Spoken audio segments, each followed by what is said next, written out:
The story you are about to hear is true. Only the names have been changed to protect the innocent. Dragnet.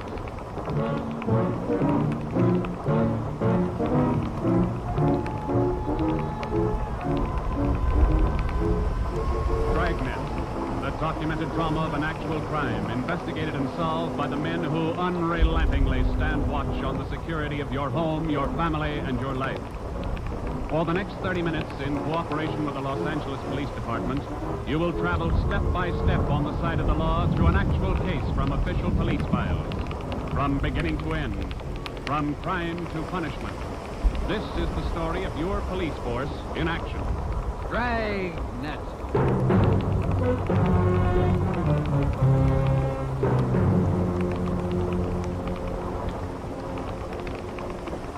It was Tuesday, March 25th. It was cold in Los Angeles.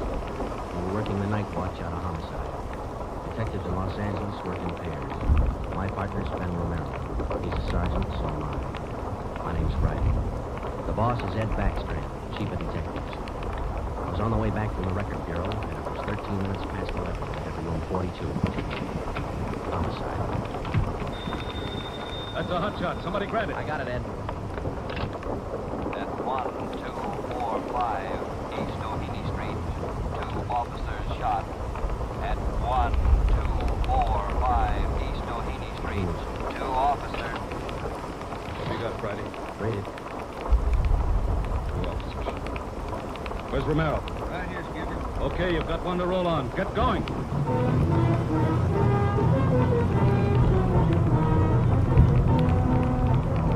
Both Ben and I knew where we were heading. We recognized the address. It was the Trapdoor Cafe, a joint in the south end of town that did business with a pretty rough crowd. 13 minutes later, we pulled up in front. 2 patrolmen had the crowd pretty well pushed back. There was a cruiser car in front of the cafe. The car door was open, and an officer was sprawled across the seat. He was conscious but weak, and one of his pant legs was pretty red. Hello, Sarge. Hi, how you doing? I've done better. Yeah, what happened? Williams and I were cruising. We've been keeping an eye on this cafe lately. Tonight we decided to take a look. And just as we went in, 2 guys left in a hurry. The back door. We followed them. Out into the alley. It's dark out there, and I closed. I said, hey, fellas, just a minute, I want to talk to you. They stopped? I'll see. One of them whirled. He had a gun in his left hand. He shot both. His left hand. Williams went down and off.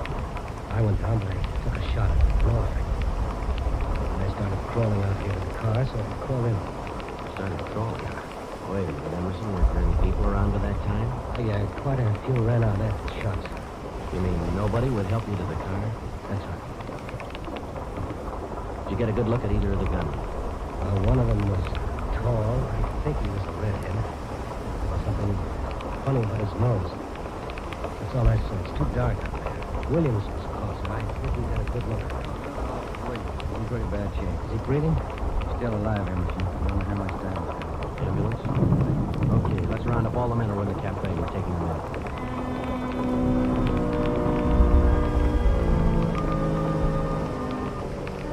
We took all the men back to the city hall. There were 23 in the Trapdoor Cafe at the time of the shooting. We questioned all of them.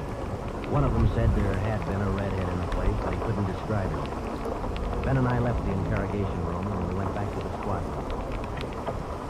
Friday, Romero. Yeah, Ed. Sit down. Get anything from those people you questioned? Nothing we could use. How's Williams? Pretty bad. There they are. As soon as he comes out of shot. Probably in the morning. You boys will be there. Yeah, we will. The surgeon digs that slug out, get it, and mark it for evidence. Yeah. Skipper, them 2 men shot without asking any questions. They must be. Yeah. Same thing occurred to me. When we get that slug, the ballistics can tell us whether that gun's been used on other jobs. We got enough of their modus operandi to have a statistician give us a rundown on the IBM. One of them is left-handed, and he shoots quickly. Okay, be in surgery tomorrow morning at 9.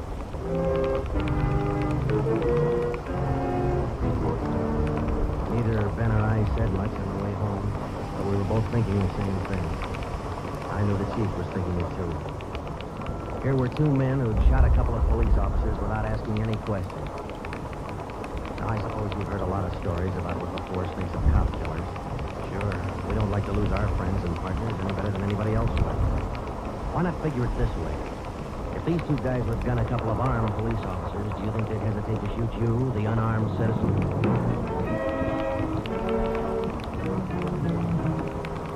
Next morning at 9 o'clock, Ben and I had scrubbed up and we were in search of him. Williams was on the table. The surgeon started in. A lot of minutes later, he got the slip.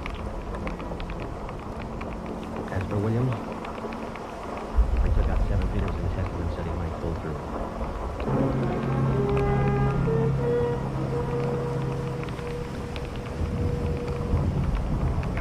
Report from ballistics. Slug they took out of Williams come from a 44 Smith & Wesson. The same gun was used in a liquor store killing about a month ago. You call the statistician? Yeah, she's running all the cards on previous shooting through the IBM machine. She'll be through about now. Let's take a look. Okay.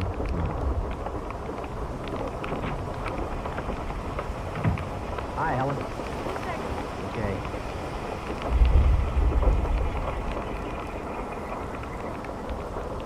Well, I said for it. Sergeant says you all are shooting for by 2 men on foot with shot twice, one of them left-handed. Right. They're all yours. Sure can tell a lot from this bunch of little holes in this card, can't you? I can't, but this IBM machine can. Never see you so many.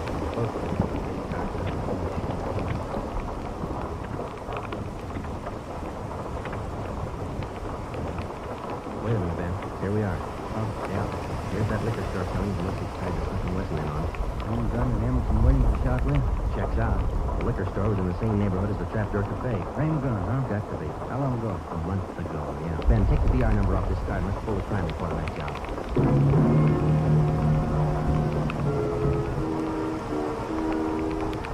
We pulled the crime report out of the file. It said that there was only one witness to that liquor store killing a month ago. That witness was a woman. Miss Ford, sorry to disturb you like this, but we'd like to ask some questions about that liquor store killing you with a little month ago. I told the police everything I knew about it then. Yeah, I know. But maybe you wouldn't mind telling us again, huh? I guess not. I've been trying to forget it, to tell the truth. It's terrible. I really didn't see so very much because I was scared. I understand. But try to describe again just what happened, would you? Well, it was about 10 o'clock at night. I was walking down the street towards home when I realized I was all out of cigarettes. I was right in front of the liquor store then, so I went in. The clerk was behind the counter, and there were 2 men standing there arguing. What's the idea of changing your mind? I thought we was gonna get bourbon. No, let's get wine. Wine's bourbon. Cost too much. Wine's good enough. The rest of one's bourbon. We better talk. Well, okay. We'll be back when we make up our mind, mister. 2 men walked out of the store, and the clerk smiled at me and shrugged his shoulders. I bought a pack of cigarettes and turned to leave. Just then, the 2 men came back in again, and each of them had a gun in his hand. Speak up, mister. The clerk just sort of crumpled at the floor. I couldn't believe my eyes, but that's just how it happened. The men said this was a pickup, and then they shot him right away. Get over against the wall, lady, or you'll get the same. One of them printed a note there on the cash register. Making so I almost caved in. He scooped the money out of the drawer and stuffed it into his pocket. And then the other one went over to where the liquor clerk was lying face down. Knelt down beside the clerk and put his gun against the clerk's spine. And they both ran out of the store. Terribly. The clerk, he was lying there helpless and wounded me. Deliberately. Yeah, I understand. Miss Ford, he said that both of the men had guns. Yes. One of the guns was black and the other was sort of fancy looking. What do you mean? It was real shiny. Texas lady? I don't know about that, but it was shiny. There were 2 guns, huh? Yes. Well, now about the men themselves. I was so scared their faces just didn't register with me. The one who shot the clerk at the back was sort of startled. That's the best I could do. Now, you mentioned in the report that one of the men was left-handed. Yes, I do remember that. Look, Miss Forbes, this is very important to us. One of the men was a redhead. Redhead? Well, no, I didn't see any redhead.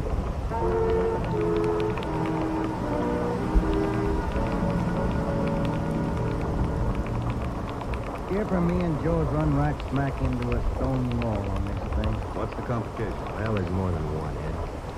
In the first place, we know that the 44 Smith & Wesson was used in both shootings. But the descriptions of the men involved. Don't check. Police officer Emerson said he thought the man that shot him and Williams outside the Trapdoor Cafe was a tall, left-handed redhead.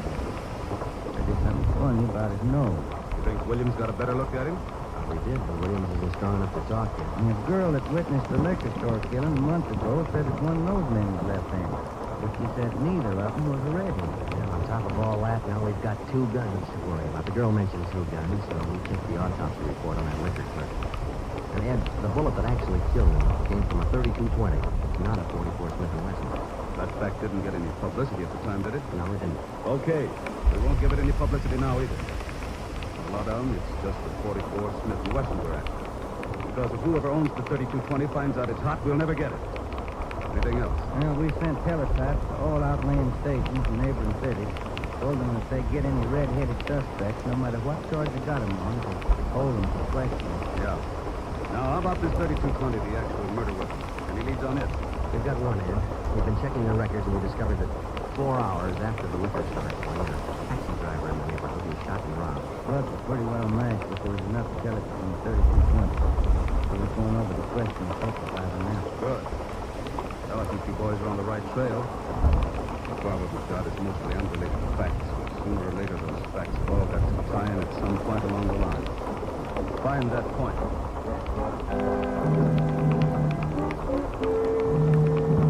Yeah, find the point. Find the tie-in. Well, Ben and I went over to see the taxi driver, a guy who was living on borrowed time. Yeah, it was about 2 o'clock in the morning. I got a call to pick up a fare near 105th and Apple. Well, I got there, somebody came over, pulled open my cab door and said, "There's some sticker. Some fluid, you let me have it." Just like that. Yeah, just like that. Same deal as the others, Joe. Just keep trigger finger. Yeah. You get any kind of a look at the fellow? No. Who got it? Hey, according to the report, you got shot in the chest. That's right. Oh, you're maybe wondering how come I'm still alive. I'll tell you, fella. It's like something you see in a bad movie, you know? I'm carrying a few silver dollars. 9 of them, to be exact. So I decided to stick to my vest. Well, Miss Thatcher saved my life. The slug hit them silver dollars. You want me to look up? Yeah, it's Well, thanks very much. Say, incidentally, we had a little trouble finding you today. You weren't at the stage you operated out of last month. Oh, look, I'm not only not at my usual stand, I'm not driving a hack no more. Look, after what happened, are you kidding? No, I don't want to push my luck any further. I've been pushed. Yeah, I figure I had it, you know?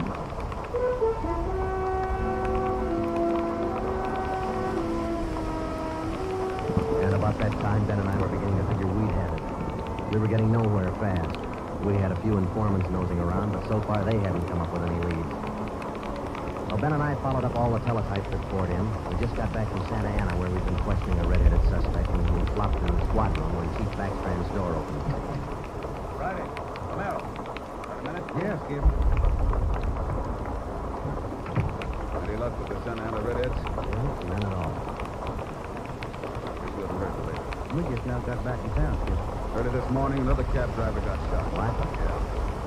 Man came up to his taxi, from the door, said, "This is a stick-up." Shot him. Went through one leg, moved the other, but the driver managed to start his cab and drove up his face, all in from there. Boys recovered the blood. Yeah. Came from the same 44 Smith & Wesson that was used in the other 2 jobs. The cab driver get a look at the gun. Yeah. What, the redhead? No. Oh, the stocky guy. He wasn't red-headed, he wasn't stocky. So the driver must have That's great. Skipper, this is beginning to sound like a gun of the month to us. You reckon somebody's renting them guns out? Well, they're passing the guns around all right, but I think they're working together, the way they operate. Yeah, the trigger has to do something. Something was apparently more than a business to them. It's pleasure, too. That's why we've got to get to them fast.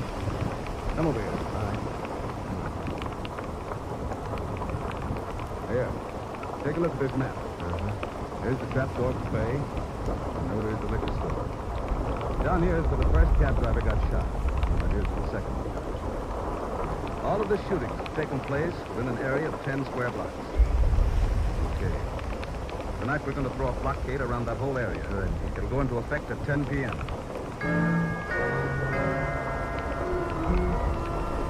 At 9:45 p.m., cars and officers started drifting into the area by 2s and 3s. And at 10, when Backstrand, Ben, and I arrived, the whole area was sewed up tighter than a tick.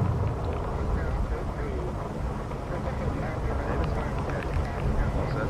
All set. left of me got a primary line and secondary line. If anyone tries to make a break, we'll pick up the secondary. Okay. Friday and Romero here will cruise around the area with me. Go to work, man. Every car in the area was shaken down. The same process was also followed on all persons on foot. The blockade went on all night. By the end of that time, we brought in 217 suspects. 26 of them were redheads. What's your name? Henry Wagner. Where do you work? Which one? What time did you get through work last night? About 6, I guess. What'd you do then? Had some dinner. Where? Harry's crib. And what? Shot a little pool. Look, I tell you, I ain't done nothing. Now, let's go back to the day before you. And that's the way it went all day long. We shot question after question at them, working them gradually back to the days on which the shootings had taken place. When it was all over, we got 6 men wanted in other cities on various charges. We got quite an assortment of guns and knives. But as far as the shootings were concerned, we got nothing.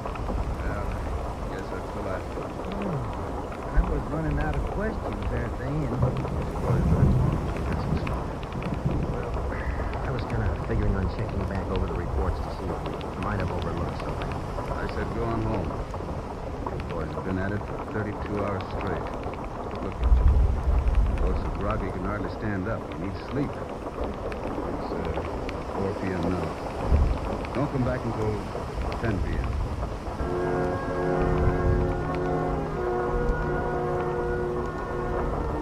When I walked into the squad room at 10, Ben was already there. An informant had just phoned in a new lead. He told Ben he'd heard about a gang that had been hanging out down around the DeVere bungalow court in the south end of town. We knew that the DeVere was close to the Trapdoor Cafe, so we went over to talk to the man. Joe, I've been meaning to ask you. You checked on how Williams is getting along? Yeah, I did. I called the hospital this afternoon. It's going to be all right. Oh, that's fine. Here we are. Yeah, the manager's office. Still got a light on. Yeah? I'm Sergeant Friday, police. This is Sergeant Romero. Yeah? We'd like a little information. Sure, yeah. Thank you. What can I do for you? Well, did you hear anything about a gang that hangs out down around here anywhere? Yeah, why not?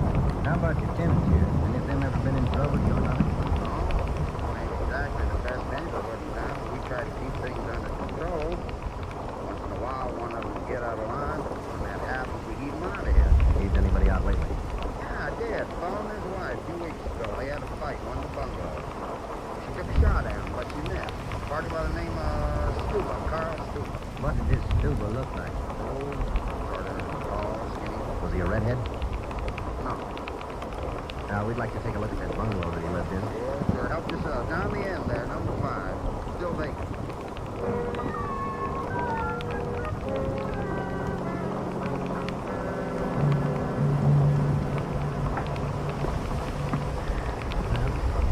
It doesn't. Stuba didn't leave a thing behind. Matter of fact, we don't have anything to prove that this Stuba's tied in at all. We're only working on it. Hey, Joe, look. On the wall there. Just for the window. Yeah, got a plaster there. It's newer than the rest. You got a knife? Sure have. Boy, and I'm for it. That manager'd be awful unhappy with me if he was here. Yeah, but... Joe, here it is. Slug. They plastered right over. Okay, dig it out. Let's hope it matches. It matched.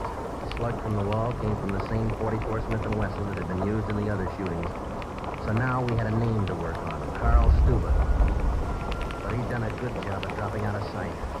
Well, the next day, Ben thought he had another lead. Just been talking to another informant, Joe. He says he heard that this fella down that neighborhood been trying to sell a gun lately. What kind of a gun? Necklace plated with steer horn handles. Maybe that's our 44 Smith & Wesson. Maybe. Did the informant know who this man was? That fella's name was Alonzo. Alonzo who? Yes, Alonzo.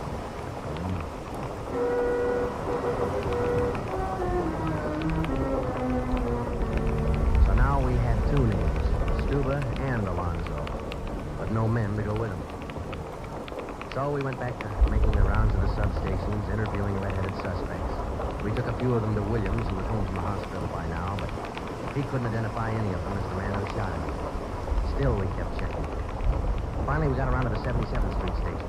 We questioned the suspects they were holding there, and we just got to believe when one of the officers called us. Okay, sir. somebody else you might want to look at. Redhead? No, most sure. Suspicion of burglary? Small man. Oh, I don't know. What do you think, Ben? What's special about it? He lives in the same neighborhood where the killings took place. All right. Where you got him? Admit anything? Nice show.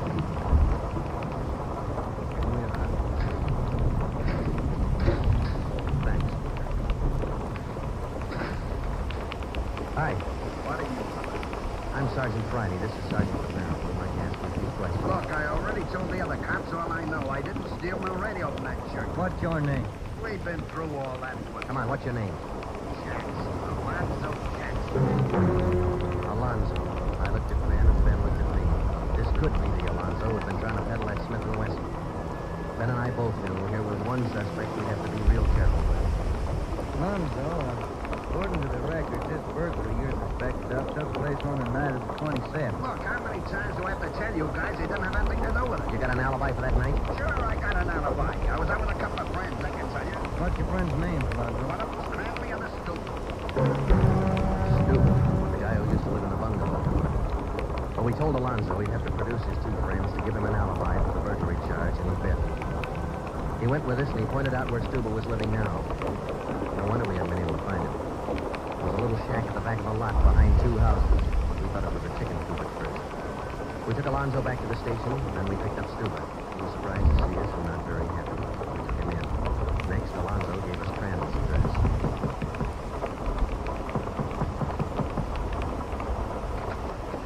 Yeah? Mr. Crandall in? Will you be back soon?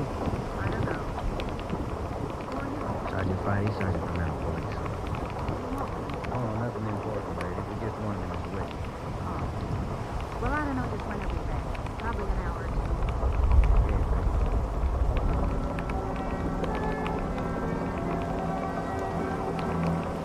We went down the street away and we staked out in the car. We sat there for about 5 hours, and then Ben nudged me in the ribs. Hey, Joe, go take a look. Coming along the sidewalk. Yeah, he's got red hair. Come on. Crandall. Huh? Your name Crandall? Who are you? Friday Romero, please. Wait. It's me. I haven't done it. Well, then you got nothing in the world to worry about. Come on.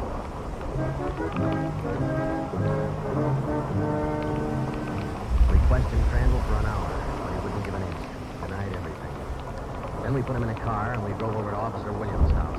I left Ben in the living room with Crandall while I went in Williams' bedroom. Hi, Williams. How you doing? Better, I think. That's fine. Look, we've got another redhead outside.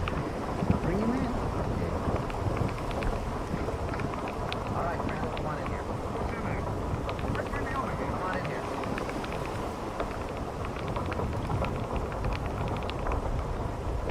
How about it, Williams? That's the guy. No, that's the guy that shot me. Well, Crandall? No, it was an accident. I didn't mean to shoot him. It was an accident. Once Crandall got started, he talked his head off. He also admitted being in on the liquor store killing, but insisted he was only the lookout. We took him back to the station and got his whole story down on a tape recorder.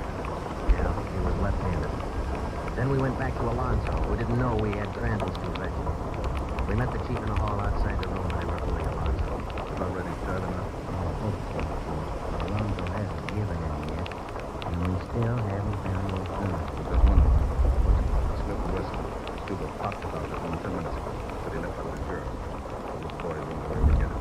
That's good, Ed. That leaves just the 3220. He still thinks we're after that Smith & Wesson, and that's the way we're going to play it right now. Look, how much longer are you guys gonna hold me here? Didn't you check with those friends of mine? Lonzo, we got a tip that you've been trying to sell a gun lately. A gun? Yeah, 44 Smith & Wesson.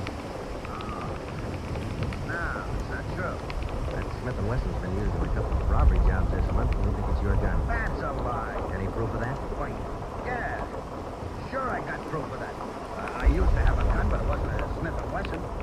Look, if I tell you where it is, that ought to convince you, shouldn't it? That'll help things. Okay. I sold it to a neighbor of mine. He gave me $7. I'll give you his address. You sure it's not a Smith & Wesson? Sure, I'm sure. It's a 3220. Yeah, it worked. We went to the neighbor's address. He admitted having bought the 3220, but said he lent it to a friend who'd never returned it. A friend had hocked the gun to a barber. The barber gave him $15 and a haircut. We finally got it from the barber, and we came back to the station. I'm all set, Joe. I'll be in the next room. Just give me the number. Hello, Alonzo. Hey, you got the gun. Yeah, we got the gun. Well, now maybe you'll believe I'm on the limb. Okay if I go now? Guess we won't be able to hold you here much longer. You can say that again, brother. You could have saved a lot of time if you'd have listened to what I've been trying to tell you all along. I guess you're right, Alonzo. Sure, I'm right. You know, you guys would be a lot better off. You believe guys like me the first time we tell you something. You better run it.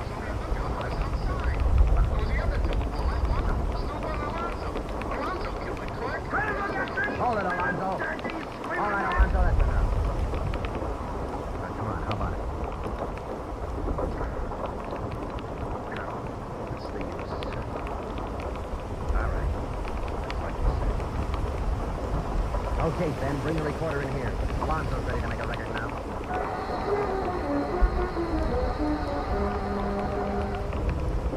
By playing back Crandall's statement that we'd recorded earlier, we got a full confession from Alonzo. We took the three of them out and had them reenact the 4 shootings, and we photographed it on sound film. Crandall, the redhead, was the one who shot the 2 police officers, but he was only the lookout for the liquor store killing, which explains why the girl witness didn't see him in the store. Stuba and Alonzo were the ones who pulled that job. And Alonzo, the worst of the bunch, was the one who put the 3220 against the spine of the wounded clerk. The 3 of them took turns at shooting the cab drivers and robbing them. That accounted for the mixed-up descriptions, including all that left-handed business. 2 of the 3 suspects happened to be left-handed. Well, that was the crop. Crandall, Alonzo, Stuba. 4 shootings, 3 robberies, 4 attempted murders, 1 murder. The 3 men were tried and convicted. They're all in the state penitentiary. Crandall's there for life. Alonzo and Stuba will be executed next month. Well, will you, Ben?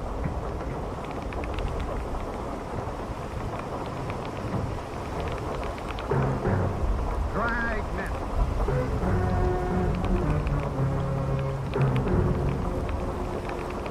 The story you have just heard was true. Only the names were changed to protect the innocent.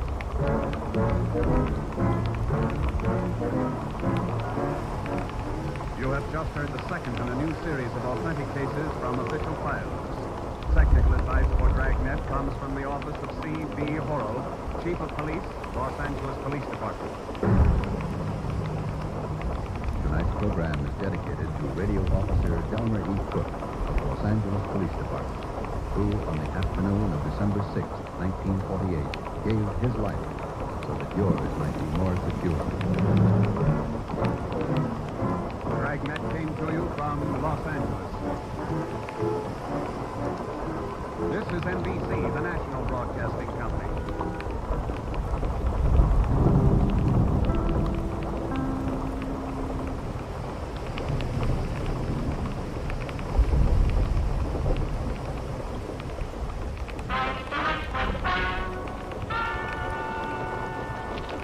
Ladies and gentlemen, the story you are about to hear is true. Only the names have been changed to protect the innocent. NBC brings you Dragnet.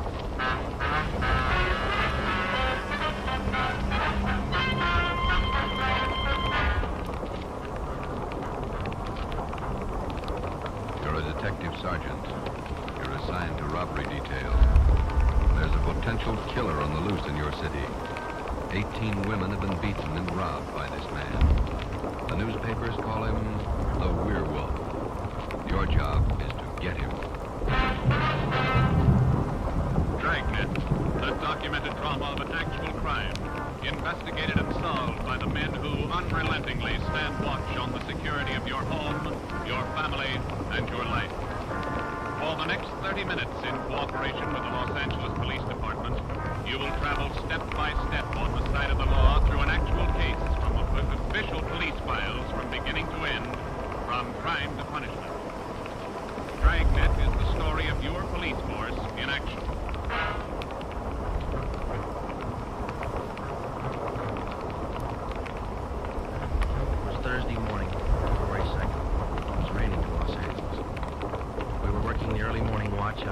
detail. Detectives in Los Angeles work in pairs. My partner's Ben Romero. He's a sergeant, and so am I. My name's Friday. The boss is Ed Backstreet, chief of detectives. I was on the way back from the teletype room, and it was 3 a.m. when I got to room 27A. Robbery detail. Hi, Ben. What's up? Keep your coat on, Joe. Just had a hot shot call. Going, Skipper? Right behind you. Let's go, Freddy. What was it, Ed? Another woman robbed, almost beaten to death. Well, how many does that make? About 18 in 6 weeks. Is that right, Skipper? Yeah, 18 too many. Come on down these stairs to the garage. What about that suspect we had, Ed? You mean Martin? Yeah. Had to release him this morning. I got a good tail on him, Henderson. Yeah. I got any report yet? Nothing definite to hold him for. Here's the garage. Let's listen. Right. Then if this isn't Martin's job, Skipper, and he's not the right man... Then we start all over again, and we work night and day till we find the right man. Here's the car. Let's go. Ben, you drive. Yeah, all right. How do the victims describe this guy, Ed? Pretty sketchy. Supposed to be tall, dark, long black hair. Last woman said he had a face like an animal, like something like a dog, a wolf. A wolf? Yeah. She said something like a werewolf. Something like a werewolf. He almost had to be that, judging from the way he operated. He was either an animal or a raving maniac. One thing we were sure of, he was smart and he was dangerous. For almost 2 months, he followed the streets in a stolen car in the early morning, usually between 3 and 5 a.m. And the victims were always lone women, most of them waitresses, coming to work or going home. He'd drag them into the car, rob them, beat them until they were unconscious, and then throw the body out into the street. That's just what we found when we pulled up to the curb near the corner of 8th and Grand. One cruiser car was already there, and so was the ambulance. About a dozen people were standing around looking at the crumpled figure of the woman sprawled out on the sidewalk. 2 officers were talking to the only witness, a thin, sallow-faced newsboy. His story didn't give us much to go on. Like I was telling these cops, or these officers, sir, I was walking up 8th Street on my way home as usual when I see this blue Chevy sedan pull up down the block there a little way and dump out the dame's body. Actually, I don't know what to think. You got a look at the license plate? Well, no, I didn't. To tell you the truth, I could hardly keep from... And I was just plain scared. What did you do after you saw him throw the body out, son? Well, I just stood there for a minute. Fell in the car, drove right on past me. Did you get a look at him? I sure did. How close were you when he drove past? Well, I couldn't have been more than, 8 or 10 feet away. I was right up there by the street light near the curb. Would you know this man if you saw him again? I don't know about his height or his build or his weight, mister. His face I'll never forget. Why do you say that? Well, just like the paper says about him. Right here on the front page. Here, read it. See? The woman says the attacker looked like werewolf. That's all the newsboy could tell us. The suspect drove a blue sedan. He had a face like a werewolf. We covered the neighborhood for clues and questioned a dozen people. We got nowhere. We took the witness's name and address, and we drove down a couple of blocks to an all-night gas station.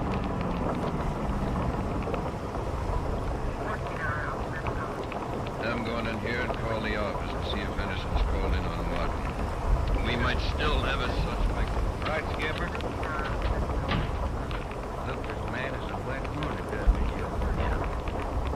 Did you get a good look at that woman's face in the ambulance? Yeah. Sure does like to mess him up. I don't know how we're going to get him, Ben, but we better do it fast. Next time it'll probably be murder. Here comes Skipper, Joe. What is it, Ed? Just talked to Henderson. He tailed Martin to a bar in Long Beach. Hasn't been out of his sight for 2 minutes since yesterday. Martin's clear. And we're right back where we started. Yeah, with one more half-dead woman in the hospital. Well, how about that stolen car, Skipper? Wait a minute. Victim of Get triple that radio. and attack. Code 3. Ambulance dispatched. Attention, all units. On Grand Avenue between Venice and Washington. A woman, victim of robbery and attack. Code 3. Ambulance to task. Code 3, red light and siren. Come on, Friday, let's roll.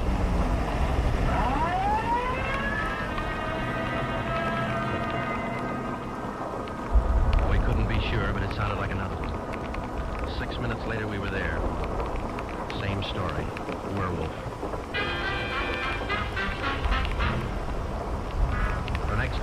chief ordered the number of cruiser cars doubled in the Central District. This was for the early morning watch, with plainclothesmen to back them up. Then the newspapers played it big. In 2 days, the story was on the front page of every paper in town. Maybe that should have made the werewolf lay low, but it didn't. Because at 4 o'clock that morning, while Ben and I were patrolling the other cars, he got his 20th victim. Attention all units. Whittier between Soto and Matthews. A woman victim of 211 of attack. Code 3. Ambulance dispatched. Here's the report on that blue sedan you used the other night, Joe. Found it out on Anaheim Telegraph Road. Any luck with it? Not one thing to bring wicked you. Anything else? Nothing. How about the auto theft detail? Same old story, Joe. He steals a car, uses it once, and then drops it. Never leaves a thing. That's great. We're sure moving fast. How about that big guy you picked out of the lineup this morning? No, I checked his alibi. It's perfect. Now we haven't got his type. Yeah. Well, come on, let's check with Ed. He's instructing the policeman on the plan for tonight. Well, you've heard the report. You understand how the suspect operates and what you're to do. Remember, all of you forget you were ever policewomen. Change the way you walk, the way you carry yourselves. That's the part you're playing, all right? And be careful and don't take any chances. All right, Randy. Okay, Ed. Now, just to make sure you look the part, we're spotting each one of you at different restaurants and coffee shops throughout the Central District. From 7 o'clock tonight until daylight tomorrow, each one of you is going to be a waitress. You got that? Okay, Ben, you want to give them their assignments? Okay, Joe. Well, here's the way it lines up. Marge Kissel at the Top Hat Cafe. That's on 9th Street between Alpharad and Westlake. And Katie Wells, Joe's Coffee House, Brooklyn, Soto. Right. Trap Fielding at the all-night steakhouse from Figueroa Street. No, the trick of using decoys to lure criminals into a trap wasn't exactly new, but, well, it was just one of the old tricks that we figured might land the werewolf behind bars. At 7 that night, Ben and I made the rounds and found each of the policewomen on her job as a waitress. The overall plan was simple. The girls were to leave the different restaurants between 3 and 5 a.m. that morning and pretend they were walking home. We mapped different courses for each one of them to draw out as much bait as possible, yet not to make it look suspicious. Each policewoman, from the time she left the restaurant and stepped out into the deserted streets, would be pretty much on her own. We had officers planted all along the way at designated intervals, but the big element of chance and danger was still there. All we could do was cross our fingers and hope. How much more time, Joe? Let me see. She's doing 2 minutes. Waiting gets on your nerves. It won't be long. This corner doorway's a pretty good lookout for her. Yeah. Wait a minute. Listen. What is it, Joe? What did you say? Get back. What is it? Wait a minute. It's Marge Kissel. There's a man following her. A big guy. If it's the werewolf, where's his car? I don't know. Maybe he changed his plans. Get back. Here they come.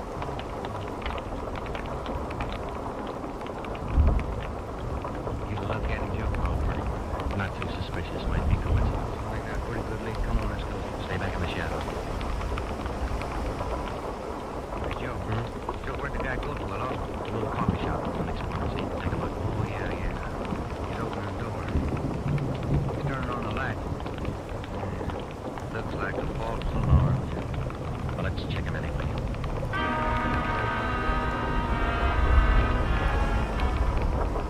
Well, I didn't think we'd be that lucky on the first try, and we weren't. We asked the man a few questions. It didn't take him long to show us he wasn't our man. He owned the coffee shop. So, Ben and I went back and took up our post again and waited for the next decoy. We covered that 10-block course 6 times that morning, back and forth, following the bait. But it was almost as if the guy could sense the trap. Not once did we get an nibble. By the time our last decoy finished the route, it was almost daylight. Joe, I never was so glad to see that sun come up in my whole life. My feet feel like they're talking right about you. Yeah, me too. Come on, let's get over to the car and check on the other squad out in Boyle Heights. Hit the radio, will you, Ben? Yeah. Joe, there must be some easier job on the force than this. Yeah, you and me both. Let's see what happens. 80K to Unit 104K, come in. 104K to Unit 80K, go ahead. 104K, this is Friday. You do any good out there? This is Miller. I'll call Curtis. Stand by. 80K to 104K, Roger. Thank you. You bite? I don't know. This guy seems to work like a mind reader. Well, he can't win all. 104K to Unit 80K. This is Curtis, go ahead. This is Friday, Al. How'd you do out there? Any luck? Just checked in Glasgow, Joe. 80 Welch, no, sir. Okay, Al. Have the men check in. 80K clear. ATV. to you. Okay, let's go, Ben. When we finally got back to the office that morning, both Ben and I were ready for some sleep, but it didn't look like we were going to get it. We just about finished going through the overnight reports for some kind of a lead when the phone rang. Robbery Friday. Hi, Joe. This is Wilkerson calling with that. Hi, Wilkie. Got something for us? Not much, Joe, but it might work into something. Just got a report in on a pair of stolen license plates. Oh? Yeah. I'm not much of a hawk show, but I figured there's just a chance it might be your werewolf boy. How come? I don't know. Maybe just a hunch. After 13 years in this business, you get to know thieves pretty well. Sometimes you got to even think like them. Okay, Wilkie, thanks. We'll check by in a couple minutes. Right, Joe. What do you have to say? A pair of license plates stolen last night. Wilkie's got a hunch it could have been our man. Well, might be an angle, Joe. That werewolf guy'd hang on to one arm long enough to have a chance at it. He's too smart for that. I don't know. Sooner or later, he's gonna make a mistake. Come on, let's check with Wilkie. Well, we checked with Wilkerson. We got the best piece of news we'd had in days. On the average, 95% of stolen cars are recovered or located within 24 hours. In the remaining 5%, Wilkerson, by a simple process of elimination, narrowed down the number of cars the suspect might be driving. Wilkie figured 6 cars. Here they are. I'll bet you if you picked up your man tonight, he'd be in one of these cars. Let's see. 2-door black sedan, no cover. Wasteland, green, black, and gray convertible. Well, that's good work, Wilkie. At least we got something to look for now. Yeah, you're right, Joe. Wilkie, you got the numbers of those stolen plates you're talking about? Yeah, right here, Ben. They're already on the hot sheet. Keep us posted, huh? Yeah, as usual, Ben. See you later, Wilkie. It's a good break, Ben. Something to keep us busy tonight. Tonight? What do you mean? We're setting another trap. Same thing as last night. Same police women, same everything. Yeah, only this time let's hope he steps into it. You know, Joe, this werewolf character's getting me mad.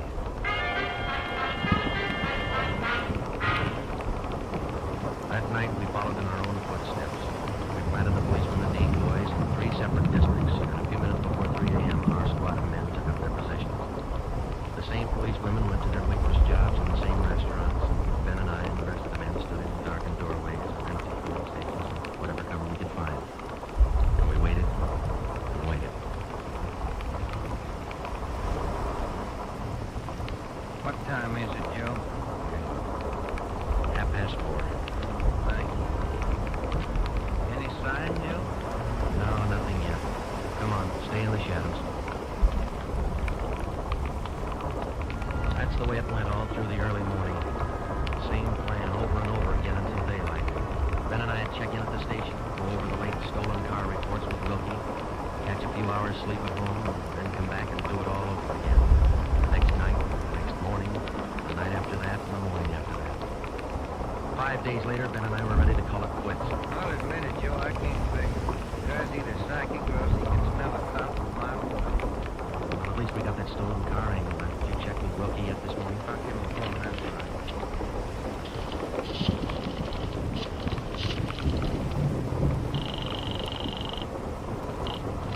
Auto theft, Wilkerson. This is Ben, Wilkie. Got anything for us this morning? Yeah, I was just gonna call you. You fellas ought to let me solve your cases for you. Why? What'd you get? The boys picked up 3 of those 6 stolen cars since late yesterday. Great. Now, what does that leave us with? Well, here are the 3 still missing. 4 X-ray 763. Yeah. 5-6 Young 342. 6-1 Robert 385. Yeah. Got those? Yeah, thank you, Wilkie. Check you later. Good news? Remember those 6 missing cars? Yeah. Wilkie says the boys found 3 of them since late yesterday. Here's what's still out. The blue coupe, the yellow convertible, and the gray convertible. Yeah. Well, this feels like the right track for a change, Ben. Ready? Romero, got a minute? Sure thing, Skipper. Come on. What do you got, Ed? Well, nothing. Hollywood just called in with this. She said she walked down to the corner from her house last night to mail the letter. On the way back, the guy pulled up in the car and tried to drag her inside. Any description? Big, heavy-set, dark, same thing. How'd you get away from him, Skipper? She said she started running as soon as he made a motion toward her. He saw her run up the steps of her house. He jumped back in the car and took off. How come she didn't call in before then? She hasn't got a phone. Afraid to leave the house again this morning. Sounds good, Chief. You got her address there? Yeah. Mrs. Tom Burdick, 1237 Wilcox, apartment 10. Come on, Ben. This might be what we're looking for.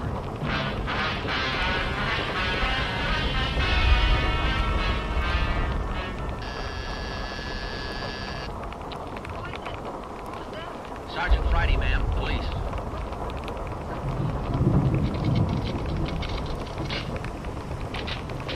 I'm Sergeant Romero, Miss Birdie. It's my partner, Sergeant Friday. They come out to check on your call about that little trouble last night. Well, I don't know if I'm going to be much help to you. I was so frightened about all I could do was just run. Could you add anything to the man's description, Miss Burdick? I mean, other than what you told the chief on the phone? Well, now, honestly, I don't think I can. All I saw was this tall, dark man jumping out of his car and starting for me. He had a heavy build and seemed to me, well, a large head. Lots of long black hair. Miss Birdie, would you recognize this man if you ever saw him again? Well, I think I might. He was such an unusually big man, almost frightened me to death. Well, just one more question, Miss Burdick. Could you describe the car this man was driving when he approached you? His car? Mm-hmm. Why, yes. It was a gray convertible. Miss Burdick, are you sure of that? Yes, I'm sure of it. A gray convertible. Thank you, Miss Burdick. That's all we wanted to know.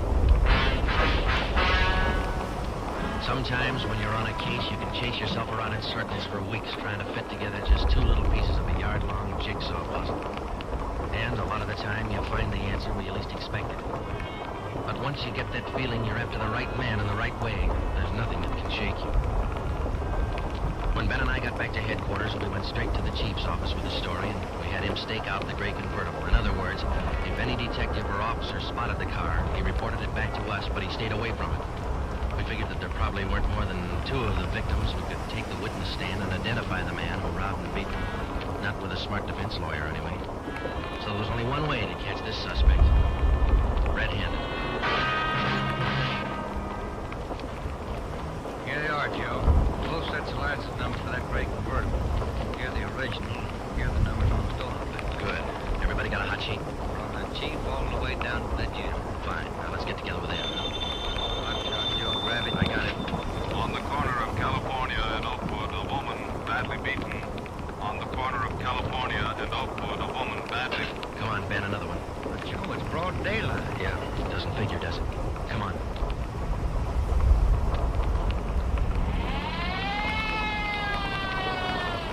It's vacant lot over there, Joe.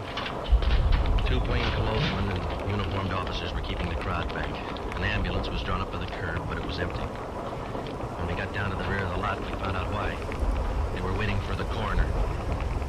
The woman was young, not much more than 30. Her body was half sprawled across the muddy ground, and her face was turned upward. It had been badly beaten. You figured it happened last night, Sergeant. Have the fingerprint men been notified? Yeah. How about the crime lab? Just called him. That's good. Now let's keep everybody out of the area until they get here. Right, Sergeant. Who found the body? One of the kids in the neighborhood. Woman's dead and found. Did she live around here? About a half mile away. I hear she's got 3 kids. Or, she had 3 kids. You've seen enough, Ben? Yeah. Let's get on back to headquarters.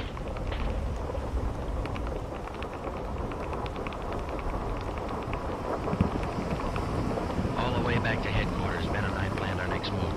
By the time we got to Ed Backstrand's office, we knew exactly what had to be done. When we told him about the werewolf murder, he didn't say a thing for a minute. He just stared across the room at the calendar on the wall. Then he brought his hand down hard against the desk. Friday, Romero, I'm only going to say this once, so get it straight. That guy's pulled his last job in this city. He's through robbing and beating women, and he's through with murder. I've given you time to track him down, and now I want him in. No stalls, no excuses, I want him. I don't care how many men you use, and I don't care how you get him, but get him. That's all. Ben and I worked all that afternoon, right through dinner, up until 8 o'clock. By that time, the overall plan was down on paper and already in action. It was one of the biggest things we'd ever tackled, and, well, we didn't know if it was going to work. We only knew it had to work. We had a squad of 65 cars to stretch out over 40 square miles of the city in one big dragnet. The blockade itself would be stationary most of the time, and working inside it would be 2 cars, 14 policewomen as decoys, with 2 plainclothesmen assigned to watch each policewoman. If and when the werewolf was sighted in the gray convertible, we'd automatically take over the police radio for the whole city, and Backstrand would direct the chase from headquarters. A little after 8, we had coffee and ham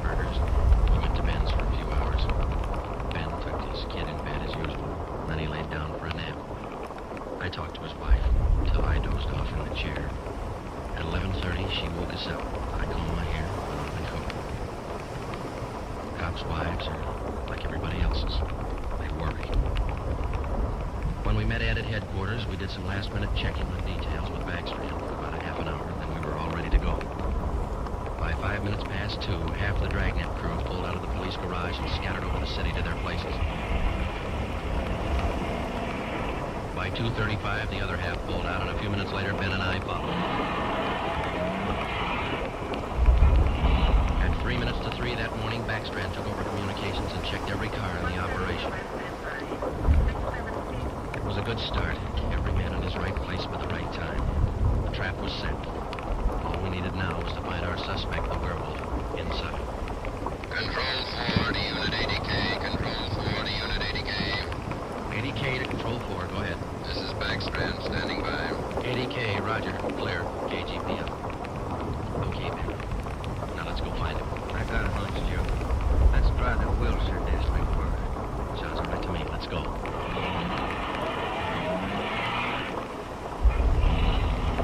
For the first hour and a half, we raked the Wilshire district back and forth. Not a sign. Then about 38 minutes past 4, we headed back to the downtown area and parked in an alley where we could double-check on one of our policewomen decoys. Here comes one of the girls now, Joe. Pat feet up. Bet her feet are almost as tarred as mine. See anything else, Ben? Quiet as a church. Oh, wait a minute. Car just turned the corner. Heading up the same direction she is. Joe, twist now, wait a minute. He's pulling up beside her. It's a gray convertible. It's him, Joe. Come on. Ben, get out. He sees us. He's got a gun. All right. Yeah, look at that guy take off. 80K to Control 4. 80K to Control 4. We've spotted the suspect. He's driving a gray Ford convertible. License 61 Robert 385. Suspect's headed east on Olympic from Alameda. Driving without lights. Suspect is armed. He had a fast car and he knew how to drive it. We almost lost him twice. 2 minutes after we sighted him, Backstrand took over full radio control. Control 4 to Unit 80K. Your location. 80K to Control 4. We're traveling at a high rate of speed, headed east on Olympic, crossing Soto Street. Control 4 to all units. Stand by. Units 11A, 12, and 13R close in on the intersections at Olympic and Lorena. Units 41, 42, 45, and 104K move on the next 4 crossings east of that. To the north and south, units 105K, 14A, 17R, 43T. Block all main arteries.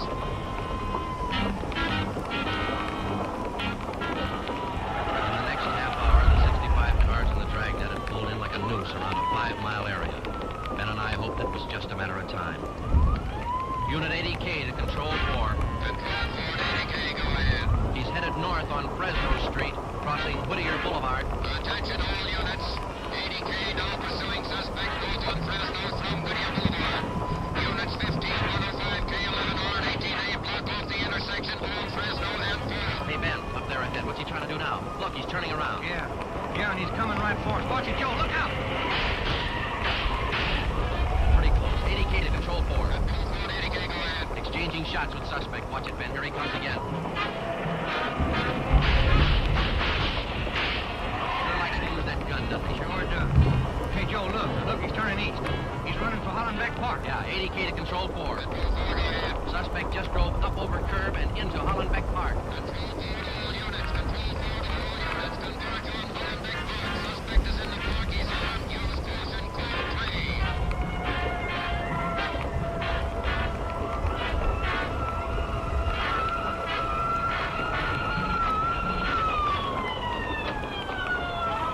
There he is, Ben. Watch it. Looks like a night baseball game with all these headlights. Yeah, come on, let's get him.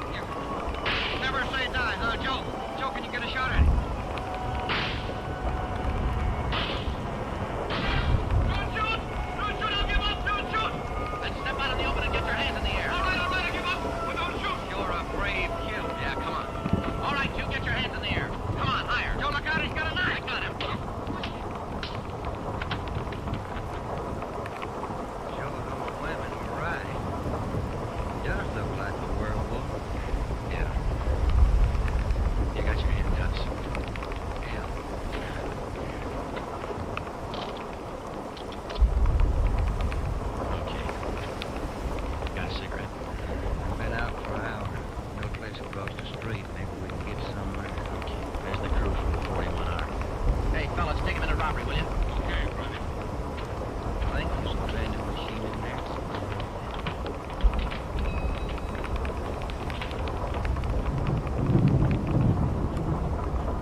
all his cops? Yeah. Sure made it easy for you, didn't he? All you cops had to do was surround the little fella in the park. Nothing to it. That's right, mister. Nothing to it.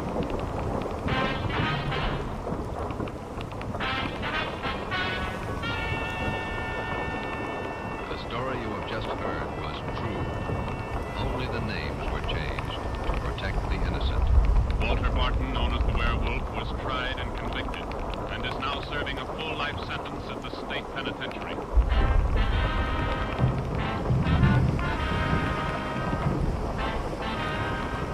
This has been Dragnet, the third in a new series of authentic cases from official files. Technical advice for Dragnet comes from the office of C.B. Hurrell, Chief of Police, Los Angeles Police Department. Tonight's program is dedicated to Sergeant Mario Victor Dyro of the Los Angeles Police Department, who, on the morning of January 1st, 1943, gave his life so that yours might be more secure.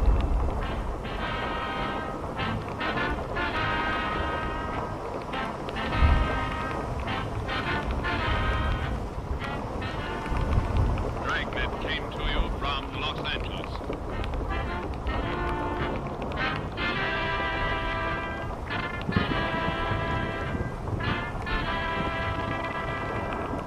This is NBC, the national broadcasting company.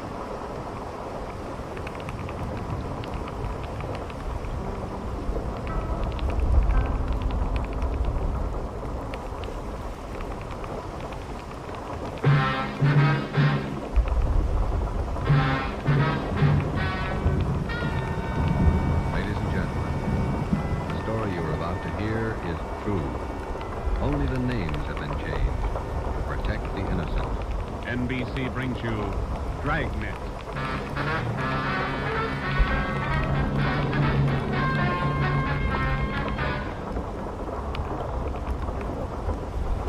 You're a detective sergeant. You're assigned to homicide detail. A gang of quick trigger gunmen have moved in on your city. They've given public notice that they'll kill the first cop who tries to take them. You know the risks. Your job, apprehend the suspects. Dragnet, the documented drama of an actual crime, investigated and solved by the men who unrelentingly stand watch on the security of your home, your family, and your life.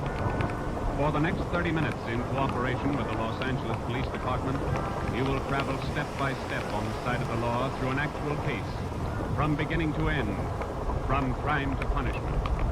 Dragnet is the story of your police force in action.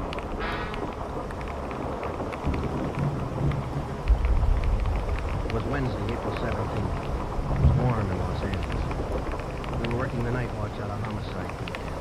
The boss is Ed Baxter, Chief of Detectives. My partner's Ben Romero. My name's Brian. I was on the way back from the record bureau. It was 4 minutes to 6 when I got to room 42. Homicide. Hey, Ben, I pulled the package on the Raymond building. And that ticket still reads, Friday. He's at it, Joe. Your pal, Fred Lynn. Hiya, Fred. What's up? Busier than you are. We know what we're looking for. Just having a little trouble finding them. That's the way it is with automobiles. They misplace so easy. Not normally, they don't. We got a small-size epidemic on our hands. Well, don't let us keep it, Fred. Just stuck in here for a breath of calm air and to invite you to dinner for the last time. The wife and I are still waiting for the first time. How about it, Joe? Who's got a new pressure cooker? Your sister-in-law visiting me again? No, on the level. That's all I'm saying. Come on. Who is it this time? My cousin. But she's awfully pretty, Joe. Why do you guys insist on trying to marry me off? Me and Fred went down fighting, but it kind of grows on you. Now tell me, what is it about a married man? Just can't stand to see one single man left in the world. How about it, Joe? Tomorrow night at 7, okay? Okay, tell Luke I'll be there. It figures that he's got to run out again pretty soon. Fine, we expecting you. Got a stakeout tonight, but tomorrow I'll be clear.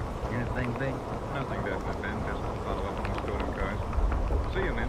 So long, Lindsay. Joe, you look like my cousin. You just kept it. Well, here's that Raymond package. Let's check those dates and backstrap on it.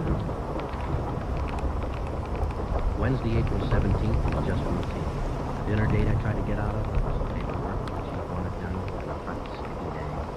too hot to wear a suit of clothes. Sometimes it's like that. The day starts out being routine. By the time it comes of age, it's got a personality all its own. At 10:23 that night, Ben and I were just finishing up the paperwork. Ed Bagstrand was off the store. Hey, Romero, just got a hotshot call. What you got, Skip? Hold up and shooting in Hooper and Esperanza, code 3. Code 3, that means red light and siren. It was 10:32 when Ben and I pulled up at the corner of Hooper and Esperanza. There was a bar in the basement of the building on the south side of the street. A radio car was there, and the two officers were holding the crowd back. A man was talking to one of the officers who turned and pointed to us. As Ben and I got out of our car, the man hurried over to us. You're the detectives? That's right, Sergeant Friday. My name's Cummings, R.L. Cummings. I own the bar. This is terrible. There was a gunfight downstairs. Come on. Where's the ambulance? One of the officers in the radio car said we needed the coroner. Did you see the actual shoot? No, I didn't. It is the fellow that was shot. No, Friday. No. Hi, Lee. What do we got here? Pretty bad. Looks like a shotgun. Close range. Ben.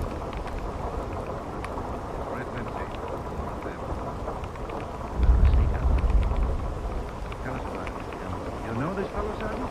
Yeah, we know him. What happened? We had a hold-up tonight. 3 men. Yes, come on. Business was good, real good. We had a large crowd, and I was happy about that because I've been trying to sell out for a long time now. I've been showing the place to different parties all week long. I had a fella coming over tonight to take a look at it. What time was that? Less than an hour ago, about 9:30. I see. Go ahead. It was almost time for this man to show up, so I called Eddie, that's my bartender, and I told him to kind of keep a lookout for the man because I was going back to the office to get the books ready to show. You know how it is.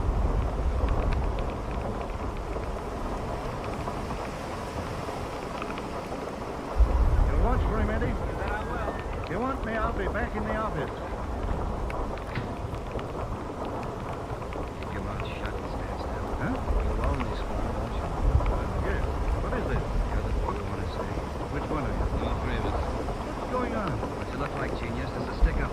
I haven't any money. You go to the bank on Thursdays, don't you? All right. I made my deposit today instead. I've been watching you for a month now. Don't give it that. You go to the bank on Thursdays. Now, come on, hand it over. I'm telling you the truth. I usually go on Thursday, but I went today instead. You're lying, Ace, and we ain't got much time. Look, you can have all the money I've got on me. I think it's about 200. But that's all I have. Here. While you argue with him, take what he's got and we'll shake the customers down. No, please don't do that. You got my money. Isn't that enough? No, it ain't.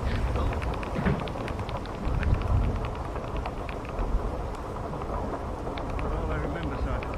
I come around there. I was lying on the floor of my office. You better have somebody take a look at that cut on your face. Yeah, I'm going right away. There's my bartender. He saw the fight. What's his name, Eddie? Yeah. Eddie. Yes, sir. These men are detectives, Eddie. Will you tell them what you saw? No, Rainbow, tell us what happened when they started shooting. That fellow the coroner just took out of here. Sure was long on nerve. Took on all 3 of them single-handed. Tell us what you saw. Gotta get that fellow's name. Sure had a lot of nerve. Took over just like he was a cop. He was a cop. Now, what did you see? I pegged him for a cop. Well, he was sitting up at the bar. Been nursing a bottle of beer for about an hour. I was keeping an eye on the front door, watching for this fellow the boss would let him see. So I didn't see the 3 hold-up men come through from the back, but I heard them. All right, let's knock it off. You can all see this shotgun. Anybody make a move and I'll blow your head off. Demons cover the front door. Got it. Sickle, take them down. Okay, Jack. You guys in the van, keep that music going. The rest of you people turn around and face the bar. Put your hands on top of the bar and leave them there till we tell you to move. Come on, hurry up. Knock it off. Okay, Sickle. We'll take your money, your watches, anything else you got. Now, don't try to be cute and hold out. All right, you, take off the watch. I'll get your bill for it. You, lady, let's have 3. This family called Sickle went right down the line. Took everything he could lay his hands on. And this cop, your friend, was facing me at the far end of the bar. He was standing there just like the others. Kind of leaned toward me a little. Can you see the guy with the shotgun? Where is he? Entered the room. The other guy still at the door? Got his gun out? Holding it in his right hand. How far down the line is the other guy? 10 feet away. Hey, you go down at the end there. Knock it off. Hurry up, Sickle. Doing the best I can. Let's get the first lady. You, next to lady. How far away now? Shut up, he said. I'm gonna take the one with the shotgun first. And I got a gun. How far away is that guy? I thought Jane told you to shut up. All right, right, Sickle. Try to move and I'll break your back. Let me go. Go ahead and shoot, Jan. All you people at the bar, down on the floor. Okay, you with that shotgun. Drop it. Stevens, can you get a shot at him? Not without hitting Sickle. Come on, you. I'm waiting. You got us all wrong, boys. We like Sickle, but not that much. And the big guy let go of the shotgun. Both the cop and Sickle ducked. The cop was hit. This man Sickle fell on his face, grabbed at his arm. The man with the shotgun went down on one knee, holding his stomach. The man at the door took a shot at the cop, but he missed. Then the cop fired 3 shots at the man with the door. Looked like the first 2 missed. The last one shot the man in the leg and he went down. Well, by this time, the big guy with the shotgun had recovered enough to hold his weapon again. I tried to warn the cop. Look out! The guy with the shotgun! I see him. The cop pointed his gun and pulled the trigger, but he was out of shell. Boy, Sergeant, my stomach knotted up when I heard that hair fall against the roof of the table. The cop threw his gun at the guy with the shotgun and then ran right at him. You know, it was just as if that cop was trying to run right down the barrel of that shotgun. I glanced at the cop on the floor and I tried to follow the 3 of them as they made their way out of the bar. They jumped into a car out front and drove off. As a kid, I used to watch Bill Hart take on the whole gang in the movies. This way, right in front of my eyes.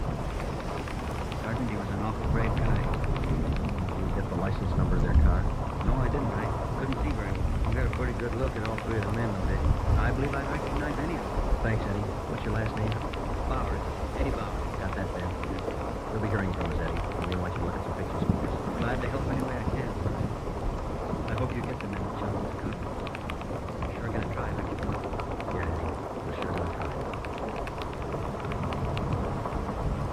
The next step was for Ben and I to make a complete report to Chief Ed Backstrand. They got Lindsay, huh?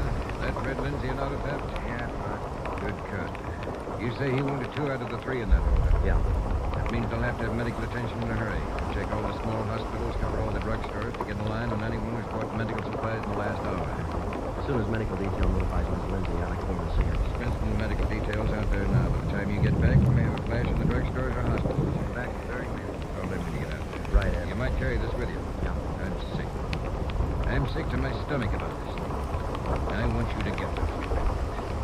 I don't want to see another subject. Let's go. Chandler?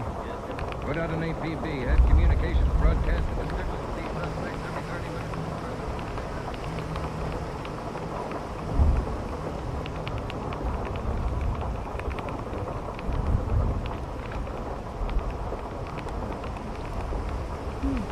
Thanks, Rob. Now,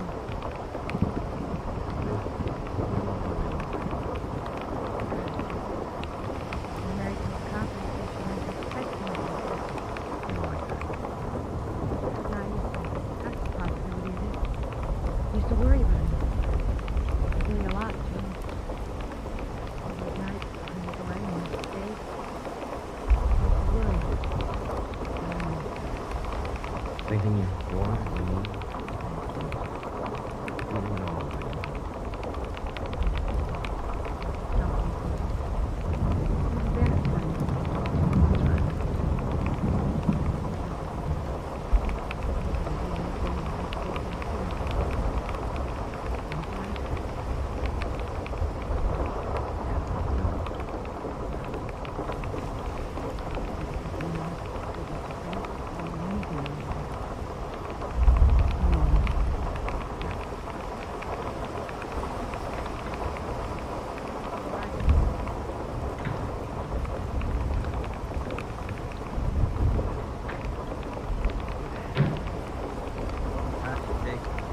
Let's go. Joe Huxley. You're married, Ben. You figure it. It was 11:30 when we got back to Central Division. We walked into the squad room. Backstrand was waiting for us. Friday, we just got our first lead. We've located a druggist who said he sold some medical supplies to a man about 45 minutes ago. Here's the address. First from the scene of the shooting. We're about to see him right away.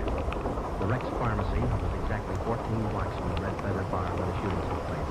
Rex Pharmacy was like your drugstore, complete with apothecary jars and shower curtains. The druggist was the same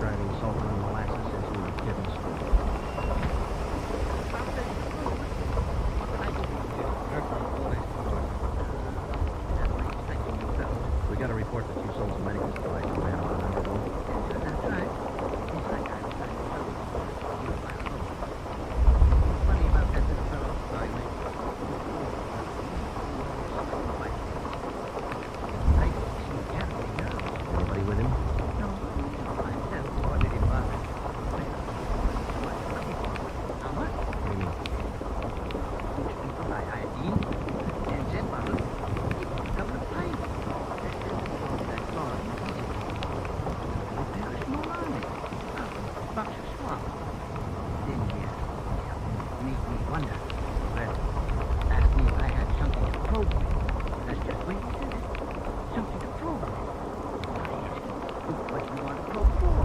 What'd he say? Sheriff's business. Oh, yeah. Get it? And you take him and walk back.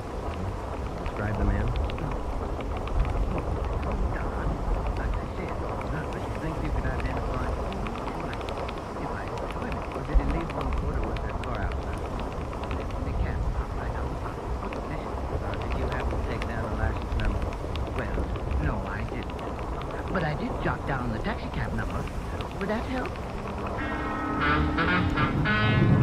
Taking down cab numbers isn't exactly in a druggist's line, but because he had the presence of mind to do that one small thing, we accomplished in 10 minutes what could have well taken as many weeks. Maybe with this small wedge, we could do what Backstrand wanted us to do. Get the killers before another sunrise. Well, it was close to midnight when we stepped into the drugstore phone booth. I called the cab company, got the night supervisor. I gave him the number of the cab, and he checked his location chart. Cab 375 was operating out of a stand at Wilshire and Greenhaven. He was the right driver, and he remembered the fare. Sure, I know who you mean. That little guy seemed in a big hurry. It was a long fare, though. I took him out to Inglewood. So we'll let you know.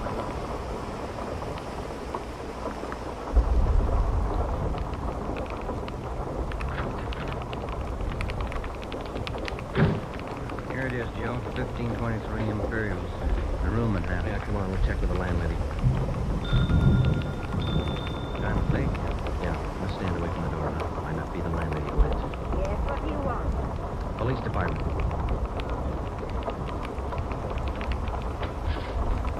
Let me see your badge. There you are, ma'am. I'm Sergeant Friday. This is Romero. Homicide. What do you want? I run a good, clean rooming house. It's not the house, lady. It's one of your tenants. Which one? That's what we want you to help. You men know what time it is. Come back here in the morning. Sorry, just can't wait till morning. I'm not going to invite you in. We'll talk right here on the porch and keep the voices down. My time for it for a minute. Whatever you say, ma'am. What is it you want to know? We're looking for a small, dark place. Got three here could fit that description. Now, he came in late tonight, about 45 minutes ago. I wouldn't know about that. I don't spy on my people. This is very important. You'll have to keep your voices down. Dark and small. I didn't to say it was dark. You must mean Mr. Tyndall, what he done. What's his room number? Room 10, but I can't allow you to tramp up and down the stairs. At this hour, you'll wake all my roomers. He'll be as quiet as he wants us to be. What do you mean by it? Is there going to be trouble? I don't know, lady. Where do we find number 10? The end of the hall, last room on the right, and keep your voices down. If you're just waiting in your room, lady, we'll call you. Okay, here we are. Keep the door clear, Ben. We might have trouble. Think they're all in there? We'll know in a minute.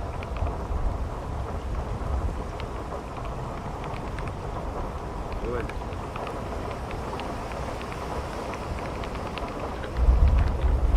What do you want? Police department. I'll try this closet, Joe. What do you want with me? What are you looking for? Closet's empty. What'd you say your name was? Tyndall, Bob Tyndall. New name, but same face, huh, Joe? Yeah, how long you been out of jail, Tenny? My name ain't Tenny, it's Tyndall. Your name's not Kendall, it's Sam Tyndall. We sent you up on a robbery charge 4 years ago. Now, isn't that right, Tenny? No, it's not right. You got the wrong man. I never been in jail. Yes, you have, because we sent you there. Now, come on. Who'd you buy the medical supplies for? I know what you're talking about. Look, Tenny, it's a hot night and it's late, so let's cut out the smart talk, huh? Where'd you buy those medical supplies? Tenny, look, you're a two-time loser right now. Who are you shielding? You got nothing on me? I ain't done a thing. We can prove that you bought those supplies tonight, and it can go kind of hard on you. So let's open up. I've been out of this room all night long. We got a druggist and a cab driver. We'll make a liar out of you. I still don't know a thing. That cab driver ordered you home here 45 minutes ago. Where were you? Was out on a date. Is that who you bought the medicine for?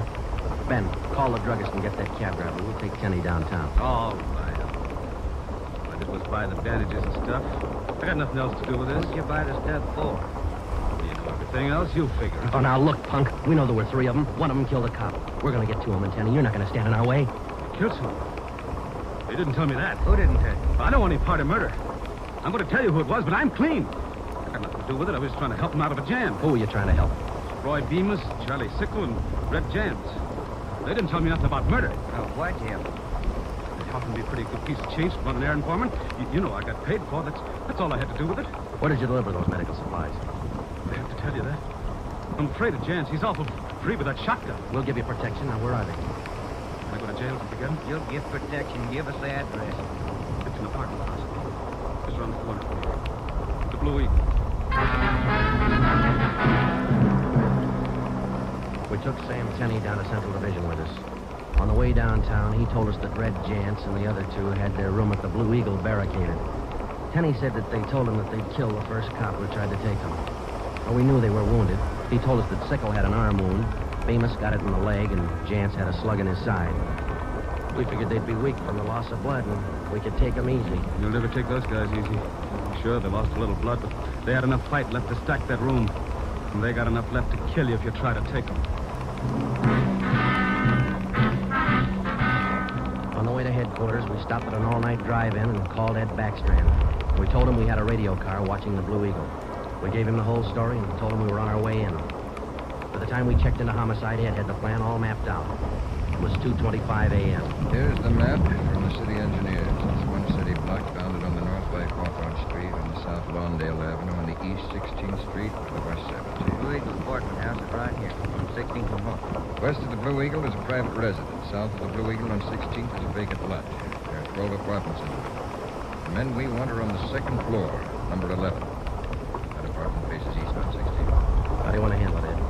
Well, Baker and Moorheim will evacuate the private residence. Friday, and Romero clean out the apartment building. Right, Skip. All traffic is being diverted. The entire block is completely isolated. We'll throw up a cordon. As soon as we clear the residence, nobody goes in, nobody goes out. Will you brief us again when we get there, Ed? I'll give you all the briefing you need right now. Get this. These guys have already killed a cop. I don't want to lose any more. You know they're heavily armed and they're desperate. Have the men draw shotguns, tear gas, and Tommy guns. I'll take care of that, Skip. All right. Now, we're not going in after these punks like tin horn heroes. We're going after them, and we're coming out alive. All of us. What time is it? 2:37. Not much time till sun up, is It was a code 2. That means red light and move fast. Backstrand figured we needed 6 squad cars, 4 men to a car, the police public address truck, ambulance, and floodlights. Ben checked out the weapons to the men, and by 2:46, we pulled out of the Central Division garage. We slid into the area at 3:20 a.m. The 6 squad cars and the public address truck took up their positions. The floodlights were rigged and ready to turn on at Backstrand's command. The machinery was set to roll as soon as we got the neighborhood cleared. Ben and I evacuated the Blue Eagle apartment house. How many does that mean, Joe? Well, we've cleared 9, 2 to go. Here's apartment 10. Killers are right next door. Joe, I'd like to kick that door in right now. Take your time, Ben. We'll get to them. Quiet now.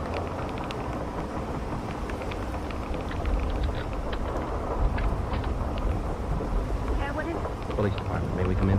Yeah, of course. What's the trouble? No trouble. We're evacuating the building. Now, we'll have to ask you to leave for the back door. We'll notify you when to return. Please leave quietly and lock your door. What's going on? No time to explain. Thank you very much for your cooperation. Okay, now, we'll skip 11 and go to 12. Yeah.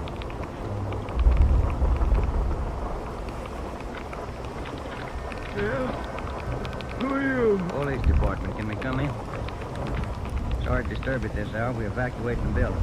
Please hurry and leave quietly with the back door. You'll be notified when to return. Lock your door when you leave, please. It was 4:10 a.m. Everything was set now.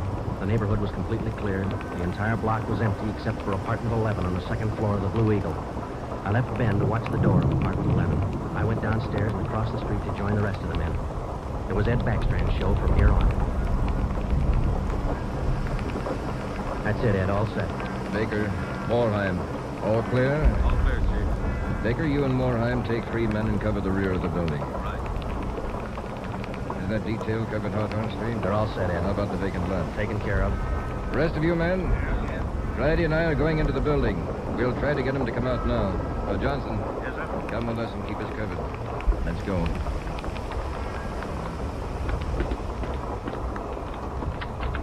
Apartment 11's up at the head of the stairs, Ed. Right. Any action, Romero?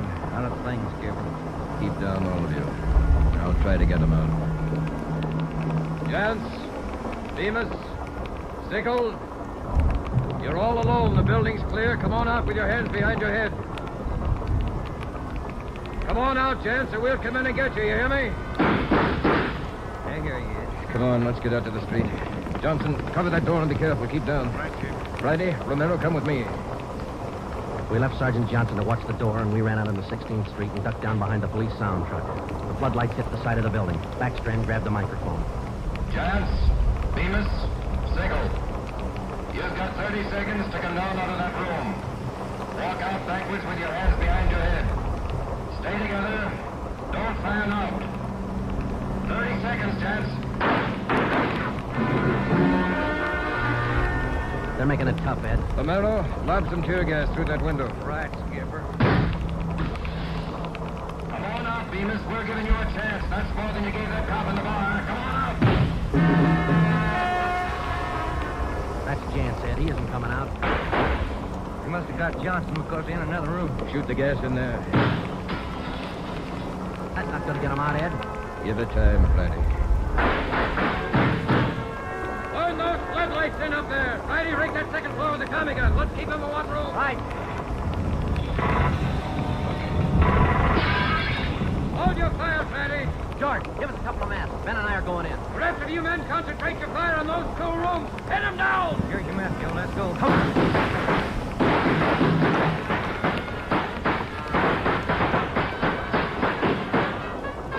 Put that mask on, Ben, and keep down. Hey, wait a minute.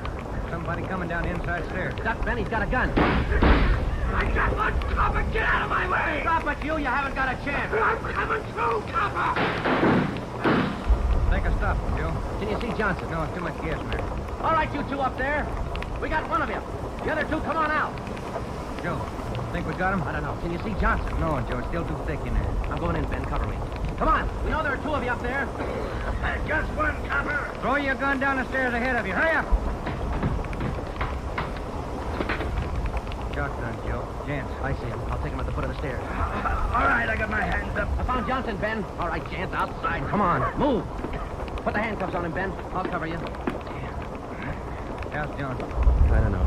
Ed, get the ambulance crew over here. Jance, who's this other guy we got? Bemis. How about second? I said just one, didn't I, copper? Never mind the smart talk, Jance. Now just answer the question, huh? Sickle wanted out of it a long time ago, so I let him out. He's upstairs. I let him out the back way. Mean you shot him? He wanted out, didn't he? All right. We'll take him in. Johnson's in the ambulance. I'll see you in the office. Right, Skipper.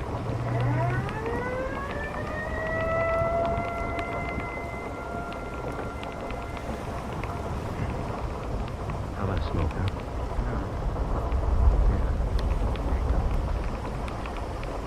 Backstrand said he didn't want those men seeing another sunrise. Yeah. 5 minutes to 5, Joe. Sun looking Yeah. But look, man. Cloudy. Guess we'll never know.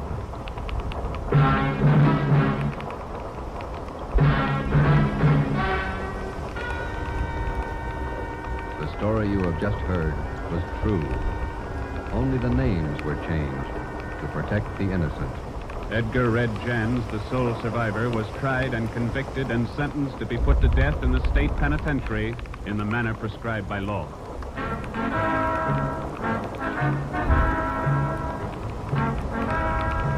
You have just heard the 4th in a new series of authentic cases from official files.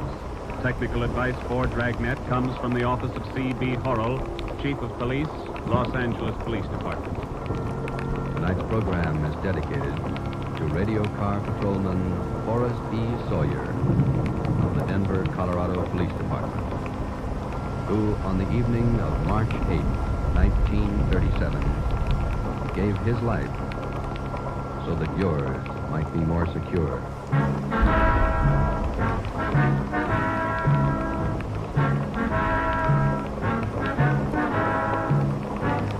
Dragnet came to you from Los Angeles.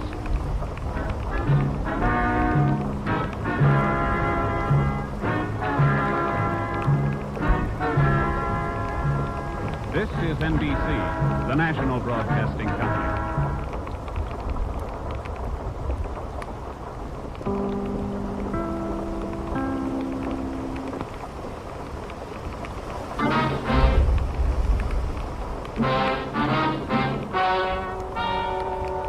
Ladies and gentlemen, the story you are about to hear is true. Only the names have been changed to protect the innocent. NBC brings you Dragnet.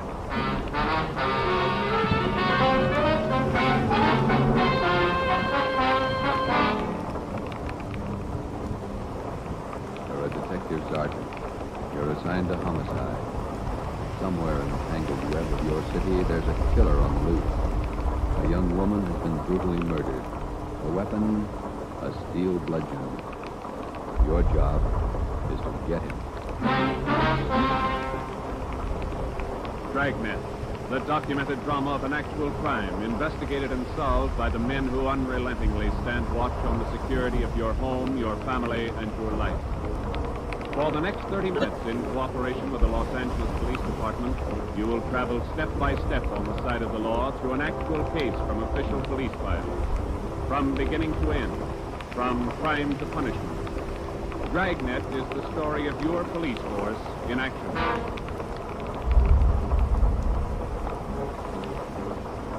It was Thursday, March 19th. It was foggy in Los Angeles. We were working the night watch out of homicide detail. My partner is Ben Romero. The boss is Ed Baxter, chief detective. My name is Tranquil. It was 9:14 p.m. when I got to the old Central Jail building, third floor. Crime. Hi, Joe. Hi, commonly. Just ran a spectrograph. Good find. The paint flake from the victim's head matches that paint on the hunk of pipe. Any prints? No, the pipe was clean, no latent prints. Anything else? Got those blood test reports. A couple of slides for you to look at under the comparison mic. Oh, hi, Joe. Didn't hear you come in. What's it look like that? All right, here's the blood test reports. This one's blood found on the piece of pipe. Okay. This one's blood from the victim. Okay. They match. That's right, Joe. Doesn't mean too much, though. You look at these slides under the microscope? No, not yet. Now, this is your clincher. Wait till I get to it. Okay, take a look. Got a make? Well, this slide here on the right, that's a slice of hair from the victim's head. On the other slide is hair found on the steel pipe. You have wavy hair. Both specimens are flat, same hair. Got anything on that piece of pipe, please? Nothing. Just ordinary steel pipe, 14 inches long. What else you got? The plaster impressions of those footprints we found by the body. Here they are. Crepe soles? Tennis shoes, new ones, size 9, good impression. The ground was soft. Man about 150 pounds, according to the length of stride, roughly about 5 feet 10 inches tall. Yeah, new shoes, all right. You can still read the manufacturer's label. That's right, made by the Sport King Company. Well, that's something to call up. Yeah, sure, you could start with the tennis courts. Only about 1,000 or so in L.A. Maybe you'd rather track down the brand. These particular tennis shoes are the biggest sellers in the country. Yeah. Where'd you like to start, Minneapolis or Pullman, Washington? What about that glove? Yeah, you might look for a missing glove. Yeah. They go well with the shoes, just about as common. White cotton work gloves with a blue top. Here's the right glove, you find the left. Blood on the glove? Type A. Well, that's good evidence, Jones, but where's the lead? Now, look, I don't ask you to pay my parking ticket. You want to see blow-ups? Okay. Right over here. This is the vacant lot where they found the body. Yeah, that's right. Here's a close-up of her showing the location of the murder weapon, the glove, and the footprints relative to the position of the body. Looks as bad as yesterday. Sure did work her over, did it? The rest of these are morgue shots. Check on this number. What's his name? Well, that winds it, boy. You want to go over the stuff in the purse again? You find anything more? No, nothing you haven't seen already. The usual. Makeup, comb, barrette, hair clip, a few cheap stones in it, loose change, a quarter, nickel, a few pennies, her ID card. 24 days. 33 and a half. 21. That's not very old, is it? Not to die. No.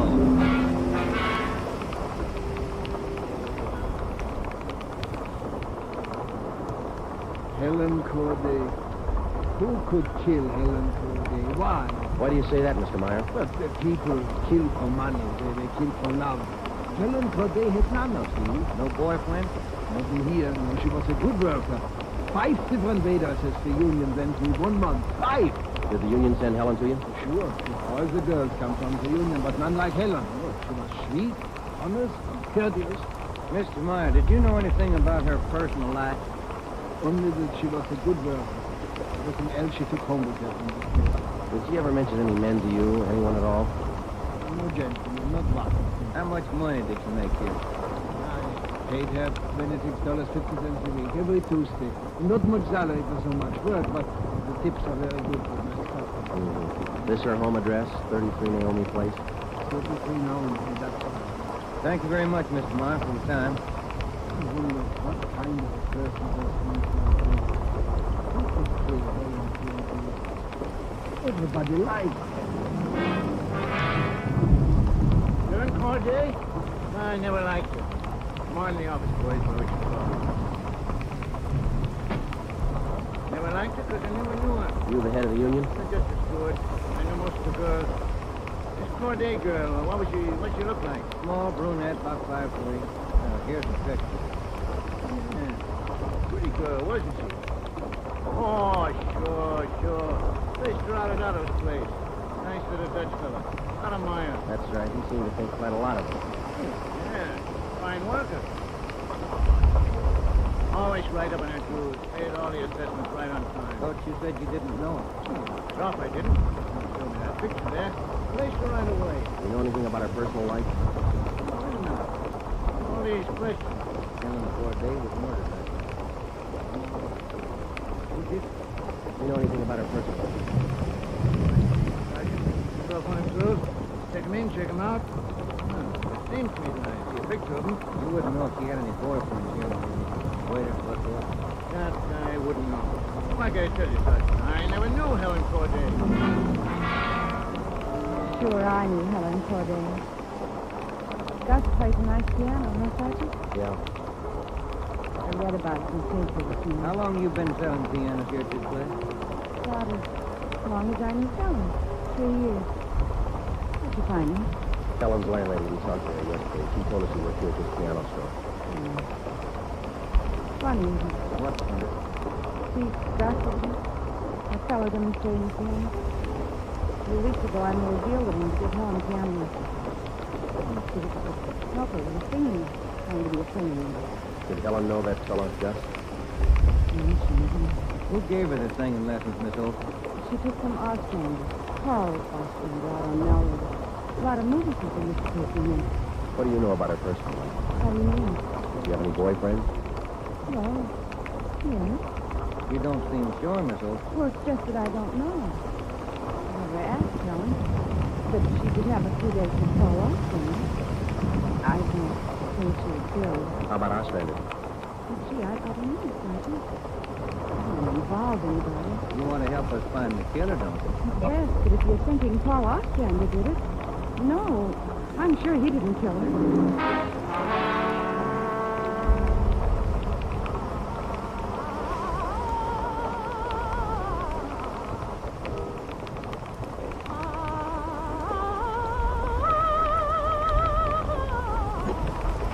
That's all from Day Victoria.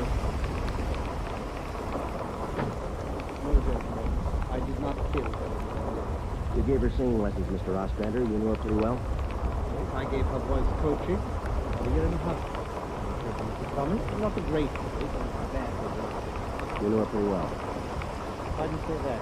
Mr. Ostrander, didn't you used to take her out once in a while? No. I didn't know Helen socially at all. We know you had dates with her. That's not true. The only time I saw her was when she came here to the studio for lessons. You better tell the truth, Mr. Ostrander. We can prove that you've been out with her. Afraid of the publicity, is that it? That's the business here. I spent years building it. It's ruined. Then you have been out with her. Only a few times. Nothing serious. Nothing to do with her murder. Now, that's the truth. Don't you know that withholding information about a thing like this can go kind of hard for you?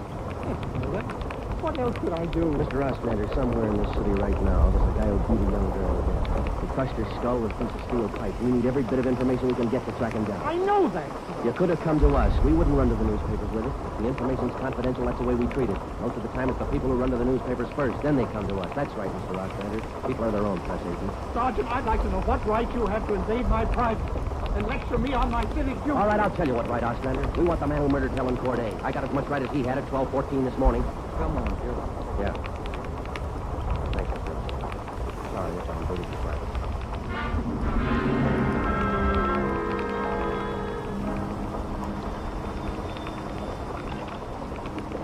He's a detective, fellas. Helen. sorry, ma'am. You got the wrong extension. Try 2511. So long. Pass right in, Merle. Chief's been looking for you. Thanks, Mark. Hello, Joe. Ben. Sit down. What'd you get? A notebook full of notes. A crime lab full of evidence. Nothing to tie them together. These some of the people you interviewed? Those are about a dozen more we didn't even take notes on. It's hard to figure, Skip. Everybody seemed to like this thing. Helen Corday. Unknown relative. Single, unattached girl, living all alone in the city. Few friends and no enemies. None we could find anyway. You satisfied that all the people you interviewed were in the clear? Well, if we're going to stick to the simple robbery motive there are, the kind of money Helen Corday made wouldn't interest us. How are you doing on the outside leads? Nothing. Just find one hole someplace. Anything. All right, now look. We've got a lab full of evidence across the street. We've got a book full of names here.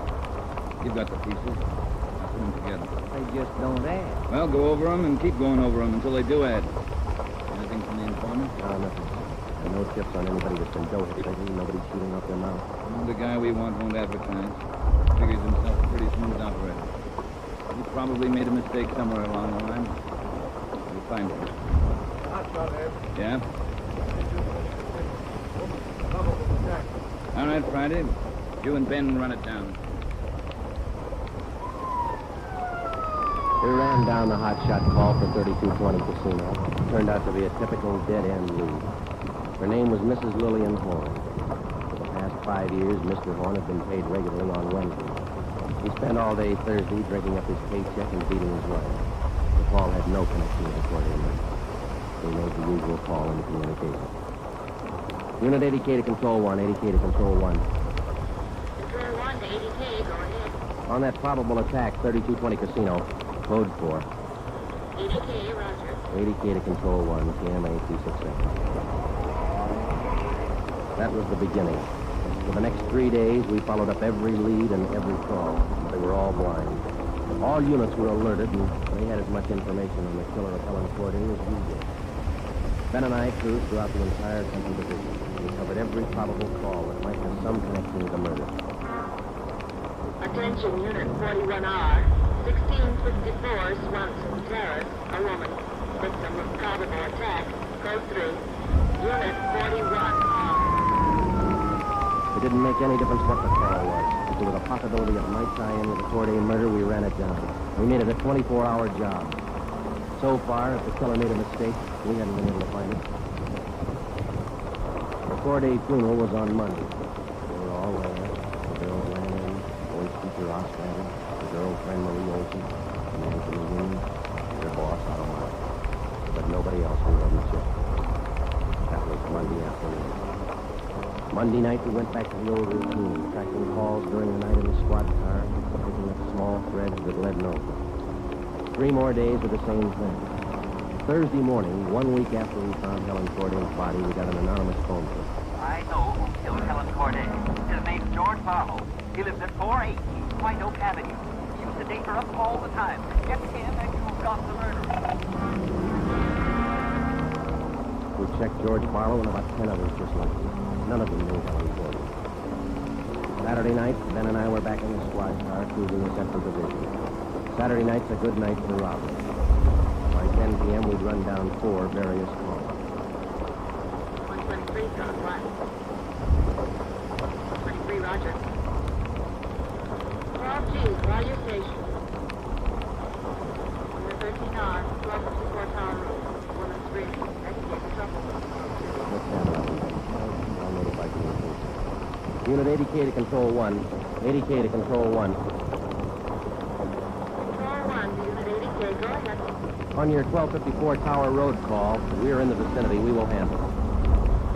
80K, roger. 80K to Control 1, KMA 267. Let's go. Control 1 to 13R. Without your last call. Handled by 80K. Yeah, it should be right about here. Oh, here it is, 1254. That man is trying to kill me, but he's on the street. Where? He's getting to that corner. He's trying to kill me. Come on. Where'd he go, Joe? Turn right at the next corner. That's him up ahead.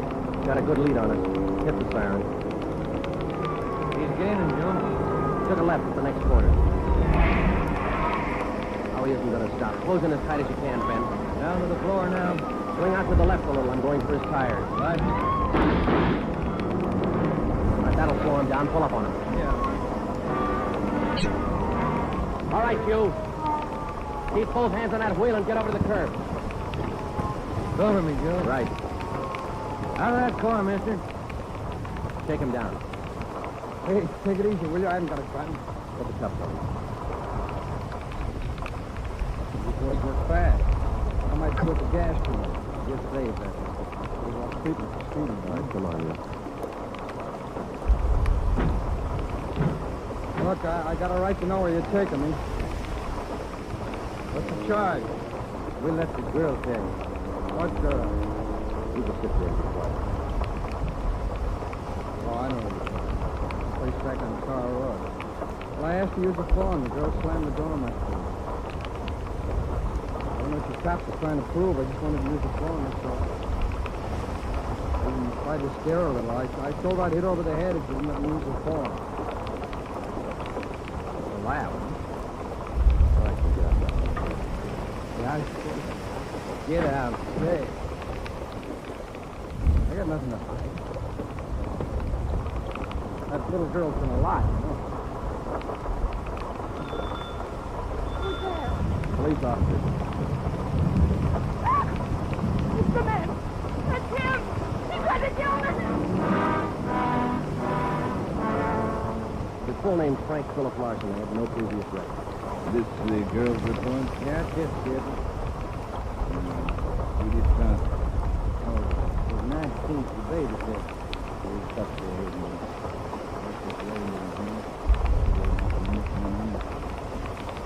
I spotted this car. Jones is running through the car. Ask you if you had any money. Let him know. Supper again. Where's the Clarkson live? Hotel out near San Diego. The clothing salesman. Works for a big men's store, Burns and Company. Putting the house book sales with it. He bought her Tennessee Street today. 158 pounds, south of 11 inches. Dennis lives in this. He's not in his hotel room. He's not there. What else did you want? The line's coming. I mean, a pin? No, just a small loose stone recovered from the wedding house as well. Crime lab got it? Working on it now. Ed? We got the man who killed Helen Corday. A few scraps of circumstantial evidence and a hunch. That's not much to go on. Larson had gone after the little Scott girl with a tire iron. Wasn't much of a tie-in, but we had to be sure. All that day, we checked Frank Larson's alibi for the night of Helen Corday's murder. We interviewed the personnel manager at Burns and Company where he worked. We talked to all the clerks who knew him.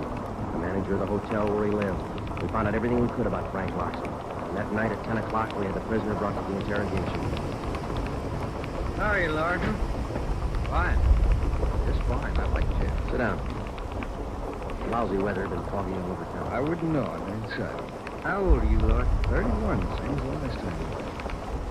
Where'd you go to school? I didn't. I was born smart. You sell clothes, don't you, Larson? We know you work for Burns. You remember you told us. What is it? What do you ask me?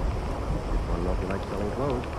So, You coppers know about clothes. One blue serge a year is your speed.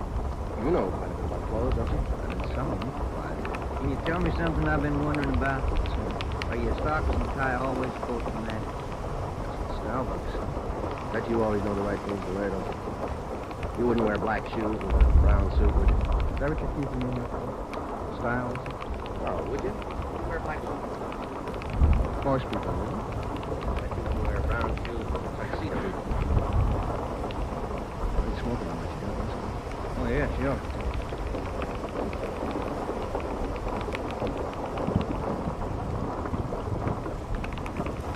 There you are, Larson.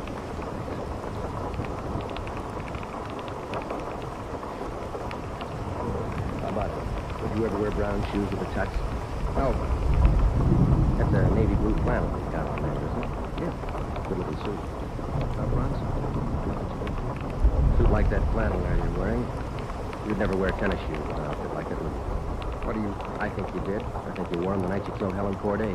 Who? Maybe you didn't have the blue suit on, but you were wearing tennis shoes, sport ones, size 9. Sells for $5.95. You picked them up at a discount. Cost you $3.25. You get that? Out of the house book, Burns and Company. You wouldn't have those shoes around now, would you? We couldn't find them in the hotel room. Your boss, Mr. Craig, used to think a lot of you, Larson. Before you started drinking on the job, your commissions used to run pretty high up the last couple of months. What happened? That cheap fry get to you? You two really nosed around, didn't you? You're going to tell me what I eat for breakfast. Cornflakes, cup of coffee, donut, sometimes 2 donuts when you're hungry. Elsie waits on you at the well buffet. She gets a dime tip. Help yourself, there's a cool.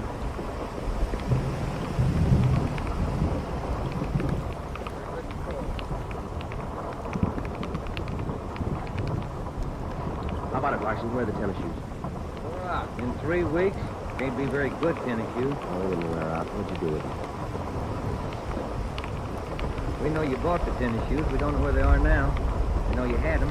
Size 9. 3 feet from the body of Helen Corday, we found 2 size 9 footprints made by a pair of 14 tennis shoes. I figured the man weighed about 150 pounds. You weigh Figured 158. he's about 5'10". You're 5'11. You come awful close to being the same build as the man who killed Helen Corday, don't you, Larson? And you wear the same size tennis shoes, same brand name. A lot of people wear 9s. The average size. So, sport tennis, too. Everybody wears them. If we could find your pair, it might make a difference. Doesn't mean your tennis shoes made the prints with the body. Doesn't prove that it didn't, neither. What'd you do with them, Larson? I threw them away. That's too bad. Might make a difference. No, what difference could it make? I threw them away, that's all. Now, how about the make of this glove? So, Found this right-hand glove for the body of Helen Corday. Just an ordinary cotton work glove. Everybody wears them. We could find the missing left glove. It might make a difference. Size medium. That's the average, too, isn't it, Larson? I never saw work clothes. I wouldn't know. No, but you bought work gloves, haven't you? Not a pair of those. Mean like this. I only got one. What kind of work gloves did you buy? I didn't buy them. You just said you did. I never said I bought them. You bought tennis shoes, though, didn't you? I told you I bought the tennis shoes. Didn't I tell you I bought them? No, you didn't tell us. We told you. Found out from Burns.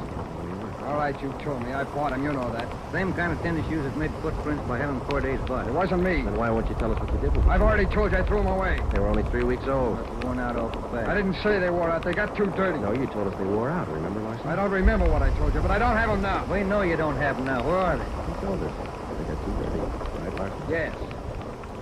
Yes, that's what I said.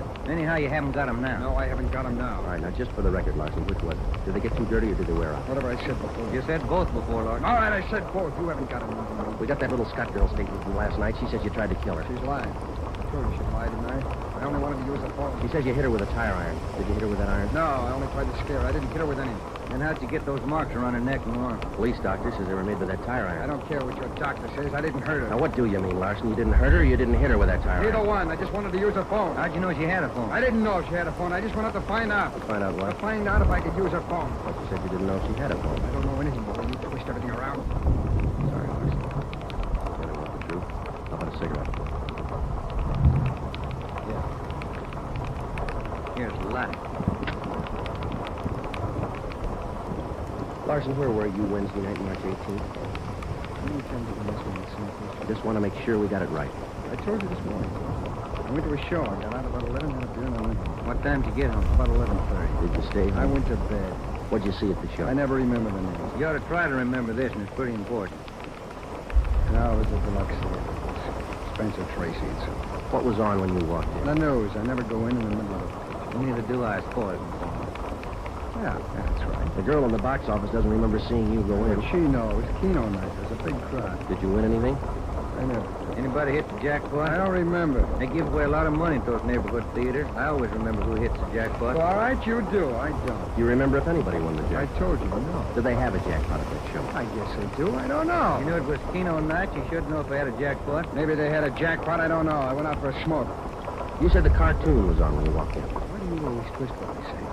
I told you the news was on when I went in. Remember anything about the It newsroom? was 10 days ago. How do I know it was in it? I only know it was a newsreel. That's all. You're lying, Larson. We checked your alibi. The manager of the theater had to cut the newsreel Wednesday night because the show was running long with Keno night. You didn't go to the show Wednesday night, did you? All right, maybe I didn't. I don't remember. What's the difference? The difference is you could have been in that vacant lot the same night, the night Helen Corday was murdered. I didn't kill her. You can't prove I did. Interrogation room Friday. Hi, Jones. You did, huh? You're positive. Yeah. Thanks. Sure you don't want to tell us what you did with those tennis shoes? I'm not going to go back over all that. I've told you guys all I'm going to tell you. You know how the Corday girl was murdered? How would I know? I don't know anything about it. She was on her way home from work, as usual, about midnight. Of course, you were home in bed about that time. But you didn't go to the show that night, Larson. On her way home, Helen Corday always took a shortcut across the lot. She was about halfway through the lot when the murderer tried to grab her purse. She screamed and he struck her. Hit her several times with a piece of steel pipe 14 inches long. He beat her to death with that piece of steel pipe. Then he dropped the pipe and the right-hand cotton work. He left 2 footprints, size 9, 14 tennis shoes. I know all that. Well, here's something you don't. When the killer scooped the paper money out of that girl's purse, he accidentally took along a loose rhinestone. A stone that fell out of a cheap barrette in the bottom of her bag. He carried that stone home with him. When he reached in his pocket to pull out the money he stole from her, the rhinestone fell on the floor. So, we found that rhinestone on the rug in your hotel room. Well, I haven't lived in a hotel room all my life. Maybe the tenant before me dropped it there. No, not this one. We checked the cement that held it in that barrette. It matches the glue on the stone. No, Larson, that rhinestone came from the haircut that Helen Corday wore before she was murdered. That's enough to take you to the district attorney with. What am I supposed to say? We want you to tell us the truth. Why did you kill Helen Corday? Yeah. Sandwiches and coffee now, Sergeant? Bring them in, Mike. Looks like we're going to be here a long time. Yeah, I brought you ham, cheese, and liverwurst. And some fruit. Coffee's black. Cream and sugar on the side. Thank you, Mike. It looks good. What kind you want, Larson? Ham, cheese, liverwurst. Oh, you're not hungry? Okay. Sandwich, you? No, thanks. I think I'll have an apple. Yeah. I fixed you a plate there, Larson. My coffee's right here. A fine apple. Nice and fresh. This a Washington apple? Yeah.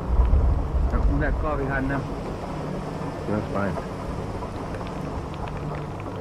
Where'd Mike pick these up? Well, across the street. Eddie's? Yeah. Oh, very good. Well, drink your coffee anyway, Larson. It's getting cold. Trying to kill her. She screamed and I hit her. All I wanted was a purse. That's all I wanted. She wouldn't give to me. She had to fight back, so I hit her. I didn't want to kill her. All she had to do was give me the purse. I wouldn't have hurt her. I was drinking and I didn't know what I was doing. I was doing because I didn't mean to kill her. I didn't mean to kill her. Mike, stay with him. We'll call the stenographer.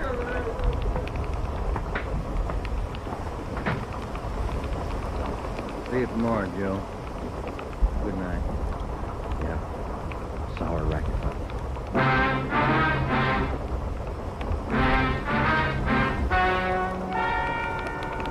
The story you have just heard is true. Only the names were changed to protect the innocent.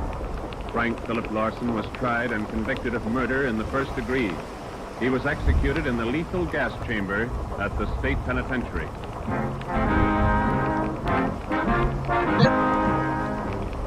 You have just heard the 5th in a new series of authentic cases from official files.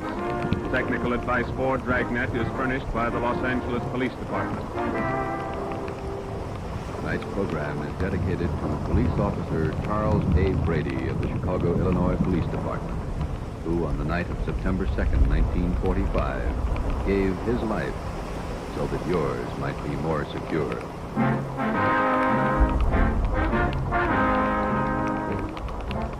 Dragnet came to you from Los Angeles.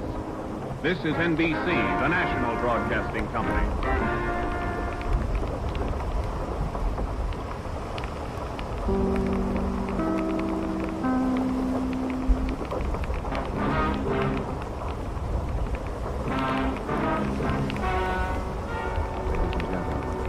The story you are about to hear is true.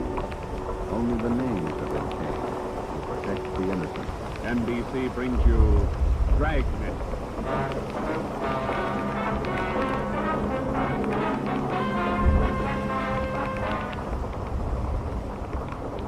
You're a detective sergeant. You're assigned to robbery detail. A ruthless fiend roams the streets of your city masquerading as a police officer. For months, helpless citizens have been robbed, beaten senseless and kidnapped. The criminal is a twisted genius, vicious, cunning. Your job, get him. Dragnet, the a documented drama of an actual crime, investigated and solved by the men who unrelentingly stand watch on the security of your home, your family, and your life. For the next 30 minutes, in cooperation with the Los Angeles Police Department, you will travel step by step on the side of the law through an actual case from official police files, from beginning to end, from crime to punishment. Dragnet is the story of your police force in action. It was Wednesday, June 4th. It was warm in Los Angeles. We were working the night watch on a robbery detail. My partner's Ben Romero. Boss, Jeff Beck. My name is Friday. I was on my way back from communications. It was 11:13 p.m. Robbery detail. Oh, hi, Joe. Hi, Ben. You get that message to call home? Yeah, not bad. That's enough. That doggone kid of mine taking home Again? last year it was the year before that from me. Every time I get set for a vacation, he decides to take me.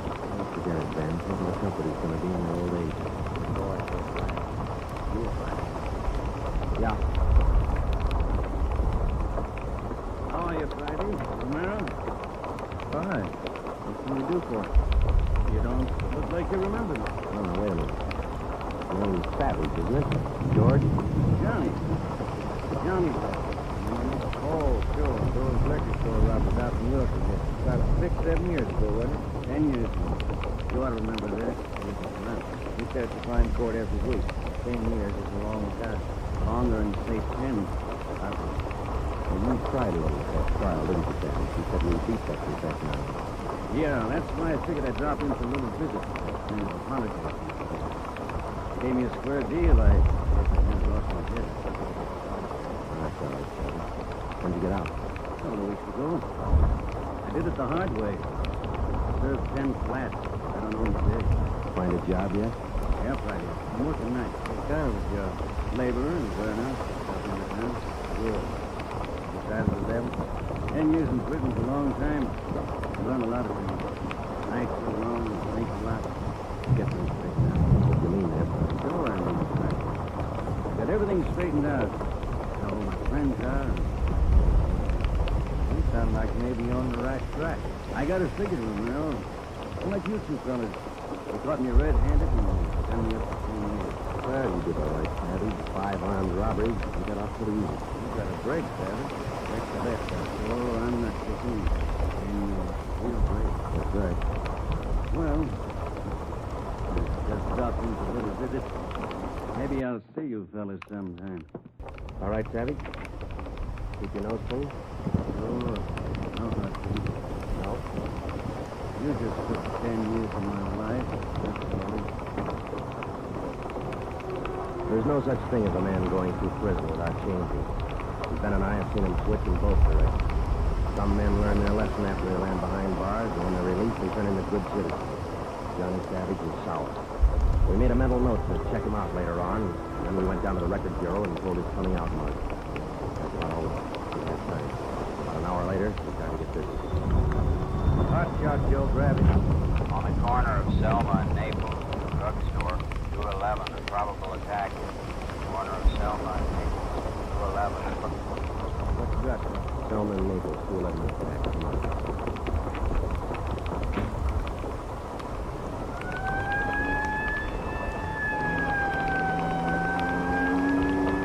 Here we are, Joe. Over there on the fourth corner. Yeah. Come on. We got the story from the victim, the store owner, Mr. Thomas. For the most part, it was the usual rundown of an early morning hold-up. There was only one exception.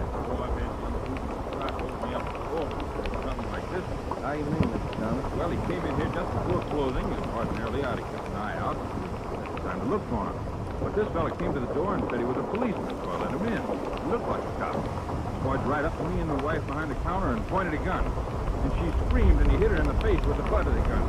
Sergeant, it was hard. That's the way it started, and that's the way it kept going. Because most of the victims and most people don't realize that as citizens, they have the right to check on police officers' identifications when in doubt. After we got the story from Mr. Thomas and checked the store in the neighborhood, Ben and I headed back to the office. Attention, all units. The end of North Baxter Road near Hillsborough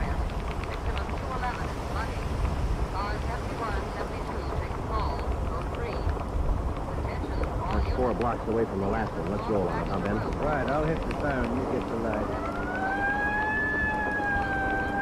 By the time Ben and I got up to the end of North Baxter, the men from car 71 were already there. The victim was telling the story. His face looked like he'd been through a new training. I hit the hole and I hear this siren behind me. I saw this red light flashing on the side view mirror. Naturally, I pulled over the curb and was just reaching for my driver's license when the cop runs up, yanks me out of the car and starts clubbing me in the face with the butt of his gun. Did you get a look at him? Think he was driving? No, I'm afraid not. He swung me around and kept me staring into that red light on his car all the time he was speeding.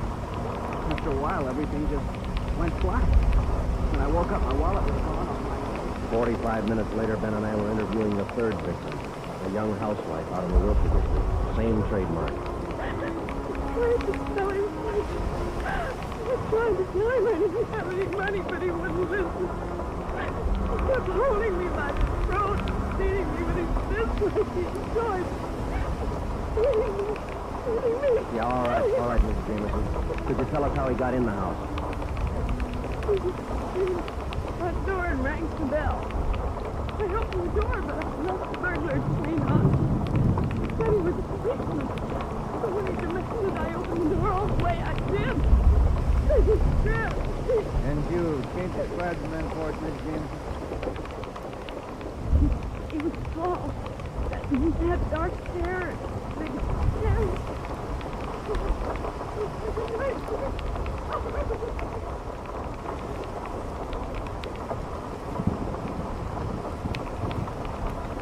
Tall, dark hair, big hands. We'll get to see behind you. Eddie, let's wait and see. Come on, let's check the box. Hi, Mike. Hi. Waiting for you. Come on, Ben. You the detective, fellow. Sit down. Yeah, Skip. All right, you two, let's have it. Guy with the red light? Yes, the guy with the red light posing as a policeman. Why hasn't he been picked up? You know as much about it as we do, Ed. We got our first call around midnight. We knocked over a drugstore out in town. And we stopped working since. Did you get any definite lead on him? No description, no license number? Nothing. Tall, big hands, dark hair, that's all. Fine. Either of you got any ideas? Could be anybody, Skipper, with that description. You sure it wasn't anybody on the force? We sent all the victims down to personnel. Lowry showed us a mug book of all police officers. Wasn't on the line. What's the fact? Drugstore, motor, gas and housewife out in the Wilshire. Went right in the house after her. 4 of them, right in a row. Fine. Huh? The 20-year-old kid in the next room came in just before you got here. A couple of hours ago, he was sitting in the car with his girl on Lulling Drive. His red light bandit comes along, slugs him, and kidnaps the girl. Kidnapped? You feel me? On a trace. When did this happen? A couple of hours ago, they brought the kid over from Georgia Street Hospital. You can talk to him now. They had a bad time. Right in here. Pete, we're going to have to ask you a few more questions. This is Sergeant Friday and Sergeant Romero. Hi, Pete. Can you tell us what time the trouble started? Oh, about 10, 15 minutes. Sally and I were sitting in the car talking about what was going on honeymoon. And we're going to be married next month. Suddenly this car pulls up behind us and starts flashing the red spotlight. And listen, the guy runs over and pulls open the door. He said he was a cop. Did you get a good look at his car, Pete? I think it was a black sedan. You get a look at the man, Pete. No, I didn't. It was pretty dark and he kept me staring into that red spotlight. It all happened so fast. Then he started slugging me, and I went down. What happened then? Well, the next thing I knew, Sally was screaming. He had one hand on her throat, and he had her backed up against the side of the car. He was beating her with the other hand. So some kind of a short billy club. I got up, and I started for him, and he slugged me again. When I came to, Sally was gone. Anybody check the area up there, Ed? Yeah, Davis and Griffin. Didn't find a thing. Oh, Sergeant, you gotta find it. You got to. I wouldn't know what to tell her folks. I wouldn't know what to say. That's all right. We will. You take it easy. Hot shot, Ed. Up on Summit Road, near West. A woman, unconscious. Ambulance call. Hospital dead body. All right, Hannon. Look after Pete here. Friday, Romero, let's go. Up ahead, Romero, to the right. Okay, Skip. Yeah, there's the ambulance and the cruiser car. Alone enough. All right, come on. Hiya, Doc. What'd you find? Hiya, fellas. Right over here. Just gonna take your aim. Where'd you find it? Over there, beside the road. Somebody driving by saw it. They called it. Any identification? This bracelet on her wrist. My Jerry's family. That's the girl, all right. What the chances, Joe? I wouldn't bet on him. Pretty bad shape. None of you seen enough? Yeah. Right here, Romero. Call the crime lab and check the area for footprints and tire tracks. I'll ride back in the ambulance with the girl. She'll gain consciousness. I want to talk to her. All right? Okay, Ed. I'll meet you in the office by 8:30. We're working straight through till we get this. Here's the office, Gilbert.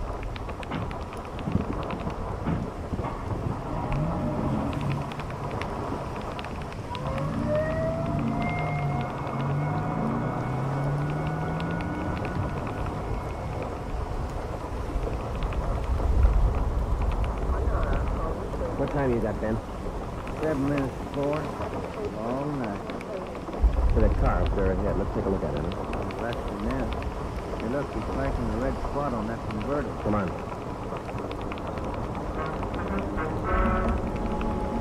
You see this, Joe?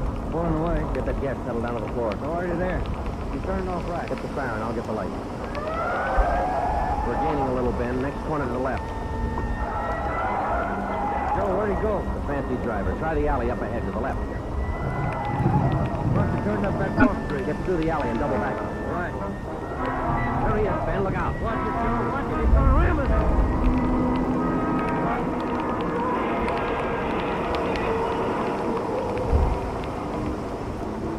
We got hit just in front of the rear bumper. Our car was forced into the curtain and it turned over.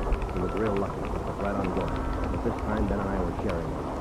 All we got out of it was a couple of nasty cracks in the head and a few bruises. It was enough to keep us in the hospital under observation for a day. By this time, Ed Backstrand was fuming. So were the newspapers. During the day we spent in the hospital, the red light bandit went on a real blitz. We pulled 6 more jobs, 1 liquor store, 2 residential holdups, and 3 car robberies. 5 of the 6 victims were slugged and beaten.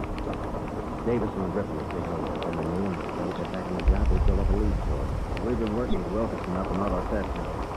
We've used 4 stolen cars already. We got to make the numbers on each one of them. How about the dark sedan was driving in the event? Boys picked it up this morning on Tulsa. We're checking the complaints now. That's fine, Dave. You got any description on the guy yet? All I dare do. The word's too fast. Nothing at all? The same as you. Tall, black hair, big name. Loves to amuse. Ready, Romero? Got a minute? Okay, Skipper. Check you later, my man. Excuse me. Sit down. How do you feel? Pretty fair, Ed. Little stiff here and there. All right, did Davis fill you in? Up to date. Okay, I just called the doctor who was handling Sally Wilder, Pete's girlfriend. Do you remember? Oh, yeah. She's been in pretty bad shape since she found work there on Summit Road. This morning she said it turned for the better. She's conscious, and her doctor thinks she might be able to talk to us a little bit. Good. When? About an hour. I cleared her with the doctor and with her family. She'll only be able to stay a couple minutes to make the most of it. All right, Ed. We'll check with you later. Hey, Joe. Ben, here's some mail thanks to you fellas while you were gone. Oh, thank you, Mike. We're going over to the county hospital. We ought to be back for an hour. Okay. Hey, there's been a couple of phone calls, too. Yeah, anything important? I don't think so. The guy just called to say hello. Said his name was Johnny Tavis. Just called to say hello. I presume you men are aware of the girl's critical condition. Yeah, that's right, Dr. Stone. We saw her before she was taken here to the hospital. Oh, yeah. Do you understand, of course, that you'll be able to see her for only a few minutes? Please, try your best not to stop. Right. Sally isn't able to talk. Bad mouth and face injury. So your questions will have to be answered simply yes or no, and not a yes. We only have 2 questions, and we want to know if you can identify the man who did the picture we got. All right, Sergeant. Thank you.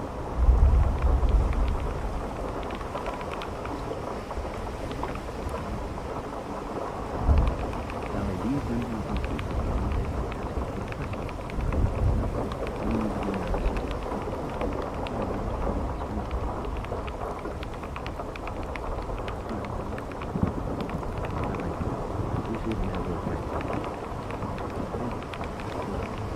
Did you get a good look at his face?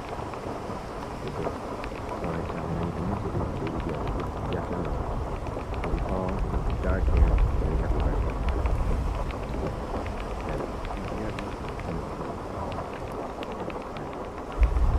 Just one more thing, Sally. I'm going to show you some pictures. Take all the time you want before you make up your mind about each one. If you recognize any one of these men as a person with access, just nod your head. All right?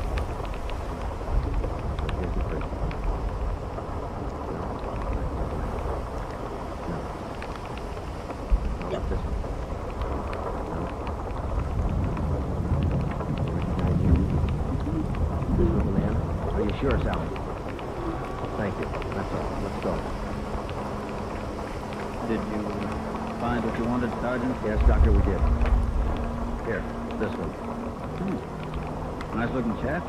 Who is he, Sergeant? Name's Savage, Dr. Coleman. Johnny Savage. When we got back to the office, we checked in with Ed Baxter. In 5 minutes, an all-points bulletin and the full description of the suspect is broadcast to every radio car, every motorcycle officer, every sheriff and law enforcement agency in Los Angeles and Southern California. By nightfall, our manhunt was on. More than a dozen extra patrol units were called in for duty that night. When they pulled out of the police garage, the name, the picture, and full description of Johnny Savage was in possession of every officer.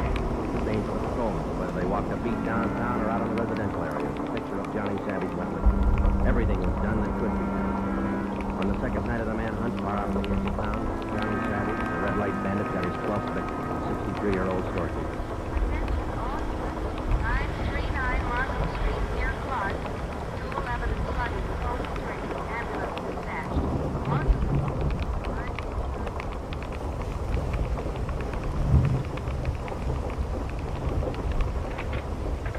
Here it is, Skipper. Time.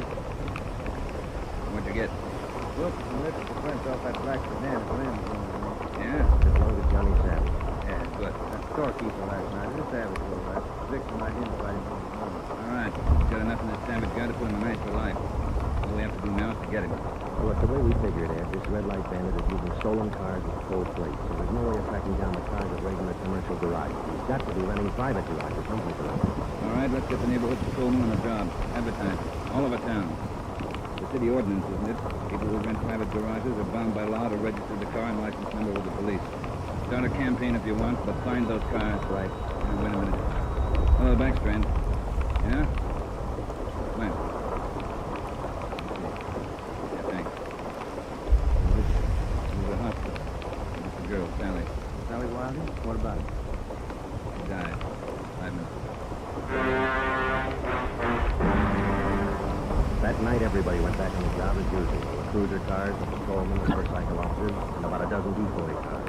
Armed policemen riding alone in cars or parked in lonely spots with a police officer escort. Our car, 80K, was still in the garage for repairs, so they assigned us another one. And we started to make the round. Everything was usual. Except one thing. We weren't tracking down just a thief anymore, or a sadist who liked to get people's faces in. We were out to get a murderer. It was a perfect night for the suspect. Dark, no moon. I gave Ben 2 to 1 odds, and I put up $5 if we'd get Savage that night. I lost the $5. We cruised until 7 the next morning. There wasn't anything else. We had breakfast at the Federal Buffet, a little restaurant down the street from the city hall. About 8:15 when we got back to the office.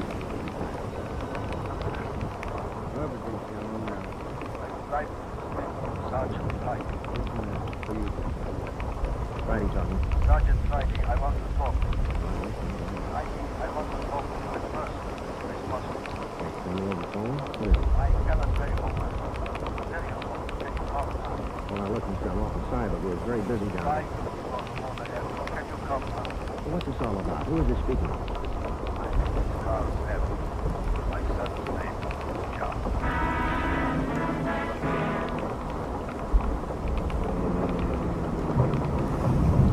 Here it is, Joe. Neat looking little place. Yeah.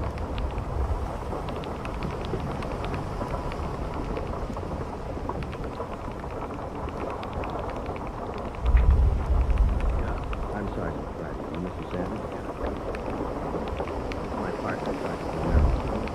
I will be brief. I'm the father of John Kelly. I wish for you to catch him. I noticed the name on the mailbox outside, Mr. Savage. Change the name? I changed my name 10 years ago. John Prescott. My old name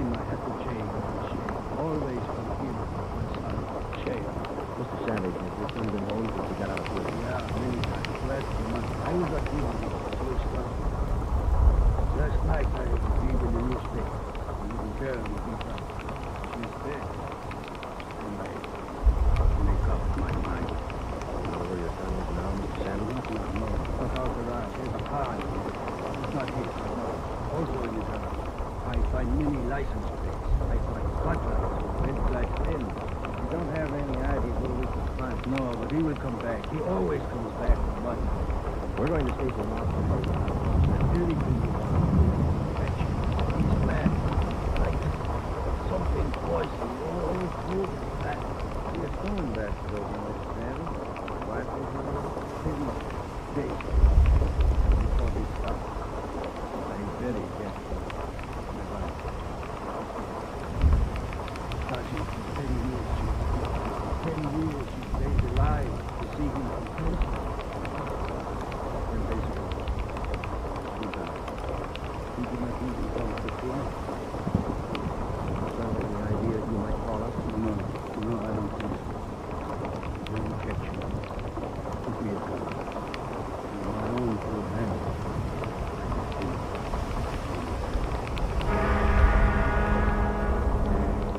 Before we left, we called Ed Backstrand and we brought him up to date. He sent 3 detectives out to relieve Davis, Griffin, and Moore. We told them to keep an eye on the house and the stolen car in the garage. That night after dinner, Ed Backstrand, Ben and I went out and relieved them. We parked the cruiser car in the garage next door and we took front door. Charles Savage and the light company went to bed last night. The 3 of us sat up for 20 minutes in the darkened house. And we kept an eye on the garage. 3 hours. Waiting back around. Randy, Romero, look alive, will you? Yeah, pretty sorry. Lots of nothing to anybody. What time you there?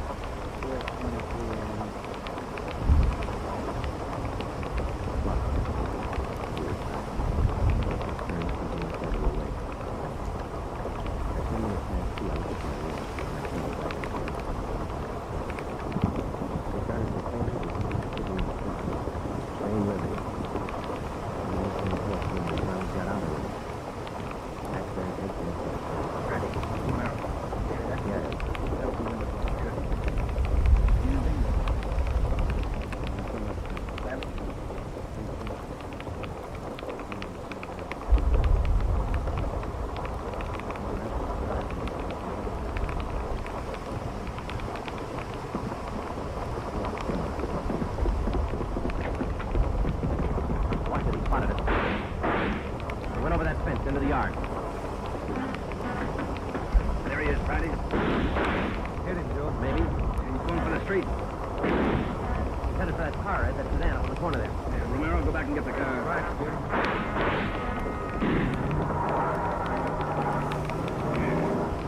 He must have parked up the block before he came around. Where's Romero? I don't know. Oh, here he comes now. All right, let's go. Get that radio on, Joe. Already on, Ed. All right, give him a call. Any sign yet? No, nothing so far. Next one to the right, Ben. Unit 80K to Control 4. 80K to Control 4. Clear and keep frequency 4 open. This is an emergency.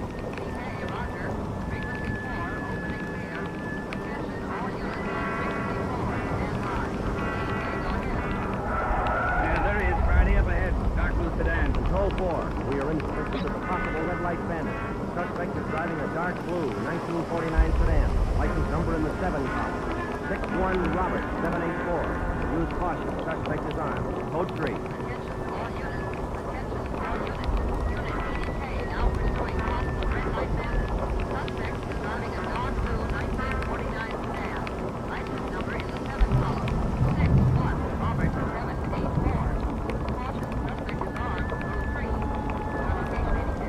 Control 4. We are headed east on Wilshire Boulevard, crossing La Brea.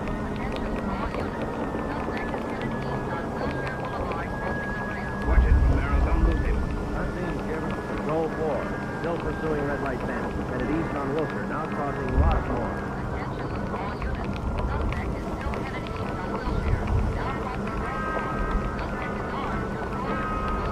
That truck pulling out up ahead. Get the siren, will you, Skipper? Hold on. That's sweet. Keeping on Romero. A lot of traffic up ahead. He's got to slow down. Control 4. Suspect headed east on Wilshire, crossing Western Avenue, closing in. There he goes. Go right down Sherman Alley. The dead end. Yeah. Control 4. Suspect turns south into Sherman Alley, closing in on suspect.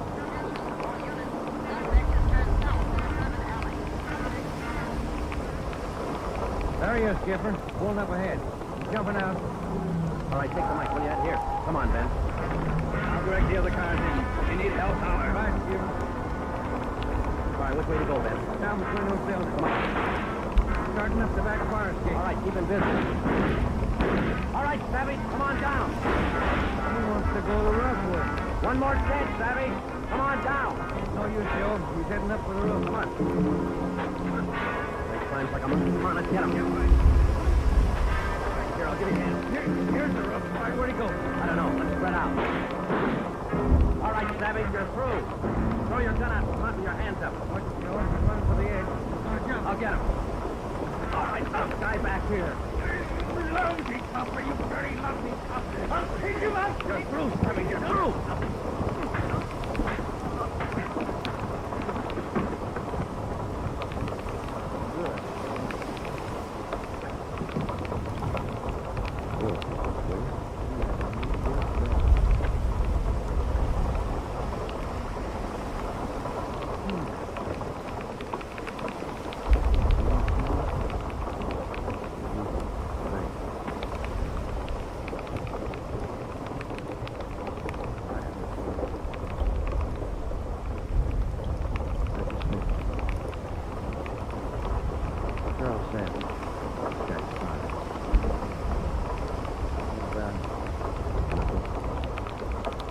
What would you do, Ben, if your son was murdered?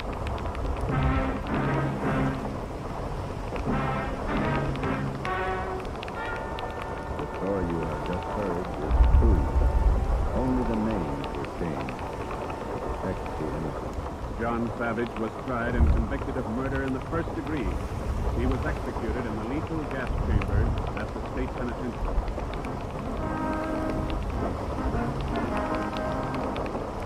You have just heard the sixth in a new series of authentic cases from official files. Technical advice for Dragnet is furnished by the Los Angeles Police Department. Tonight's program is dedicated to Patrol Officer Robert Steele, Montana State Highway Patrol, who on the morning of November 2nd, 1947, gave his life so that yours might be more secure.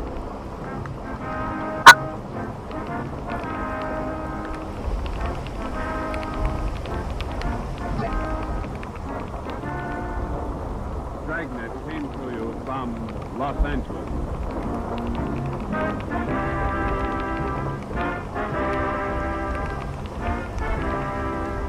This is NBC, the national broadcasting company.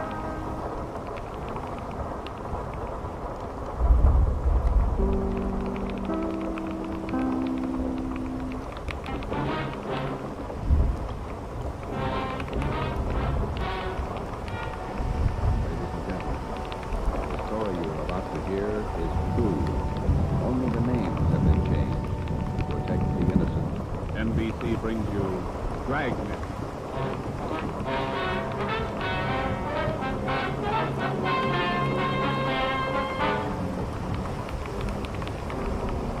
You're a detective sergeant. You've been off duty 2 hours. You receive an emergency call from the chief detective. An entire block in the heart of your city is threatened with complete destruction. Your job, report at once. Dragnet, the documented drama of an actual crime, investigated and solved by the men who unrelentingly stand watch on the security of your home, your family, and your life. For the next 30 minutes, in cooperation with the Los Angeles Police Department, you will travel step by step on the side of the law through an actual case from official police files. From beginning to end, from crime to punishment, Dragnet is the story of your police force in action.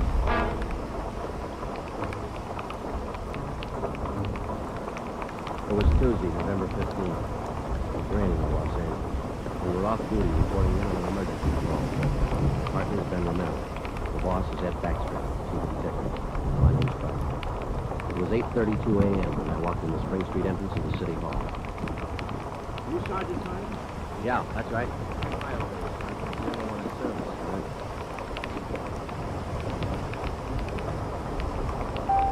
I'll run you up to 16. The chief's waiting for you up there. What's the pitch? Only one elevator in service out of 10. The place looks deserted. What's going on? Nobody in the building. All the office people have been sent home. Lots of trouble. Somebody declare a holiday?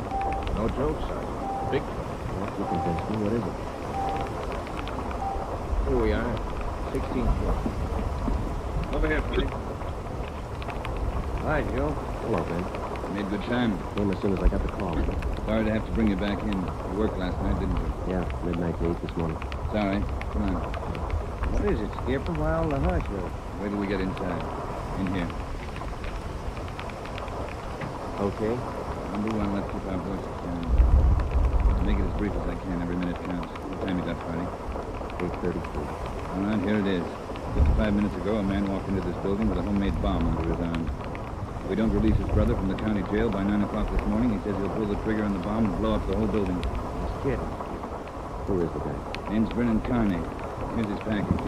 He and his brother have been in and out of jail since 1937. Small-time thieves. There's the FBI kickback. We had him once before, both of them. Brother's name is Elwood. Serving a year for car stripping. And this two-bit thief is sitting here in the city hall with a bomb on his lap. That's right. The next room. What kind of a bomb is it? Think he's bluffing? Could be bluffing, but the crime lab says no. He's gone from the lab, good looking. Been in there twice. Went into the box of glass. Says you can't see much without a closer look, but you can't get near the guy. What do you want us to do? It's a volunteer job. You can take it or leave it. I won't order you to do it. How you want to handle it? You sure you want a piece of this one, Romero? No, he doesn't, man. He's got a family. Get me another single man. We'll give it a try. Wait a minute, Joe. What makes this job big? Anytime we kick the door in, you never know. That's what makes it different. This time we do. No, you're not going to cut me out. Not the only time I know what I'm getting in. All right. Chandler's tried. Hannon, Davis, Watson, they've all tried. This guy Connie knows what he's doing. He's no pushover. Somebody's got to get that bomb away from him. Friday, Romero, it's your baby now. It was 8:36. We left Backstrand and started down the hall. Connie was going to make good his threat to blow up the building by 9 o'clock. We had exactly 24 minutes to talk him out. Ben and I figured we'd better look him over first and then work out some kind of a plan. Maybe just talking to him would do it. Vernon Carney was sitting in a straight-back chair against the far wall facing the door. He was seated between two windows that looked out over the city. Along the left wall was a row of 6 wooden chairs. In the center of the right wall was a connecting door leading to the office where Backstrand had briefed us. The door was locked on both sides. Just off-center and favoring the left of the room was a small filing table. The other furniture in the office was a desk just forward of the connecting door on the right. There was a dictaphone on the desk. In the near left corner, shielded by a white screen, was a small wash basin. The faucet leaked. Vernon Carney was middle-aged. He sat erect, holding a black box in his lap. He held his right hand inside one end of the box. Ben and I stood there for a minute and looked at him. Then we walked in the room. What do you say to a man with a bomb? That's close enough. Cigarette, Carney? What are you trying to prove? You know what I want? We're not going to let your brother out of jail. You got 9 o'clock to change your mind. According to that clock on the wall, you got 24 minutes. If we go, you're going with us, Carney. There's much of a room to figure that, copper. What made you think you could get away with that? Haven't yet. It ain't 9 o'clock. Unless that clock's slow. Haven't checked it against the pocket watch signal. That's the one that's running this show. Have you given any thought to all the innocent people that are going to go up with that thing of yours there? My brother's innocent. I want him out of jail. The court says he's guilty. He'll get out when he serves his time. That's where you're wrong, copper. He gets out at 9 o'clock this morning.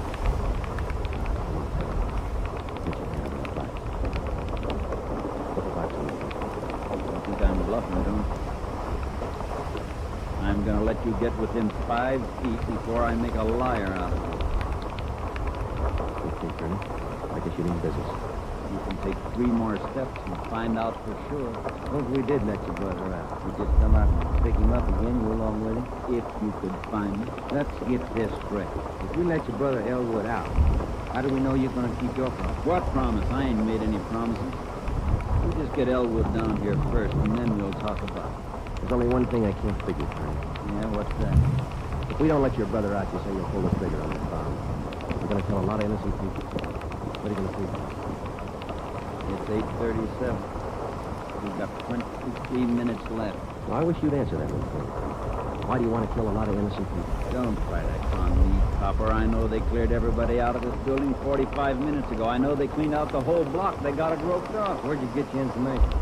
I got a couple of windows here to look out of. Don't you think it's about time to send somebody over to get Elwood? You know, Corny, we've got a way out of this.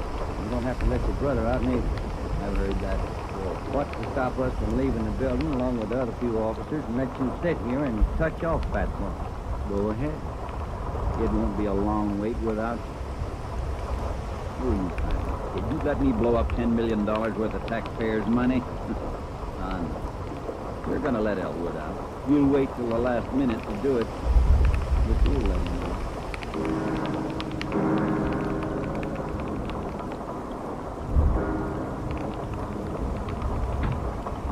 Ed, I'm still not convinced Connie can back up what he says. Then why didn't you take the box away from him? Yeah. We're in this spot, let's face it. How about an eye for an eye, Sidney? What do you mean? If he pulls the trigger on that machine, he kills us. How about us getting him first? All right, Romero. How are you going to handle it? I'm not top man on pistol range, but I could win you.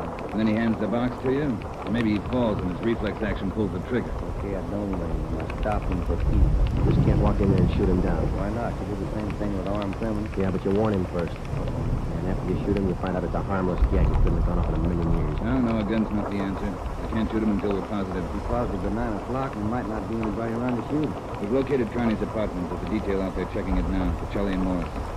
Ed, you got any ideas at all? Anything you could tell? That's why I called you in. None of us have gotten any further than you did just now. There's just one thing I want to know for sure. Yeah, Friday. Is it or isn't it? We all want to know. Either way, we gotta get that box away from him. Thanks, friend. Yeah. You did? Yeah? No, stay out there till I call you. All right, here's half the answer. That was for Charlie. I found 28 sticks of dynamite in Connie's apartment. We knew Connie wasn't kidding. We could see into the bomb through the glass window and went in. It looked like dynamite inside, and there was dynamite in Connie's room. We didn't know if he had the nerve to pull the trigger, or if we know if it would go off when he did. But with only minutes remaining, nobody wanted to take a chance. From here on in, all of us agreed that Vernon Connie sat on the next one, holding in his two hands a force powerful enough to destroy us all. We had to get that box away from him, and to get that box, we had to have a plan. I looked at my watch. It was 8:40. 20 minutes till 9 o'clock. How do we get it away from him? I had an idea. It might work. Let's have it. Connie's sitting against the far wall between two windows. They're both open. That's right. And if we could get a man through one of those windows, we might get Connie from behind. How are you going to get him? Whoever gets through the window could slug him.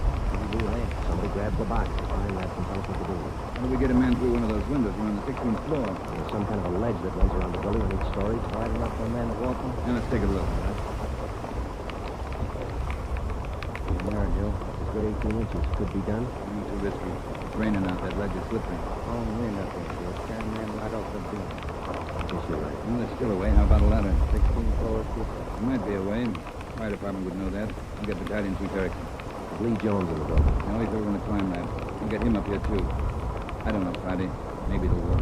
Got to. All right, now look. It's going to take a couple of minutes to set this up. We've got to know what Connie's doing every second of that time. How about the dictaphone in there? Good. Get it on without him seeing. Dictaphone in there is connected to this one in here. Between the 1614. You got that? Yeah. All right, push down key 1614 on that machine in there and leave it down. Get the receiver off the hook and leave it off. That's right. You know, if it isn't off the hook, we won't be able to hear a thing in here. Right. Come on, Ben. Here's back, Graham. Give me Chief Anderson. Where's my brother? Still in his cell. Yeah, I'm telling you, for your own good, you'd better get Elwood over here. Connie, I'll bet if we get your brother on the phone here, he'll tell you he doesn't want any part of this. You mean Elwood don't want out? Jory wants out. Not your way. He's only got a year to serve. You should leave him alone. Oh, I told him I'd get him out. I didn't think I could do it.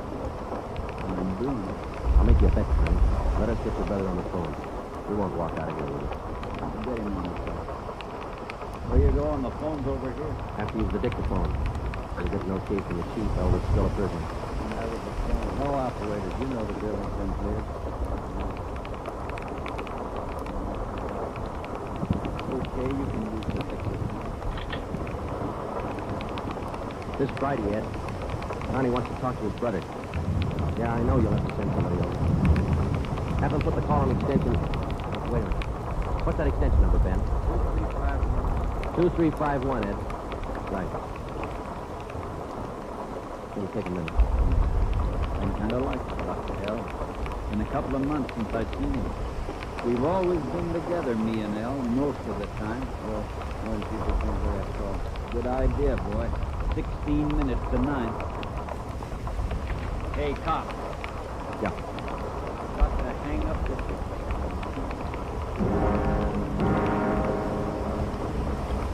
Put the receiver back in the video. Ben and I had failed to make good on the first step of the plan. When we got outside the door, we briefed Davis and Watson. They went in to sit with Connie. It would be their job to keep us posted on Connie's movement. The dictaphone was out. We went back into the office next door. Sam Erickson of the fire department and B. Jones and Clyde were already there. We were back there. Would have been a help. We haven't got time to cry over it. Oh, yes, right away, Steve. He doesn't know. Backstand told us the plan. We can't do that. See? Too high, Chief? Yes, we've got us a 100-foot area. Figure, well, the store is 96 feet, 8 floors. And we've got the latest equipment. What's the idea you had, Jones? Sam, can you get hold of a pump there in a hurry? Sure, we got a lot of scaling ladders, but we got nothing up there to hook them on. Figured on dropping down from the floor above? That's right, and I figure a pump here will do it. Sure it will. Make it past the windowsill up there. But we've got a foot and a half wedge in the way. No, looking on the line. You know, a man on the rope, Chief? Yeah, Romero. With this thing, quiet. Could you rig it so one of my boys could do it? Sure. What's the risk? Work it, right? This fella, right? Heavy leather gloves. Two of my men lower him down. Right. What do you think, Lee? What do we do with the bomb when we get it? I figure that box is only for a little about a foot square. Here's what I'll do. I'll get you a bucket with a foot and a half mouth. It'll be full of water. Yeah. I'll have it right outside the door of that office. When you get that box, place it in the water. We'll get the bucket out of the building as fast as we can. Once we get the bomb on the water, we're in clear. And I can't promise you that. The safest way to handle it under the circumstances. All right, that's the procedure. Sam, you take care of your end right away. I'll get a detail to give me a hand down the street. We'll have a car ready to take the bomb to a safe area for the decommission. Work as fast as you can. Come on, sir. Our baby, Joe. That's right. Which part of it you want? The rope or the bomb? Fire Chief Erickson says the lattice man in the rope. Okay, Joe. And I'll get the bomb out of the building. Okay, that's routine. But carry this with you. When it comes down on that rope, there's one chance to make good. We'll slug him and make it count, but there's no second try. Yeah. And Joe, when you grab that box, you got to get it away from Carney before he can squeeze the trigger. And you got to get it down into the street. The elevator. You know how to operate it? It's pretty simple, but I'll double check with the operator. Better do it right now. Ed, we better get Connie's brother on the phone for him. He seemed anxious. We're pretty good to go. All right, Romero, that's the outside phone. It's the city jail. Get going, Friday. Okay.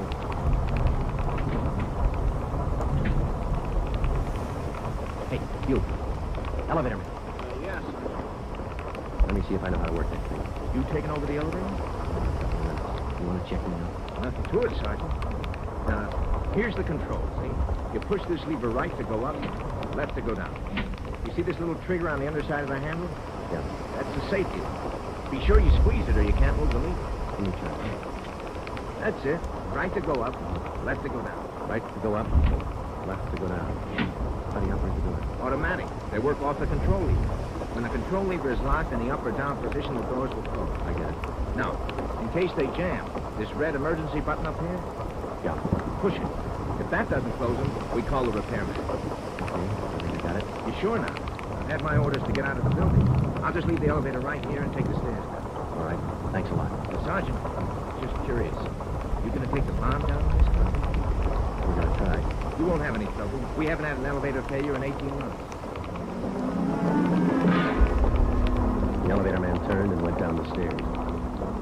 Outside of a handful of volunteers and a man with a bomb, the city hall was now cleared. I started down the corridor and met Ben outside the office. He told me that Lee Jones and Chief Erickson were on their way up in the freight elevator at the rear of the building with the necessary equipment. The 2 fire department volunteers were with them. The phone call had been put through to the city jail, and in a moment, Elwood Carney would be ready at the other end of the line. We went in to tell Carney. I told him over at the jail to put the call through on the station 2351. When's it coming through? Right now. Got Elwood with you? No. Look, Carney, we told you we'd get him on the phone for you. Call will be 2 in a minute. A minute's a long time, Doc. You only got 12 of them left. Elwood's gonna talk you out of it. Sure, everybody's gonna talk me out of it. First it was them other two cops, the little Porky guy and that other one. Then you and this big kid doughhead here, and now it's Elwood. Will you get my brother over here? That's him. Your brother, Connie, I'll get him. Stay put, you. Just gonna get the phone. You want to talk to your brother, don't you? I'll take care of the phone. We'll disconnect it for a while. Now get it straight, copper. I'm through with your stinking, rotten lying. I want Elwood here. And I want him now. Bring him here before I blow you all to pieces. What's going on? Who threw that phone out in the hall? I did. You want me to go out and pick it up? Connie, that's not going to get you anyplace. You're the big boss around here. Maybe. Are you or aren't you? I answered you. Got a piece of advice for you. Take your rookie cops here and get it through their heads. I mean what I say. I want my brother over here in this room. You've got just 11 minutes to get it done. Tell him that, will you, boy? All right, Connie. It's your show.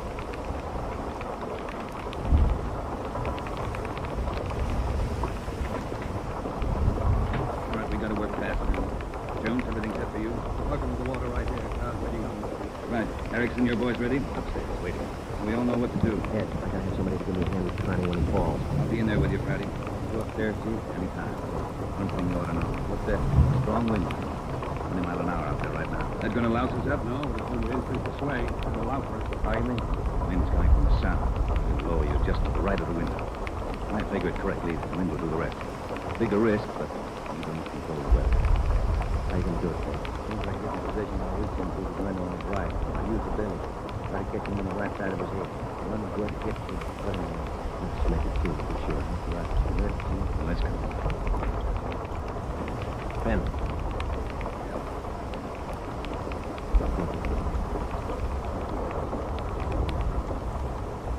What's the time, Friday? It'll take more than a couple of minutes for the mirror to get down to the window. Yes, wind is cold. Jones, no use you sticking around. Dear Friday, please. It's my job. I've got to keep you alive to decommission the bomb. Phone, Joe. See you now.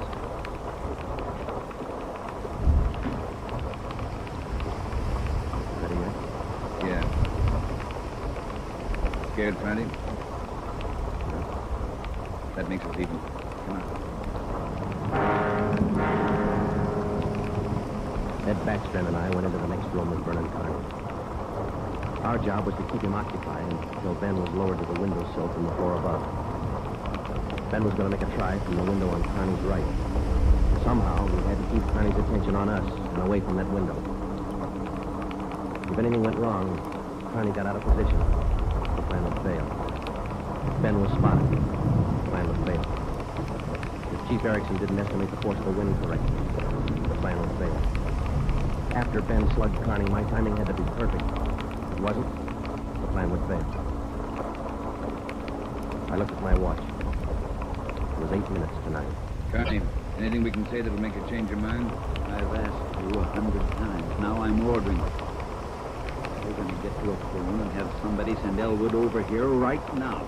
I'm through waiting. Now move. You ripped out the phone. Well, find another one. I told you I'm sick of your two-bit stalling. We've got until 9 o'clock to make up our mind about this. You had none. You wouldn't move like this. Now I'm cutting you short. You guys have got exactly 1 minute to get a phone in this room where I can hear you call the jail and have them send Elwood over here. You said 9, Carney. All right, Joe. Give him what he wants. Davis, unlock the next door to this office. I'll get the phone in. Will the cord reach? Your brother's a prisoner. He's in our custody and he's under our protection. We can't place his life in jeopardy. Why not leave it up to them? Here's the phone in. Yeah. Kenworthy, this is Backstrand. We want Elwood Carney over here at City Hall. His brother wants to see him. Explain the situation. If he wants to come, get him over here. Leave it up to him. Room 1614. We'll have to use the freight elevator. And tell him to. Yeah. Tell him to hurry. Smart thing you've done today. Why don't you go next door and figure out another one? We'll wait for Elwood. I'll let you get out now, do you? We're all gonna wait right here for my brother. In case he don't show up, you're gonna see me pull the plug. Not so close. Right where you are, sit down.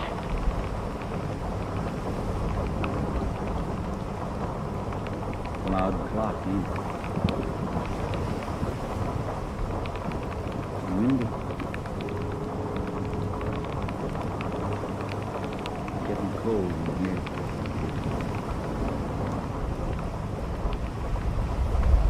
Sure on loud clock. Real windy. Maybe I ought to close the window. Don't want to catch me a cold. Mike, turn on the heat. Stay put, cop. Hey, what's that?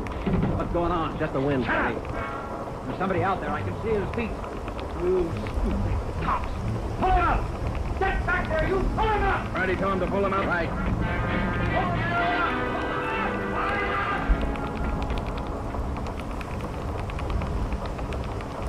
All right, Charlie. You win. You bet I win, you dumb coppers. You didn't think I'd miss a trick like that. You were that slow.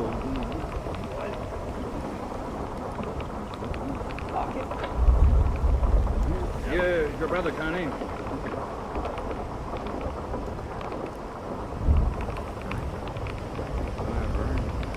did it. Told you I'd do it, didn't I? That's far enough for the rest of you. You're crazy, Vern. You're crazy. How are you going to do it? There's a million cops outside. People all over town heard about this. They're holding the crowd back. They ain't gonna stop us now. We'll never make it. Either way. I got him this far, didn't I? You. Vern, you think we could do it? Hey, you. Yeah. You're gonna get a car ready for us, a fast one. Have it in front of the building. Move! All right, Patty, do what he tells you. Right. Hold it. Yeah. If you ain't back by 9 o'clock, the deal still holds. I told him I'd pull the pin at 9 now if they didn't let you out. You ain't fooling, are you, Vern? Will that gadget really blow? 4 miles. You know what that means, then? Yeah. But they won't let you pull it. We're getting out. All right, copper. Get the car. You've got 4 minutes.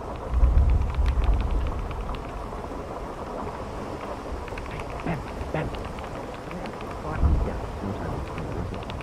Back out. Never bring friends together over the years. Out or not. Just another bomb. Some crazy reason to do for life. That's the point. How about the day? Fly. Same thing. Every second time. I can't prove that. He's in the room with us. It's you and me.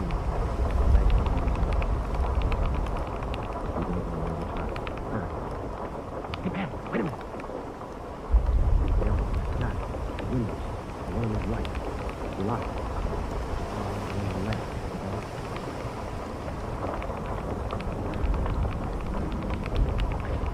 Car will be ready in 2 minutes. Up front. Fine. Ellen and I'll just sit here and wait. It's gonna be good being back together, huh, El? We always were real good together, Vern. Yeah, that's the way brothers ought to be together all the time. Together. Vern, I'd feel better with a gun. You don't need no gun, El. We got the bomb. We'll need a gun when we get out. When we get on the road. Okay. Take your pick. They all got them. Hey, you, give him yours. I'm not carrying a gun. I left it in the other room. Talk without a gun? Who's kidding who? I left it in the other room. Risk the big boy, El. He's got one. About time for the car, ain't it? 2 minutes to 9. Yeah, this feels like it. Right on his hip. Hey, Vern, look out! Grab him, Joe. I got him. Get the box. Leave that gun alone. I got him, Ben. I gotta get his hand out of it. Run, Joe. Get it in the water. Run!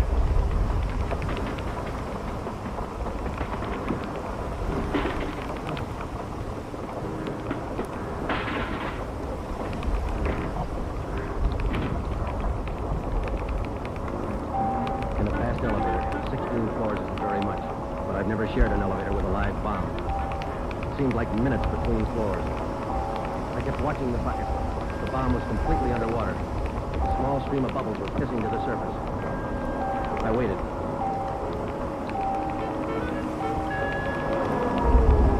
Main floor. I missed the first step. I fell forward. The bucket spun out of my hand. I sprawled flat on the sidewalk. I waited for the explosion.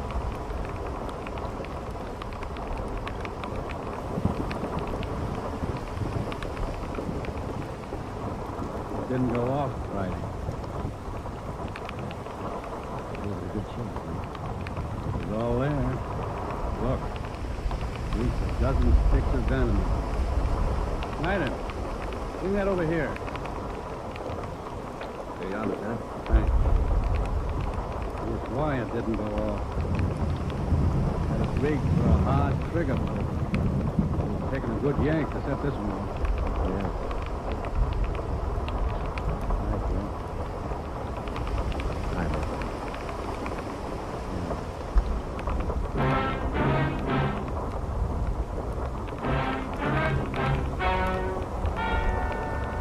The story you have just heard is true. Only the names were changed to protect the innocent. Vernon Carney was examined by 5 different psychiatrists appointed by the Superior Court and was found to be incompetent. He is now confined in the state mental institution for the criminally insane. Elwood Carney is now serving the balance of his sentence with no time off for good behavior.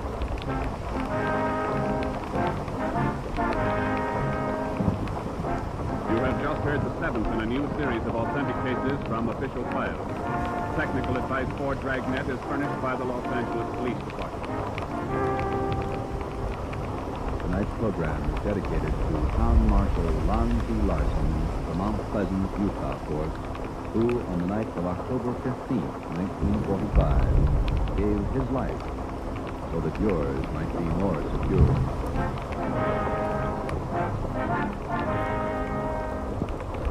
Dragnet came to you from Los Angeles. This is NBC, the national broadcasting company.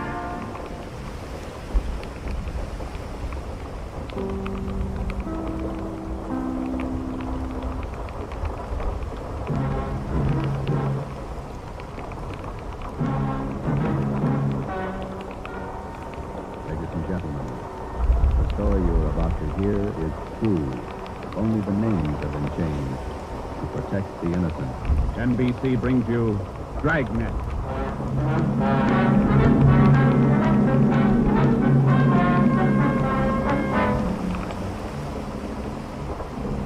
You're a detective sergeant. You're assigned to missing persons detail. You've never heard of Fountain Green, Utah. You've never heard of Juanita Lasky. Los Angeles is a big city. 452 square miles. 3,356,969 people. Your job, find her. Dragnet, the documented drama of an actual crime investigated and solved by the men who unrelentingly stand watch on the security of your home, your family, and your life. For the next 30 minutes, in cooperation with the Los Angeles Police Department, you will travel step by step on the side of the law to an actual case from official police files. From beginning to end, from crime to punishment, Dragnet is the story of your police force in action. It was Monday, December 12th. It was cold in Los Angeles. We were working the day watch on a missing persons detail. My partner is Ben Romero. The boss is Ed Backstrand, chief of detectives. My name is Frank. I was on my way back from lunch, and it was 12:47 p.m. when I got to room 67A. Missing persons detail. Where'd you eat? Federal Cafe. Good soup today. What kind? Corn chowder. It's real good. The place is jammed with Christmas shoppers. I had to wait. Haven't even started much often yet. You? Well, I'll take a penny from my mother. Prices are high. I'll send a lot of cars. Wait till you get married, Joe. Ever try to sell a Christmas card to a kid? They have to have something to do with it. Missing persons, Friday. Fountain Green, Utah, calling the Los Angeles Police Department. Bureau of Missing Persons. My party will speak with anyone in charge. This is missing persons, Sergeant Friday. This is Lasky. Ready with your call from Los Angeles. Hello? Hello? Hello? Your party, go ahead. Operator, could you please give me the charges for this call? I'm using my neighbor's phone. All right, madam. Please signal when your phone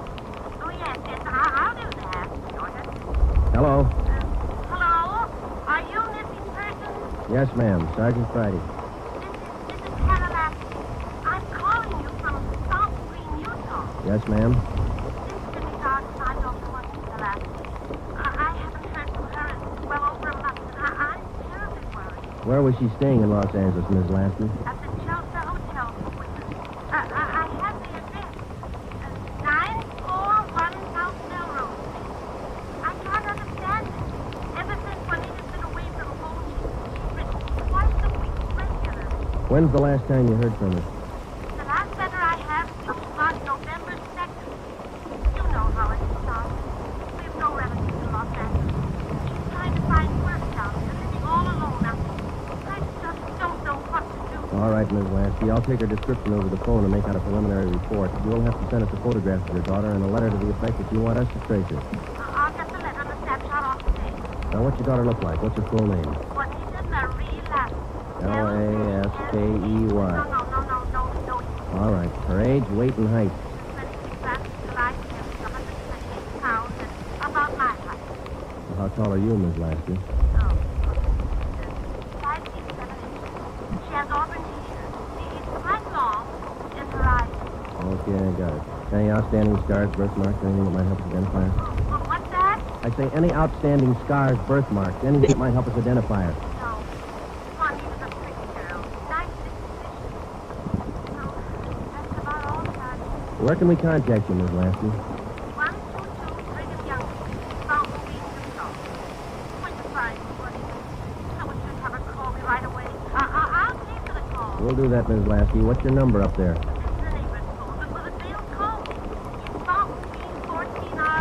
Yeah. You will try to find her as fast as you can. We'll go to work on it. Juanita always comes home for Christmas holidays. Think she's all right? I wouldn't worry about it, Miss Lasky. We'll call you just as soon as we get any kind of a lead on her. Thank you so much, Sergeant. And if there's any charge, I'll be glad to pay it. No charge. If your daughter's in Los Angeles, I think we can find her. If anything wrong, you'll let me know right away? Yes, ma'am. You're very kind. Goodbye. Bye. What you got, Jim? Some girl owes her mother a letter. Come on, Ben.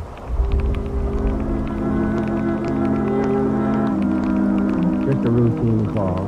We made the usual check, the morgue, all the hospitals, the county jail. And then we went through the repeater file. We found a Juanita Lasky in the files, but the age and description didn't match. We put that lead in the discard. After the usual paperwork, the next step was to check her last known residence, the Chelsea Hotel for Women. Here it is, Joe. Chelsea Hotel. Yeah. 55 rooms, all outside. You're home away from home. Now let's go in.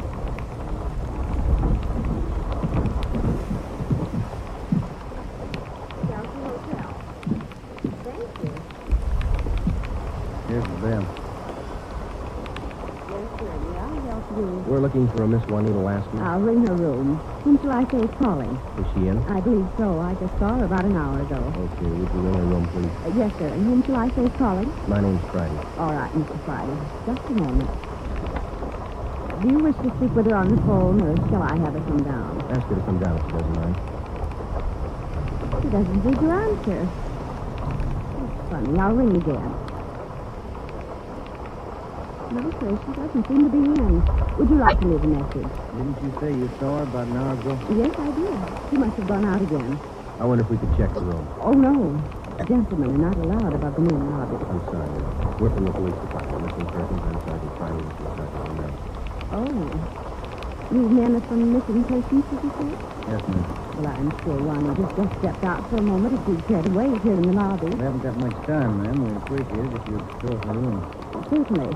I'll get to 215. The elevator's right this way. Thank you. What seems to be the trouble? Some friend of Juanita's missing? No, ma'am. Juanita. Juanita? I don't understand. Her mother's a little worried about her. Down this way. Here we are.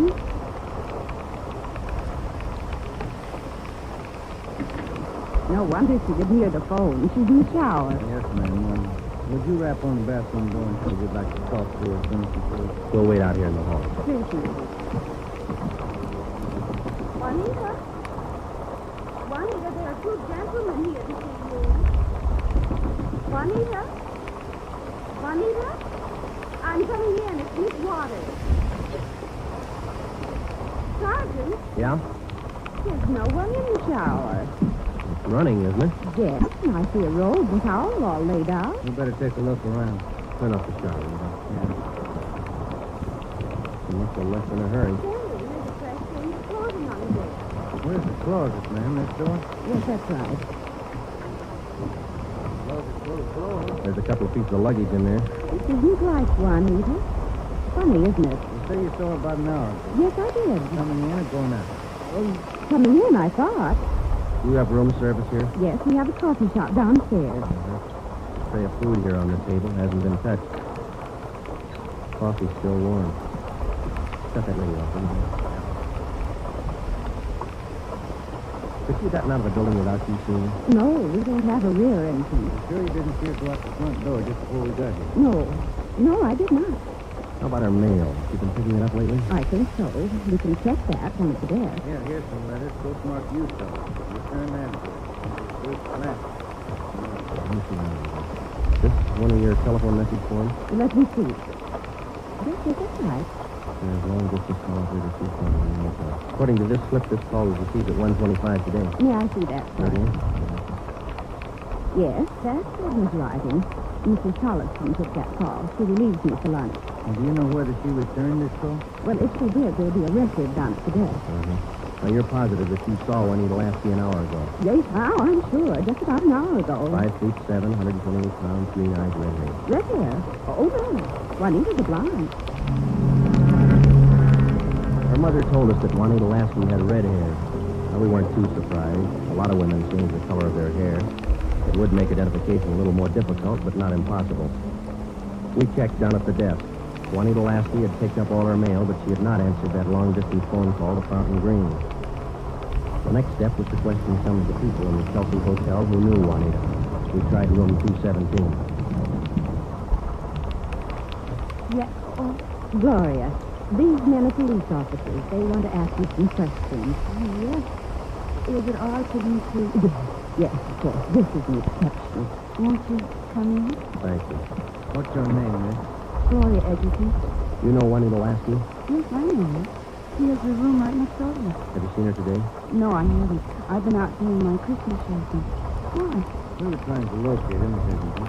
Wasn't she in her room? I thought I heard her shower going. Yes, she did, but she wasn't in there. When was the last time you saw her? Last night at dinner. We always eat dinner together. Did she say anything that might lead you to believe that she was going anywhere today? No. She said she might do some Christmas shopping today, so I suggested she go with me. She agreed. She said she'd be out this morning. Did she? No, she didn't. Just assumed that maybe she was sleeping in, so I went on alone. Are you sure she hasn't just slipped out? We don't know. She's just going down to the corner. It's a little unusual to leave the shower running, the radio on, and let your lunch get cold. Did she do that? How long has Juanita had blonde hair? Well, ever since I've known her, about 6 months. We moved in here together. We work at the same place. Where's that? At the Kaiser Building. We're elevator operators. Who's your immediate superior then? Darlene Kemp. She's just started. Do you have many dates? No, not too many. Juanita likes to go steady. Who was a steady boyfriend? Paul Matthews. He works in the Kaiser Building, too. He's in the dental lab for Dr. Welty. 6th floor. Well, anything else you'd like to add that might help us find her? Well, are you sure she's lost? The Flaggett Building is in the heart of downtown Los Angeles. It's a business and professional building. Cornerstone says erected in 1924, and it stands 12 stories high. The main entrance is on Hill Street.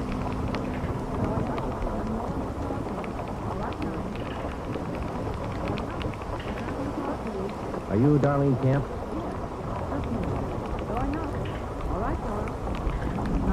I'm Sergeant Friday, Police Department. This is Sergeant Romero. Yes, sir. Juanita Lasky work for you? Yes, she does. She's one of my operators. When's the last time you saw her? Anything wrong? No, we're just trying to locate her. You just missed her about 45 minutes. All right, Sylvia. She was in to pick up a check. You know where she cashes her check? Most of the girls cashing out the bank on the corner. There's only one around here over on 8th. You say about 45 minutes ago? Yes, that's right. Thanks very much, Miss Kemp. Come on, then. Going up. All right, Marion. Yeah, the bank's not far from here. That is kind of funny, isn't it? What's that? The room, the shower, the radio, that lunch. We're pulled out in a hurry. What do you think?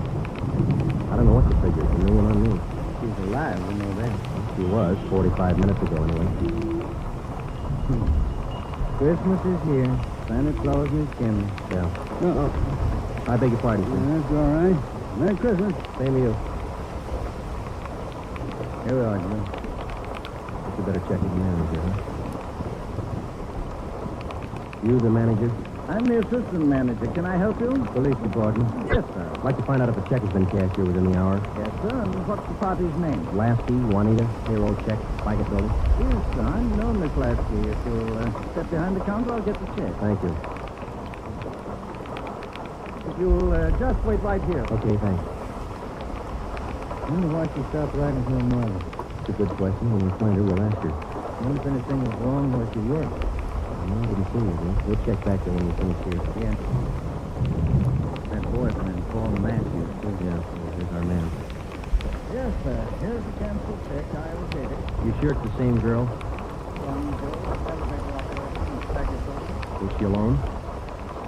Did she appear normal? No, she don't seem to be as friendly as usual. Now, does she have an account here? A small savings account here, but she closed it up about a month ago. I see. Well, here's our card. If you haven't feared, you can give us a call. I'll do that. Thank you very much. You're entirely welcome. Merry Christmas. Merry Christmas. We went back to the Claggett building. Ben called the Chelsea Hotel from the phone booth in the lobby of the building. Miss Waters, the manager, was keeping a sharp lookout, but Juanita Lasky had not been heard from. Paul Matthews worked in a dental lab for a Dr. Welding. His office was number 637.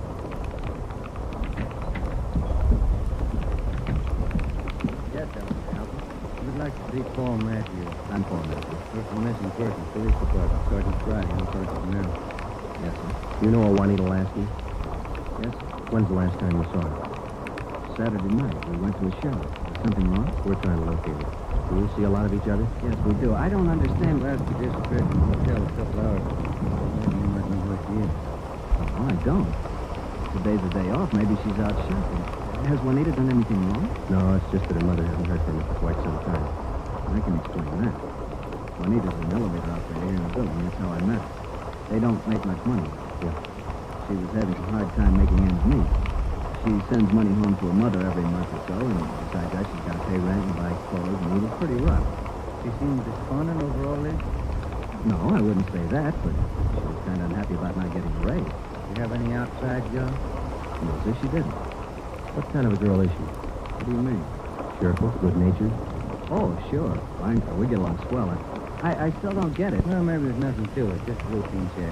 She's all right. When did all this come up? A couple of hours ago. We might have to check back with you. If I can help. Okay. Thanks for the information. Here's our card. If you hear from him, we'll give it to him. You don't suppose anything's happened? That's what we're trying to find out. Goodbye, Miss Lasky.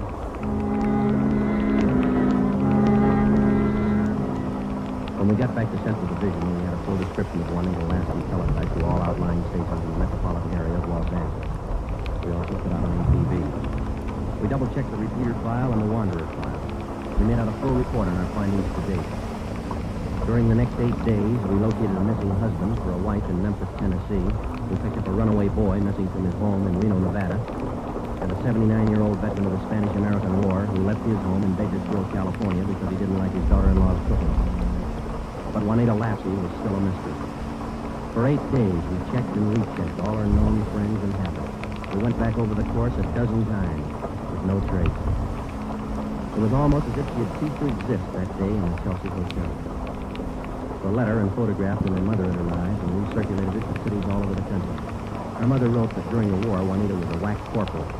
We put a tracer through to the War Department. That way, we'd have another photo and a full set of fingerprints. Well, where do you want to start today? I'll get it. Missing persons, Friday. Joe, this is Spencer over at the morgue. Yeah, Archie. You still looking for that girl? What's her name? Ramona Lasky? Juanita, yeah. Just had one brought in. Looks like your girl to me. The city morgue is located in the basement of the Hall of Justice on West Temple Street. across the street from the city hall. A lot of missing persons cases end right here. Archie Spencer met us at the door. Hi, Joe. How's the wife, Ben? Fine, Rob. Over here, Joe. Cooler 23. Give me a hand, huh? That's her, isn't it? When's she gonna be close? As soon as your fingerprint man gets here. That's from Mona Lasky, isn't it? Juanita, I mean. No, that's not her. You sure? Yeah. Oh, I was almost positive. Sure looks like this picture you bought me. Yeah, it looks a lot like a picture, but it's not Juanita Lasky. 5'7", green eyes, blonde hair, about 130. How close can you get? Look at the face. You sure that's not her? Yeah, I'm sure. Look at her hair, the roots. Yeah, they're blonde all the way down. They ought to be dark. The girl's a bleach blonde. Yeah, I see what you mean. Look at her right hand, the index and middle fingers. Heavy nicotine stain. Our girl didn't smoke that. Yeah, I see what you mean. Yeah, guess I was wrong. That's not Ramona. Juanita. Come on, Ben.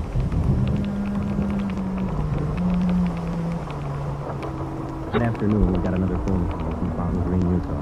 Juanita Lasky's mother. We told her we hadn't found any trace of her daughter. It was a hard job. We had answered calls like this before, but maybe it was just the season of the year.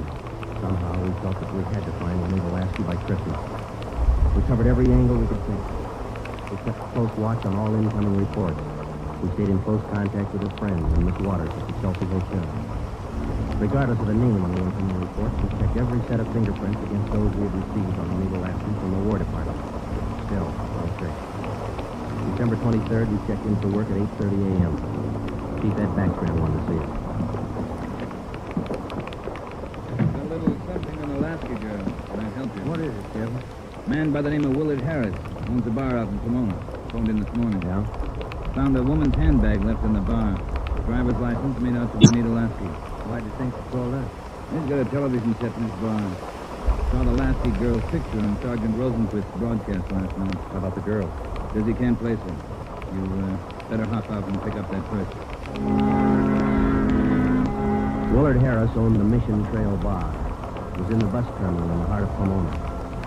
The Christmas traffic was heavy all the way out Garvey Boulevard. It was 10:45 when we pulled up in front of the bar. Willard Harris was inside taking a liquor inventory when we walked in. How'd you do? You, Mr. Harris? Yeah, that's right. You fellas with General Liquors? Los Angeles Police Department. My name's Friday, Sergeant. Hey, wouldn't know you boys. Yeah, I ain't called Los Angeles this morning. We came right out. Say, how about a little eye-opener? I can find out, too. No thanks, Mr. Harris. How about your pocket, though? No, thank you. All right, boy. Guess you want that purse, huh? Yes, sir. Yeah. Here you are. Just as I found it. I opened it up to get the owner's name, but that's all. I didn't have to think. Okay. Thanks, Mr. Harris. You said that you didn't remember seeing the woman who left this. No, I don't. But Herb works with me here. He might have seen her, but he didn't. I asked him the night he found her. How long was it find her for? Oh, I think it's about 2 weeks. No, close to a week. Yeah. It's about 8 days ago. I usually hold something like this for 30 days. That's the law. Yeah. But I saw that talk on the television on that missing persons program. So that's how come I called you. Thanks very much, Mr. Harris. You go, boys. Hold on for a minute. Sure you don't want to leave me? No, thanks, Mr. Harris. Goodbye. We checked the personnel at the bus terminal, but none of them seemed to recognize Juanita Lasky's photograph. We checked the contents of the purse, but we found nothing unusual. 4 $1 bills and some phones and normal things women carried.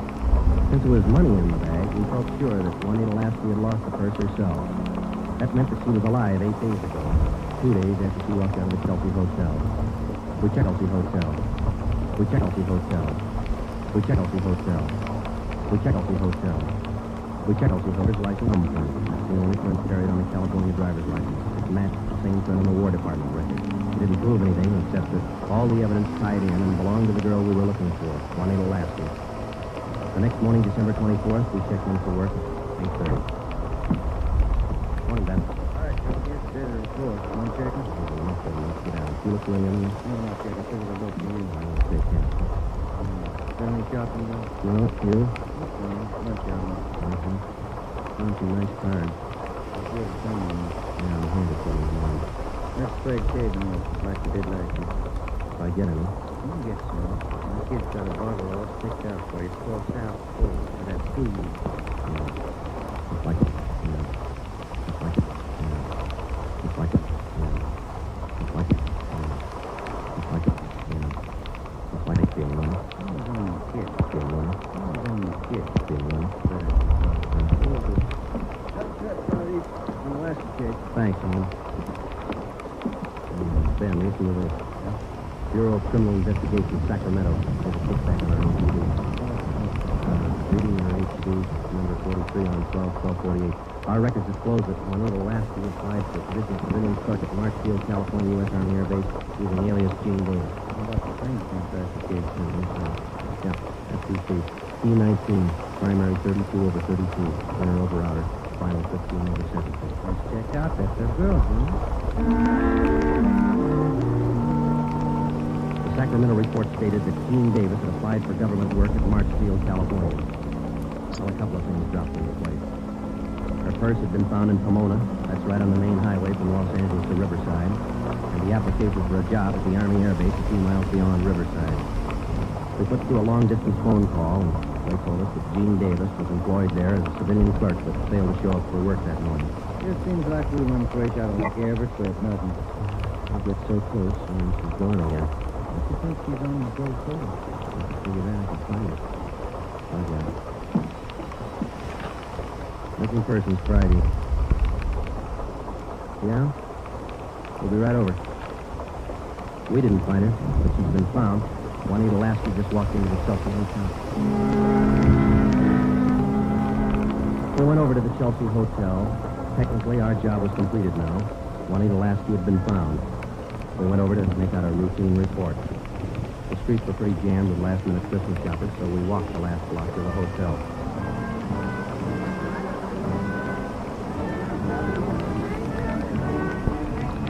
What's your guess, Joe? Let's ask her. Come on, let's go in. That looks like her over by the desk there. Yeah, pretty well memorized that face. Sergeant, this is Juanita Lasky. Sergeant Siding, Sergeant Romero, Juanita. How do you do, Miss Lasky? How you doing? I'm sorry, terribly sorry. Just want to tell you. You mind telling me? What are you doing? Sergeant, I don't know. The last 12 days have been a complete lockdown. The water told me what happened when I was in the vessel.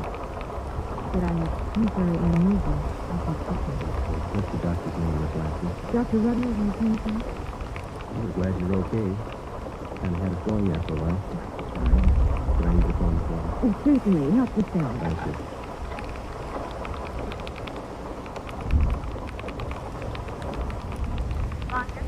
I'd like to place a person-to-person call to Mrs. Hannah Lasky, Fountain Green, Utah. That number is 14R2. Fountain Green, Utah, 14R. That's right.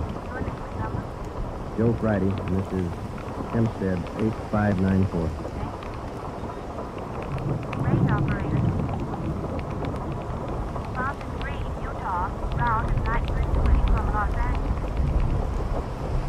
Southwest, Salt Lake, night 14 home. Through Salt Lake.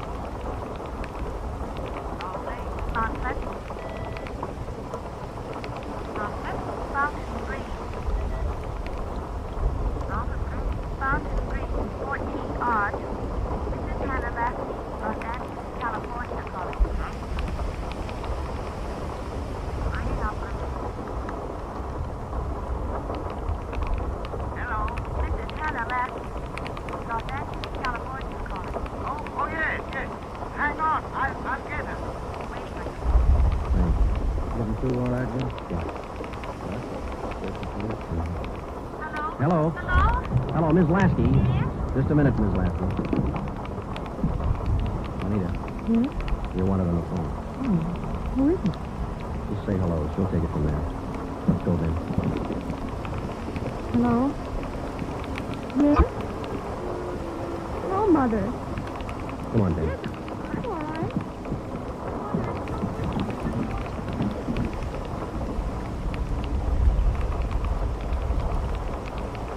See you tomorrow, Joe. Merry Christmas. Yeah, it is, isn't it?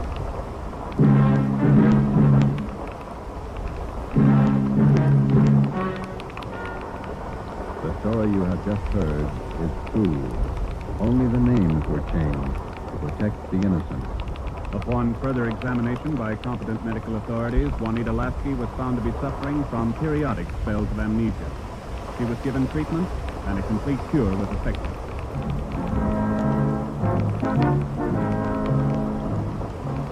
You have just heard the eighth in a new series of authentic cases from official files. Technical advice for Dragnet is furnished by the Los Angeles Police Department. Tonight's program is dedicated to Corporal Grady A. Beecham of the 9th Precinct Metropolitan Police Force, Washington, D.C., who, on the night of December 2nd, 1948, gave his life so that yours might be more secure.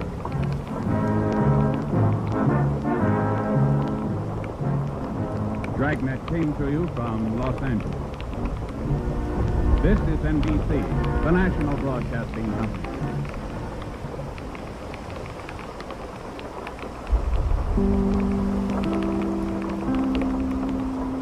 During NBC's great parade of new shows.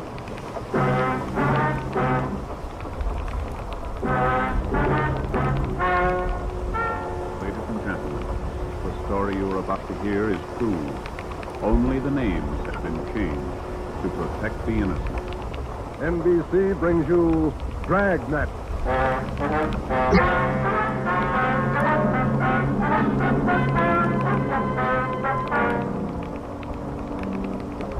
You're a detective sergeant. You're assigned to narcotics detail. For more than 2 months, doctors' offices have been burglarized, hospital pharmacies pillaged, drugstores robbed, medical supply firms ransacked, with one purpose in mind: the theft of narcotics. The criminals are expert, cunning, vicious. Your job, get them. Dragnet, the documented drama of an actual crime, investigated and solved by the men who unrelentingly stand watch on the security of your home, your family, and your life.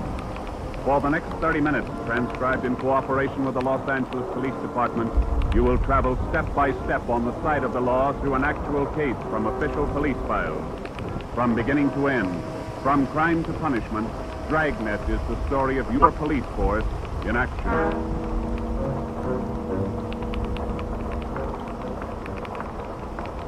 It was Thursday, March 23rd. It was windy in Los Angeles. We were working the night watch out of narcotics. My partner's Ben Rommel. The boss is Ed Backstrand, chief of detective. My name's Friday. I was on my 10:35 p.m. when I got to room 24. Narcotics detail. Yeah, okay. We'll be right over. Thanks. Get anything, Joe? Nothing we don't know already. How about you? That was the county hospital on the phone. Doc Wells. Pretty fair, Lee. I told him we'd be right over. What's he got? One of our informants, Benny Crown. Ready? Let's go. What's with Benny? Bad shape. Somebody worked him over. We found him in an alley off of South Main. Yeah? Doc says Crowns will talk before he crashed out. Anything good? He claims he knows who's running the new dope racket in town. Says they got him. No, let's take the stairs. Why should they bother with small fry like Benny? That's what I'm wondering. Blackmail, maybe. Benny's still on the needle? Maybe that accounts for his story. Doc says his skull is fractured. Morphine doesn't do that to him. Yeah. Benny mention any names? I don't know. Doc didn't say. Here's the garage. Come on. When did they pick up Benny? About an hour ago. He had a pocket full of bundles on him. Heroin. Sounds a small fry. He never had that much dope on him in his life. That's what makes it interesting. Let's go.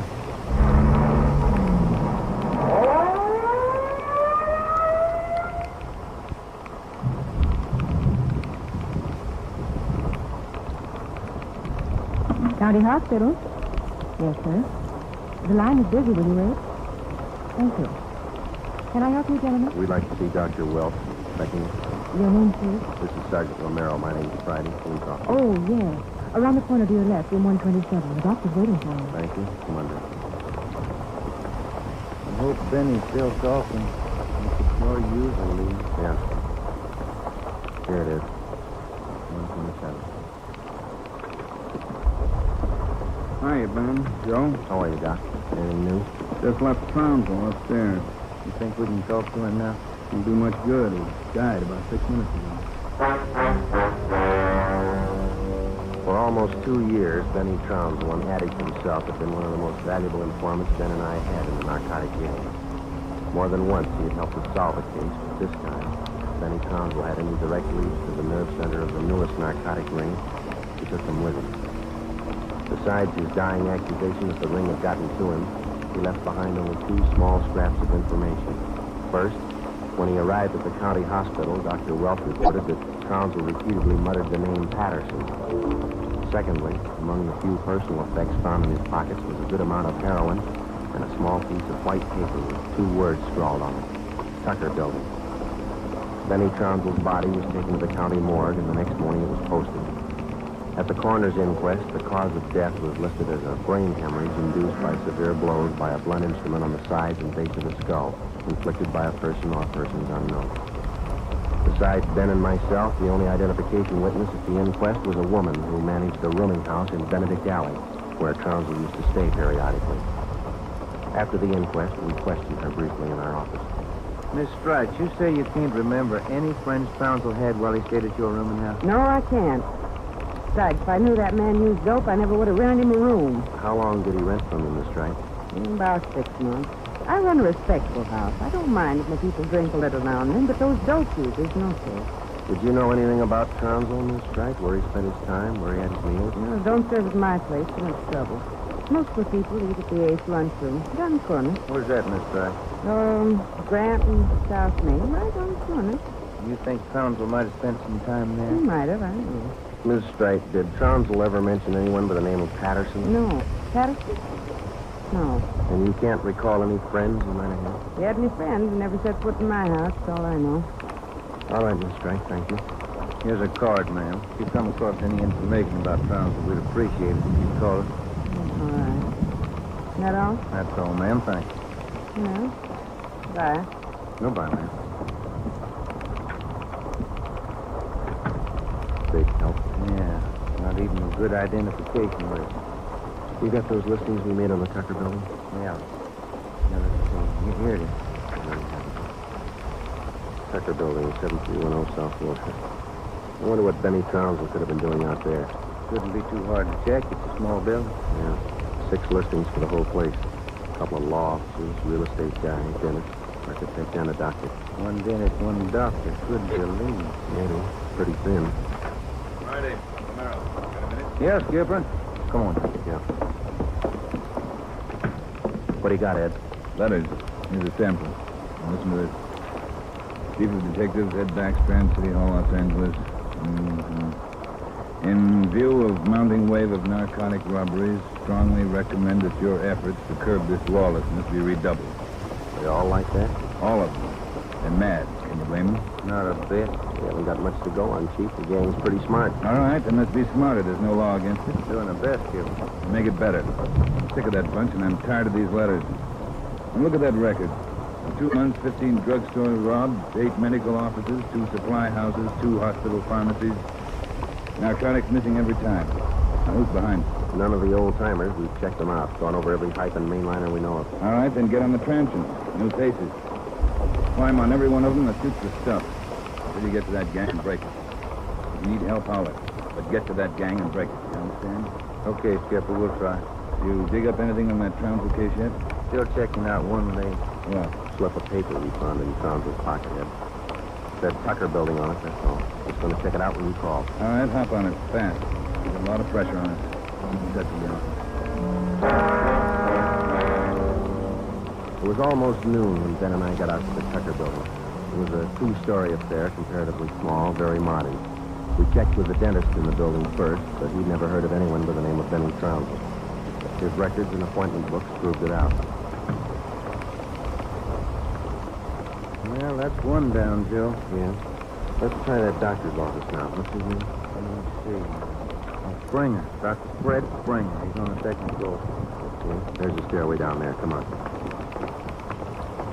Pretty close to lunchtime. Might not be in. Maybe. Somebody should be there. We haven't got much time to play with. Yeah. Chief sure was up in there this morning. Here's the office. Fred Springer, M.D.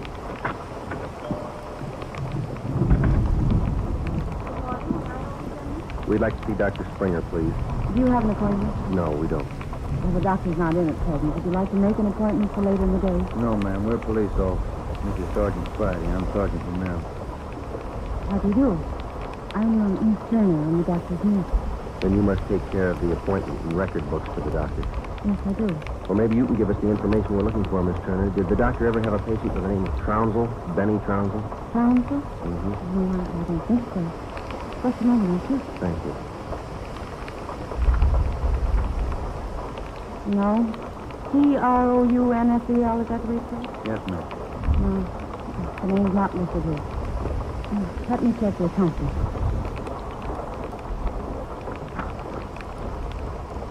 No. Yes. Funny. What's that, Miss Turner? Here in the back of the book in the doctor's handwriting. Look, Trounsel, the Black Parrot. it's funny. I can't remember seeing that notation before. It must be fairly recent. Miss Turner, what kind of a clientele would you say Dr. Springer has? Oh, it's quite exclusive. Beverly Hills, Bel Air. That's where most of the girls are now. Can you recall seeing Trounsel in the office here, Miss Turner? Small man, thin, walked with a kind of a limp, not very well dressed. I don't think so. It doesn't sound like any of our patients. Would you show us the doctor's prescription list for the last 2 months? We'd like to check them. Well, I'm afraid I can't. Dr. Springer keeps them in the safe. He's the only one who has the combination. How long have you been with Dr. Springer? About 10 months. Because he started his practice out here. Where was he before that? Philadelphia. I didn't understand all these questions. Is there anything the matter? Just a routine check, Miss Turner. When do you expect the doctor back? About 4 this afternoon without making him come. All right. Here's our card. Would you ask him to call us as soon as he comes in? I'll do that. Thank you, Miss Turner. Goodbye. Goodbye. All right. Oh, say, Miss Turner, one more question. Does Dr. Springer have a patient by the name of Patterson? Oh, yes. One of the doctor's first patients, John Patterson. He lives out on East Beverly Drive. When we left Dr. Springer's office, he called R&I. There was no make on John Patterson. Ben and I drove over to see him just on a hunch. It didn't pay off right then, but it showed a little promise. When the maid came to the door of the Swank apartment, she told us Patterson was out for the day. We asked her about Patterson's occupation. She didn't know. We asked her about his friends, his business acquaintances. She could remember only 2 people visiting the apartment.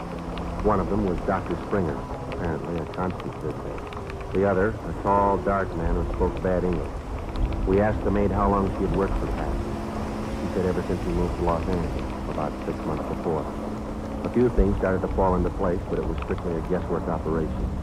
Ben and I got in the car and headed to the south end of the city to check out some of the places Benny Trounsel was supposed to frequented. We met a stone wall. From the Ace lunchroom near Benny's former rooming house to the Black Parrot. No one was willing to talk. Threats didn't work, and neither did promises. Ben and I gave up for the moment and headed back to the office. Pacific Ambulance 1 call to Alhambra is now code 3. Seems like Skid Row doesn't want any part of this. Yeah, there's a bad feeling. Something's got him scared. Sure would like to know what it is, or who it is. Yeah, I'd like to Control know 1 who to it Unit is, 80K. Control 1 to Unit 80K. Bus, Joe, get it, will you? I got it. 80K to Control 1. 80K to Control 1. Go ahead. 80K. Call station 2511, code 3. 80K to Control 1. Roger. KMA 367. I don't know what that's all about. Now let's find out. There's a drugstore. They ought to have a phone. Pull over. You got a nickel? Oh, yeah. Well, thanks. I'll be back in a minute.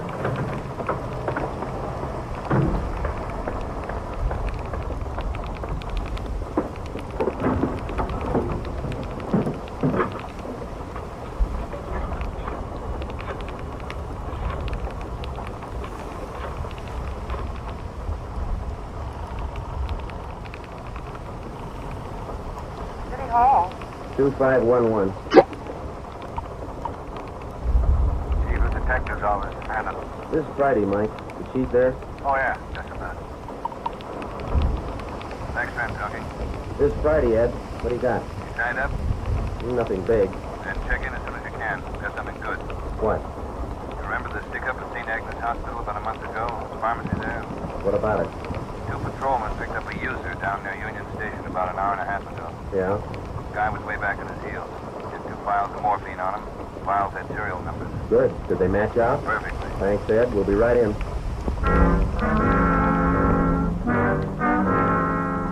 When Ben and I got back to the office at 3:52 p.m., we picked up Chief Ed Backstrand and went directly to the crime lab where Lieutenant Lee Jones analyzed the contents of the 2 vials taken from the suspect. Jones told us it was high-grade morphine. We went back to the office and double-checked the serial numbers on the vials with the crime report on the St. Agnes Hospital robbery. They matched. There's a good break. These vials were in the loot when the gang knocked over the hospital 28 days ago. We'll stay on the trail and we'll crack that gang wide open. This the arrest report on the guy? Yeah. Picked him up in a bar off South Main. Who is the guy, find you? Yeah, here it is. James Steiner, Phoenix, Arizona, age 37, transient laborer. Anybody talk to this guy yet? Not yet. It shouldn't be too hard. You better get on it. Right, Chief. Come on, Joe. Check you later, Ed. What time you got then? Let's see. 25 past 4. A phone call for you, Ben. Yeah, who was it? Your wife. Wants you to pick up some aspirin and a bottle of nose drops for your kid on your way home. Yeah, almost forgot. Is that the only call we had, Mike? That's right. Thanks. Okay. You got that Dr. Springer's number back? Yeah. Yeah, here it is. Rescue 55284. Thanks. He said he'd call us around 4, didn't he? Yeah.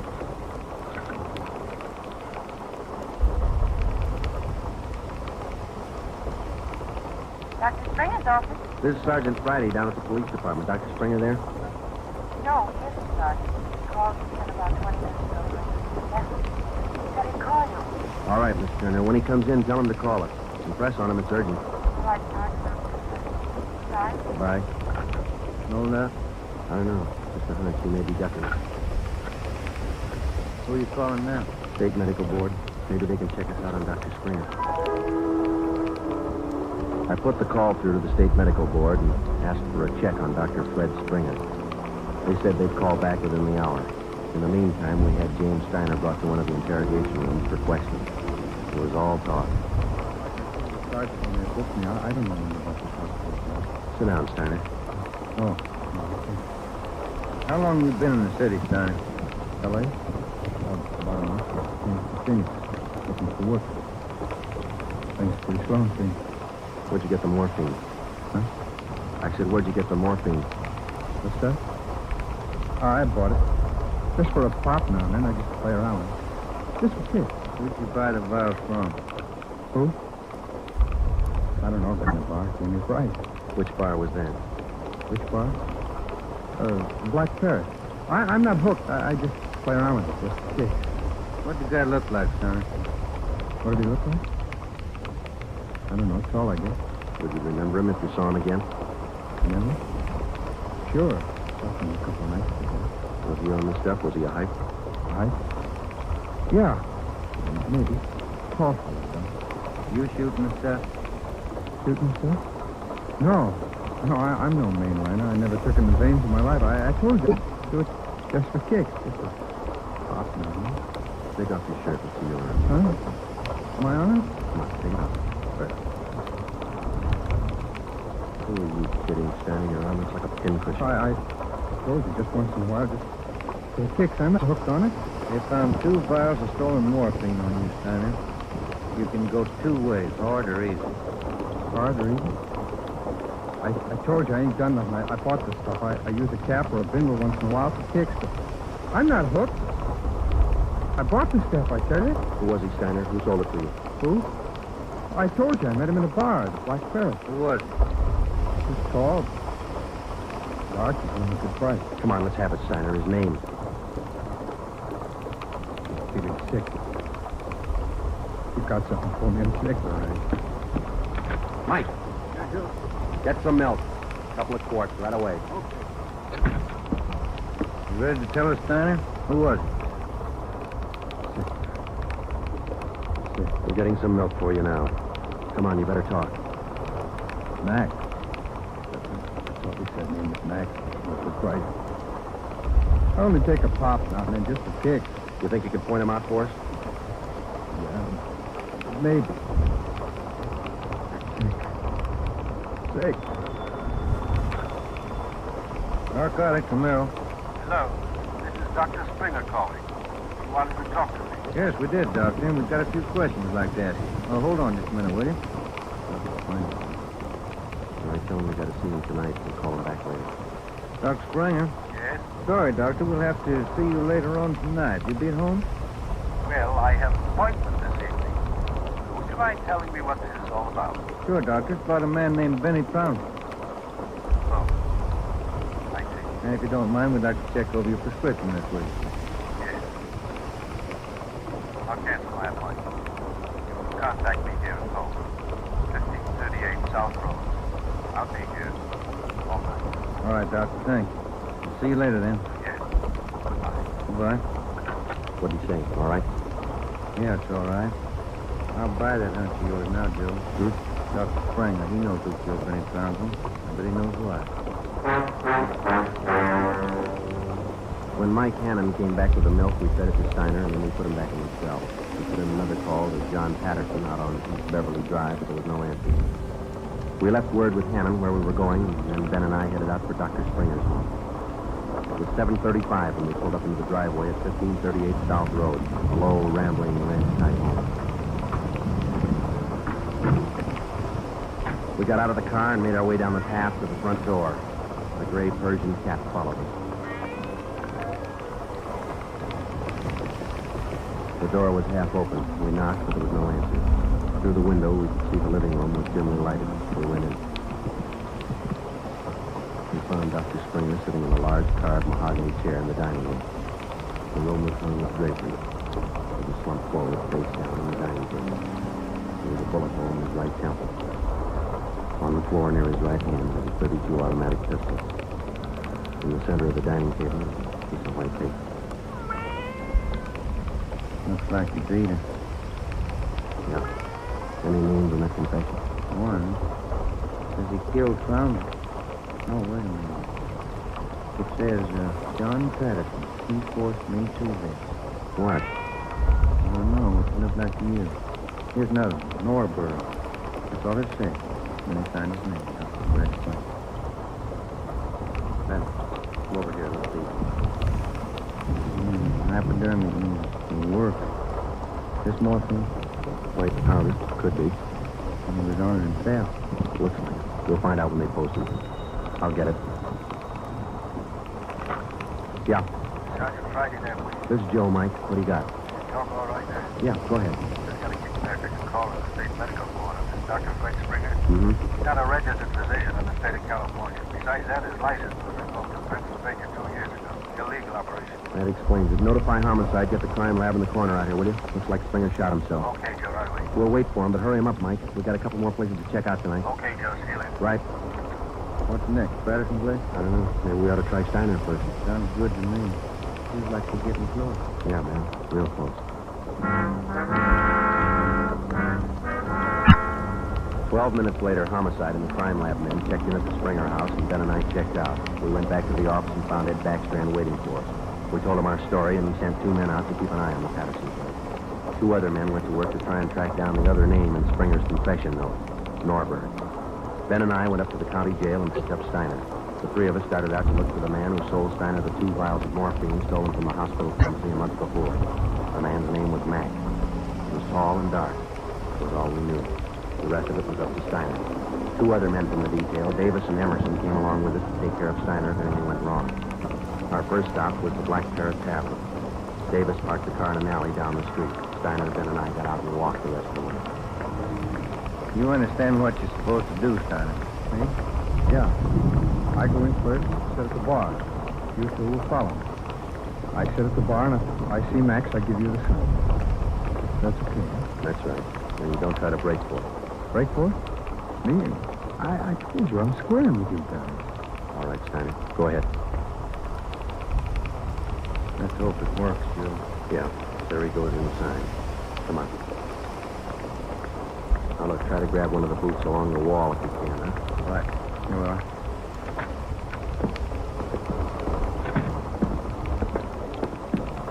First boot, Ben, it's empty.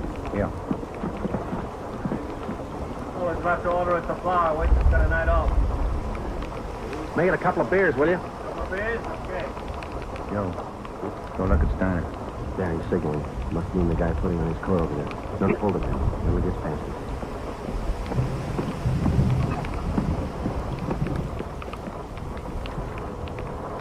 All right, get Steiner back to the car. I'll tail the guy. You come after me.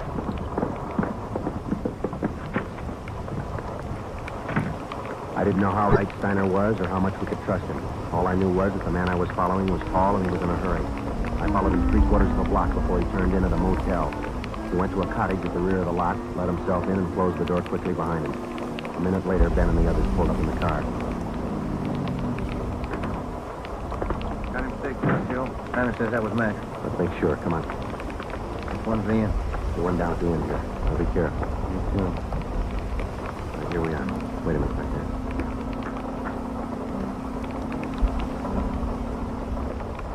Look, there's no rear door. It's got to come out the front. Keep the door clear. You ready? What's that? Cover me.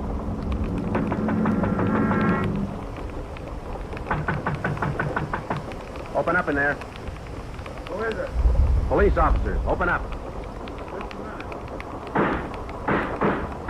All right, Ben, give it back to him. All right, throw your guns out first and come out with your hands behind your head and make it fast. Watch it, Ben, he's making a break. All right, mister. That's far enough. Get out of my way. Get out of Get him, Ben. Good, Ben, you all right? He didn't mean it, Copper. He didn't mean it. He didn't know what he was doing. Excuse me, a lot of people do. Come on, Ben, take a look.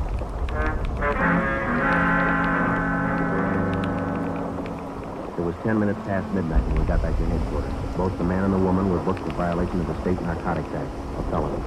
He gave his name as Max Jansen. In his luggage, we found 13 vials of morphine, large quantities of heroin, and a small amount of panopin. He gave us the names and addresses of 6 active members of the narcotics gang. He identified Dr. Springer as second in command. Just a few more questions, Jansen. Yeah, all right. Why did Springer kill Tranquil? Yeah, it's coming.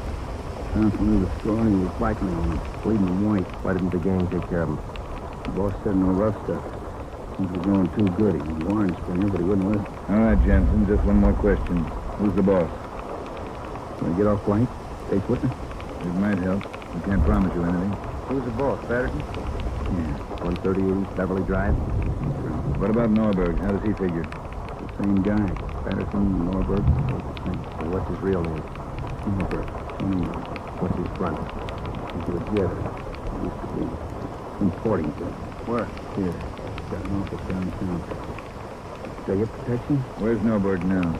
Oh, mountain. Wild Sands. Can I get protection? But you said he lived out on East Beverly. The apartment. Home's out in Sands. Where? What's the address? Can I get protection? You'll get protection. Winding Way. 860 Winding Way. All right, Friday.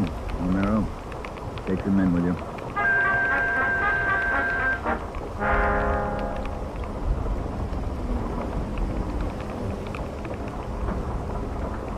All right, Davis, cover the back of the house. Levine, you cover the front. Come on, Ben.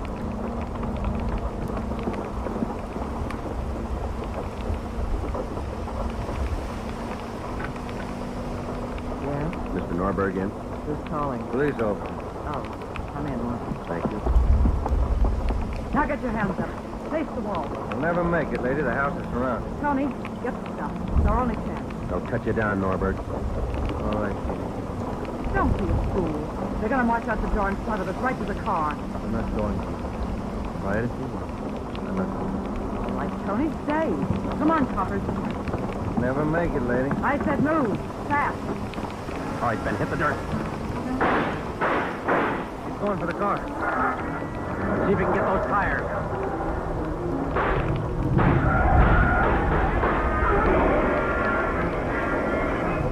Come on.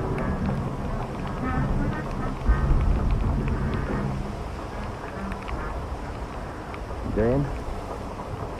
Yeah. Norberg was smart. Must be the girlfriend. Yes, sir. Wonder why they stopped. Why did they get on this stuff, Bill? For kicks, Ben. None of them ever get hooked. Just for kicks.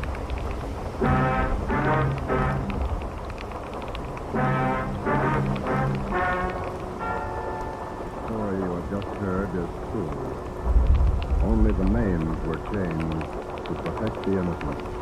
Tony Norberg, alias John Patterson, was tried and convicted for possession of narcotics, robbery, and conspiracy, and was sentenced to the maximum term prescribed by law, each count to run consecutively.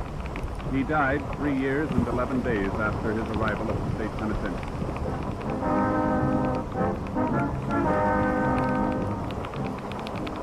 You have just heard the 9th in a new series of authentic cases transcribed from official files.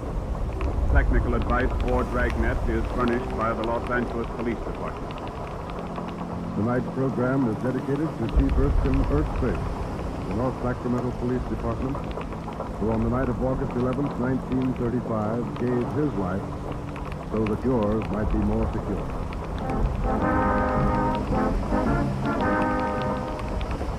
Dragnet came to you from Los Angeles. This is NBC, the national broadcasting company.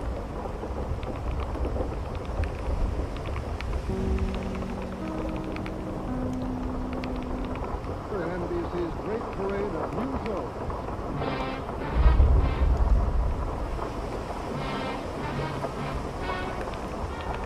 Ladies and gentlemen, the story you are about to hear is true. Only the names have been changed to protect the innocent. NBC brings you Dragnet.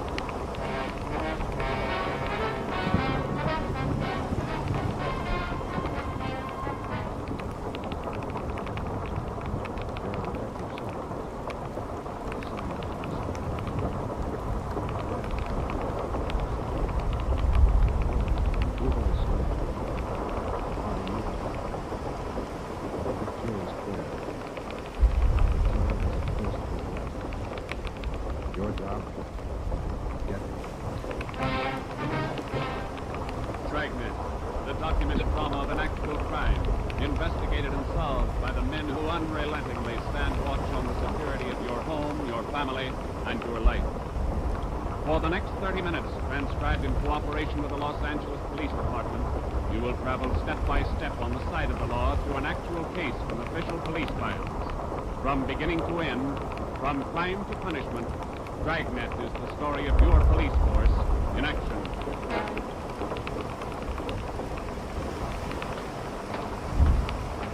It was Wednesday, January 12th. It was raining in Los Angeles. We were working the night watch out on homicide. My partner's Peter Romero. The boss is Ed Backspring, chief of detectives. My name's Tranquil. I was on the way back from the morgue, and it was 11:23 p.m. We got to 142. Homicide.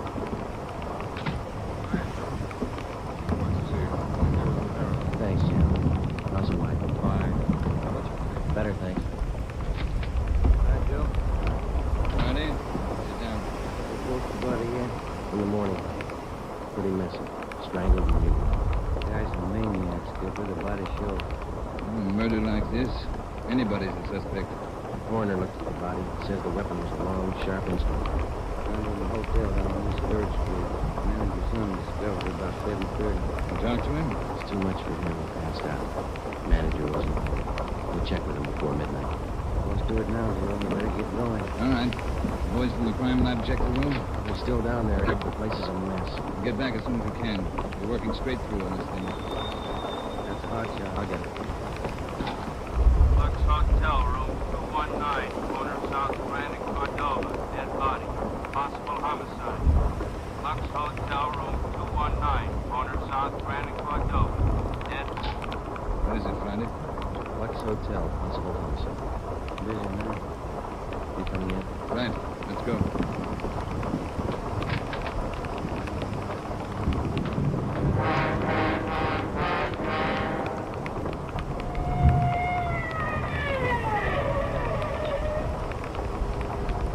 6 minutes later, Ed Backstrand, Ben, and I pulled up in front of the Lux Hotel. The manager met us at the door and led the way up a narrow stairway to the second floor. The room number was 219. We were prepared for the worst. We got it. You're right, Romero. The guy must be a maniac. 2 hotels, 2 murders. Same number. 3 of us made a brief inspection of the room. We took a few few notes in the appearance of the girl's body and a brief description. Apparently, she'd been strangled to death first, and then her body was brutally maimed. Ben and I went back down to the lobby. The manager, Mr. Ford, showed us the hospital. The girl was registered together with a man, Mr. and Mrs. Philip Grant. We took the hotel register to have it checked for fingerprints. Photostat the handle. Ben notified the driver. And we went back to the room to question the manager. Mr. and Mrs. Philip Grant, that's all I know. I never saw either one of them before tonight. When did they check in? About 3 hours ago. It's right about 9, maybe a little before. Did they register together? Yeah, a little before 9. They came in together. You let them in the room? Yes, sir, like I always do. It's a small place here, maybe not first class, but I treat people right. What did the man look like? Do you remember? I think so. Kind of tall. Young, maybe 30 or so. Husky fella. Had a mustache. How tall would you say? About your height, Wade. Must have been at least 180. Seemed like a nice fellow. Did you know him if you saw him again? I think so. People sure don't act like they look. You think it was him? Can you think of anybody else? Well, no. I never saw him before tonight, either one of them. I don't know anything about it. Did you notice anything in particular about them when they came in? Well, he didn't show. But it looked like she'd been drinking a little, giggling. You didn't see this man Grant leave the hotel? No, I didn't. I must have been checking the account books back at the desk. Guess he got by me. Is there a back entrance to the hotel, Mr. Ford? No, he had to come out this way, all right. How about the fire escape? Say, I bet you cops think I'm trying to hide something. How did you happen to find the body? I don't know anything about it, honest. I've been running the hotel for 10 years now. Everybody knows me around here. You can ask at the bank. Now, would you mind telling us how you happened to find it? I didn't want a lot of lousy newspaper publicity. Give the place a bad name. Can you blame me? The newspapers won't get your name from us. All we want to know is how you happened to find the body. Well, I told you. It's a small place here, but I like to treat people right. A couple hours after I checked in, I remembered I forgot to fill the ice water pitcher in the room. So I got some and took it out. The door was opened a little ways. It's got a bad catch on it, and the lights were on. I peeked in, and there she was. She was... Well, the guy must have been crazy.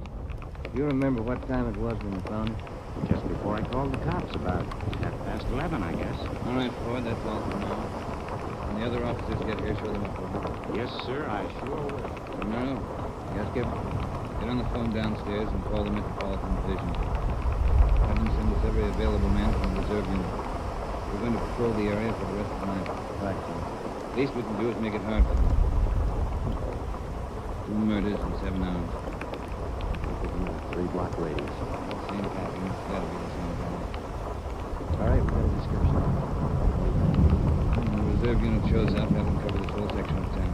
Pick up everybody who even comes close to that guy's description. You gotta go fast. We can't lose a minute. 1 hour either way, it might mean another body.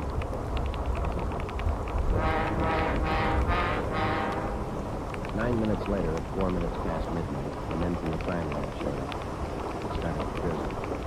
They went over the room in detail. They dusted everything in the room for fingerprints, the walls, the doors, the cookies, the bathroom, the lamps, the chairs, everything. They took samples of the girl's blood and the lipstick.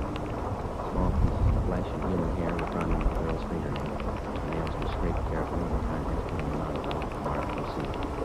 Ed Baxter had ordered pictures taken of the room, the girl's body, and the nails. Every object in the room that had any possible tie in with the murder was photographed. It was raining. The rear of the hotel where the fire escape was overlooked in a vacant lot.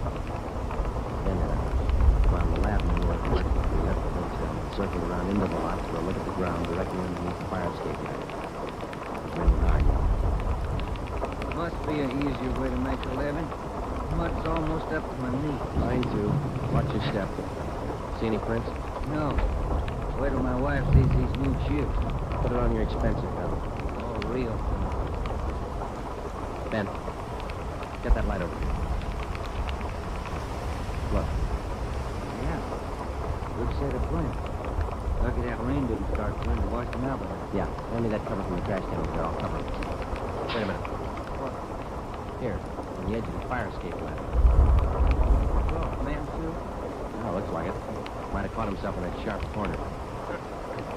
I got it. All right, come on, let's get that. Yeah, out of this mud bag. Joe. Huh? Let me have a light. Catch anyone? Uncle Rapton saved in that place. Stains on it. Open up. Look. Yeah. Butcher knife. We went back to the Lux Hotel on 219. The lab men were tearing the room. It was 10 minutes to 1. We gave a blood-stained knife and a piece of cloth we found on the fire escape to Lieutenant Lee Jones, head of the crime lab. We told him about the footprints just below the fire escape.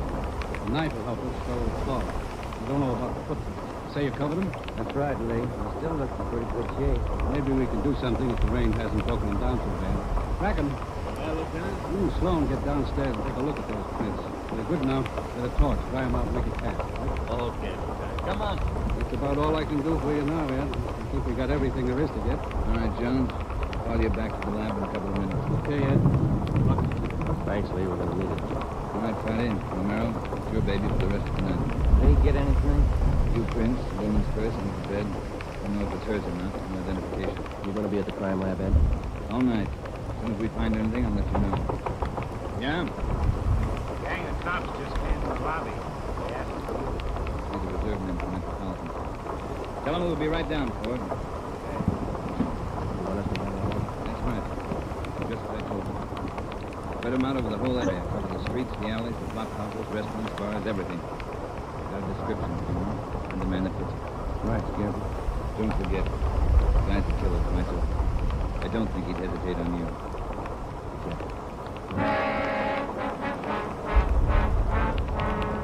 We went down to the lobby, and Ed Backstrand gave the reserve men their orders. Then Backstrand left, and Ben and I took over. We picked up another half dozen men in addition to the men of the reserve men. They were deployed over an area of a dozen square blocks. It was one of the toughest sections of the city. With a general description of the suspect, some of them were to travel on foot, and some in cruising cars. A few minutes before 1 a.m., there was a steady downpour. Visibility was bad. At 3 minutes past 1, the manhunt was on. For the first 30 minutes, Ben and I cruised the general area between East 3rd and College Streets and Alameda and Figueroa. No sign. The rain kept on. Sadness to the falls. 12A, Collier Station. 12A, KMA 367. Attention, all units. Recovered license plate in the 6th column. 4 Young, 7690. 41R, 788 Standard Avenue, 373. 41R, KMA 367. Unit 71 at 2816 West Las Ciennegas to 50740. What do you think, Joe? Any hunches? I think he's still around. Somewhere inside this small. I doubt it. 5? All right, you're on. Want to check out a couple of these bars along here? Get a little ghost or not? Good idea. Come over. All right, let's check it for the next couple of blocks. Right. For the next 6 blocks until closing time, Ben and I checked every bar and every informant we met along the way. Questions got to be automatic.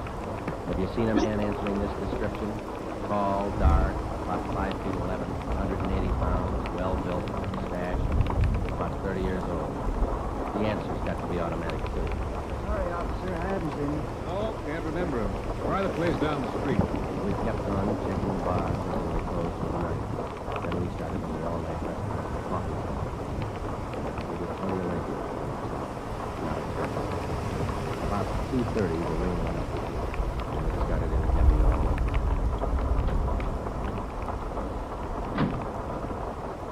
That finishes that block. Yeah. Beautiful weather. Thanks. Control 4 to Unit 80K, Is your that right? location. Yeah. 80K, your location. KMA 367. That's us, Joe. You want to take it? 80K to Control 4. 80K to Control 4.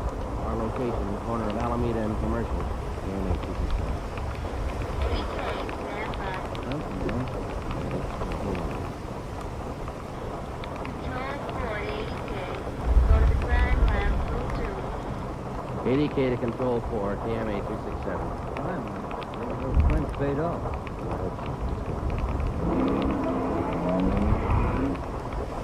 That killer sure picked fine weather to work in. Feels like I just been swimming in these flows. Yeah. Look, those guys in crime line with the heater on. Hot bath and a warm bed. Leave me alone. Oh, let's pick up the radio.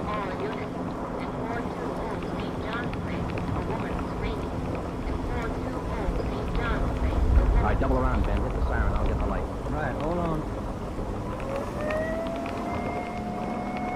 Left turn on the mark, is that right? Yeah, watch out for those car tracks that way. Hold on again. The alley up ahead to your right, huh? All right, come on, Ben. The street light over there. There you are. All right, come on. Let's go. All right, what happened? Let's have it. We come home up the street. The man, he tried to grab it. He slashed her coat. Look at that. I saw him as he ran under the street light. Where'd he go? Down that way, down the alley, over that fence there. A big man. David, you there? Yeah, Joe. All right, Ben, go with David. Circle behind the alley. See what you can find. I'll fall in. Right, come on, baby. Yeah. Oh, look at her face. What's wrong with her? Severe state of shock, it looks like. Get her in the house, huh? I'll call an ambulance. 80K to Control 4. 80K to Control 4. Direct all units in the vicinity to converge on area around St. John's Place from Jackson to Banning Street. A woman attacked by a large man with knife. Suspect left seen on foot, possibly still in area. Request ambulance. KMA 267. 80K, Roger, stand by. Attention all units. Attention all units. Converge on area around St. John's Place, Jackson to Banning Street. 80K reports woman attacked by large man with knife. Suspect left seen on foot. In 3 minutes, the area around St. John's Place was surrounded. The next hour, the men combed the neighborhood back and forth. Every building, every storehouse in the 2 square blocks was searched from basement to attic. No trace. The girl, Rita, was hysterical. She could give us only a bare description of the attack. At 3:45 a.m., the detail was assigned to patrol the area, and the rest of the cars and men were deployed again in the general area from Figueroa to Alameda Street and East 3rd to College Street. The manhunt went on. So did the ring. At 3:54, Ben and I checked in at the Old City Jail building, the 2nd floor, the crime line. Chief Ed Backstrand and Lee Jones were waiting for us. Heard about the call. How'd he get away? I'm sure it was him, Skipper. What do you mean? Well, the girl wasn't hurt bad for one thing, no attempted strangling. For another thing, the guy stole her purse. That doesn't sound like the man we're after. Did you get a description from the girl? Didn't jive too well, but she gave us. She was pretty hysterical. And you raked the neighborhood good? Every corner, not a sign. Did you find anyone? Yeah. Jones? Yeah. Fill him in, will you? But one print on that knife you found, boys. Blood, but not a print. Your killer's crazy like a fox. And how about the scrapings from the girl's fingernails, Ray? Wouldn't help too much. We only do. Not enough to go on. Gotta have a fair-sized bit of flesh to run with the papa ridges. All we found under the girl's fingernails was small bits of skin. Yeah? He probably scratched the guy up some, might have drawn blood. He had more luck with the footprints. You get an impression? Right out the ground, the talkers and cast it. Outside 10B. Finally. How about the prints? The only good one was a thumb. Real good. Got it off the wall with the light switch and fast. Classified here? Yep. Found it in our single fingerprint file. The print belongs to a man by the name of Long. Robert Long. You got a record, Ed? Yeah. Misdemeanor. 2 arrests for drunkenness last October. 30th in December. The mama sheet shows a dishonorable discharge from the United States Coast Guard in 1946. Age 29, 192 pounds, 5 feet 10 inches, dark hair, dark eyes. That's close enough. You got even closer, Joe. Long worked as a counterman at the Cottage Cafe down in South Flower. Started there last week in the early morning shift, but he didn't show up for work last night. Good. Where'd you get the tip? The knife you boys found. Didn't have any prints. It had a brand on it. I ran it down. It was taken from the Cottage Cafe. Any address on this Robert Long? Yeah, got it from his boss. Rooming house in East First. Landlady says he hasn't been home in 2 nights. Now we wait. Rooming house was staked out, and so is the Cottage Cafe, just in case Long decides to show up for work this morning. What time you got home now? 6 minutes past 4. All right. We've got every indication that Robert Long's the man we're after. Description, fingerprints, knife, footprint, size. Maybe we're wrong. I don't think so. How about a motive? I think Robert Long likes to kill. He's thirsty for it. None of the victims were criminally attacked or strangled. Bodies mutilated. How about robbery? No. 2 of the women he killed had money in their purses. Didn't touch it. Well, what's next, Skipper? Back on the street? Bigger road to Alameda, East 3rd to College Street. Keep an net around that area and work it back and forth until we're positive he's not inside. I think he is.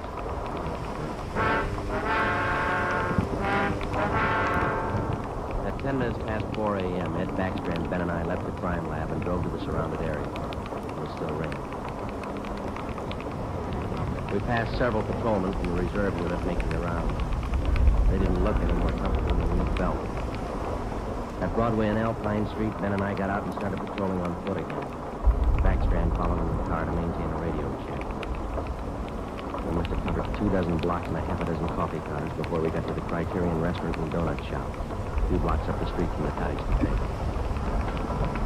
Hey, Skipper, you want to take a minute for some hot coffee? I'll keep an ear on the radio. You two go ahead. Looks great. Here we are. Can we bring you some back in a paper carton? Fine, thanks. Train. No sugar. All right, Ed. Come on, Ben.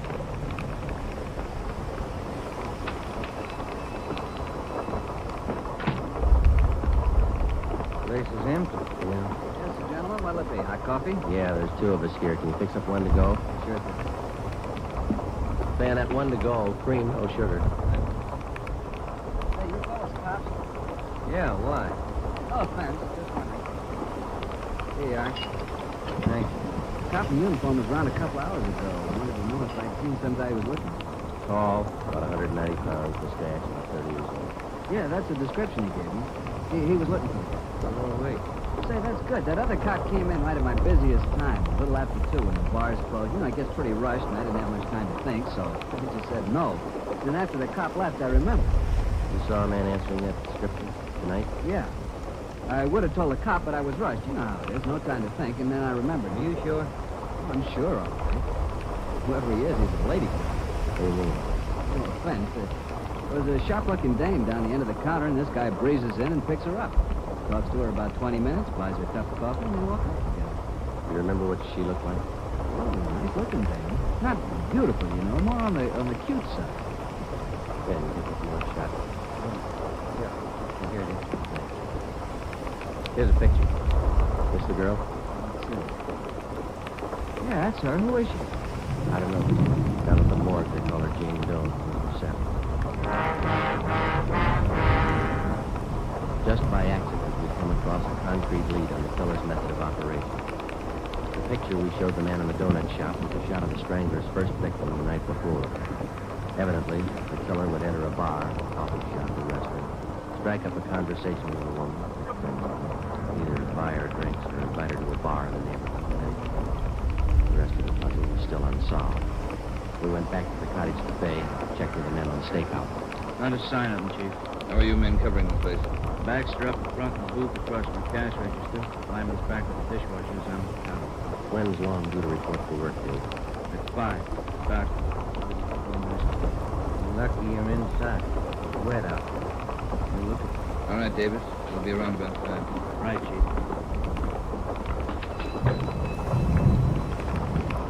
Let's get back in the car.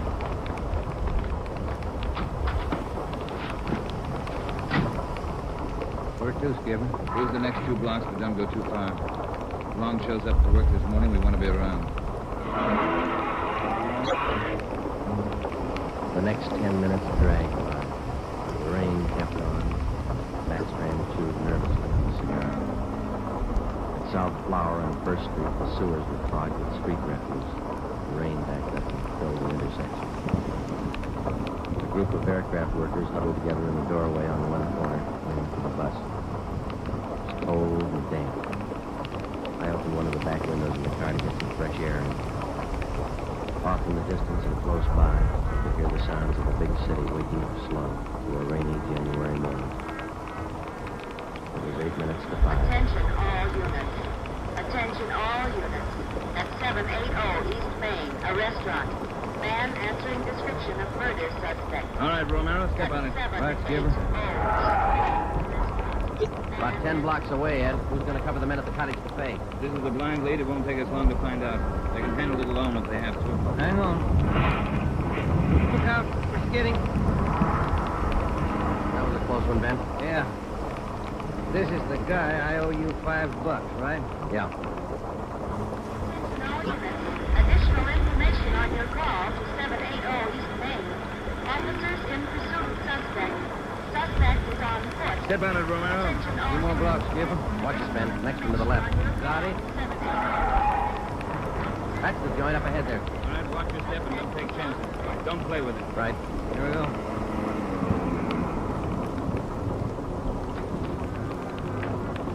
He went out the back. Ran down that alley. Come on, Ben. Behind you. You men, hustler. Circle around the block and choke out the alley. There. Emerson, go in the right. Right, over the fence, Ben. Ben, look out, look out. All right. Not that good. Come on, Joe. There he goes. Between the buildings. Stop or I'll shoot. Next house. Ducked into the basement. Right, cover me. Right. Come on, he broke through the garage doors. There's Davis. Dave, slip through. Get down to the next corner and ring the block. Yeah. Ben, did you follow him? Right on his tail. That warehouse. Couple lots over. He went through the back. There it is, Joe. All right, don't go in blind. Watch out. All right, you haven't got a chance. Come out with your hands up. Not stopping, Joe. All right, let's fan out. All right, Ben, cover me. I'm going through the door. All right, Ben, come on. You're clear.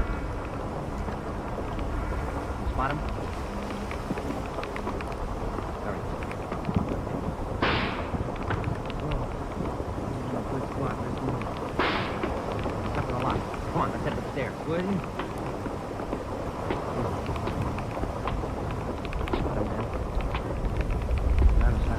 Ben, look out, that packing camp.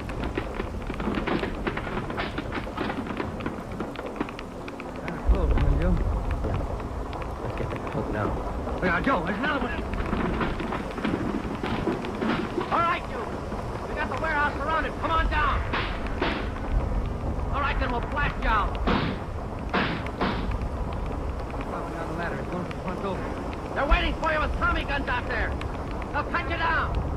Stop. Joe. He's got the door open. He's making a break for it. Crazy, he's trying to shoot his way out.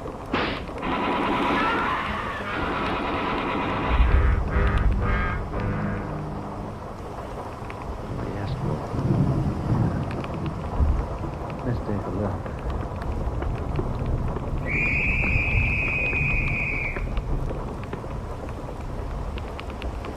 Messed up. Like his girlfriend. Maybe we just didn't last one. Maybe.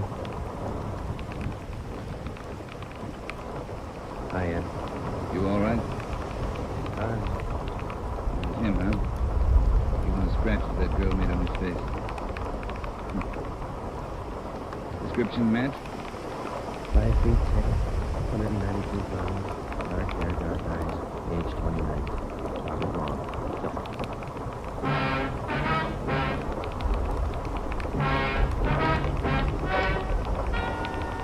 The story you have just heard is true. Only the names will change.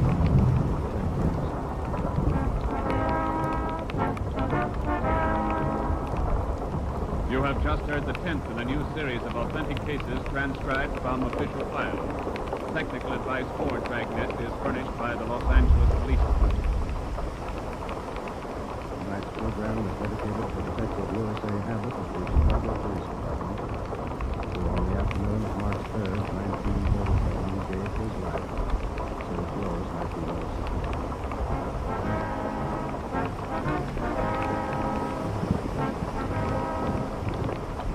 Dragnet came to you from Los Angeles. If you enjoyed tonight's production of Dragnet, you'll probably want to listen this Saturday evening to a pair of adventure shows featuring two well-known Hollywood personalities. You'll enjoy Brian Donlevy, star of Dangerous Assignment. Also on Saturday's schedule is Richard Diamond, private detective, as played by the screen's romantic tough guy, Dick Poe. Listen to both of these exciting programs this Saturday over most of these NBC stations. This is NBC, the National Broadcasting Company.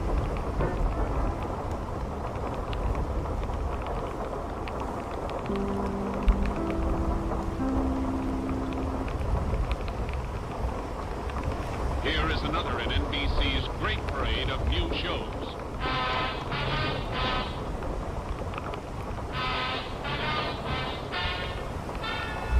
Ladies and gentlemen, the story you are about to hear is true. Only the names have been changed to protect the innocent. NBC brings you Dragnet.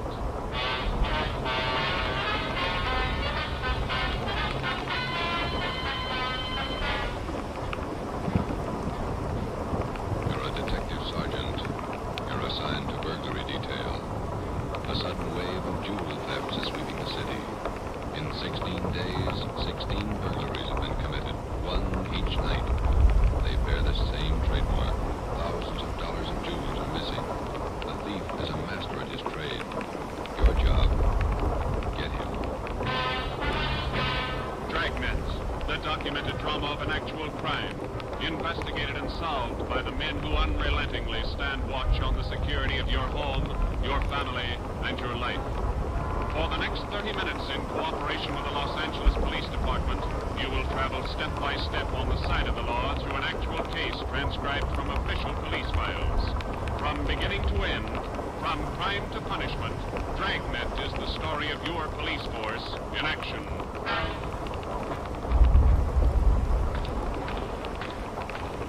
It was Tuesday, June 17th. It was warm in Los Angeles. We were working the day watch on a burglary. My partner's Ben Romero. The boss is Ed Backstreet, chief of detectives. My name's Friday. I was on the way into work that morning. It was 7:53 a.m. when I got to room 45.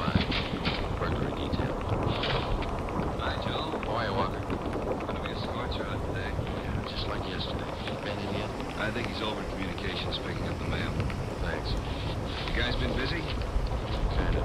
Jewel thefts. Anything big? No big hauls, but he's consistent. 16 nights in a row. Same guy? Think so. Same MO. And everybody's got troubles. Gotta check some records. See you later, Joe. Okay, Willie.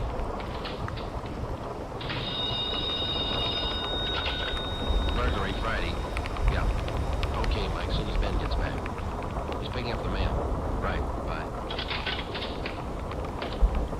Hi, Joe. Hi, Ben. Hannah just called. The chief wants to see us. Take a look at these first. What do you got overnight reports? Yeah, these two. 3 diamond rings, 1 sapphire, 1 necklace, jade. Big haul. Ladies' watch, diamond band, emerald bracelet, tourmaline brooch. What's tourmaline, Ben? I don't know. Must be valuable still. She left the house about 9 p.m., returned about 1:30 a.m. Found property gone, scratches on the door. Probably using the cellophane method. Hasn't missed yet. 2 in 1 night. It's picking up his pace. Must have a bag full of loot somewhere, whoever it is. You get the description sheet from pawn shop detail? Yeah, I got it right here. We'll take half of it. Let's see what luck we got this open. Nothing so far.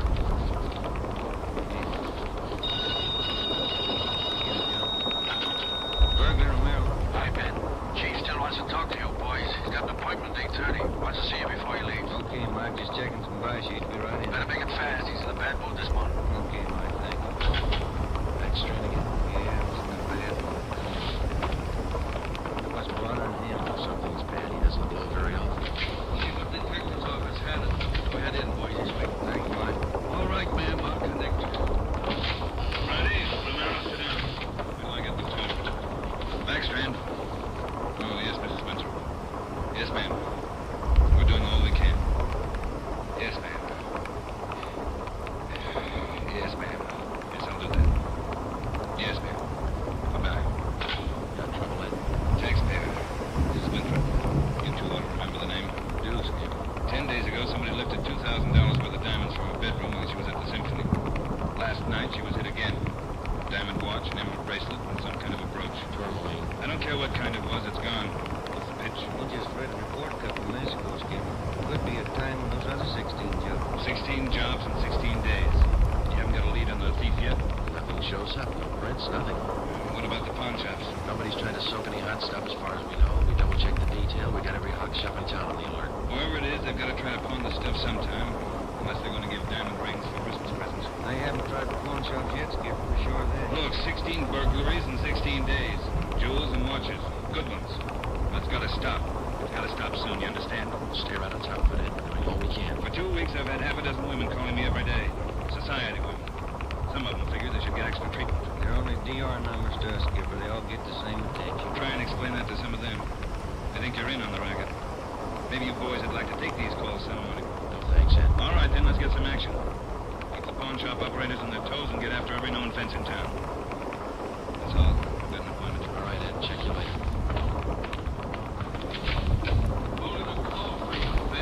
Thanks. Hello. Oh, hi, Max. What? Oh, hold it. Be right down. First break, Joe. What do you got? Necklace and a watch. Both of them on the stolen property. Where? Henry's pawn shop. 5th and Main.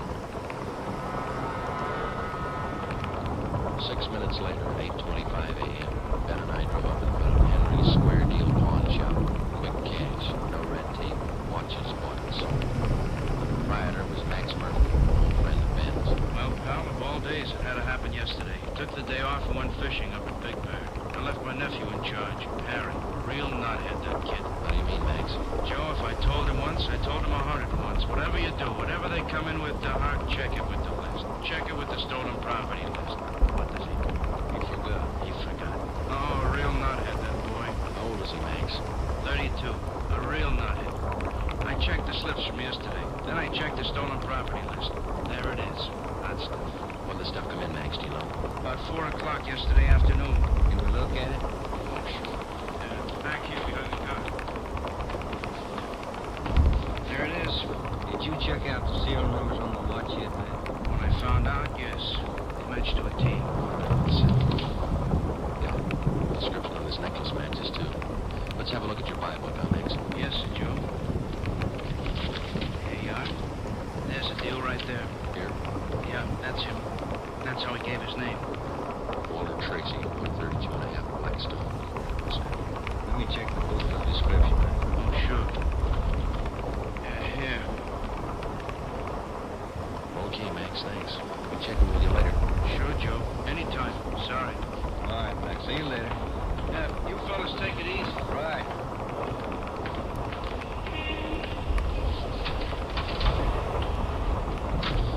Want to check and see if we're clear, Joe? Yeah. 80K to control 1. 80K to control 1. We clear. Control 180, stand by. Good lead, Joe. Got a description. It's too bad Max is dead by the slip up. Control 180, call your office immediately. Call your office immediately. That's enough. Oh, call in. Got some change? I'll use Max's phone.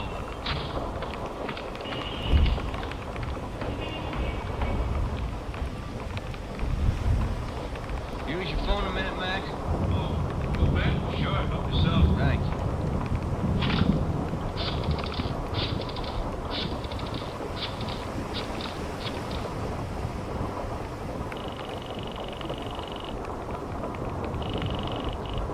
City Hall. 2524. 2524. Burglary. Levine. This is Ben, George. You got something? Lot. Universal Loan Shop. 6th and Bond Place. Guy just took in a couple of rings. He checked too late. What you mean? He checked the form after the guy left. It was signed Walter Tracy.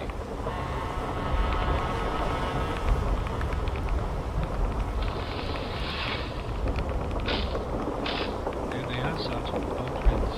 Fine quality diamonds. Don't you usually check your stolen goods list before you take in stuff like this? Usually, yes. Last night, no. I didn't know what I was looking for. We have a look at your buy book. Right here. There it is. Walter Tracy. 699 Olive Street. 145 pounds, 5'9", dark hair, build, thin. We'll have to slap a hole on these rings.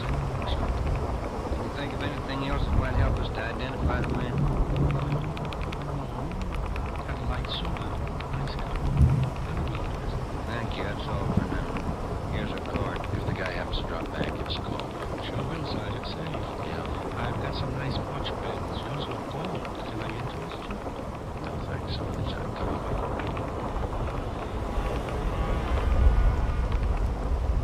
That afternoon and the following morning, despite our alert and the warnings, 2 more pawn shops called in with reports of stolen watches taken in. We checked them out. The serial numbers on the watches matched those on the stolen property list. On the pawn shop account books, the loan was listed under the name Walter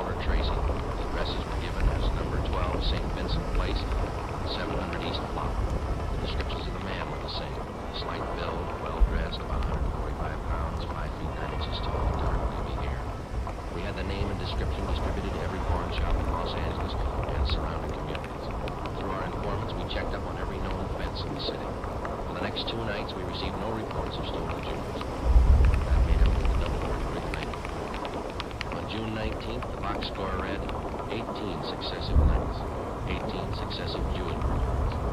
At 3:25 in the afternoon, Ben and I sat down to check over the waiting time. Got anything, Joe?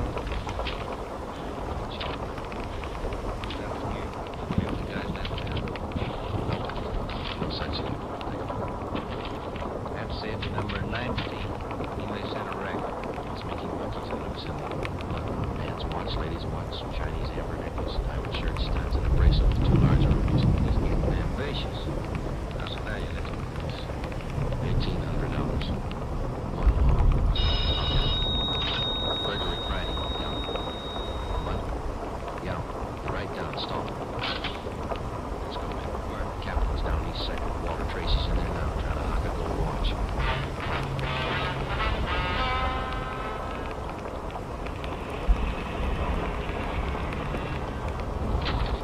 Ben, cover the door. I'll get to look like I'm shopping around. Right, watch your step. We don't know this guy. Yeah, stay close to the door. Sorry, that's the best we can do. Mac, this is gold. 21 jewels. Well, that's the best I can do. What's the best I can do? Don't get sore. Yeah, sure. See you later. That's him, Sergeant. Walter Tracy. I stalled him as long as I could. All right, I'll check back with you later. Did you spot the guy that just came out? Yeah, I went up the street. Let's follow him. Hustle him. Spot him, Ben? Straight ahead, about 15 yards. He's crossing the street. Yeah, he's gonna pull closer. We'll lose him sure if the light changes. Come on, run for it. What's the traffic like? Yeah. If that was close. You might have spotted us. It's going faster. Come on, Joe, run. Don't lose him. This crowd's not helping. Hey, wait a minute. I bet you're a cop. You're chasing All somebody. right, let go of my arm, mister. Let go. You don't have to get tough. Fuzzy cops think they own the street. I'm gonna write the mayor's off. Come on, Joe. He's running for it. Yeah, I see him. Watch the signal up ahead. Hurry. Almost up to him. Into the parking lot. Hey, you. Stop. Look out, Joe. A gun. Yeah, I see him. Get away. All right, smart guy.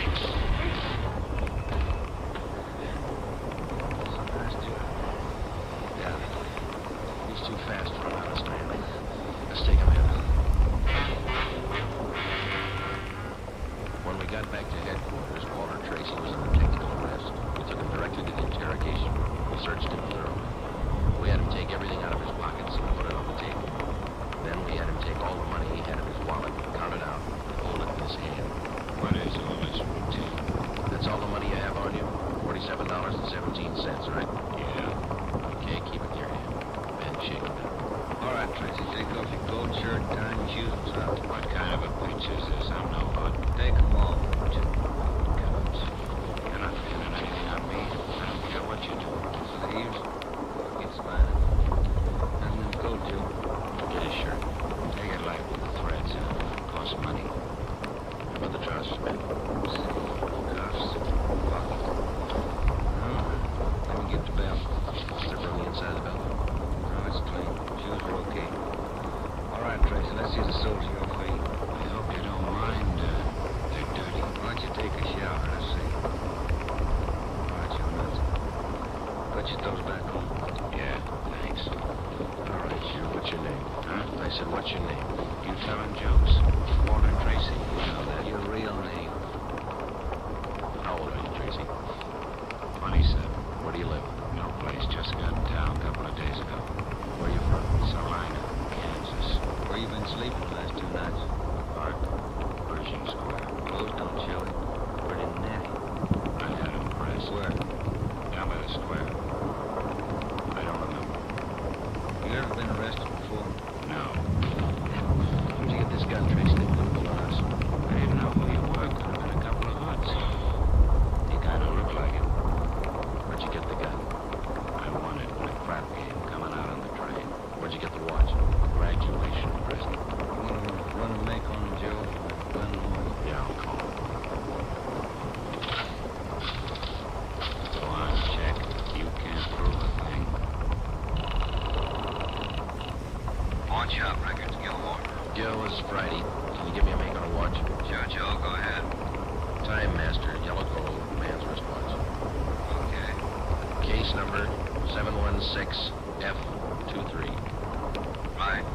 Movement number B351708. Got it. Okay. Now give me a make on this gun. 32 S&W automatic. Serial number 579461. Okay. Call me back. Right. What's your station number? 2572. I'll ring you, Joe. Thanks. Having fun?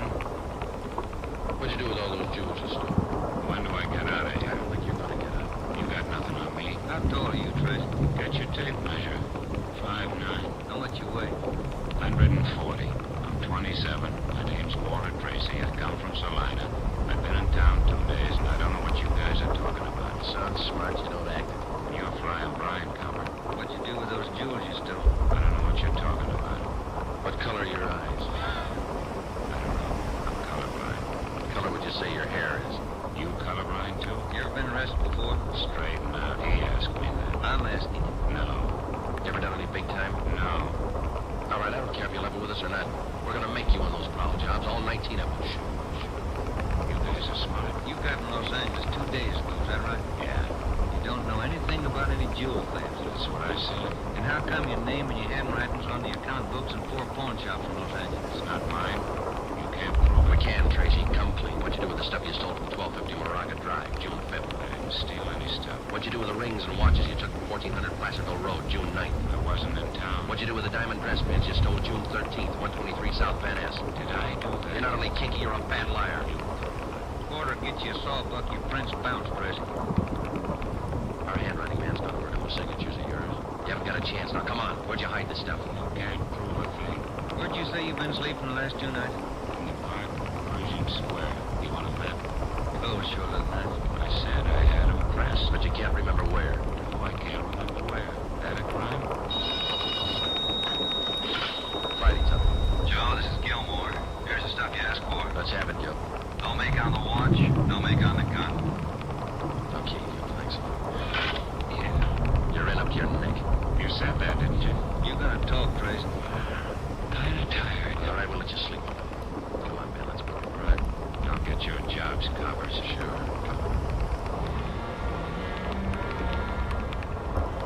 We took Walter Tracy to the county jail and had him booked on suspicion of burglary. He was still sullen. We knew we had the guilty man. Now we had to prove it. As it often happens, the victims never see the burglar. They only know he's been there. They can't identify him, but they can identify their property. Our job was to find the property. When we did, we'd have Walter Tracy. And the 19 victims would have their property returned. Tracy wasn't talking. We knew he'd never talk unless he thought it might help him.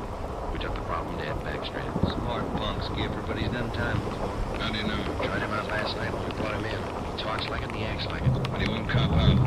Are you sure? He won't talk in 100 years. He knows he's got us in the spot. Well, one thing's sure. We're not going to send him up without finding the loot first. He's planted this stuff somewhere in the city. We've got to find it. Ben and I have got an idea, Ed. It's not going to be easy, but it might work. What is it? Tracy tried to soak some of the stolen property in 4 separate pawn shops in the downtown area. Yeah. At each one of those 4 pawn shops, he gave a local address. We're sure he must have a room or an apartment someplace in town. All right. Where? That's where guesswork comes in, Skipper. Every one of those addresses he gave falls within a certain area. How big an area? You got that straightened out now? Here it is, Ed. From Figueroa here, San Pedro, and from Pico down to 1st Street.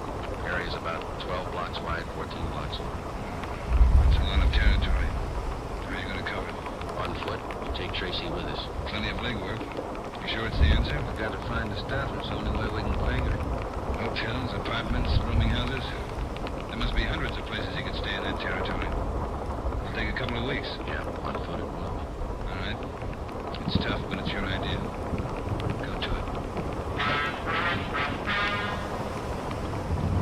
An hour after we left Chief Backstreet, we got Tracy out of his cell in the county jail and started our canvass of his appointed area. We took the usual precautions. We handcuffed Tracy's wrists to our own. We started the search for his hideout at 1st Street in Figueroa. It was a warm day in Los Angeles. The temperature was 91. After the first 3 hours, I could tell Ben's feet were ready to give out, and so were mine. We couldn't even have the comfort of complaining.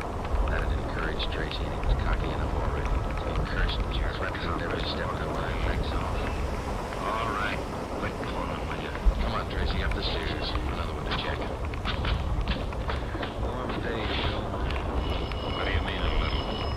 110. Yes? What is it? You're the manager. Yes. Could you tell me which apartment this man has in your house, ma'am? Who, him? Yes, ma'am. This one. Never saw him before. He don't live here. All right, ma'am. Thanks. Yeah. Sorry. When are you gonna get wise? Come on, Tracy. Now, that finishes this side of the street. You want to cross over, Joe? Yeah, let's go. I'm hungry. I want to eat. After we come to the other side of the street. You can't do this to me. I'm gonna get a lawyer. I'll have your jobs, both of you. Yeah, come on. We only got a couple of hundred places to go.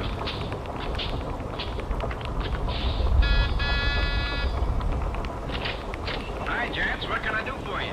You the manager? I run the place, yeah. Which room does this man have in your place? Him? You made a mistake.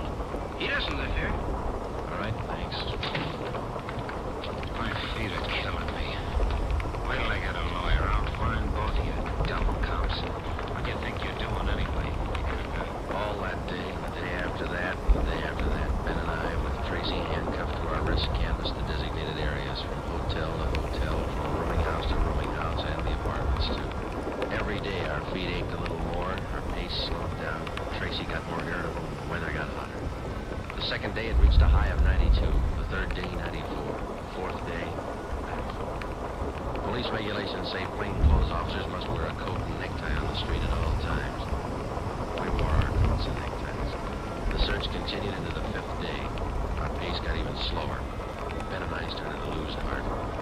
After a while, we forgot our object was to recover the stolen jewels. All we wanted was to find Tracy's hideout. We knew we were right. We knew Tracy was our man. It was a point of pride. Whether your feet hurt or not, you don't get rid of a thief. Yes? What do you want? You're the landlady here. I am. Which apartment does this man have in the building?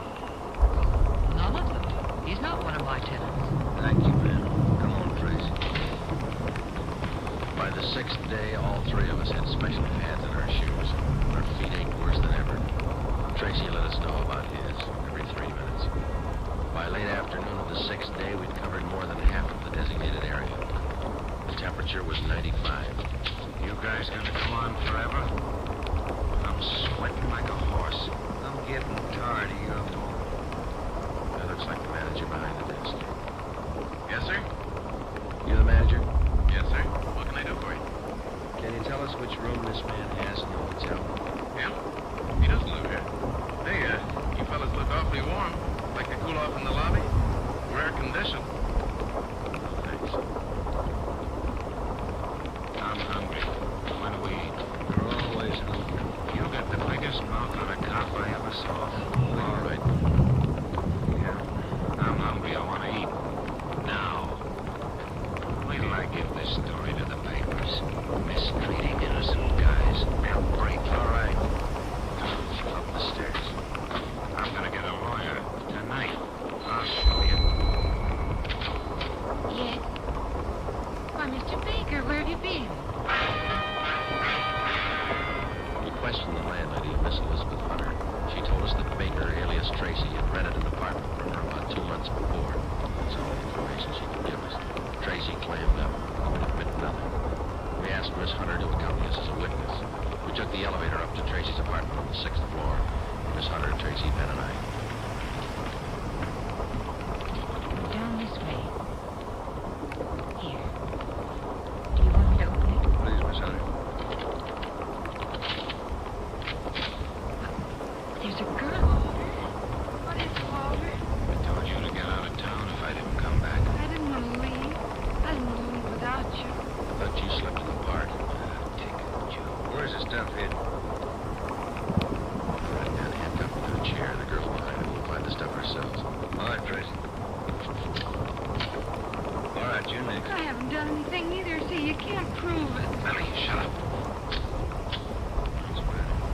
No talking between you two. If there is, we'll separate you. All right, Ben, you take the living room here. I'll try the kitchen. Get a window open. It's hot in here. Right.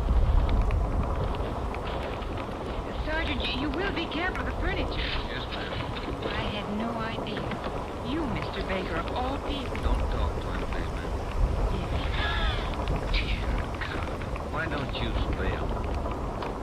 Ben, look, it's only the beginning. enough scattered 7 ways for Sunday. We're gonna need help. In the milk bottle? Yeah, 2 rings, 3 loose diamonds, and this bottle of mayonnaise. We found some kind of a brooch in it. A couple of watches taped to the underside of the kitchen sink. All right, you. Convinced? Okay, man, call Backstrand. There was a definite possibility that Walter Baker, alias Tracy, had stored some of his stolen loot outside his apartment.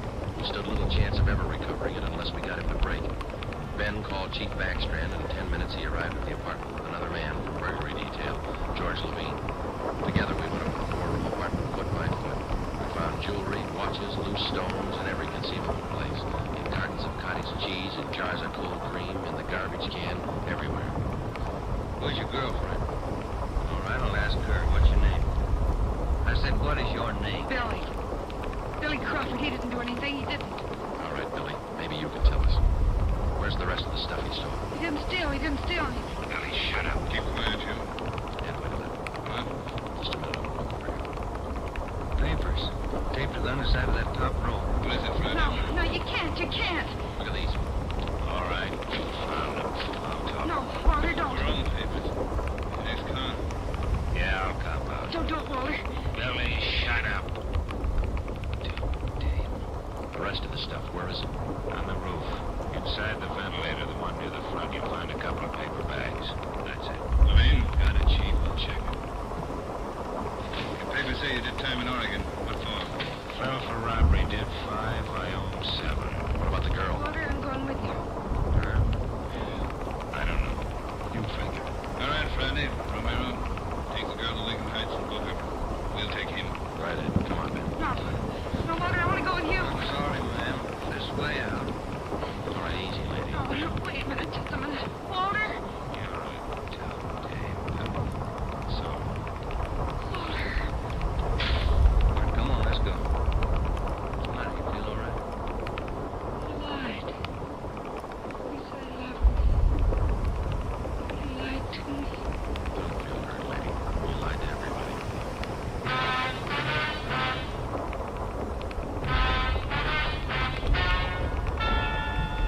The story you have just heard is true.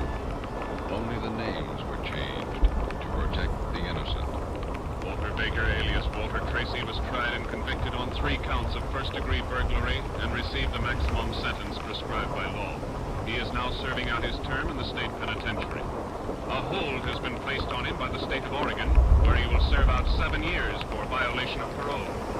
Billy Crawford, Baker's accomplice, was tried and convicted of receiving stolen property and is now serving time in the state penitentiary for women.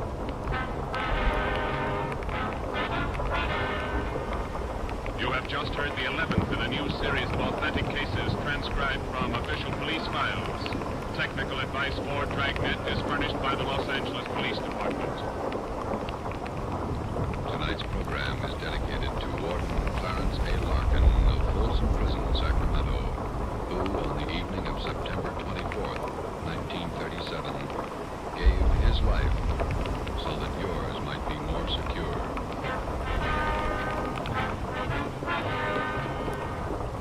Dragnet came to you from Los Angeles. If you enjoyed tonight's production of Dragnet, you'll want to listen this Saturday evening to a pair of adventure shows featuring 2 well-known Hollywood personalities. You'll enjoy Brian Donlevy, star of Dangerous Assignment. Also on Saturday's schedule is Richard Diamond, private detective, as played by the screen's romantic tough guy, Dick Powell. Listen to both of these exciting programs this Saturday over most of these same NBC stations. This is NBC, the National Broadcasting Company. In NBC's great parade of new shows.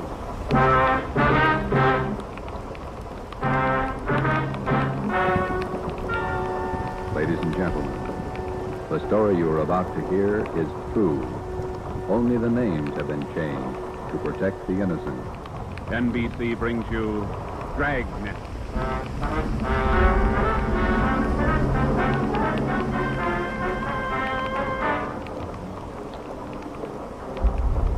You're a detective sergeant. You're assigned to robbery detail. An armed gang of blitz bandits has started to work in your city. Their pace is fast, 4 and 5 robberies each night. The criminals are not amateurs. They're well armed, dangerous. Your job, get them. Dragnet, the documented drama of an actual crime, investigated and solved by the men who unrelentingly stand watch on the security of your home, your family, and your life. For the next 30 minutes, in cooperation with the Los Angeles Police Department, you will travel step by step on the side of the law through an actual case from official police files. From beginning to end, from crime to punishment, Dragnet is the story of your police force in action. It was Thursday, October 23rd. It was windy in Los Angeles. We were working the day watch out of robbery. My partner's Ben Romero. The boss is Ed Backstrand, chief of detectives. My name's Friday. I was on my way back from the statistician's office. It was 11:42 a.m. when I got to room 27A. Robbery detail. How'd it work out, Joe? Any good prospects? I don't know how good they are, but I got a handful. How many did you get? Let's see. 15, 22. Ethel down in the stats office ran them on the IBM for me. There they are. Let's see. It's a gang of 3 men working on foot. Blitz robberies. They only take cash. Ammo is tie-up. Work from 8 to 10 at night. One of the gang's tall, the other 2 short. And these are the men the machine's ordered out. Under that heading, if our information's wrong, then so is the machine. Got a good bunch of candidates here. Descriptions match up with what we got. It seems to. Check the names on that left hand. Some of the smartest thieves in the country. Yeah. Tommy Willis, Ray Grappa, Clint Satelli, Ronnie Roberts, George Frost, Mario Costa. Reads like June graduation at San Quentin. Yeah. George Cross and Tommy Willis are in town. We know that. And Costa was on a couple of weeks ago. And what about the rest? The big field. Have to check them out, I guess. Might as well start at the beginning. Did you go through the overnight report yet? Yeah. No restaurants, no liquor stores. That makes 5 days the gang's laid off. 18 robberies in 24 days at Cedar Hall. This stop and go strategy of theirs, Joe. It's got 'em. They work hard for a week in one area and then they lay low. If they just keep going, we might have a better try on them. Yeah, Chandler. Decker. Henry Decker? Yeah, send him in. How are you, Joey? Good. Oh, Hank Decker. How are you?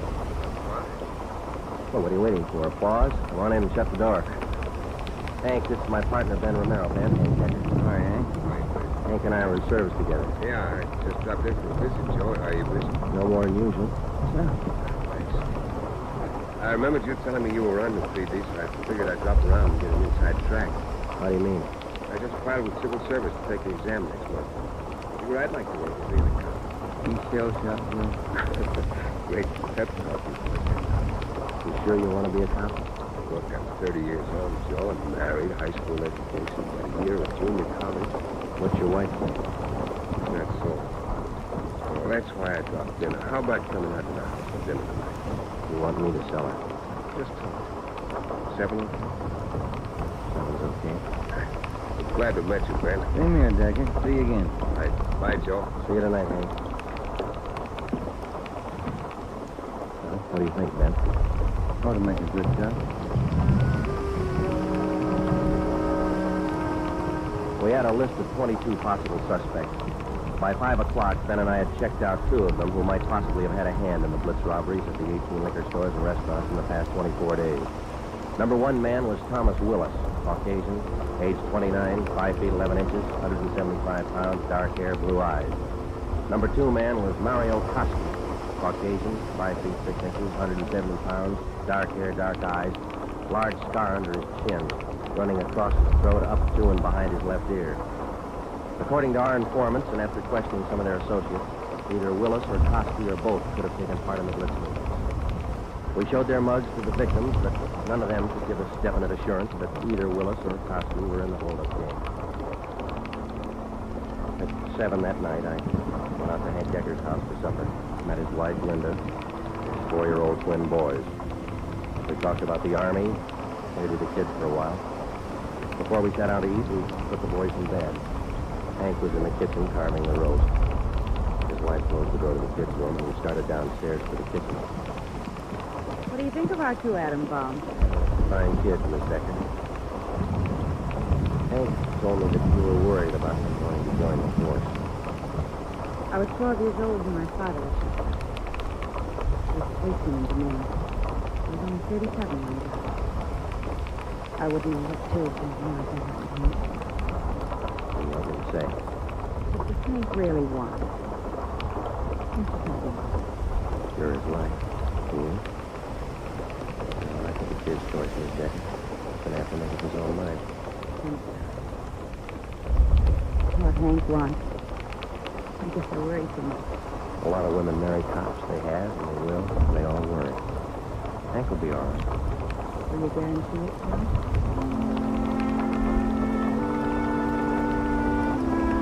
During the next month, I heard from Hank Decker only once. He was studying hard. During the same month, Ben and I were working hard, trying to find some kind of a concrete lead to break the Blitz gang. There had been no subsequent holdups which seemed to tie in directly with the gang or its operations. From the list of possible suspects which Ben and I made up, 18 names had been eliminated for one reason or another. Either they were in jail at the time of the robberies, out of the Los Angeles area, or out of the state. But 4 names remained: George Cross, Tommy Willis, Mario Koski, Julian Brock. During the latter part of the month, George Cross was booked on a minor charge, and we questioned him at that time. He showed no knowledge of the holdup. Nearly 2 months after the robberies were committed, Ben and I were still without a solution as to the whereabouts of the gang. Never known a Blitz gang like that from this way before, Joe. Once they get wound up, they usually go until they cross. Yeah. Did you get out those telegram checks to the east yet? Last night before I went home, sent out all 3. Willis, Koski, and Brock. I'd like to find just one of them. Chicago might have something. That's Koski's old hangout. Willis, too. What about Brock? He's in Kansas City, isn't he? Yeah. I got a wife, too. Might have an answer from one of them tomorrow. Slow job. We'll have to wait it out. Guess so. No follow-up from the victims you talked to. I'll get it. Robbery Friday. Hiya, Joe. Hank Decker, congratulations. What for? Just passed my written exam. Got the letter this morning. How about that? Fine. When do you take your physical? Well, not till the end of the month. Next week I take the oral and agility tests. Then the physical. If I get by them, I'm in. You're going to have a full month at the police academy after the test. There's a lot of work on. Can't be any worse than these tests. It's a tough 30 days out there on the hill. Law, court procedure, evidence, combat spots, target practice. You'll have to wade through all of them. Never gonna have anything encouraging to say. Yeah, when you graduate. I won't count on it. How's the job going? Slow. How's your wife feel now? About taking the job. A little better. She had to say hello. Okay. Keep us posted, huh? I'll do that, Joe. Right. Bye. Hank passed his written test. Sure anxious. That is. Romero, got a minute? Yes, Captain. Come on, Joe. You got something, Ed? Yeah, those Blitz robberies you're handling. Not having much luck. We were. Gangs disappeared. Not a trace of them so far. They leave town? Well, we're not sure, Ed. We don't even have a good description. We're guessing most of the way. What are your guesses? You've had a couple of months to make them. 12 of the holdup victims we talked to told us definitely that there were 3 men in the gang. 2 of them short, 1 of them tall.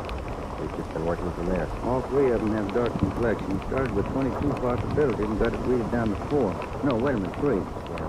Tommy Willis, Mario Koski, Julian Brock. Willis and Koski are east in Blitz, Brock's in the west. And where are they now? Haven't showed their faces around town, checking some of the cities in the east. But all we got, Skipper. Not much for 2 months' work. Thieves can't be that smart. Not now, they are. Sounded out every lead we had, Ed. We're doing our best. Either of you ever hear of a man by the name of Al Mishikov? No, I don't think so. Chicago gunman in the old days, wasn't he? That's right. I thought he was doing time in Joliet. Parole last year. Got a tip he was spotted on East Broadway night before last. You figured it might tie in with our job? I don't know. Find out. If I remember right, Mishikov's brother used to be pretty friendly with Mario Koski. I helped send both of them up 13 years ago. Same rap, robbery. Is that all you heard, Ed? Somebody spotted Mishikov? That's all.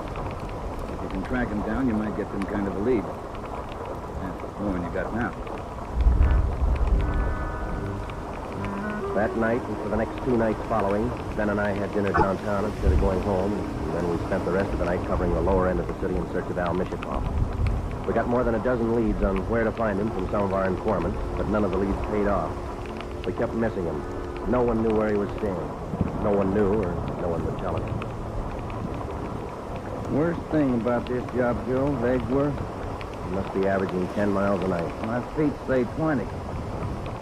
Almost midnight. Here's McCarthy's place. Right. Let's go down to the end of the bar, Ben. Yeah. Hiya, Ben. Good to see you come in. What's new? Oh, not much, Bert. Meet my partner, Joe Friday. Oh, you Friday. What do you fellas have? Looking for a guy, Bert. His name's Al Mishikoff, Chicago. You heard anything? He was in here earlier tonight. A couple of times looking. Are you sure? What do you look like? 6 feet, about 45 here. Thick build. Sounds like him, all right, Joe. Is he staying in the neighborhood, Bert? Down here, I don't think so. Most of those big timers stay uptown someplace.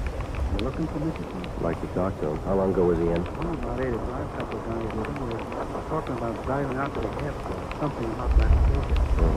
There's an 840 plane to Vegas, isn't there, Ben? I think so. 840, 850. I can't recall which. Bert, do you remember the exact time they left? Exactly. Oh, I think. That's one of the fellas up with Michigan. Down there's another bar. Which one, Bert? Yeah. Over the sandy hair. Big chin. Yeah. Want to talk to you? Come on.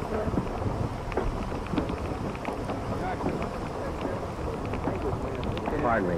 Yeah, that's right. Pardon me. I'd like to talk to you. Who are you? Police Sergeant Friday. Oh, have a drink, Sergeant. No thanks. I said I want to talk to you. Oh, Square John. Wait a minute, George. Square John wants to talk to you. Come on outside. We can talk better out there.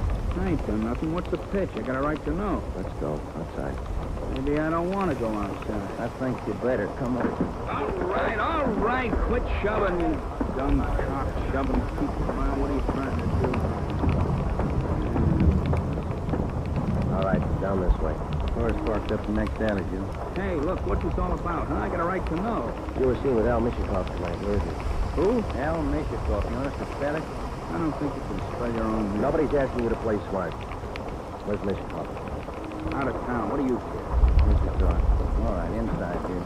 Well, look, you got me wrong. I ain't done nothing. Where's Mishikoff? You and some other guy drove to the airport with him tonight. Let's have it. I'm clear, I tell you. I just drove out with Metro. Where'd Mishikoff go? Vegas. Plane for Vegas. When? About 8:30, 8:45. What's up, anyway? Who's the guy traveling with Mishikoff? Nobody. Who's the guy traveling with Mishikoff? I just met him tonight. Mario Costi, is that the guy? Yeah, I'm leveling. I ain't done nothing. Ben, get your phone, call the office. Contact Las Vegas police. Ask them to pick up Costi and Mishikoff. When we got back to the office, we questioned the man we had picked up for almost 2 hours. His name was John Delmar, an ex-convict. He'd been paroled from Folsom Prison 2 months before after serving 3.5 years for burglary. He said Mishikoff was looking for a man to work with him and Costi. He didn't specify the work. Delmar said he refused the offer, but they parted on friendly terms. He said Costi and Mishikoff told him that they were going to Las Vegas for a few days and return to Los Angeles. But when Ben and I checked back with Las Vegas police the next morning, they reported that nobody answering the description of either Costi or Mishikoff was seen arriving or leaving the airport. We checked with the airlines and sent inquiries to law enforcement agencies throughout the entire area. No signs. 3 weeks went by. Still, no signs. Nothing in the overnight, Joe. No, nothing. Same here. Reno, Sacramento, San Francisco. Nobody's seen. I've got to come out sometime. We can wait. Gets on your nerves. Let's check with Baxter. Maybe he's got a job for us in the meantime. You're getting as eager as your friend Hank Decker, Joe. Incidentally, how'd things turn out for him? He passed all his exams, putting in his month's training at the academy now. You all right? Oh, yeah. Hi, Mike. Skipper busy? On his office. Won't be in till afternoon. What's the matter? Got a lecture at the police academy. Thanks, Mike. Come on, Ben. Ben and I drove out to the police academy near Elysian Park. We went out to check with Ed Backstrand on the Blitz robbery, not to listen to his lecture. When we walked into the classroom, he was just finishing up, so we sat in the back of the room and listened. It was a pretty good speech. Because of the alertness of the arresting officer, his talent for memorizing detail, and his knowledge of how a criminal acts under a given set of circumstances, the arrest was made. Well, that's about it, gentlemen. Thank you for your attention. Now, when I ran this speech over at home, my wife said it wasn't a very good talk, but at least it came out on time. Now it seems I'm 2 minutes short, so I guess I failed on both counts. If I may, I'd like to use the few minutes that are left to tell you what I think of being a cop after 24 years. For one reason or other, you men have chosen the career of a police officer. Well, let me tell you right now, without any qualifications, it's a thankless job. Maybe you can't see it now. Maybe you think I'm exaggerating. But when you graduate next week and get that uniform on, your whole lives are going to change. You're going to lose friends, a lot of them. They'll want parking tickets fixed, some other favors. You'll have to turn them down, or you'll be a heel, a fathead. When you're on the beach, you're going to meet the cream of society and the scum, the lowest. Sometimes you won't be able to tell the difference. Some of you will have to work with thugs, two-bit gangsters, dope addicts, cheap women. All the human garbage you can find in a big city. You'll come home at night and take a shower to wash off the dirt, but you still won't feel clean. That's the job. You buy a box of candy and bring it home for your anniversary. Neighbors will say you chiseled it. When you save up a few dollars and buy a new car or some furniture for the house, that's graft. People are going to want favors. They'll offer you things, a free beer or a new dress for your wife. If you take it, you're a chiseler. If you don't, you're a tough cop. Well, here's a piece of advice. Take nothing from anyone, no matter how good a friend he is. Pay for everything you get and don't ask favors. Treat everybody alike, no matter what they look like or what they believe in. You don't play favorites. There are going to be times when a few men in the department get out of line. The newspapers will play it up because it makes good reading and the average John public will love it. Because that's the only way he can pay you back for that traffic ticket you gave him. Being a good cop is a hard job, but it's a good one. Let me warn you just once more. It's one of the most thankless jobs on earth. That's all, gentlemen.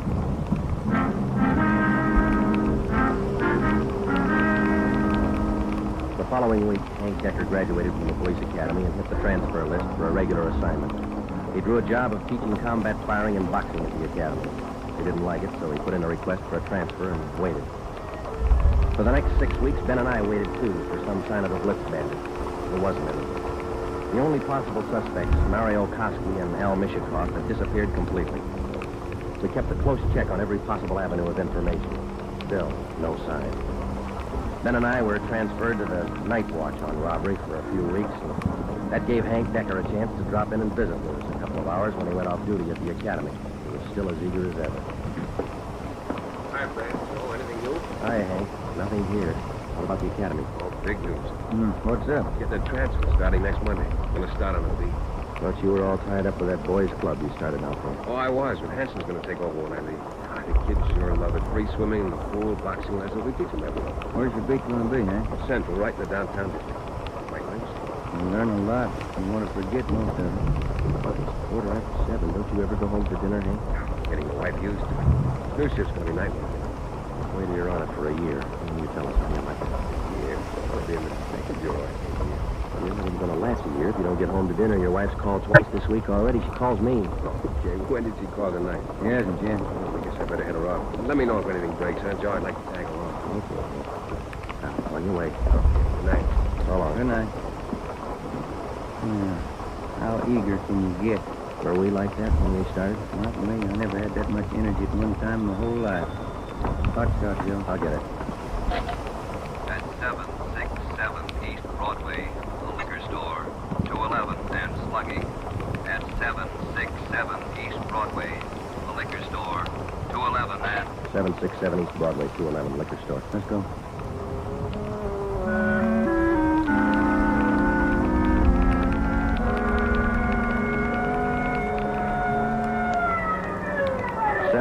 East Broadway, King's Liquor Store. We pushed our way through the small crowd outside the door and into the shop. Two patrolmen in uniform were already interviewing the proprietor. He had two large gashes on his head just above the right temple. He was trembling and badly shaken, but he managed to give us a good description of the hold-up men. Yeah, I can tell you what they look like. Three of them. One short, one tall, husky, another short, fat. You remember what they were wearing? Their coats. All three, dark coats. One of the short men had a big scar here on the coat, like this. After the three men robbed the store, they slugged me and tied me up. Turner, this man's hurt. You call an ambulance? Oh, wait, Judge. That's fine. I have just one more question, Mr. King. Here's a handful of pictures. We'd like you to tell us if any one of these men were in the gang that held you up tonight. Let me look. There you are. Take your time. No. No, not him. No. No. Oh, this one. Here. He took the money from the register. Would you look for the rest, please? Are there any more? Let me see again. No. Oh, here. Another one. There's that one with the scar. This is him. I think he's the one that slugged me. Thanks, Mr. King. Here's our card. We'll be contacting you later. Turner, will you and your partner take the crime report? We've got some checking to do. Thanks, sir. Thanks. Come on, Ben. Yeah. Kosky and Mishikov. You picked out both of them, Joe. Yeah, certainly did, didn't we? Attention all units. Wait a minute. The southeast corner of Broadway and East 3rd, a liquor store and restaurant, 211, room 3. All units, the southeast corner of Come on, Ben, let's roll.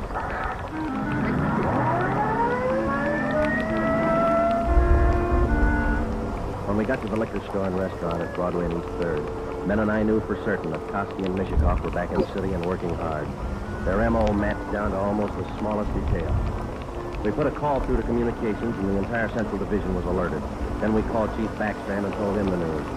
He assigned a special detail from the Metropolitan Unit to patrol the area until further notice. But at 9:23 p.m., before they pulled out of the police garage, the Blitz bandits added 2 more liquor stores and 1 more restaurant to their list of victims.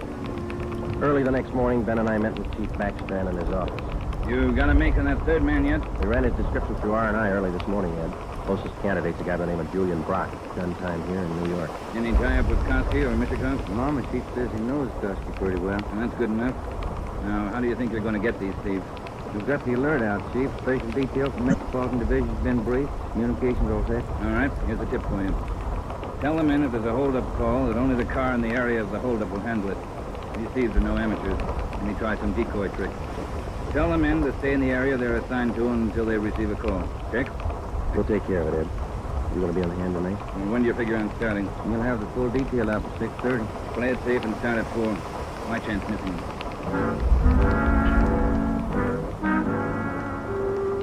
At 3:30 that afternoon, we left the police garage with a special detail from the Metropolitan Division and we started to cruise the central area.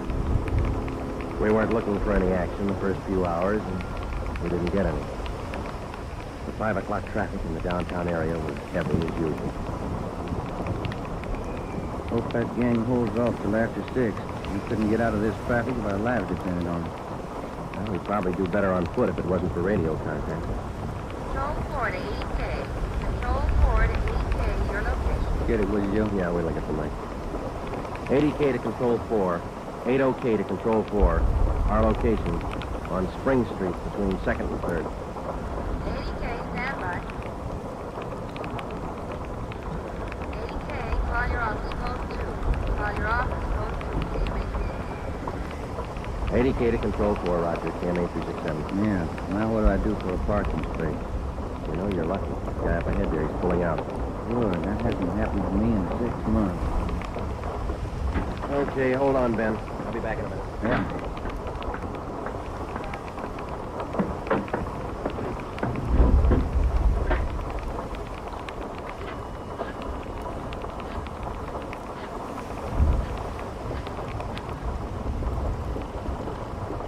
City Hall, 2511. 2511. Robbery, Chandler. This is Friday, Bill. You want us? Yeah, I just met a Joe. Chief wants to talk to you. Hello, Friday. Yeah, Ed.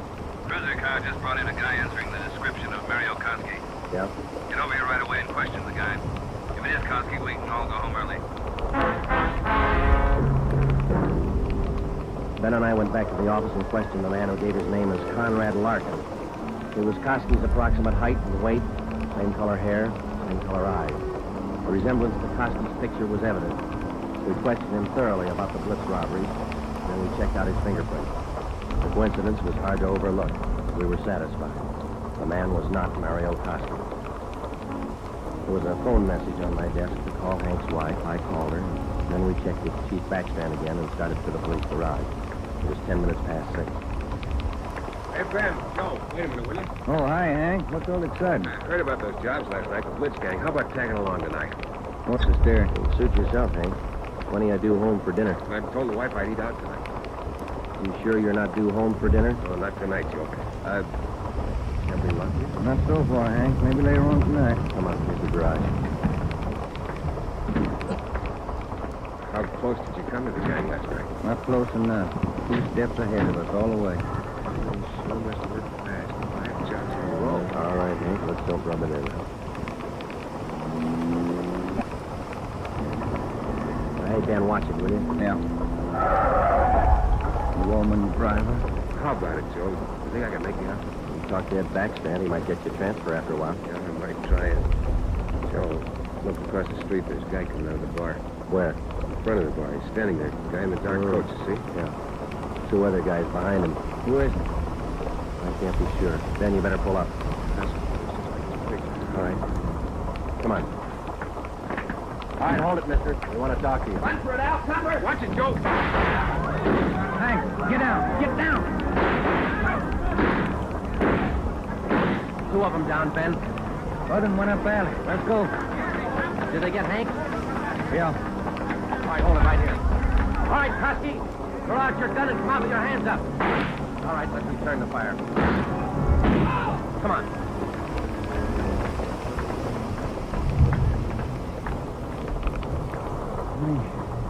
He had his chance. Yeah, grab his gun. Let's get back to home.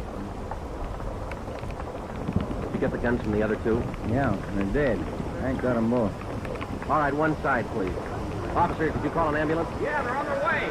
Come on, Ben. One side, please. Will you let us through? Hank, how you doing? Ben, will you get the crowd black? Give him some air. Would you just move back? Joe, All right, easy, Hank. They'll be here in a minute. Hank? Hank. How's it going, Joe? Going? Yeah, come on.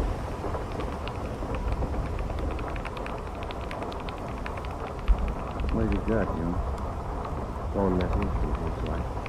For you? Yeah. You return the call? Before we left the office. What? She wanted me to remind Hank. He's due home for dinner at 7 o'clock.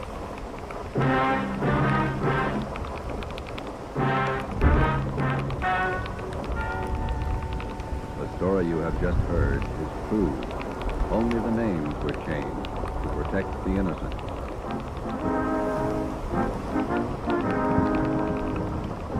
You have just heard the 12th in the new series of authentic cases from official files. Technical advice for Dragnet is furnished by the Los Angeles Police Department. Tonight's program is dedicated to Patrolman James Frank Goggins of the Cleveland Police Department, who on the morning of January 13th, 1939, gave his life so that yours might be more secure. Dragnet came to you from Los Angeles. If you enjoyed tonight's production of Dragnet, you'll want to listen to Richard Diamond, private detective, as played by the screen's romantic tough guy Dick Powell, heard Saturday on most of these NBC stations. This is NBC, the national broadcasting company.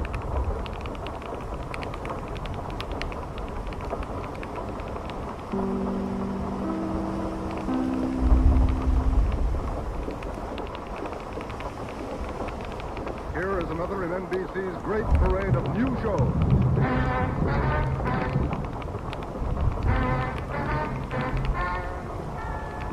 Ladies and gentlemen, the story you are about to hear is true. Only the names have been changed to protect the innocent. NBC brings you Dragnet.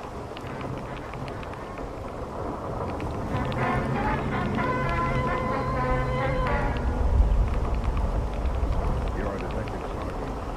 You're assigned to homicide detail. In 3 months, more than 250 cars have been broken into. Property mounting well into thousands of dollars has been stolen. 2 youthful members of the gang have been apprehended. The all-important brains of the criminal ring, the leaders, are still at large. Your job? Get them. Dragnet, the documented drama of an actual crime, investigated and solved by the men who unrelentingly stand watch on the security of your home, your family, and your life.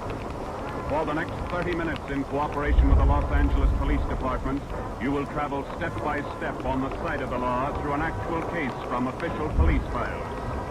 From beginning to end, from crime to punishment, Dragnet is the story of your police force in action. It was Monday, March 2nd. It was cold in Los Angeles. We were working the night shift out of auto fit. My partner's Ben Romero. Boss is Ed Backstrand, chief detective. My name's Friday.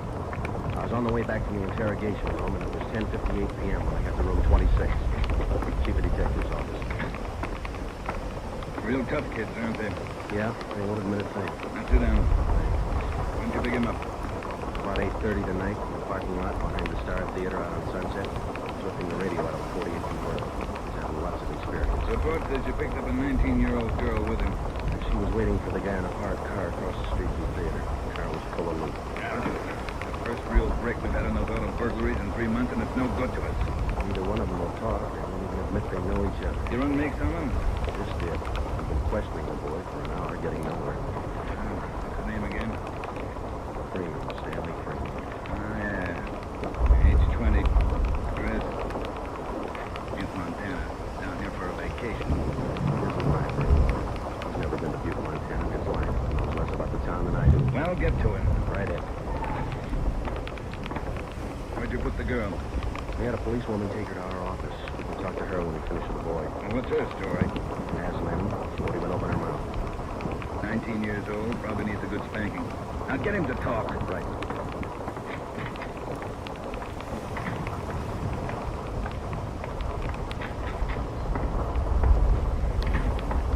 You run a mag, Joe? Yeah. Get wise. How flat-foot. Look, you're in a bad spot, son. That kind of talk isn't going to help. Says you. We caught you red-handed trying to steal a radio that didn't belong to you from a car that didn't belong to you. Is that right? That's enough to send you to San Quentin, boy. Better give us the story. Shut up. We got all the evidence we need, friend. Maybe you don't realize how serious this is. We've had more than 250 car burglaries in the city in the past 3 months. Over $200,000 worth of property's been stolen. That's a lot of money. So what? So you're the number one suspect, young fella. Your method of operation in breaking into that car tonight is the same used in most of the other burglaries. It means you're not going to be tried just for this job tonight. What are you getting at? Listen, son. In the state of California, breaking into a locked car is a felony. You can go to state penitentiary for that. And we're going to file a complaint of burglary with the district attorney in the morning. You say you're from Butte, Montana. All right, I don't believe you, but we'll make sure. Ben, go down to our office and call the news photographers. Stanley here is going to have his picture on the front page of every newspaper in Los Angeles tomorrow. Right, Joe? No. You can't. I won't let you. I got my rights. What's the matter, youngster? Everybody wants to picture of the paper. Yeah, well, I don't. I won't let him. Got your picture already, Freeman, remember? We took it when the fingerprint is. You can't use it. You can't.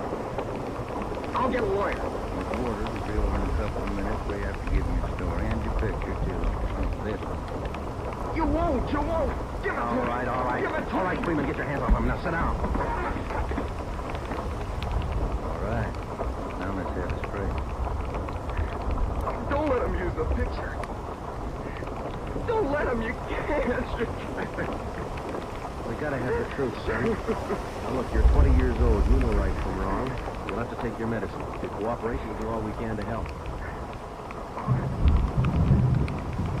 I live out in the Wilshire district. All I wanted was a little extra money. We didn't take money. We didn't think it was so wrong. It was stealing, Freeman. You know that's wrong. Where do you live out here?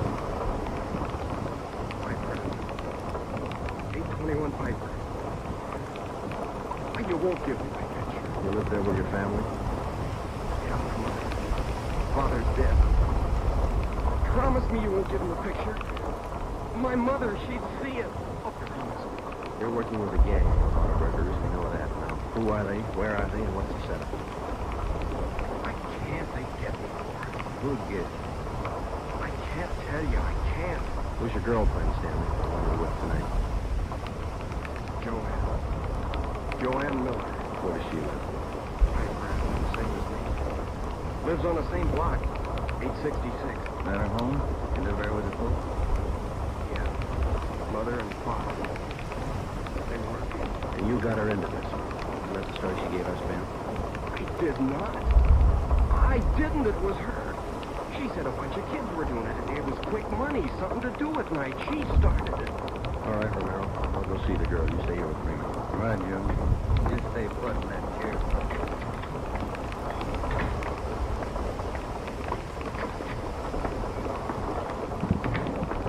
Hi, Marge. Hello, Joe. You and Romero handling this case? Yeah. I'd like to talk to the girl a few minutes, Marge. Won't stand by. Right, I'll put it. All right, miss. What's your name, age, and address?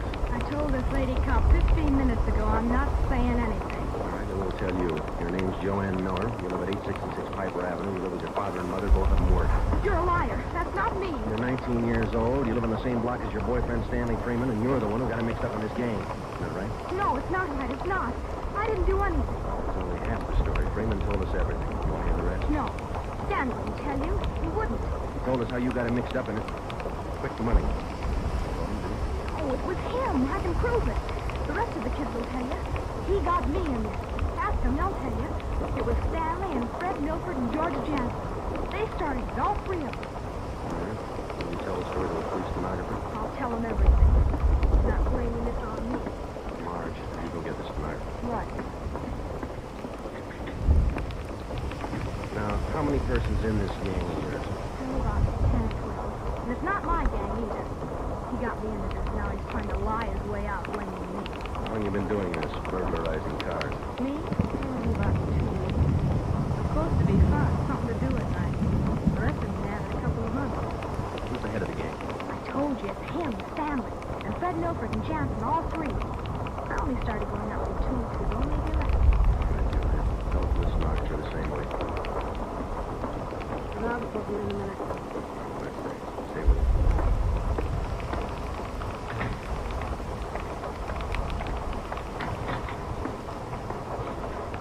Just about a closed case, Ben. Girl gave us a full confession. She didn't. Oh, you're not tricking me again. She didn't. She told us you're one of the leaders of the gang, Stanley. Said you got her into all this. The other two are George Jansen and Fred Milford. About a dozen kids in the gang, all of them about your age. Is that right? She's lying, can't you tell? She's lying. She got me into the gang. She did. She's Milford's girlfriend. Ask her. She can't lie out of that. She got me into it. I can prove it. Who's the real leader of the gang? Milford, he started it. He organized the whole thing. He collects the stuff we get and he delivers it. Jansen helps him do it. What do you mean he delivers the stuff? Where does he deliver? Somewhere in Dogtown, I think. Down around South Main near the railroad. Who's it delivered to? I don't know exactly. I heard Jansen mention the name. Myra, he said. It's supposed to be a big secret. Myra, Where does Jansen and Milford live?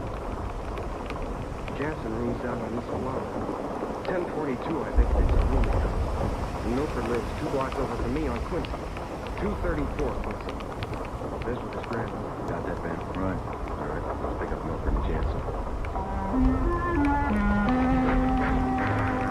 It was 10 minutes past 1 when Ben and I returned to headquarters with George Jansen and Fred Milford in our custody. In Jansen's room at 1042 East Flower Street, we found 2 fur coats, a box full of new car accessories, an S&W 38 revolver, and a .45 automatic.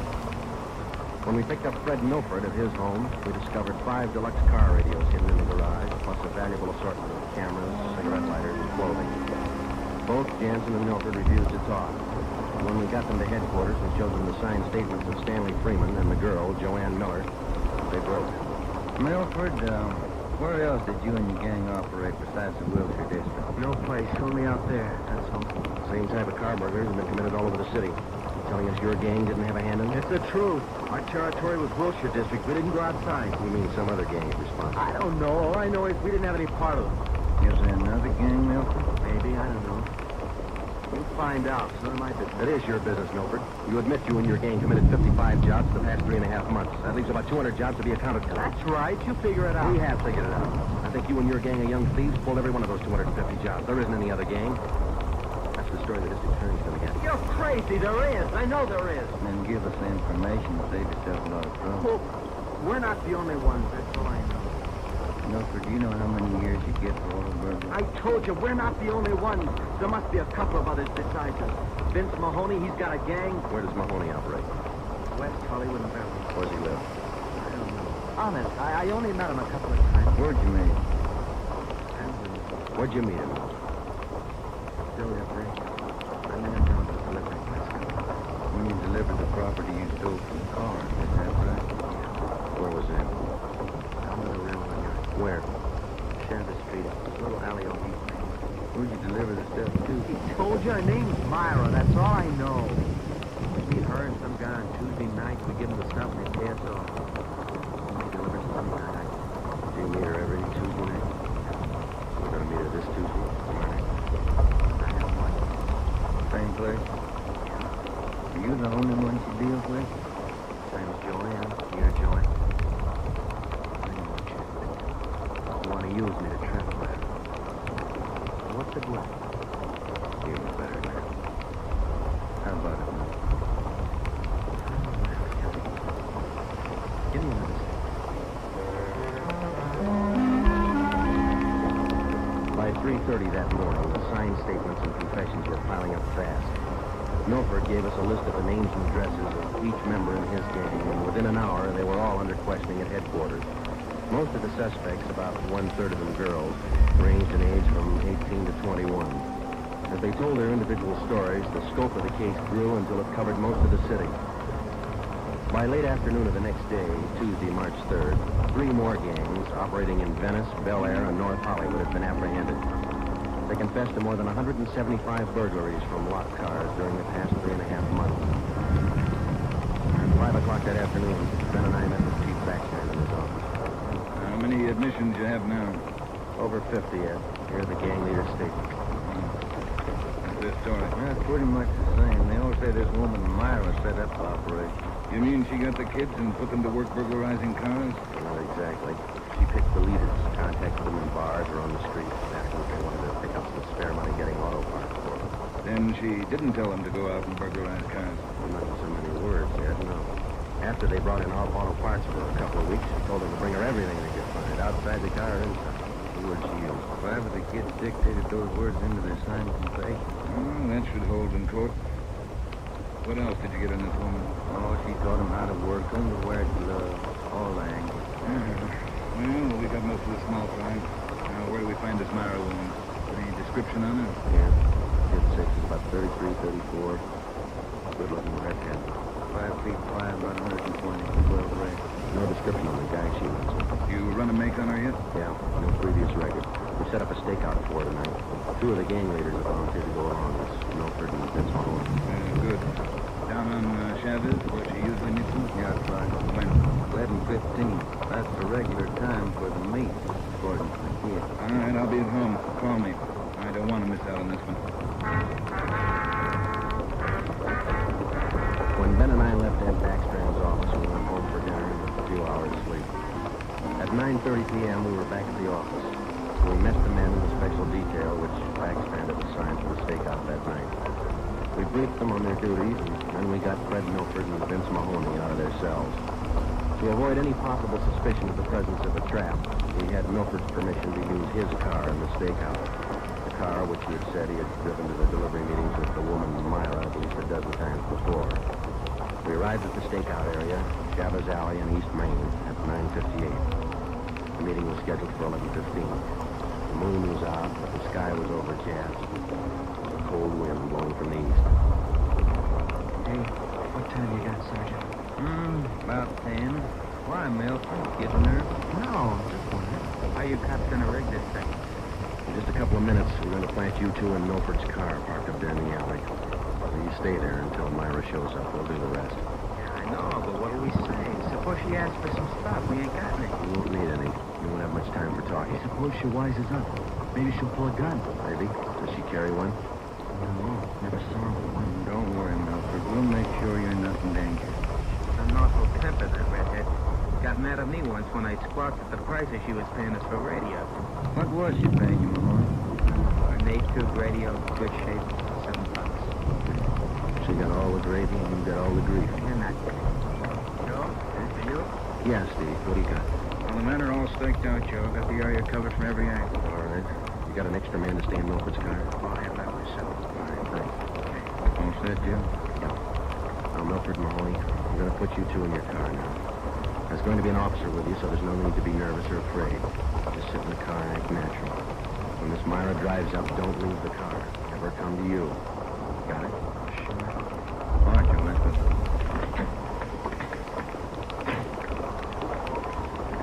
Sure is cold out. I don't even have a heater in my car. Stolen that, bud. Okay, Steve, here they are. All right, boys. Milford, get in first behind the wheel. Mahoney in the middle. Alice in the back. We'll be parked in that garage across the street, Steve. Got a perfect view of the alley. Okay, check it later. All right. Mean night, Joe. Yeah, come on.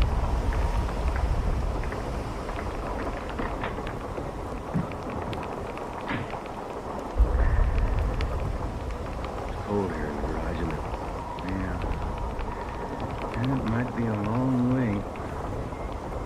What time you got? 6 minutes past 10. Thanks.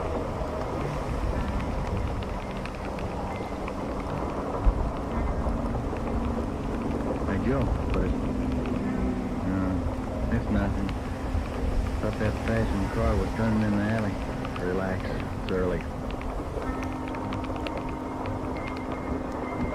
Lonely place. Dark. Gets on your nerves.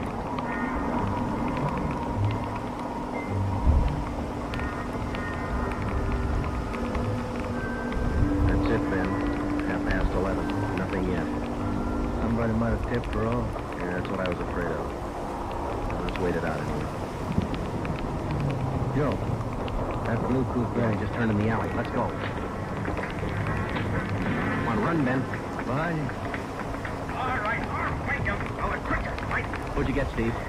Here he is. Just drove up in the coupe. Got out and called Milford Mahoney by the first names. He's in on it. What about the girl? No sign. Kid was the only one in the car. All right. Tell them in the stakeout's offered tonight. Have them report back in. We'll take the kid with us.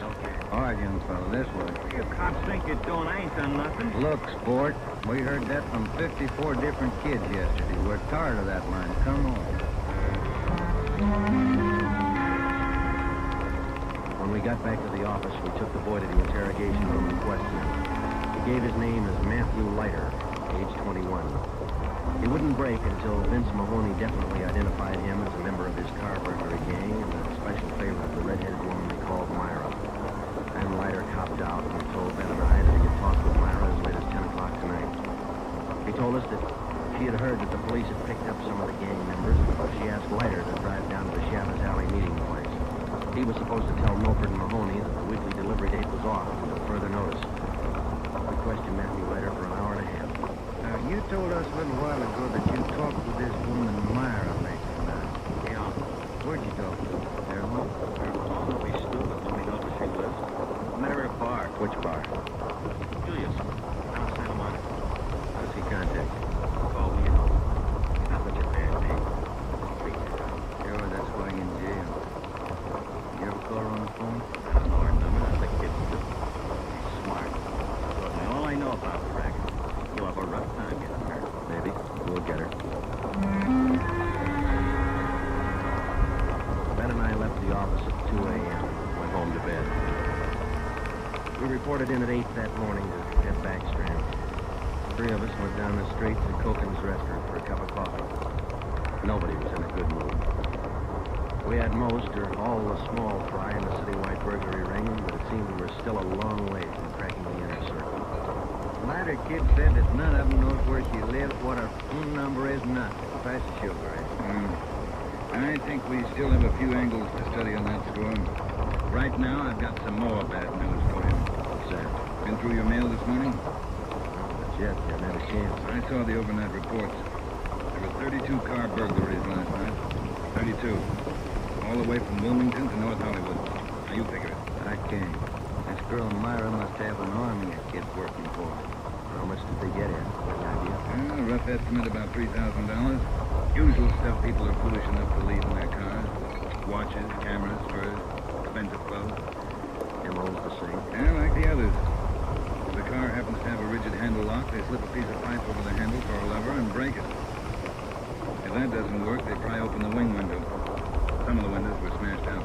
Sounds like an awful hurry, Gil. Yeah, maybe this Myra wants a few big nights before she settles the stuff and gets out. And if we're going to get her, we can't waste time. Any suspects picked up last night, Skip? None. Well, where did they hit most of the call? Outside the Pan Pacific. Parking lot. Hockey game going on. Must have been 4,000 cars for them to pick over. They picked the best. As usual. Well, you better get on it. There's one way to handle it. What's that? She works fast. You work a little faster. We got back to the office and we went over the reports one by one. Then we called the young gang members to the interrogation room and questioned them separately and requested them. We got nowhere. Many of them had met Myra on the street, in the bar, but not one of them had any idea where she lived. At least that's what they told us. Ben had a hunch that Matthew Leiter knew more than he was telling. We had him brought to the interrogation room, and all that afternoon until 10 o'clock that night, with interruptions for his meal periods, we talked with Leiter. He would admit nothing more than what he'd already told us. Yeah, it's got mean to beat. Let's check it out. Hi, Mike. Skipper in? Down the hall for a minute. These detectives over and... Yeah. Hello? Yeah. He does? We'll be right over. Well, Sergeant Hopkins over at the jail. Yeah? Matthew Leiter's got something to tell us. Says it's important.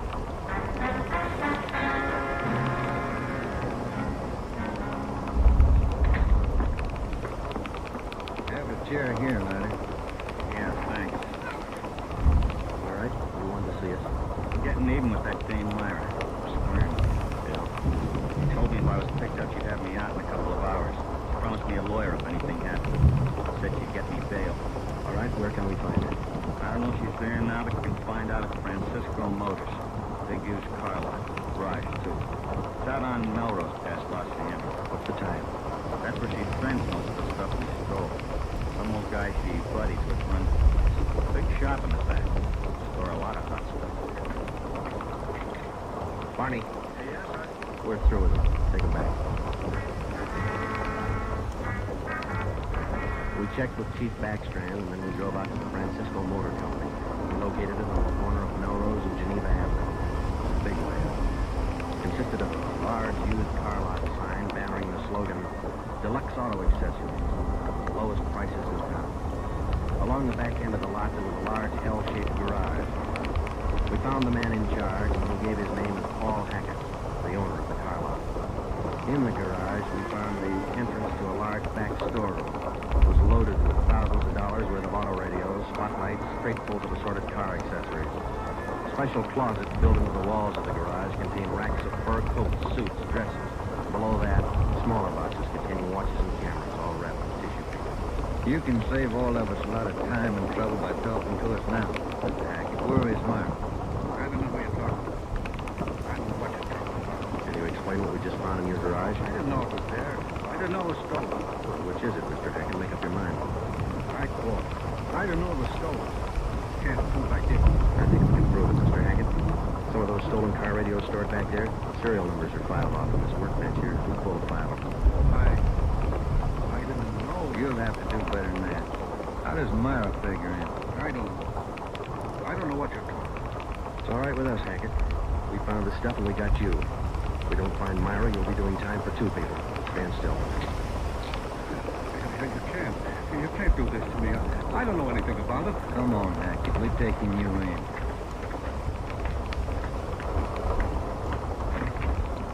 All right, get in the car. Come on, in the car. Am I going to jail? You're going to jail. All right. I'll take you to Myra. Hackett told us that Myra lived at 1345 Munich Drive in Beverly Hills. He said that he was Myra's husband. He told us that he'd been in a legitimate garage business for 10 years before he married Myra. She talked him into the racket. He identified 1345 Munich Drive as their home. When we got there, we found stores of stolen property similar to those found in the garage. Myra was not there. Hackett had no idea where she might be. He sat down in the living room and waited.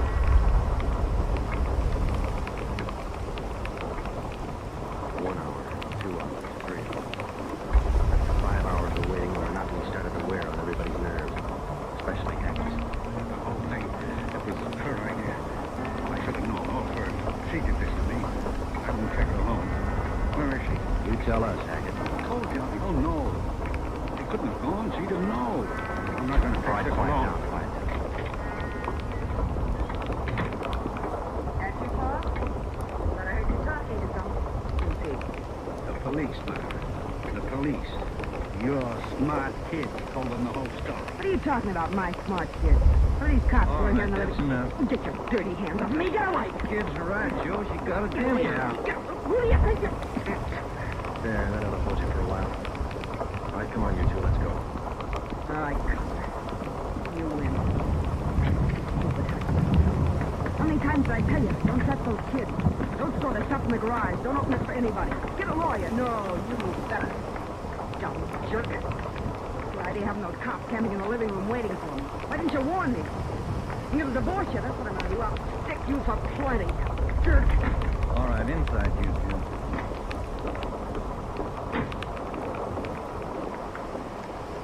Yeah, smoke there.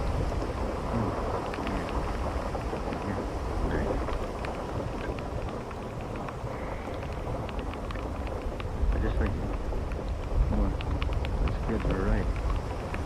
Pretty nice looking woman. Yeah. Strange. Good. Very good. Sure talks a lot, though, doesn't she? Yeah. Hey, Joe, remind me to take home some flowers to my wife.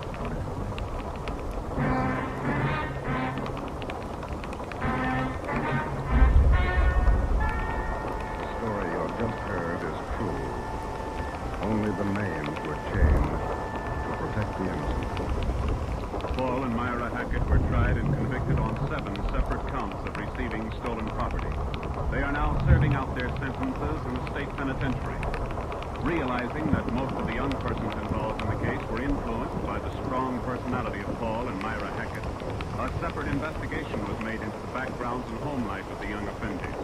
In most cases, they were found to be basically good, and they were placed on probation and returned to their homes.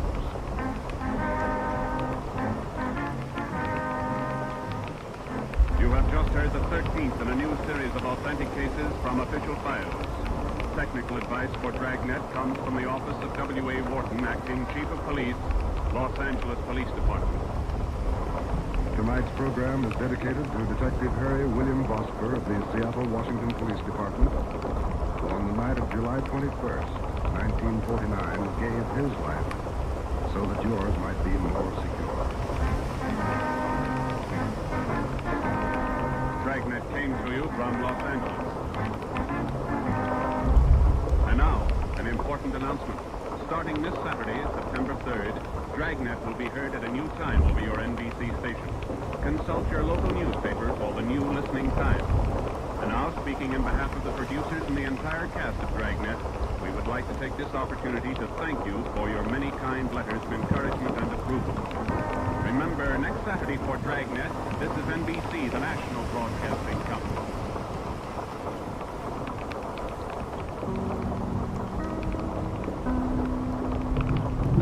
Show, usually heard at this time, has moved to a new time period on Sunday night. Be sure to hear Larry Douglas and Kay Arnon on the new Pet Milk Show tomorrow night on NBC. And now, here's another in NBC's great parade of new shows.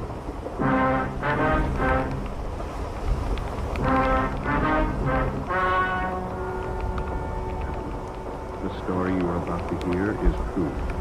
Only the names have been changed to protect the innocent. NBC brings you Dragnet.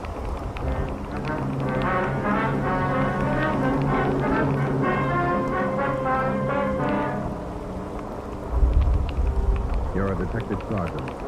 You're assigned to the homicide detail. A man's wife has suddenly dropped from sight. On the surface, it appears only as a routine missing persons case. You start to investigate. Suspicion grows. There is evidence of possible foul play. Your job, find the woman or find her murderer. Dragnet, the documented drama of an actual crime. Investigated and solved by the men who unrelentingly stand watch on the security of your home, your family, and your life. For the next 30 minutes, in cooperation with the Los Angeles Police Department, you will travel step by step on the side of the law through an actual case transcribed from official police files. From beginning to end, from crime to punishment, Dragnet is the story of your police force in action.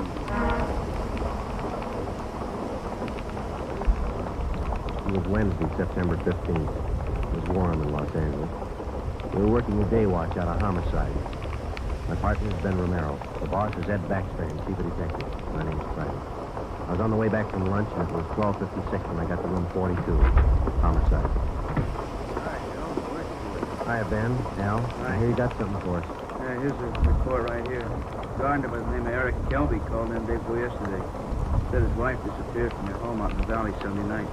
Says he thinks she left. It happens every day, Barget. Not this way, it does. Walsh and I went out yesterday to interview the guy. The story doesn't add. Why not? Well, none of her clothes are missing. None of her luggage. She even left her pocketbook behind, full of money. Found out from the neighbors the missing woman is a 17-year-old boy by the former marriage. For what? An only child. Mother dotes on the kid. Didn't even say goodbye to him. Sounded just very Kelby impression. Pretty grouchy with Walsh, Marie. No cooperation. Wants to find his wife, doesn't he? I don't know if he does or not. It's no help, I'll tell you that. I see that report in the mail. See. Kelby. He's 39. Kelby's the second husband. The person who died, they left before the police. Here's Sunday night from his home. 546 Velasco Road. When did Kelby call in? Monday afternoon. Said he thought his wife might be spending the night with her sister. When he found out she wasn't, he called her.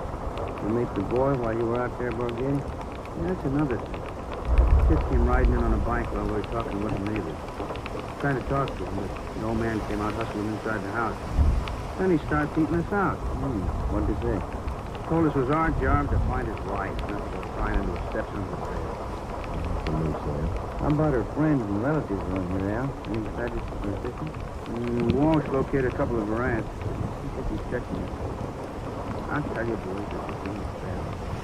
Maybe. You got the names of Mrs. Kelby's relatives? Oh, yeah. Right over here. Yeah. How's it feel to you, then? I don't know. Notice anything else funny about the guy, Al? Well, I don't know. He doesn't answer. Kelby was upset, all right. For some reason, it didn't strike me as reacting the way a normal guy reacts when his wife disappears. All right, Al. How would you react? Barget is worrying. Listen, boys, it's no fooling matter. This is one I'll bet on. The homicide. All right. How about a copy of this report? Yeah, where do I get the phone? Missing persons, Bargetti. Who's that? Oh. Yes. Yes. About what? Oh, sure. All right. 4 o'clock. Yeah. That was Kelby's stepson. What do they want? Think something's happened to his mother. In police work, missing persons detail is not a department separate in itself. It is organized as a part of the homicide bureau. According to Bargetti, who took the call, the boy said he suspected his stepfather, and he didn't want him to know of any meeting between him and the police officer. He would meet the officers that afternoon at 4 p.m. in a restaurant on the corner of Hollywood Boulevard and Fairfax Avenue. At 3:15, Ben and I left the office and drove out to the meeting place, the Dairyland Fountain and Coffee Shop. We arrived there at 3:45. At 8 minutes to 5, the Kelby boy still had not arrived.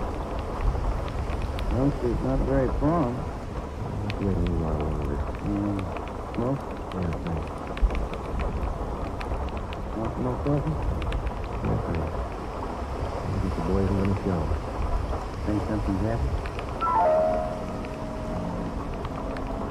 15 minutes after we left the coffee shop, we drove up in front of the gate of the Kelby Nursery on Velasco Road. The house itself was set well back on the property and covered about 4 acres. The entire nursery was surrounded by a 6-foot steel wire fence. It looked like almost every available foot of ground inside was planted with some kind of flower or shrub. Kelby met us at the gate. Yes? What do you men want? Police officer. You Mr. Kelby? Yes. What do you want? Well, if you'll shut those dogs up for a minute, we'd like to ask you a few questions. I'm busy now. You come back tomorrow? Pretty important, Mr. Kelby. I think we better talk right now. All right, if you have to. Red, guys, down. too hot. Quiet. All right. Now, what do you want? Mind if we come inside? These watchdogs of mine are pretty vicious. You can talk here at the gate.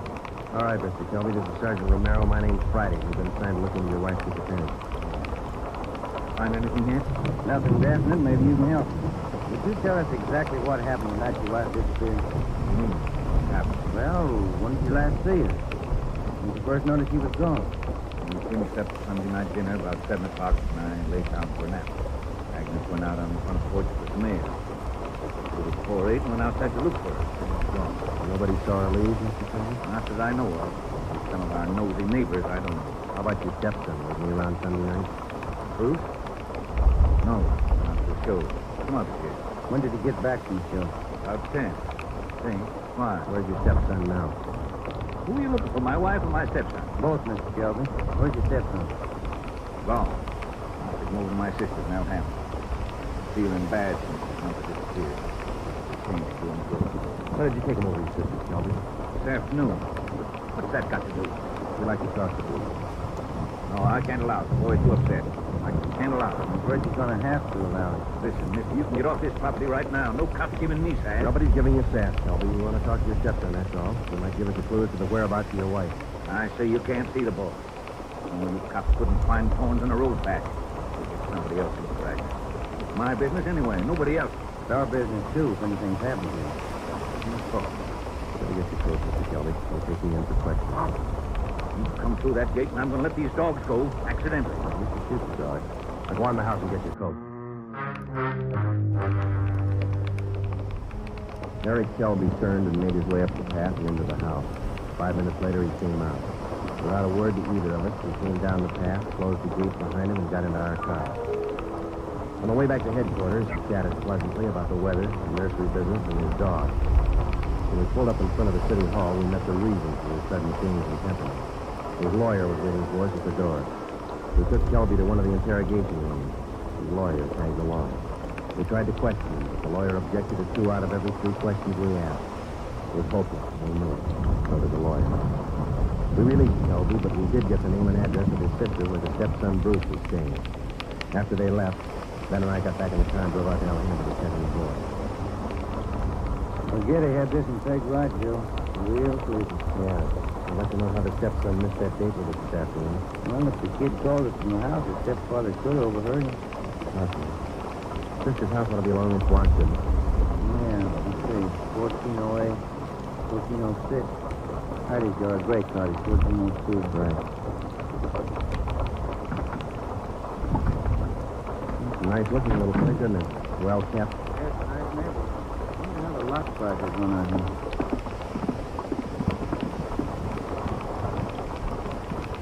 Somebody's coming. Yes, what is it? Police officers, ma'am. Are you Miss Kelby? Yes. Why? We talked to your brother earlier today, Miss Kelby. He said that you brought his stepson Bruce here to station a while. We'd like to see him. Bruce? Yes, he was here till about 1 hour and a half ago.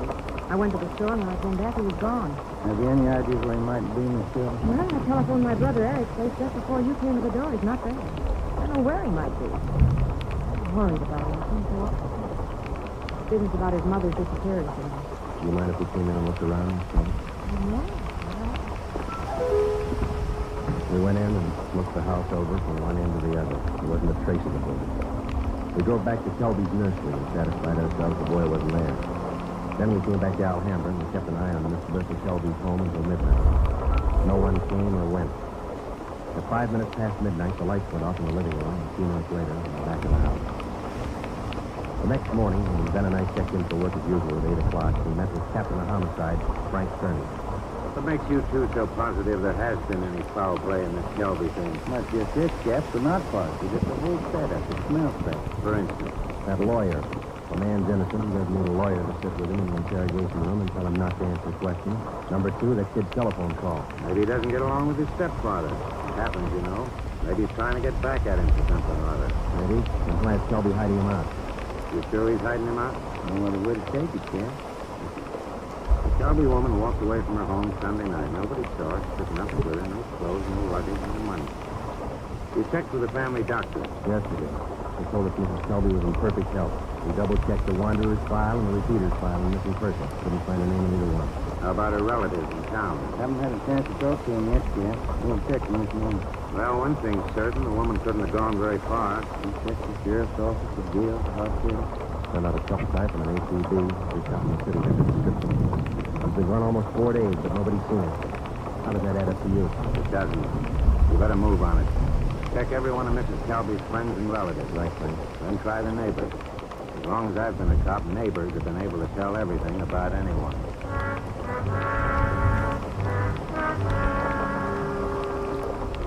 All that day, Ben and I made the rounds. First stop was the Western National Bank, where Mrs. Kelby maintained her account. Her savings statement showed a total balance of $31,564.17. Her separate checking account had a balance of $842.71. At the Farmers Mutual, we found a record of an insurance policy issued to Agnes Trumbull Kelby. It was a 20-pay life policy covering the insured in the amount of $30,000. The beneficiary was listed as the insured son, Bruce Trumbull Kelby, if living upon the receipt of such due proof. If not, the insured's husband, Eric Jacob. By the time we finished checking her financial status, the odds were piling up fast. From only casual reports, we knew that Eric Kelby was a frugal man. If he was greedy as well, if he wanted and needed money badly enough to kill, then he had all the motives necessary to murder his wife. Maybe his stepson, too. Ben and I started to make rounds of Mrs. Kelby's friends and relatives. Our first stop was at the apartment of Agnes Kelby's sister, a talkative maiden lady in her early 60s. Agnes just isn't that kind. Oh, I'm worried sick about this. I really am. And Bruce, the poor lad, he must be heartsick. And Eric, what does Eric say about all this? He says he thinks his wife left him. Left him? Why, that's ridiculous. How strange. Can you think of any good reason why your sister would leave Mr. Kelby? Why, no. They had gifts, of course, small ones. But of course, there was that argument about Bruce.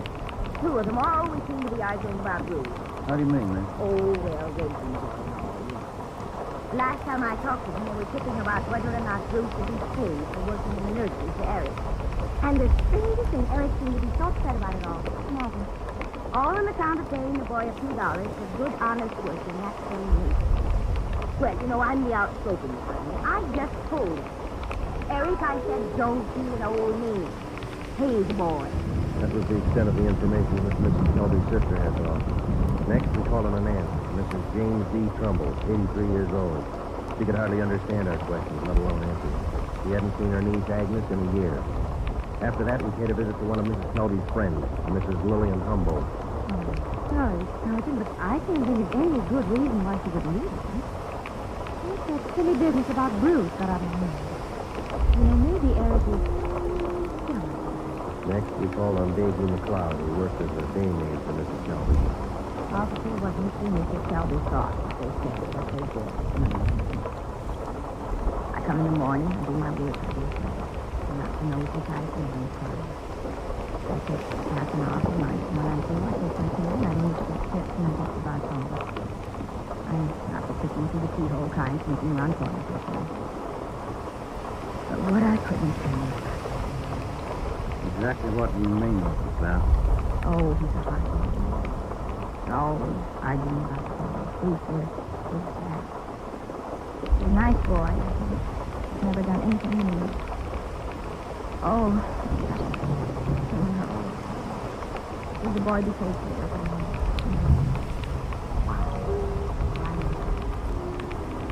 When Ben and I finished with a list of Mrs. Kelby's friends, relatives, and employees, we started out on the neighbors. None of them saw Mrs. Kelby after 6 p.m. the night she disappeared. Two of the neighbors said they saw the porch light burning after 7 p.m., but both said the porch was empty. Mrs. Kelby was not sitting in her chair at the usual time after dinner. According to them, that was whenever it happened. It was 10 minutes to 6 by the time Ben and I got back to the office. The light was still burning in the Captain Kearney's office. Full day, Joe. Not a mileage. Yeah. What the captain's hanging around for? Let's find out. Get anything? Pretty good luck, yeah? Good. I've got some more for you. Just walked in 5 minutes ago. What do you mean, Frank? Who walked in? Bruce Kelby. He's waiting in the next room.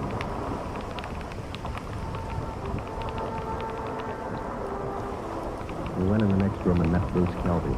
He was small for a 17-year-old, dark-haired, and a little on the sickly side.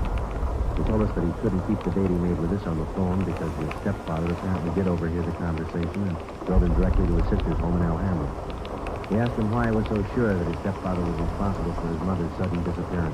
For one thing, all three of us usually go to the early show on Sunday night. Eric, Mom, and me. But last Sunday, Eric said he wasn't feeling good and he wanted Mom to stay home and take care of him. Then he told me to go on ahead to the show, so I did.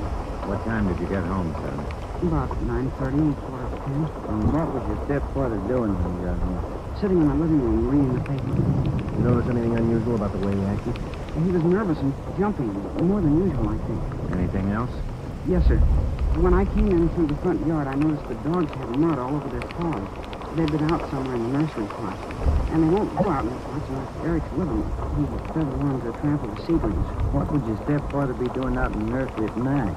Does he usually do some work at night? No, sir. None of the pots are even lighted. Only the greenhouses. And the paths in the greenhouses are usually gravel, I think. No mud around. It's my job to see that the greenhouse paths are kept gravel. I know they're not muddy. I fixed them the day before, Saturday. What do you think it means, son? I don't know. I don't want to think about it. I just know he's done something. He's done something to her. Did your stepfather give you any reason for keeping you away from the police officers the other day? No, sir. He said people were getting nosy. He said it might be better for me over at Aunt Bertha's. She's his sister. Do you think your Aunt Bertha might know where your mother is? No, we hardly ever see her. We don't know her well at all. We've heard your mother and your stepfather argued about whether you should be paid for your work in the nursery. When I started to work for him, he promised he'd pay me.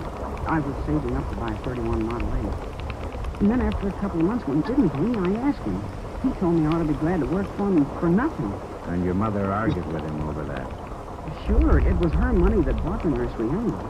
How'd you get away from your aunt's place last night? Well, Bertha had some shopping to do, and she left me alone. She locked the door to my room. Even the screen over the window in my room was nailed down, but I kicked it out and got away. I stayed at a friend's house last night. Thought about where you're going to stay tonight? I don't know. But I'm not going home. But I'm not going back to Bertha's place either. I'll get a room. How'd you like to stay at my house a few days? Sure nice of you, sir. Well, maybe I'd better not. Mom might not like it. Oh, I'll take care of that. Now let's hop out and get some dinner. Sure darn nice of you, sir. All right. Come with me.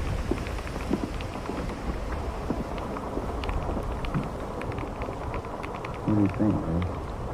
Think it'd be lying? Yeah.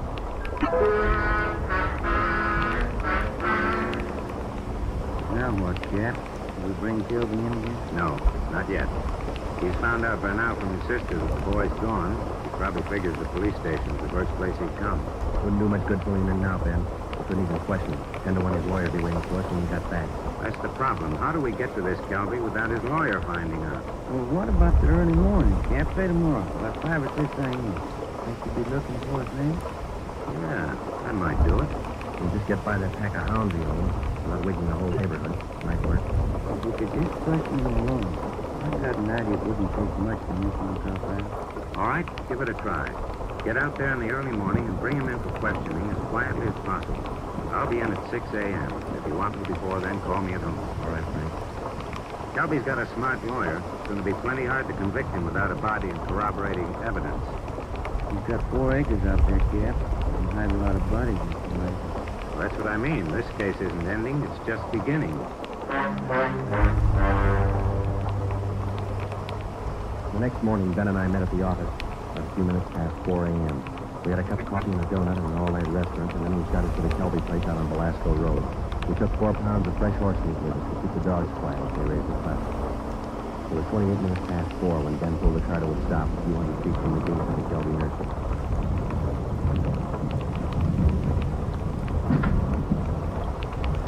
We got out of the car and made our way down the road to the gate. I reached in inside the latch. The padlock. The dog started in. Okay, Ben, looks like we'll have to jump the fence. Toss some of that horse meat over to him. Yeah. Here. That's it. Come on, let's climb. Keep an eye on those hounds. Looks like they could chew your legs off, Cap. Here comes the third one, Ben. Toss some more meat. Yeah. Hang on, boy. Go get it. Go get it. Ben, lights going on in the house. Come on, let's make it fast. Who is it? Who's there? I'll set the dogs on you. Police officers, Mr. Kelby. What? What are you doing out here this time of night? You're under arrest, Kelby. Get your coat. After asking for a peck of trouble. Get your coat.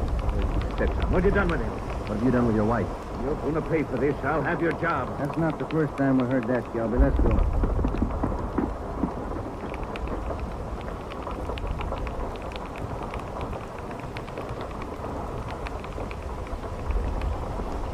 Lights burning in the captain's office. Yeah. All right, Kelby, in here. Pay for this. Mark my word. Van, take him in the office and stay with him. I'll see if Frank's in here. Roger. Come on, Kelby. Inside.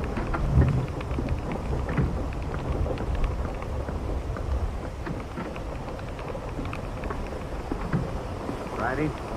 You bring in Kelby? Down in the interrogation room, Ben's with him. Somebody saw you. Don't think so. They must have. Kelby's lawyer's sitting in the next room.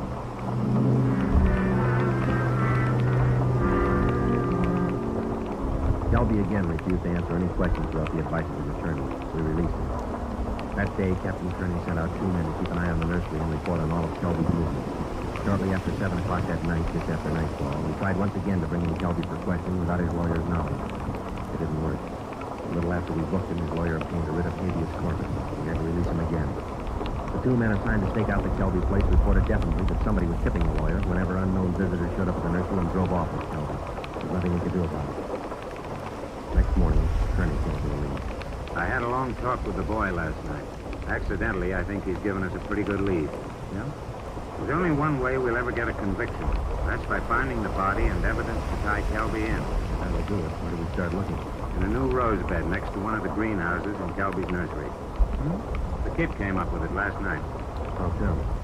First, Kelby's crazy about saving $1 and making one. Yeah. In the nursery trade, especially where you have a limited area to work in, like Kelby, you cultivate every foot of ground. Every bit of soil you got is planted with something. Kelby's not the type to waste anything. Especially he's not the kind that would let ground lie fallow when he could plant something that might bring in a few dollars next season. Bruce tells me his stepfather has every inch of those 4 acres planted. Every inch. Except a 6 by 9 foot plot of ground in that rose garden. Sounds like a long shot to me, Frank. The boy said he prepared that piece of ground for planting late Saturday afternoon. His stepfather wanted it ready for Sunday morning. The plot of ground's still vacant. Might have planted it yesterday, Cap. When's the last time you checked? Before I came to work this morning. I called the men on stakeout next to the nursery. They tell me the plot's still empty. Worth a chance, Frank. When do we look it over? Tonight. I don't want Kelby or his lawyer to know a thing until we find that body. Well, how are we going to work? We'll order up a crew from the crime lab. They can take probings through that plot and all around it. They can tell us without any guesswork how deep that ground's been worked over lately. When do you want to start? Be here in the office at 8:30 tonight. If my hunches are any good, we'll find a body.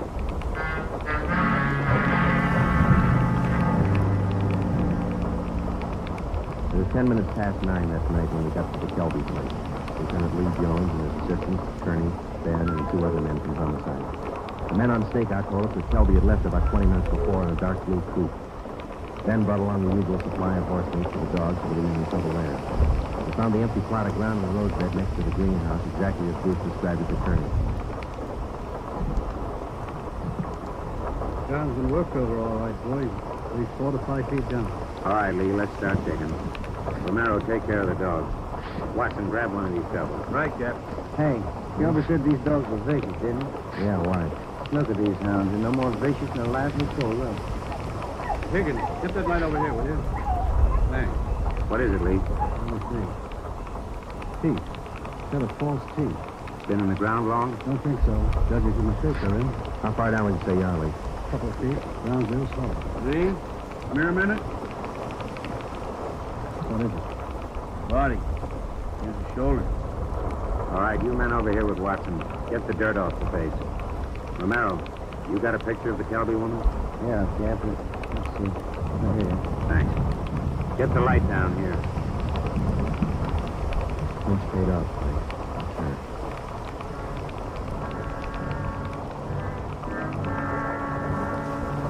Ben and I went back to the car and notified communications to broadcast a warrant for murder on Eric Kelby. His description, together with a description of the car and license number of the car he was driving, was rebroadcast every 15 minutes. Then we went back to check the house. We found the front door unlocked. We went inside and looked around. In one bedroom, we found clothes scattered over the bed and the floor. There was only one old suit remaining in the closet. On the table next to the bed, we found an airline's timetable. We got to the phone and notified communications to alert all police details at railroad stations, bus terminals, and airlines, and then to send out an APB on a teletype. After that, we checked with the airlines. One of them told us that a man answering Kelby's description had booked passage for Mexico City. The plane was scheduled to take off at 10:40 that night from Burbank Airport. Ben's watch said 4 minutes past 10. We called the detail at the airport and alerted them. Then we drove over to check in person. It was 10:35 p.m. when Ben and I took up our positions just inside Gate 3, where passengers were boarding Flight 72 for Mexico City. He's cutting it close, Joe. Got about 4 minutes more and must get flying. We waited. The crowd got thicker as departure time came closer. At 10:39, Eric Kelby came through the main entrance, across the terminal, through Gate 3 into a pair of handcuffs. I don't understand. What does this mean? We found your wife's body, Kelby. What? I don't know what you're talking about. In the rose patch next to the greenhouse. The lawyer can't help this time. Mexico City. Would have been a nice trip. Expensive. Please accept. I didn't know what I was doing. Be a nice vacation this year, Joe, Mexico City. I'm going to talk to my wife about it. I didn't mean it. She slapped me. We were arguing about the boy. I didn't mean it. I don't know if you did or not, Kelby, but you killed her. Come on. You missed your plane.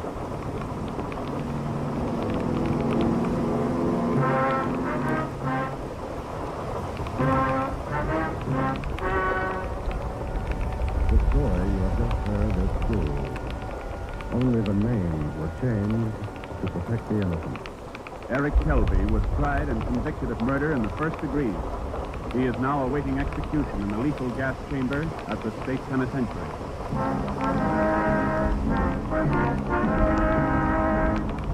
You have just heard the 14th in a new series of authentic cases transcribed from official files. Technical advice for Dragnet comes from the office of W.A. Wharton, Acting Chief of Police, Los Angeles Police Department. Tonight's program is dedicated to William J. Weston, Jr. of the Washington, D.C. Police Department, who on the evening of March 4, 1945, gave his life so that yours might be more secure.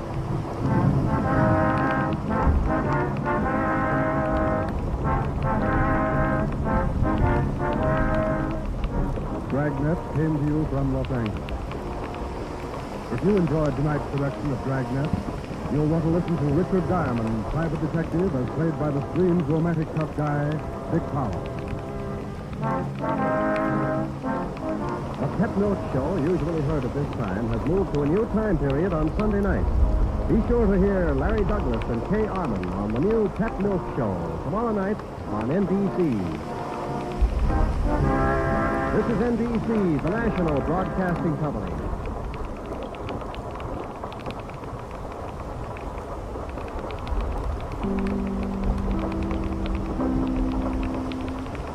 Here's another in NBC's great parade of new shows.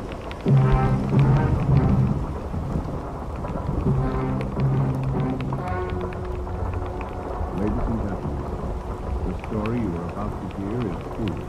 Only the names have been changed to protect the innocent. NBC brings you Dragnet.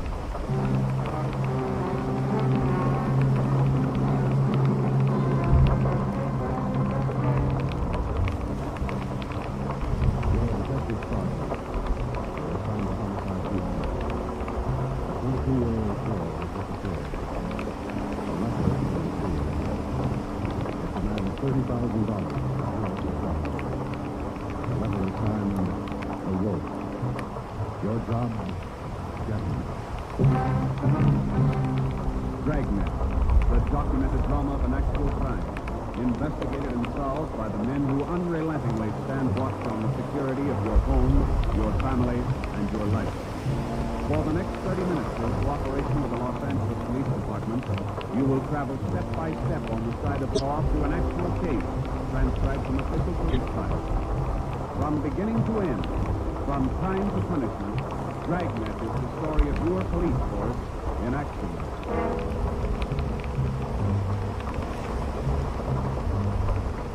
Tuesday, October 18th. Cloudy. We were working the night watch out of homicide. Our partner's spending the night. The boss is Ed Baxter, chief detective. I was on the way back to the staff's office, and it was 3:26 a.m. when I got to room 42, homicide.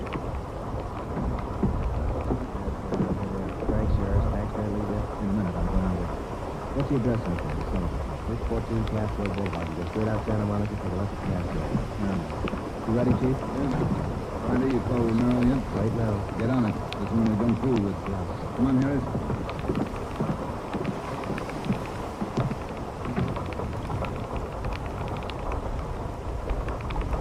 Hello. Sorry to wake you, Ben. This is Joe. How you feeling? Oh, hi, Joe. What time is it? 3:30 a.m. Thank you. Oh, not bad. Back to work tomorrow. You'll be ready in 20 minutes? I'll pick you up. 20 minutes. Okay, what's up? You know Martin Sullivan, Vice President of Third National Bank?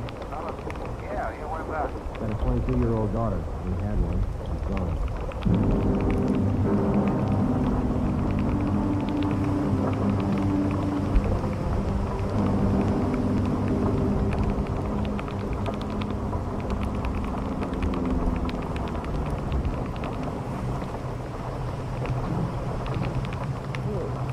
Good times, you know. Where we headed? Sullivan home out in Castro Boulevard. It's out there now with Harris. Any leads to work on? No, nothing so far. The girl disappeared a little before 1 o'clock yesterday afternoon. At 11 last night, we got a letter. They want $30,000. Sullivan hasn't got that kind of money? No. Poor guy's almost out of his money. Tell me when, how it happened? Well, the guy took the girl out of business school. He had her called out of class. Told her father was sick, said he was a friend of the family. And how about the teachers? What was their story? Said the girl didn't want to go with the man at first. They finally talked her into it. Kept telling her father was dying. That's about as low as they come? Yeah. Did he use a car? Witnesses said it was a blue sedan. They didn't get the license number or the make. Did they remember what the guy looked like? About 5'9", 160, brown suit, dark hair. Nothing else? No. Here's a copy of the letter. The usual. Read it. I have your daughter, Judy. Get, what is that? $30,000 quick if you want her back alive. Don't call police or I'll kill you. Contact you later. Signed this. What was it? The Wolf. Wolf. I can think of a better name. Come on, go away. It's got the original note, you know. Lee Jones down for crime line. He's checking if the prints and handwriting. Well, it is. Oh, hi, Dave. Right on the house, boy. Sit this way. Right there.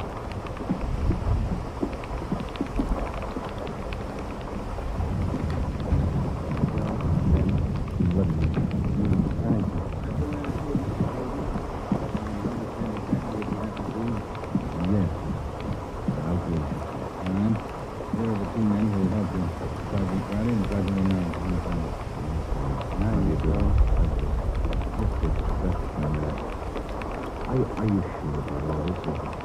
You might just fight me. You might do something to kill me. You leave on Mr. Sullivan. Stay on the way. I know how you must feel, but I can't do anything.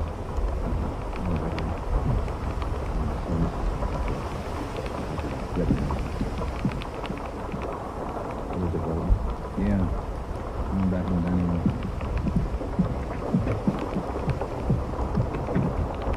There it is on the table. Second note from the guy. Telephone from this place. About half an hour ago, guy phoned it in the Western Union from the public group. Couldn't take it. Let's look at this. Be at a evening park, 5 o'clock this morning, near Balkan Drive. Come along. Bring 30,000. For a returned girl. Don't tell cops. Tell her if you do. They will. Oh, I am now kidding. Not much time. I know it. Let's see if he says. Another way. And Sullivan's going out there alone? You're going with him. You won't go now. He'll be hidden out in front of the car. Any plan? Get him.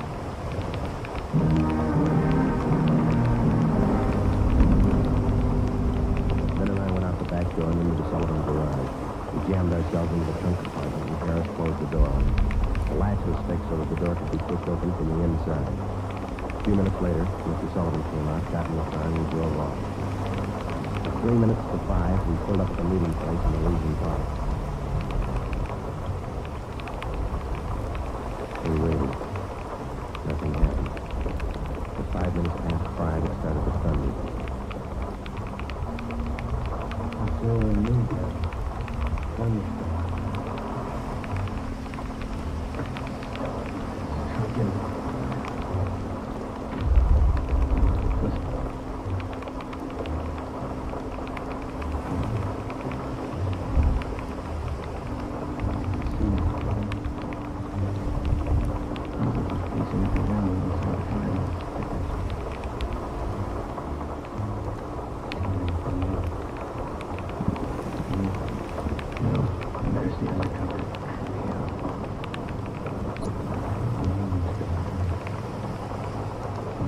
happens to me.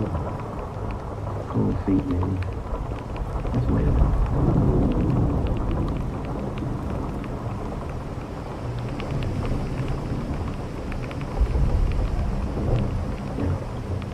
What time you got now? Watch it. We'll pass by Sergeant. Mr. Sullivan? Getting daylight. We better wait it out. Well, look, don't come back here again. If he's watching, you might tip him off.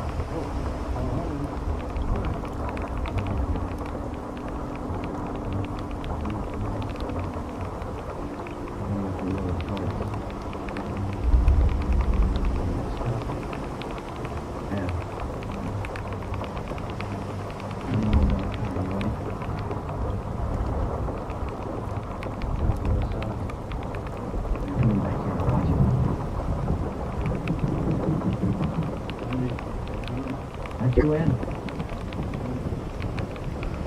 All right.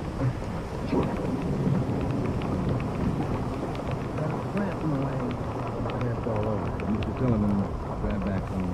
We'll contact you there. Ben, Joe, come on over to the car.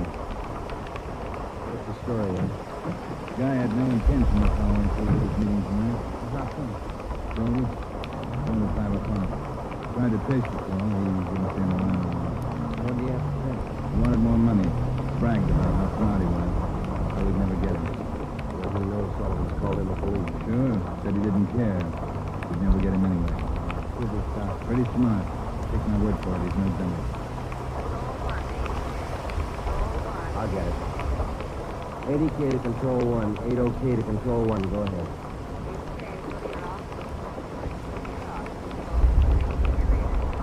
All right, Romero. Let's roll.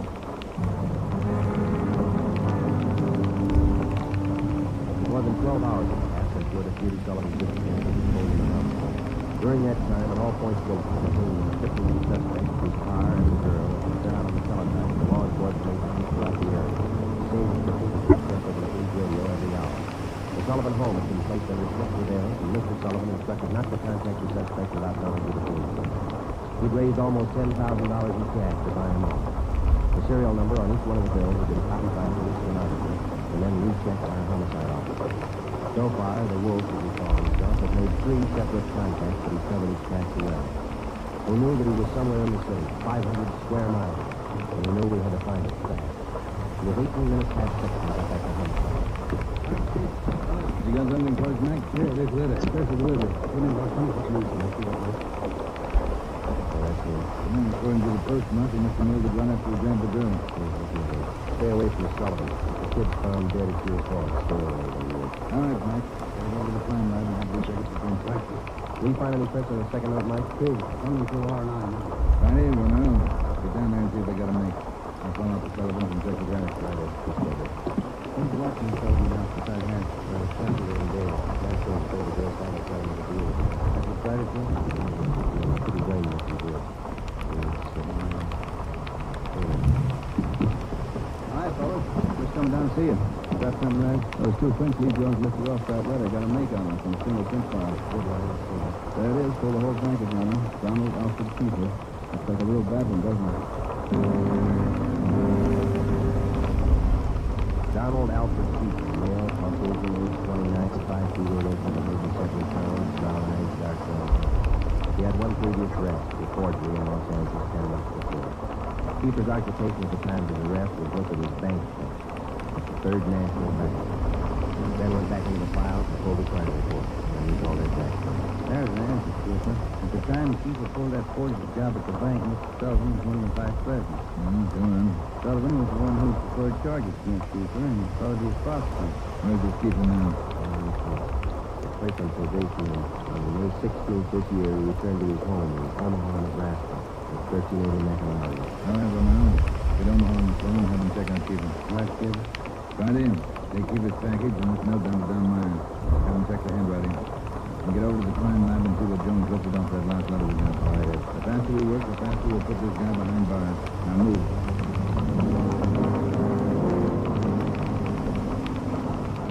How's the writing, Don? What'd you find? Yeah, it's good. crosses, revolutes prevail, we're familiar, pressure on the downstroke. Donald Keeper, Wolf,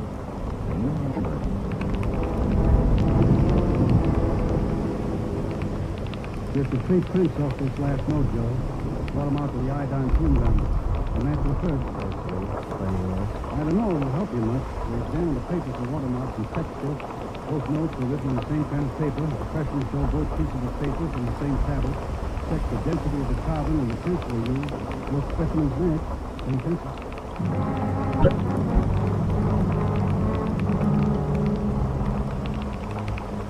Mid-afternoon, Donald Keeper's description has been broadcast throughout the area. Bulletins were dispatched to all departments, and an OPD was teletyped to the entire state. Men were stationed at every post office in the city to watch for notes that might come to the mail. The bus depots, railroad terminals, the airport, and all the main roads leading out of the city were under strict surveillance. The entire Los Angeles area was broken down into single square-mile districts, and a house-to-house canvass was started. The squad of men were assigned to cover each square mile. Outlying towns and cities were requested to do the same. By 5 o'clock that afternoon, the greatest Dragnet operation in the history of the city was underway. We were sure Donald Keeper was somewhere in the south. At 12 minutes past 5, Glenn got the call back from the Omaha police. Yeah, I got it. 6X-419. The bus to take, right. Well, thanks a lot.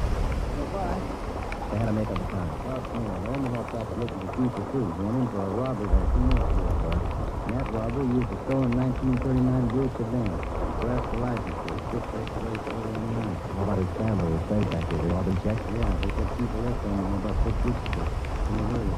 Get that car description from the police, huh? ATV, telephone broadcast. I'll tell you. Right here, Romero. Yeah. What are you tied up with? I just got a call from Omaha. Napon Keeper in the car. Give it to me. You can get out to the Sullivan house fast as you can. See Harris. What's that, mister? Martin Sullivan's disappeared.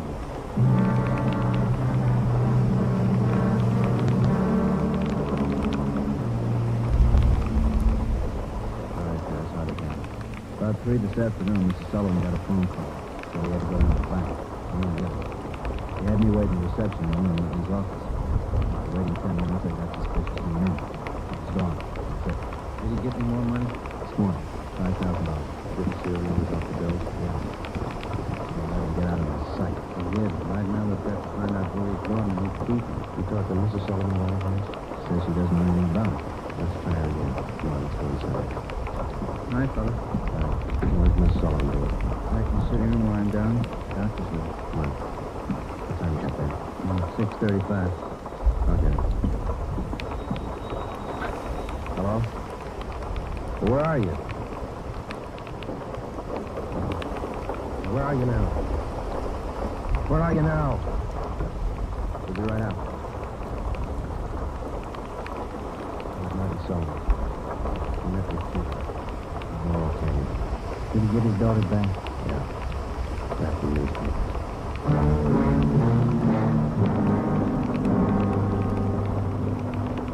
All cars in the area were notified that a contact had been made with Keeper. We got in the car and drove out to Laurel Canyon. The entire area had been blocked off. We found Martin Sullivan standing in the middle of the road at the end of East Winding Way. 500 feet down the hill with a private residence for Sullivan Telephone. It was the only building in the immediate vicinity. A few yards beyond the point where East Winding Way ended, back in the clump of tall grass, we found the body of Martin Sullivan's daughter. We notified the crime man. She's back there in the corner. Despite a severe state of emotional shock, Sullivan tried to tell us the story. Shit. Duty. So left. Duty? Good friend. Tricked the officer with well, that's a new step. Come on, it is. Did you see his car, Mr. Sullivan? I'll let you get back. I didn't just say that. Drove here 6 o'clock. David. Put the money in the front seat. Like you said. Did you get the money, Mr. Sullivan? I got out. Parking outside. Stood up there at the end of the road. Waiting. Mr. Sullivan? Drove up. It took the money.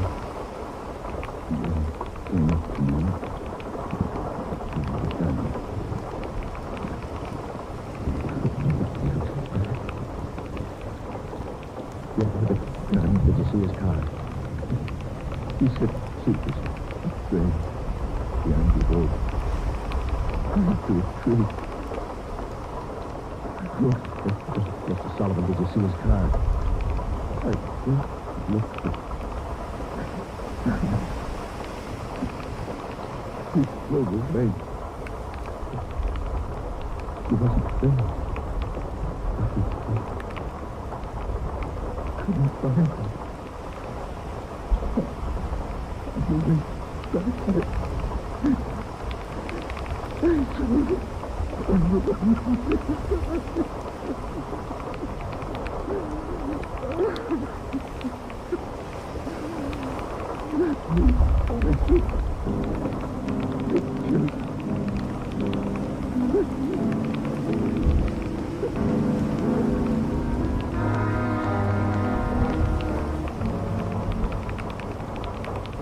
Before he went into a state of complete collapse, he showed Martin Sullivan a picture of Donald Alfred Cooper.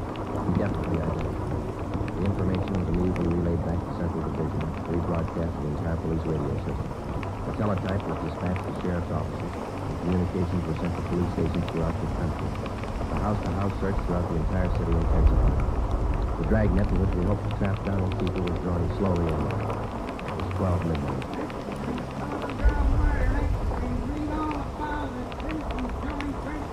Friday, did the papers get a list of the numbers on that ransom money? Yeah, got them in the final net edition. 2.5 pages of serial numbers gave it a big spread. Look at these pictures of Keeper here, all over the front page. The more the better, Romero. I hope this town never forgets that face. Good reminder. You don't make deals with killers. Come on over. Find anything here, Lee? I'm checking over these towels here. Found them wrapped around the girl's body, inside the papers. One thing about those papers. What's that, Lee? Well, yesterday, every story about the girl's disappearance has been clipped out. Maybe the guy's making up a scrap. How about the towels, Jones? Any laundry marks? Not a one so far, Ed. Every one of them was clipped off. Pretty smart. Mark, what's the body in? I'm doing it now. Nasty. You got any footprints or tire marks out where they found the body? Lots of them, all cash. Bossy and Taylor are checking the list. What is it, Jones? I don't know. I don't see here. This towel, no. That pair of slippers. Yeah. They are.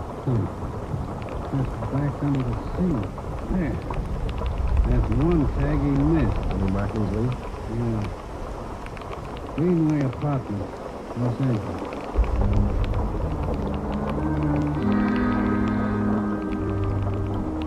One look at the apartment was enough. In an adjoining garage, we found the car was featured here. A blue sedan. Nebraska license plate 6X-rays 419. When we got back to the office, Chief Baxter immediately issued a cancellation of the warrant order for the blue sedan. And then he ordered a detail men to stake out the car in the event people decided to come back for it.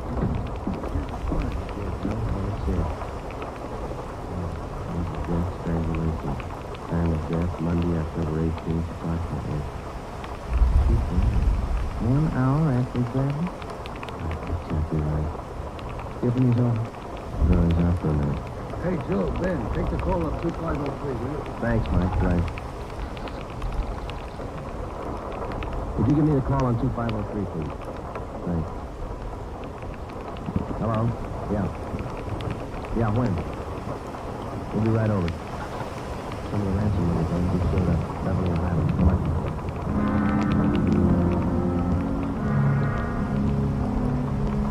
The man's name was Ralph Donahue. He operated the used car lot on the corner of Beverly and Highland. He told us that early that morning he sold a dark blue late model coupe to a man who gave his name as Fred Sims. The man paid for the car in cash. Donahue told us that he checked the serial numbers on the bills after the man had driven away. Serial number check out, everyone else. If I only thought to look, officer, and I generally do. I'm a suspicious kind anyway, but this morning I must have been asleep. You got the full description on the car, man? Yeah, Jim. All right, let's get it on the air right away. I saw his mug in the paper while I was waiting for you. Too late. Sorry. Yeah, thanks.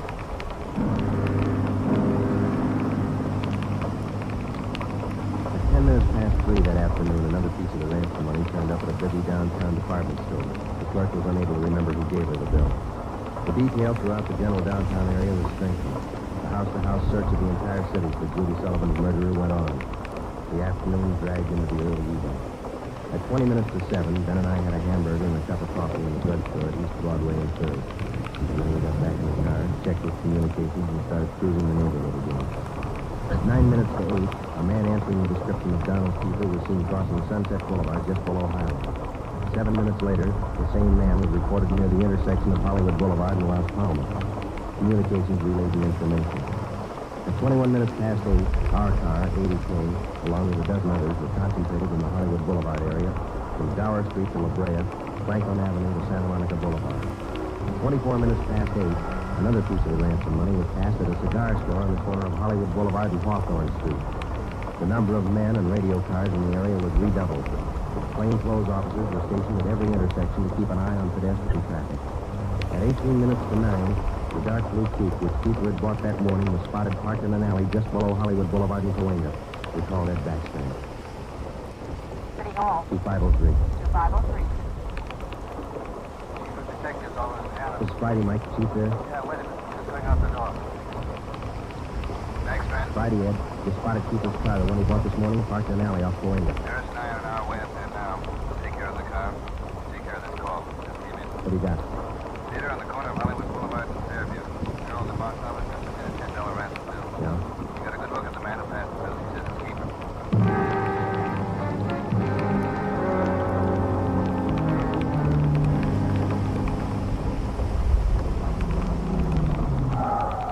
All right, Ben, come on. You got the list of serial numbers? Right here. Let's check the window.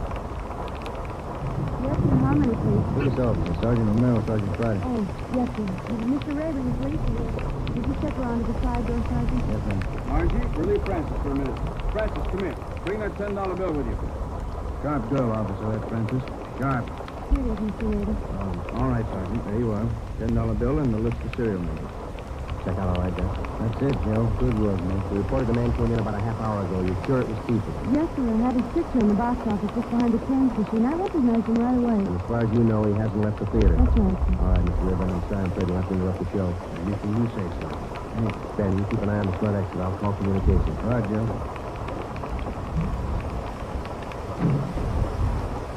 80K to Control 4. 80K to Control 4. Control 4, clear all frequencies. The Sullivan murder suspect, Donald Kiefer, has been located in the theater on the southeast corner of Hollywood Boulevard and Fairview. Have all units around the area. Okay, Roger. Attention all units. Attention all units. Sending in theater on the southeast corner of Hollywood Boulevard and Fairview. Sullivan murder suspect has been located in the theater. Go ahead, 80K. Control 4, have all units converge in the general area, Hollywood Boulevard and Fairview. Unit 62R to block off the intersection of Hollywood Boulevard and North Cherokee. Stop all pedestrian and vehicular traffic. Unit 61A to block the intersection of Hollywood Boulevard and Hudson Street. Stop all pedestrian and vehicular traffic. Unit 71 and 72R to block the alley behind the theater. Unit 66 and 67R to assist with main entrance to the theater. Within a few minutes, the 1/2 mile area around the theater was completely blockaded. Every exit and entrance to the theater was covered. At 9:23, we met Harris and Ed Backstrand in the theater manager's office. Backstrand outlined our plan of operation. At 9:28, a detail of 14 men walked down the side aisles on the main floor of the theater and took up their posts on either side of the orchestra. The picture was stopped and every light in the theater was turned on. Ed Backstrand, Harris, Ben, and I went down the aisle and up onto the stage. Backstrand made the announcement. Ladies and gentlemen, we're sorry to interrupt the picture, but this is important. We're police officers. We traced the murderer of Judy Sullivan to this theater. He is in this theater now. We're going to search the theater row by row, and we'd like to ask your cooperation. There's no need to be panicky or afraid. Those who wish to leave now may do so. Leave by the main entrance. Each one of you will be checked as you go out the door. And for the benefit of the man we're looking for, don't try to escape. Every exit is covered and the entire area is blockaded. Don't place any more lives in jeopardy. Come on, Ben.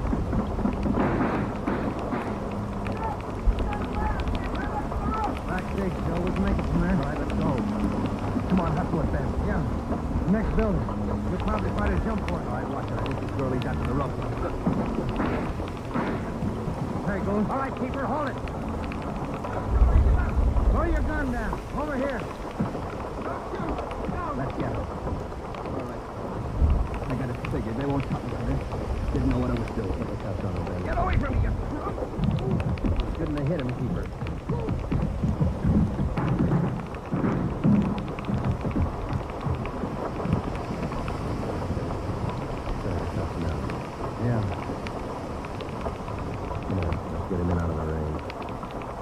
What's the hurry? Why spoil a good rain?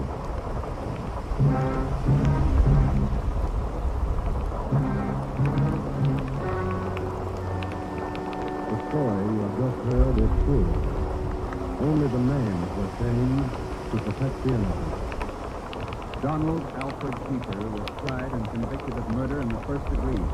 He was executed in the lethal gas chamber of the state penitentiary. You have just heard the 15th in a new series of authentic cases transcribed from official files. Technical advice for Dragnet comes from the Office of Acting Chief of Police W.A. Wharton, Los Angeles Police Department. Tonight's program is dedicated to Deputy United States Marshal John B. Glenn of Boise, Idaho, who on the morning of July 31st, 1940, gave his life so that yours might be more secure.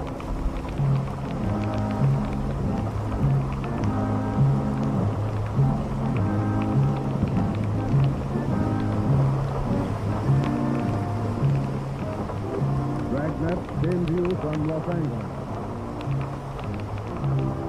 Theater Guild on the Air returns tomorrow night on NBC.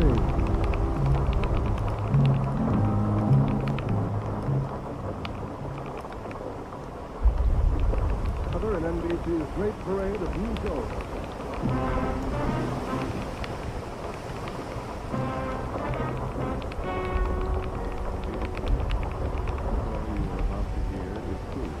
Only the name. Protect the innocent. NBC brings you Dragnet.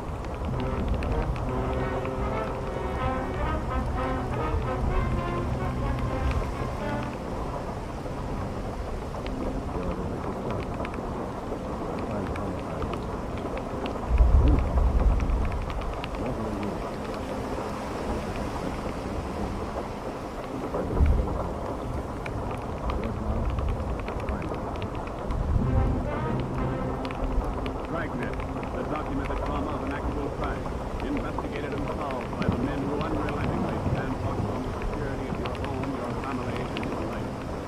For the next 30 minutes, in cooperation with the Los Angeles Police Department, you will travel step by step on the side of the law through an actual case of official police crime. From beginning to end, from crime to punishment, Dragnet is the story of your police force in action.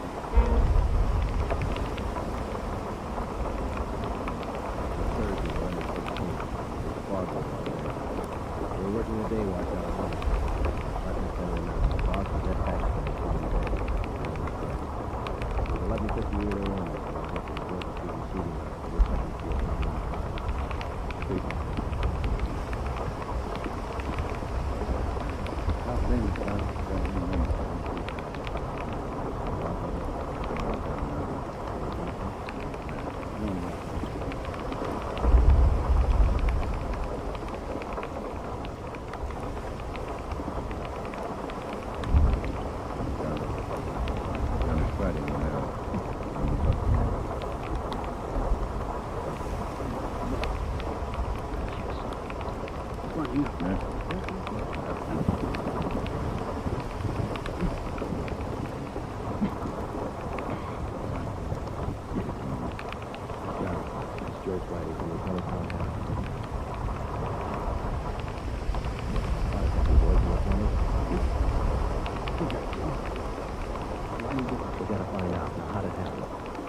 What about the other man in the car? Did you see him? Can you describe him? Yo. As soon as you get him. Gray coat. Driver. The guy with him. We've got the driver, John. He's upstairs. The other one got away. We gotta find him. You gotta help him. on our way. She'll be here in a minute. Now, can you tell us, the other man in the car, what did he look like? What did he look like?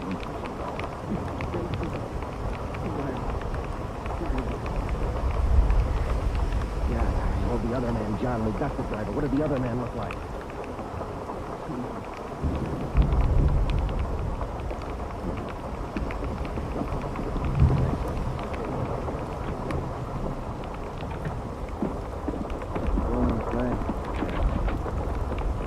John got any kids? Dude, always pick up family men. The thing's got a phony radio, man. You don't just pull a gun and shoot him. Not if you're sane, you don't. Just stare. Yeah, we got it as sane as they come. How to explain it? All I know is that hood shot John Bemis, and I want to know why. Might be a lead in that car he was riding, Eddie. Hey, Mr. For you, Friday. Came in a few moments ago. Tomorrow night. I gotta make it. No make or lunch and jeans thick or gray. Let's talk to him. Come on.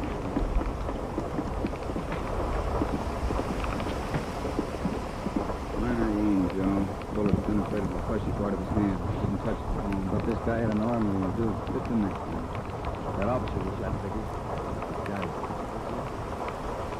A family guy. Got a wife, 2 kids.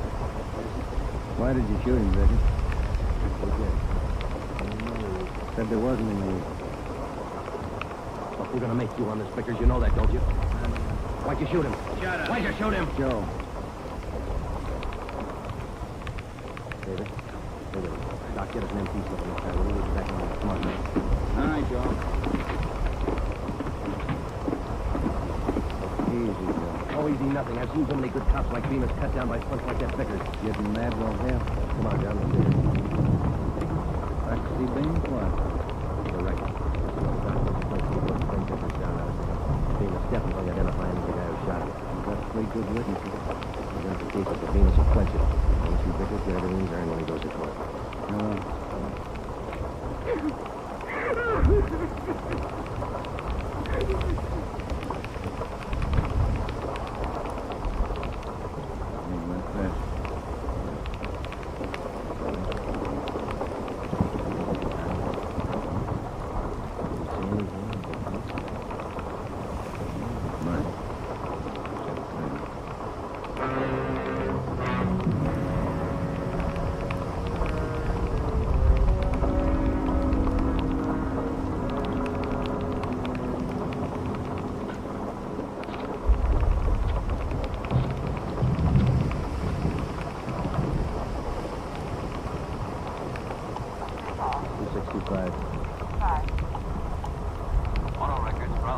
Joe Friday, Vince. What about making that car using the Bemis shooting this morning? Yeah, Joe, we're trying to get a hold of it. Where are you now? Georgia Street.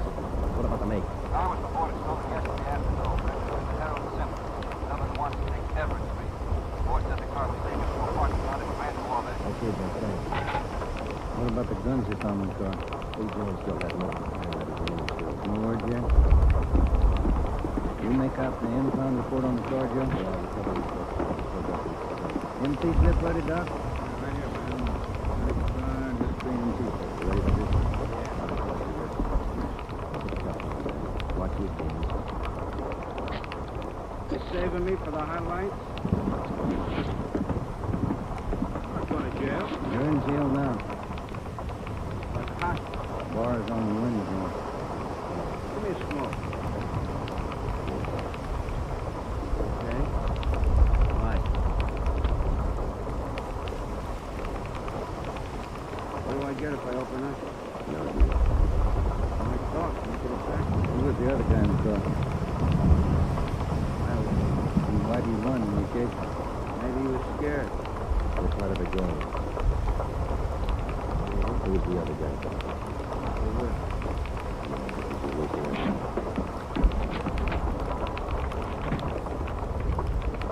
Where are we going?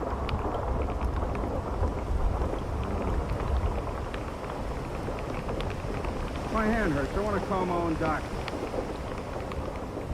You hear me?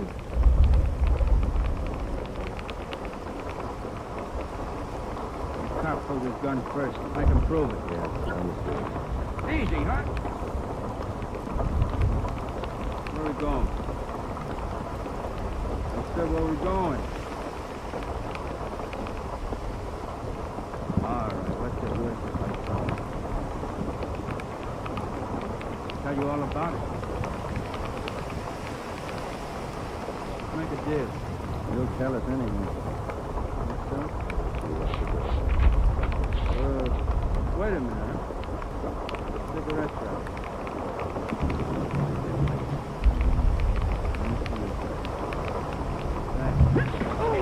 Get up there! Wait there! Stop!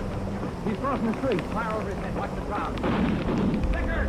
Joe, he's running for that car. All right, hold it, Vickers. All right, stop it, please. He's stopped. Come on, Joe.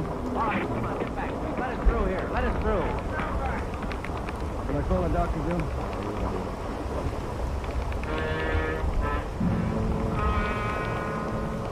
James Vickers, murder suspect, address unknown, died almost instantly at 1:13 p.m., November 16th, while attempting to escape. His body was taken to the county morgue where it was posted. All the personal effects found on the body were listed on the coroner. At 8:35 the next morning, Ben and I met the chief detective Red Backstrand. Those 4 guns they found in the car Vickers was driving were all U.S. Army property. Where were they stolen from, David? I don't know. Each one of the guns was from U.S. Army. The coroner find anything on the body? Nothing to tell us why Vickers decided to kill a traffic though. What did Demas say before he died? He was on traffic here yesterday morning. 10:35, a great creek pulled up to a stop sign. Demas started over to tell him to back up. How'd they catch Vickers? Chased him 3 miles before he found the guy with him. Fine. Just so and I. No make or warrants on Vickers. Kickback not in his fingerprints. All right. What's your guess, Friday? Vickers should have been hopped up. Stop Stanley over George. The police said no. We checked. Wait a minute. Thanks, Strand. Yeah, hold on. You, Friday? Friday, Tony. Yeah, good. Be right over, Lee. We're in business at Crime Lab just found Vickers' address.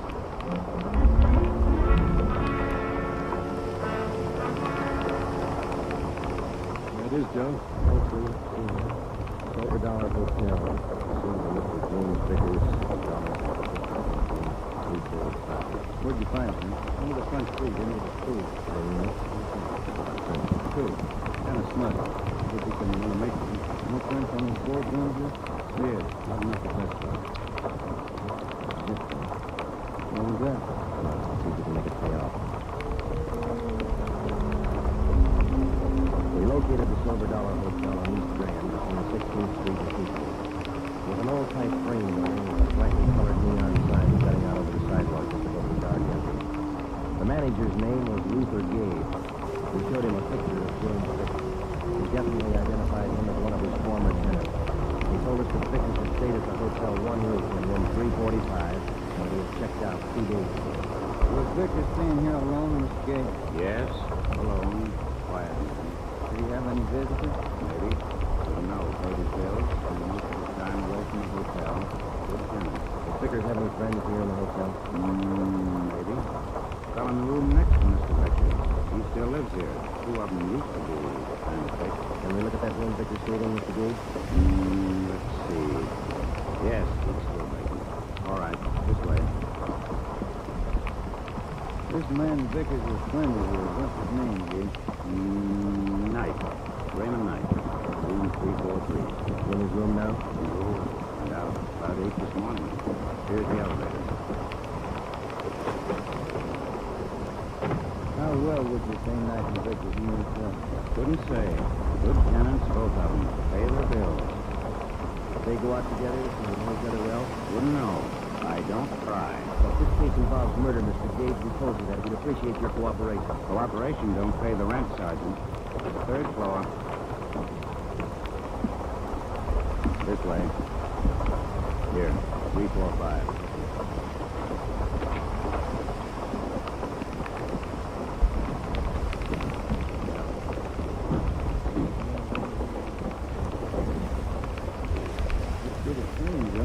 All my rooms are clean. Give me a second, Mr. Gage. I wonder if you'd show us a nice one. Next door.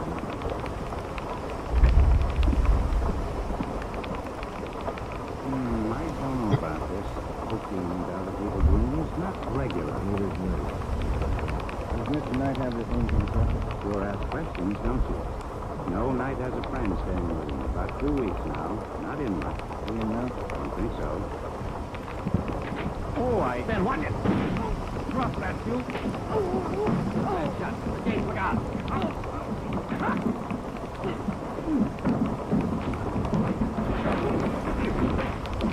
Come on, get up.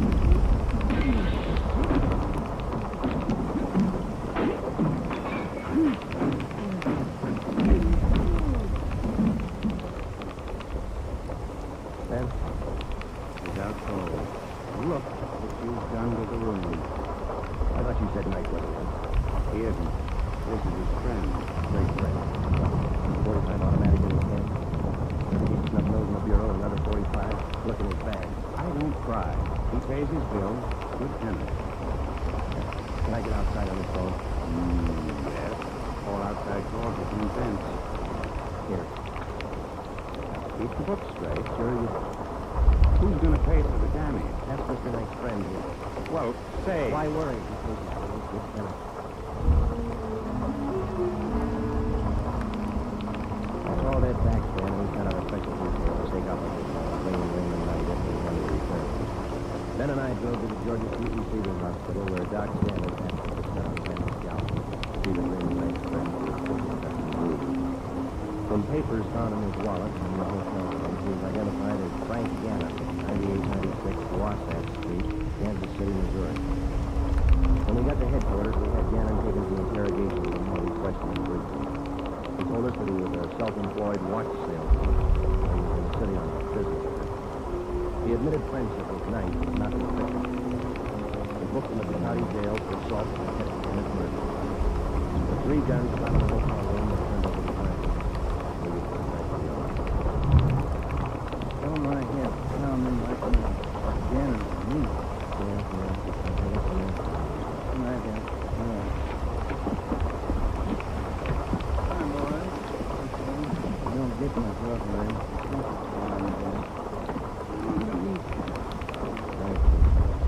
What is that?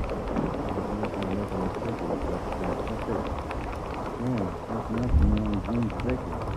Oh, it's 10-4643, desertion in the U.S. Army. I should have got for those 4 months, huh? What about the next on those French weekend? That's cool. It's solid wreck. Yes, sir.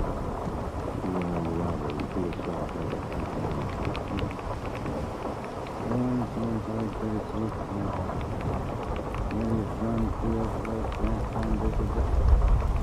Yeah, alias Raymond Knight. The other man who rode in the car was James Taylor, the man who shot down traffic officer Demas, finally been identified. Vance Taylor, alias Raymond Knight.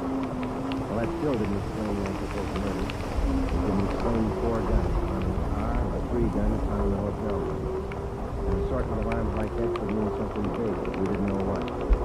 Again, in his sudden willingness to shoot it out in the hotel room meant something too. We didn't know what. That Gannon brought back the interrogation. Hi, Jen. Have a seat.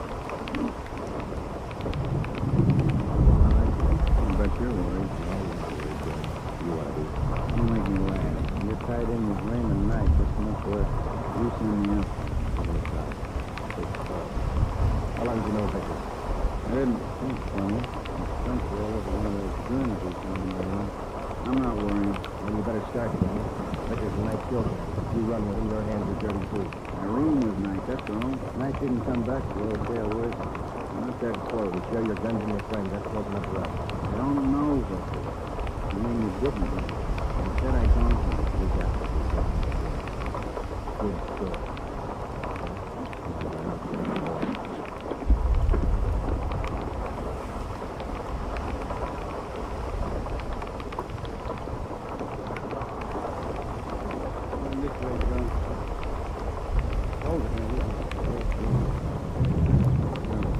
What is it? Never seen this much before? No, I'm not in there. Take me back. I don't want to look. You can close your eyes. Take me back. I don't want to look. This way, Gannon. I get sick. I don't want to look. Go back to sleep, Jim. Take a good look, Jim. No, he's Mike's friend. I'm not innocent. Who is in? I don't know.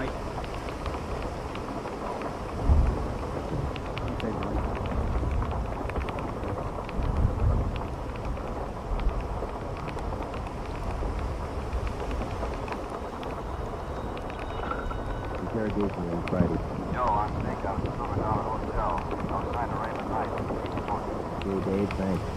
How long does this go on? I can call a lawyer, you know. You better call one right away, Gavin. We'll just pick up night if I probably incriminate you. You're a liar.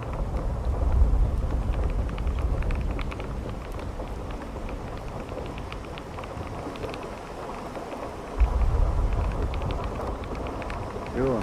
Like to worry about Rick. We'll prove it to you, Gavin. The officers are on their way in now. They're going to put Knight in the next room. You can listen to them. Look, I came here to sell watches. I ain't in this. Gannon, you and Vickers and Knight were planning a job. A big one. We know that. The only way you're going to witness stand to tell your story is going into that.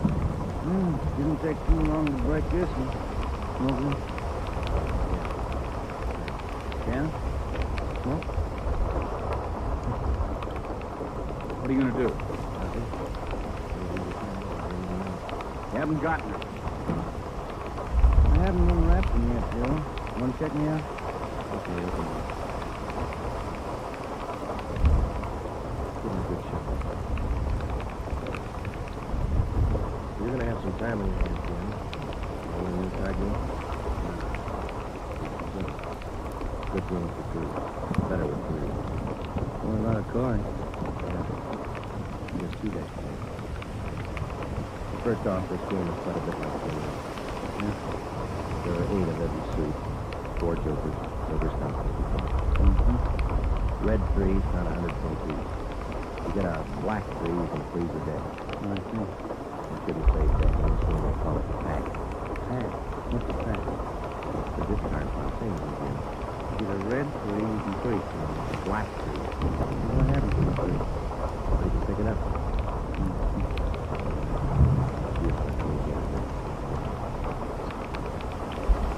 Fine game, Gannon. Sure you won't change your mind? You don't want to play, huh? All right, now in two-handed, you deal out 15 cards. How many can play? As many as 6, I think. I want to play a couple. You play partners and things? That's right. Okay, 15. 15, right. Now what are you? Now, just you better lay your hand open and we'll just ready to show you. Well, here's a great one. You got a couple of black 3s. Yeah, that's fine. It's not 150. Those are red 3s. Black 3s don't count. Oh, red. That's right. Do you remember what black 3s would do? You can use them to freeze the file. Pack. Well, you know. Right now, look, you see, I got a joker here. Jokers are wild. Remember how much they count? They're wild. 100 pounds. The red 3s are wild. The jokers count 50. You don't explain it very good. I don't understand. How simple can it be? Gannon's not even playing. You get it, don't you, Gannon? Okay, red 3s count 100. Jokers count 50. Black 3s, you can freeze the pack. Good, now hold on to that. Now, black 3s freeze the pack, but that's not the only card that can do it. No? No. Deuces can do the same thing. You see, the only difference is if you use a deuce, which is also wild, you have to have a natural pair in order to pick up the pack. Now, with a black 3, it I knew it. good. I knew it wouldn't work. It was sour right from the start. Vickers still count. I'm not in it. I'm Right, counting. Joe. I'm taking no rent. Johnny, another All right, Gannon. Too late. Haven't got time. 20 after 1, they're going to do it. Do what? Payroll. Frazier comes. Messenger leaves at 120. He's got the payroll. 30 grand. They're going to get him. Where does the messenger leave? 120. It's too late. I'm not in it. Where does he leave? 120. We must be bank. Oh, maybe the company. Where's the company? 3rd and Spring. He's going to get him. Where's the bank the messenger goes to? Block. 2nd National. 3rd and Hill. Where are they going to get the message? The alley. Place Street. I'm not in it. Ben, check it. Get out of communications. Have him put out a call to block out the area. Give him the details. Right. Johnny. Yes? Stay with this guy. Davis? Davis.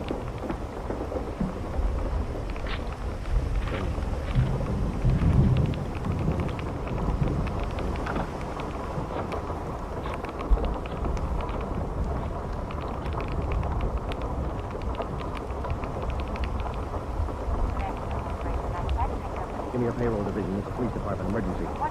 Your payroll division. It's an emergency.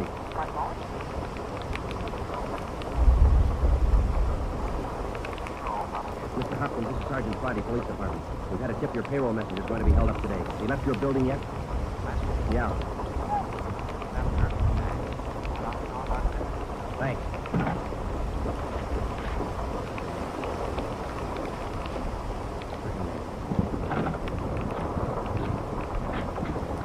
Friday, what's all the examples? Break that guy? Wait in a minute, Ed. No time. Good afternoon, Second National. Give me the manager on duty, please. Emergency. One moment, please. I'm sorry, sir. The line is busy. Get away. Give me the chief teller. This is Sergeant Friday, Police Department. Emergency call. Has a payroll messenger from the Brazier Company left the bank yet?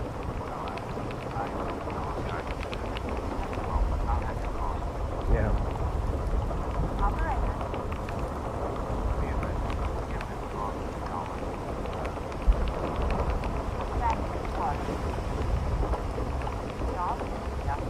Miss Chalmers. What's the matter, Friday? You sick? Yeah. Miss Chalmers, this is Sergeant Friday, Police Department. Has a payroll messenger from the Brazier Company left the bank yet? And he had the payroll with him? Thanks. Got a tip on a payroll stick, mate. You coming? Yeah, let's go. Ben, down this way. Coming. What's up? Down the stairs. Communications get the story? Got it on the air now. Where's this Brazier Company? Third and Spring, about 5 blocks from here. Come on, here's the garage.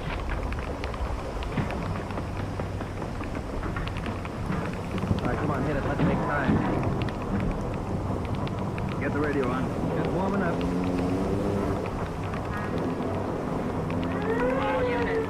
Attention all units. On 3rd Street, corner of Clay Alley. To the left. Back messenger. Suspect committed arrest on Clay Alley. Suspect to arm. Code 3. 7R. 6-4. Cars are closing in fast. 4th Street up ahead, Ben. Might need him at this end of Clay Alley. Hold on. Quiet at this end. Not much you can do without... Hey, look. Coming out of the alley now. Guy with a valise. Brown coat. Guy with him. Pull up there. Let's go. All right, you two, hold it. They're running for it. Come on. Ben, watch that back.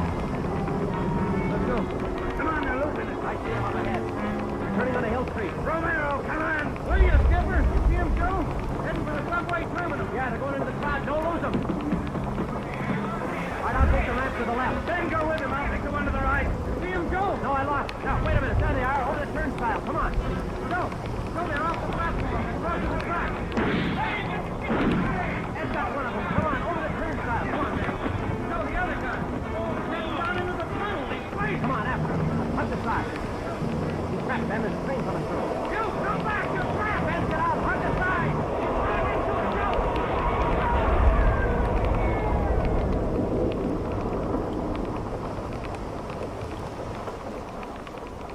Jim?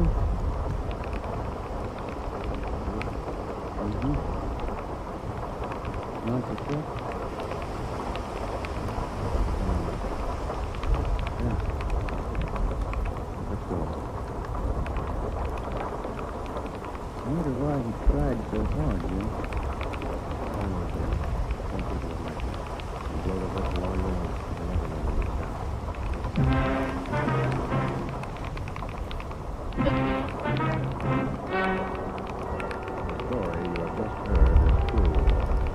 Only the names were changed to protect the innocent. Frank Gannon, the only surviving member of the hold-up gang, was tried and convicted of the crime of assault with intent to commit murder. He is now serving out his sentence at the state penitentiary.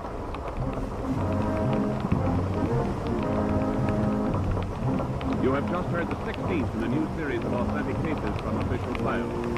Technical advice for Dragnet comes from the Office of Acting Chief of Police W.A. Wharton, Los Angeles Police Department. Tonight's program is dedicated to Private Richard H. Taylor of the Washington, D.C. Police Department, who on the evening of December 13th, 1946, gave his life so that yours might be more secure.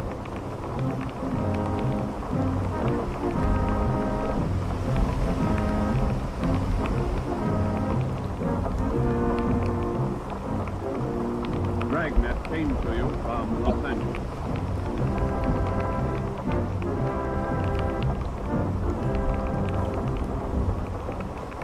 Phil Harris likes a great deal about the South. We like a great deal about Phil Harris. For instance, we like his beautiful blonde wife, Alice Faye. In fact, we like the Phil Harris Alice Faye show, and it just happens that it returns to the NBC air tomorrow. Why don't you take our advice and listen to one of the funniest shows around anywhere? The Phil Harris Alice Faye show tomorrow on most of these same NBC stations.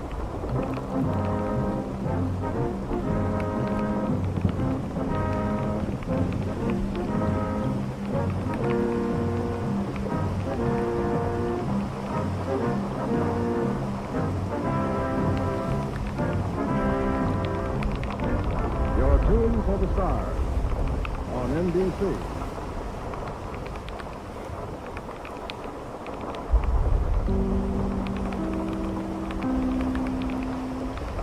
In NBC's great parade of new shows.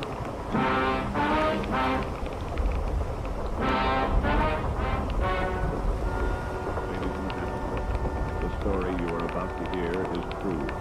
Only the names have been changed to protect the innocent. NBC brings you Dragnet.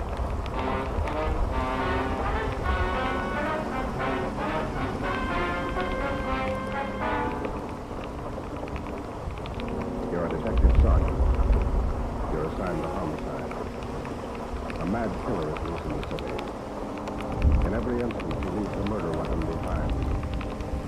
There are no fingerprints, no clues to the killer's identity.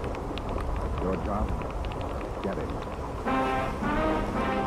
Dragnet, the documented drama of an actual crime, investigated and solved by the men who unrelentingly stand watch on the security of your home, your family, and your life. For the next 30 minutes, in cooperation with the Los Angeles Police Department, you will travel step by step on the side of the law through an actual case from official police files. From beginning to end, from crime to punishment, Dragnet is the story of your police force in action. It was Tuesday, June 3rd. It was warm in Los Angeles. We were working the day watch on a homicide. My partner's Ben Romero. The boss is Ed Baxter, the chief detective. My name's Friday. I was off duty reporting back in on an emergency call. It was 3:57 a.m. when I got to the basement of the city hall. The car pulled. Let's go, Friday.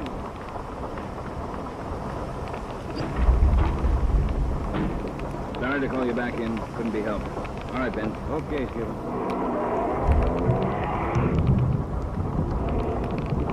What's it, Ben?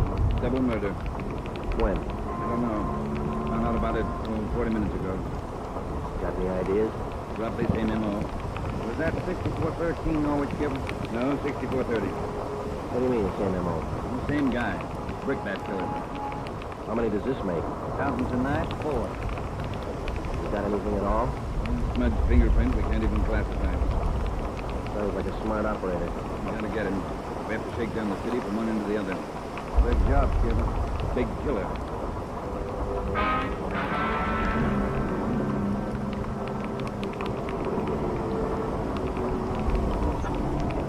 At 4:26 a.m., we pulled up in front of 6430 Norwich Drive, a small group of bungalow apartments facing on an oval-shaped garden court. 2 uniformed officers were stationed at the door to the apartment. All right, Chief. We went inside. The Oberg took homicide. This way.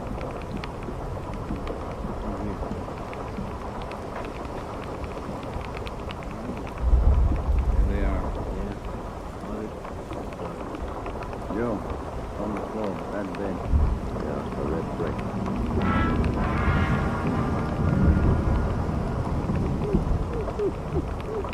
Miss Hafters, we know how you must feel about all this, but would you please try to answer a few more questions for us?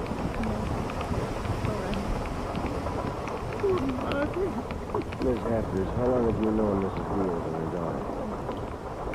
9 years, this November, they moved next door. I remember it so well. Without long, right from the start. And as far as you know, the only close friends mother and daughter had live right here in the apartment building. Margaret was a pretty girl, but she was no character, no voice. Very close to her mother. The two of them very close. Did they keep any amount of valuables in the apartment? Jewelry, things like that? Mrs. Davis and Margaret didn't have nothing. Very modest income. They both worked. So you can think it's no good reason. No. Oh, Margaret saw me lying in bed. Wellberg, Yes, sir. could you show Miss Haskins back to her apartment? Sure, sir. Thank you, Miss Haskins. We appreciate it. Yes, thank you. No, Bill? Just check with Ed. He's back in the bedroom. You get anything from the neighbors? The usual, Ed. No jealous boyfriends, ex-husbands, or nothing. Boys find any evidence yet, Skipper? I'm still working on it. We got any clues? We know the killings were all done by the same guy. Cut the same pattern out of the window screen. Cut the same pattern with a glass cutter out of the window. Reaches in and puts the lock. All right, where's that leave him?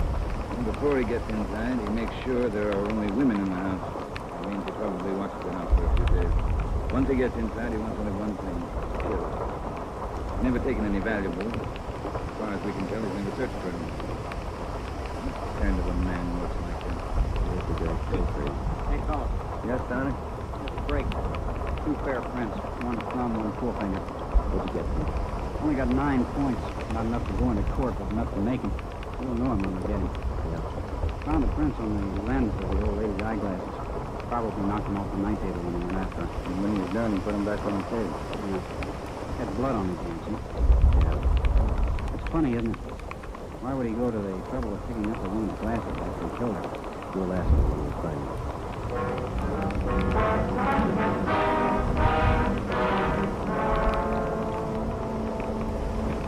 Hi, Ben. Joe. I have something for you. We can use it, Lee. Hold it just a minute. Time lamp, Jones. Yeah. Yeah, all right. I'll tell him. Right, Ed. Back to me. The crew checking the victim's clothes by 8 o'clock. They can knock off to sleep until noon. What if they're not true? Pick it up with the steps. Here's what I want to do. Hold it here. Up the tag. Barefoot print. Right. First, can you see his place? Found it outside the dining room window. Flower. Yeah. Size 9. Missing clothing. That's lucky. Well, the guy took his shoes off before he went in the house. Where it looks. Leave any other prints, Lee? 3. With the shoes on. Here they are. Here. How'd you say the guy is built, Lee? Oh, from the impression, pretty heavy man. There's no full length of stride, or I might give you an idea of the height. How about the wrist, Lee? Here they are, all 3 of them. Used this one in the first murder, this one in the second, this one last one. Leave them around like calling cards. There's no way to kill them. You'll never get a fingerprint off a common red brick like this where the surface is too. Well, you got an idea of his weight. I know that the first toe is in his left foot. That's something. Well, we had yesterday. We can check that missing toe in the amputation file, Joe. Well, we better get back. Pete ought to have those prints ready, too. Thanks a lot, Lee. Okay, fellas. Say, they post the bodies yet? Yeah, they're doing it now. Same as the first 2. Frame? Confession, Henry. Put him on the sheet. Hold it a minute. Time lapse, Jones. Sure, just a minute. You want to use that? I'll get it, Joe. Yeah, Merrill. Yeah. Good, we'll be right over. We gotta make them and see things.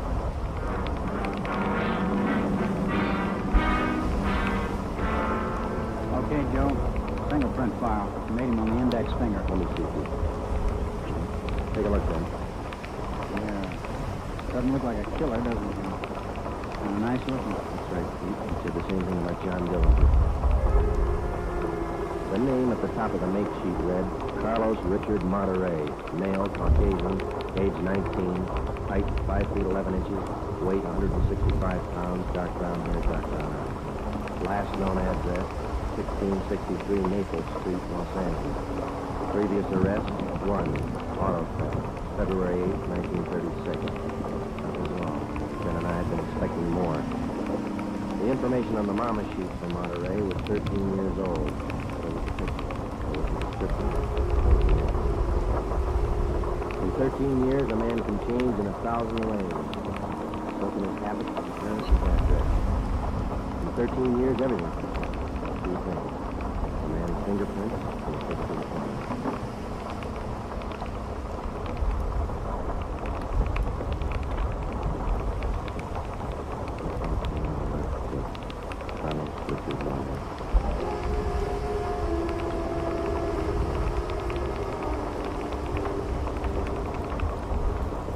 Here it is, Joe. 1663 minutes. Yeah, come on.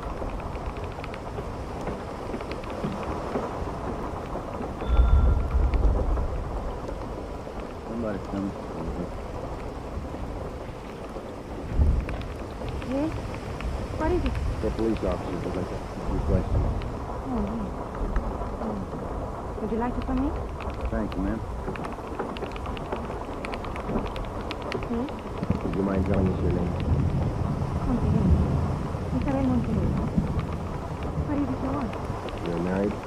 Yes. My husband is Francisco Monterrey.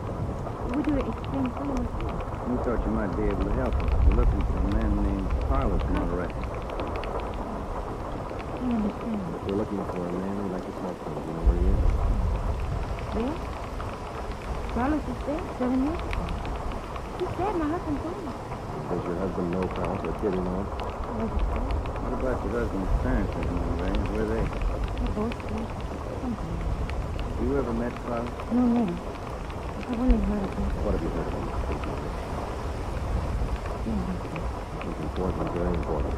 my sister wouldn't have liked it if I told you. It's important, Miss Monterrey, believe me. Carlos is sick. Mine. For 8 years, my sister was not seeing no picture.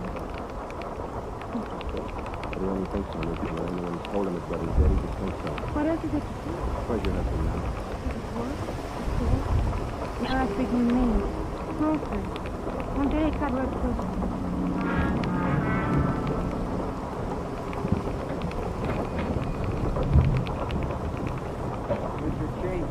Thank you, Mrs. Myers.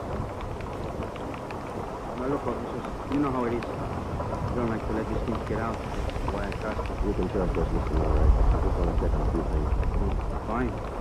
Always glad to help out if I can. Can you tell us if your brother was ever in a mental institution like that? Well, I know there was nothing wrong.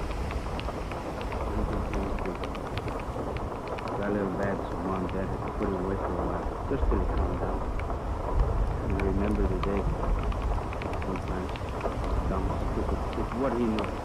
Standing there by himself in the train, crying. The public nurse, stupid way he cries. What do you do? I cried too. I was inside.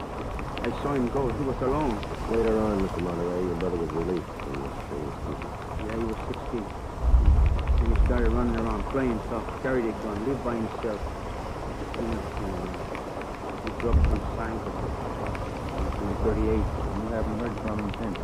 Nothing. Never seen him. Do you know of anybody who might have seen him? There was a girl he had.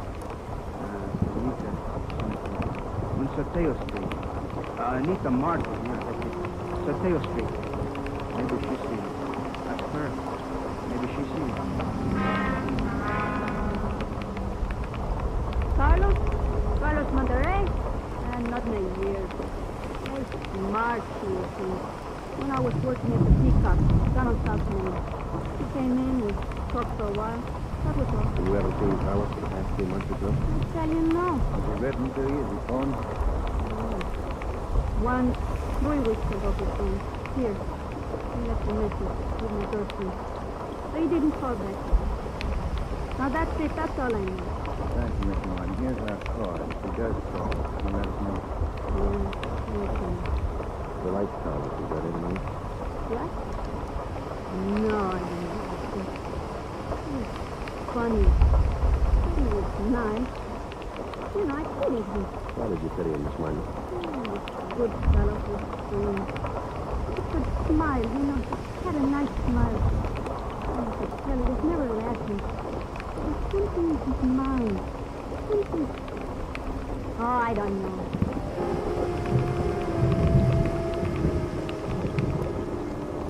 At least a year, it's closer to 2 I haven't seen Carlos. No letters, not a card, nothing. He was in the East the last time I heard. When was that? A year ago, January. I was in here. Sent me a calendar. Sometimes you get along fine, very well. Other times it's terrible. Couldn't keep him down. How'd he manage to stay out of jail that long? I don't know. Sometimes could have been in jail 5 times over. You say you don't know of anybody who might have a recent picture of Carlos, the snapshot? No one I can think. Okay, Vincent, here's that card. If you do think of somebody, let us know. Sure, gladly. If I hear of anybody. What kind of a day is it outside? Hot.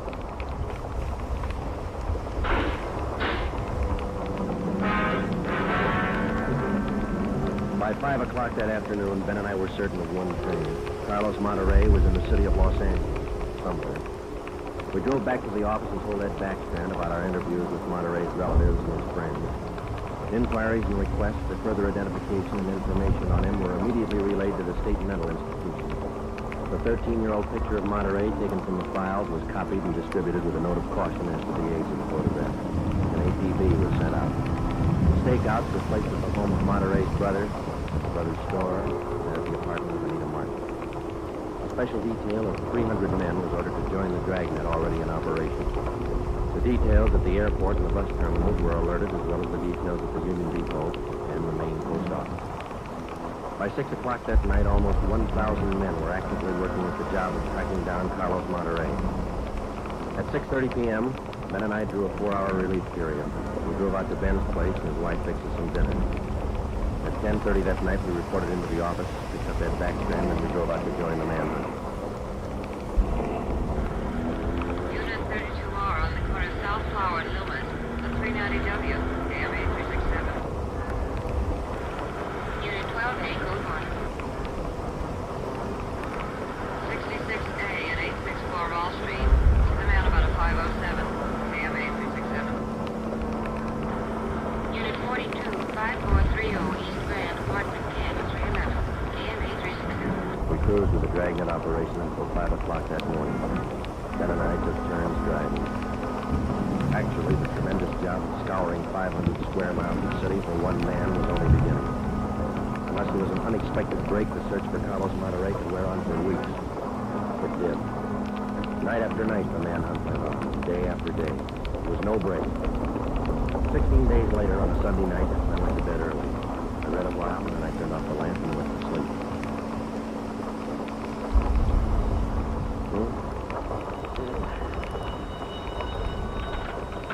Hello? Righty, Sergeant. Sorry, Joe. Get in here as fast as you can. What's the matter? That girl Monterey knew. The one you talked to? Yeah? Left her apartment, went to her girlfriend. Yeah? She's dead.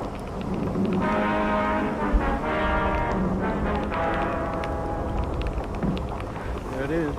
Ordinary red brick. Not about a bucket. How long has she been dead, Skip? Well, she was seen alive about an hour and a half ago. 3 bare footprints with Lincoln's pride. Found them down in the lot beside the house. What do they look like? Same guy. First toe missing from the left foot. Same weight impression. Could be about 5'11". That checks out with what you got, doesn't it? All right, so it's the same guy. What about those shoes we found? Yeah, they correspond. They were impregnated with corn matter. What'd you find? Articles of lettuce leaf, dry onion skin, traces of red cabbage. Maybe a vegetable counter. Maybe. What about the city wholesale market down on Front Street? What about any market in the thing? No, the wholesale market is big enough to hide anybody. Hundreds of Tranquils working there. Some of them even sleep there.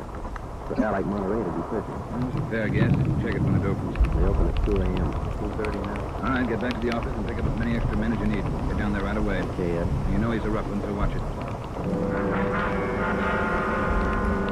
On Monday, June 23rd, 2 minutes past 3 a.m., we pulled up at the city wholesale produce market. With the exception of 54 police officers in plain clothes who mingled with the buyers and sellers, business went along as usual. The market itself covered almost 3 square blocks in the lower part of the downtown area. It was divided off into hundreds of individual stalls by flimsy wooden partitions. To make the search even tougher, the place was crowded. For the first 45 minutes, we had the men circulate at random through the crowd on the chance that one of them might spot Carlos Monterey from the 13-year-old picture. It didn't happen. After that, we started a systematic canvass. We talked to the customers, we talked to the managers of the different booths, we gave them Monterey's description, we showed them his picture. Nobody recognized him.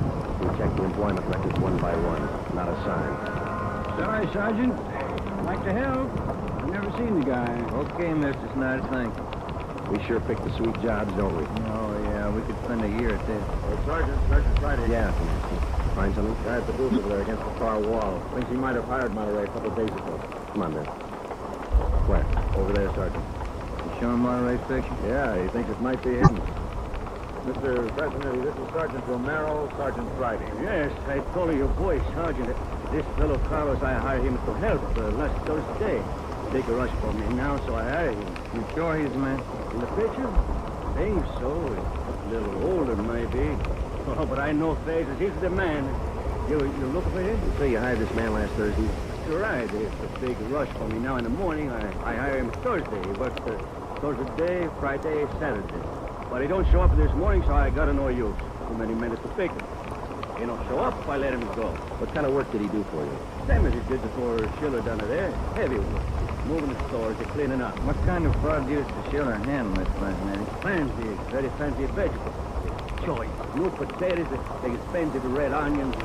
Schiller sells to the big hotel. Does Schiller handle brown onions, Mr. Francis? Oh, only the best. Big deal of that Schiller. Sells it to the big hotel. How long has this Carlos been working around the market? Oh, I don't know. It's just like the race. First he worked for me, then Largo Mastini, then a Schiller. Hey, why you looking, Sarge? You stole something? He murdered somebody. Murder? Do you have any idea where Carlos lives? Me? No. And if he comes back here, I told him to get out. I got nothing to do with this story. You'll tell him nothing, Mr. President. Here's our card. If you see Monterey again, call us. Say nothing to him. Sure. Henry. Joe, call the chief at the office. Will your message just came in? Thanks now. Come on, Ben. Yeah, there's a phone booth. See? Oh, I know. Where? Straight ahead, a little left. Oh, yeah. You got a nickel? Oh, yeah. Yeah, there you are. Thanks. I'll see what Ed wants.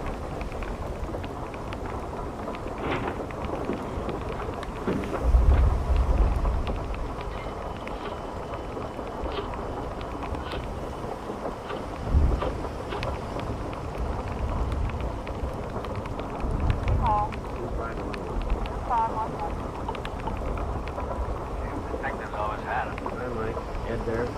Ed, taking on extension over here. Backstrand talking. Friday, Ed. We'll fast on this one, Joe. What's up? Main post office. Carlos Monterey picked up a letter there less than 5 minutes ago.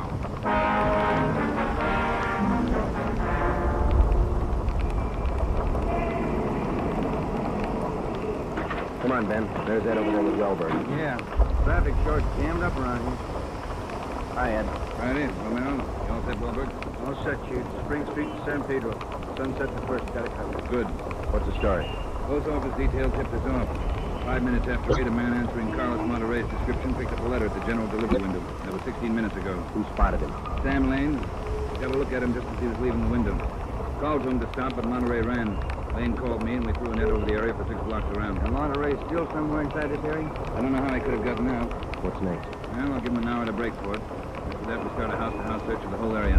Stop all pedestrian and vehicular traffic for identification. You're going to jam up the depot traffic. That's cheaper than murder, Romero. Get going. The first hour we counted off in 5-minute segments. Like Backstrand, we felt close enough to Monterey to touch him, but he still wasn't there. The north and south ends of the blockade started to move in, slowly, searching every store, every house, every conceivable place where a man might hide out. In the meantime, Ben and I worked the Spring Street side of the blockade, watching the faces of the pedestrians as they came through one by one, examining all vehicles and their drivers. The morning wore on, the sun came out, and it started to get warm. By 11 o'clock that morning, Monterey still had not been found. The temperature was 93 in Los Angeles. It was still climbing. The search went on. 10 minutes past 2 p.m., Backstrand made the round. How's it look, Skipper? Not good. Going slow. How much longer you figure? I don't know. It'll go to after dark, that's sure. District down here is like a rat's nest. Yeah. Nothing? Nothing. There's someplace inside this blockade. Gotta be. Any chance of getting relief for the men in our squad? Some of them been working straight through since yesterday. I'll see. Check with me around 5 this afternoon. Thank you, Skipper. Keep a sharp lookout. One slip. That's all it takes. The search went on. At 3 o'clock that afternoon, the temperature was 95. We sweltered and we waited. At 3:45, Backstrand sent a squad of men into the Union Depot to search it from top to bottom. There was one false alarm when one of the men thought he saw Monterey slipping out a side door into a taxi. It turned out to be a train conductor. At 25 minutes past 4, Backstrand passed along the order to our detail to start moving in, house by house. It was a tedious job, and it went slow. The men were tired. At 5:30, the relief squad showed up. Ben and I stayed on. After another 2 hours of house-to-house searching, the trap was narrowed down to a 3-square block area, single block wide and 3 blocks long. It started to get dark. Backstrand ordered out batteries of floodlights. By 8 p.m., the cordon closed in around the last 2 square blocks. Lines are all set, Skipper. Ready to move. Good. What do you think? I will know pretty soon, one way or the other. Frank, keep that traffic moving. All right, you two, get going. See you later, Skipper. Joe, let's take a look in here. Okay. Sure is an old building. Yeah.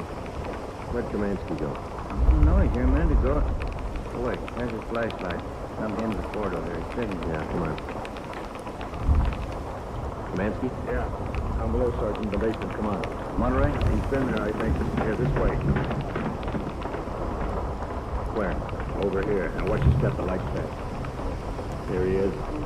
Says he's a janitor. Been slugged. All right, come on. How'd it happen? Can you tell us? Yeah, man, big man hit me. Came down to empty the basket, hit me and ran. Ran over to the new building. The new building? Is that the one next door? Yeah, just a few minutes ago. Nobody's come out of this building for the past half hour. Every door in the place is guarded. No, not the doors. He went through the tunnel. I saw him. Oh, there's the tunnel. I'll take a look, Joe. Yeah, the tunnel. Next to 2 basements. Same company, old building, new building. The tunnel connects to the basement. Joe, come on. Yeah. Kamansky, get out the Backstrand. Tell him what's happened. Right, Sergeant. Call an ambulance. Right.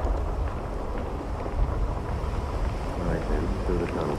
Watch where you're going, the light's red. Is that a door up ahead there? I think so. Yeah, let's go. Good. There's a stairway. Come on.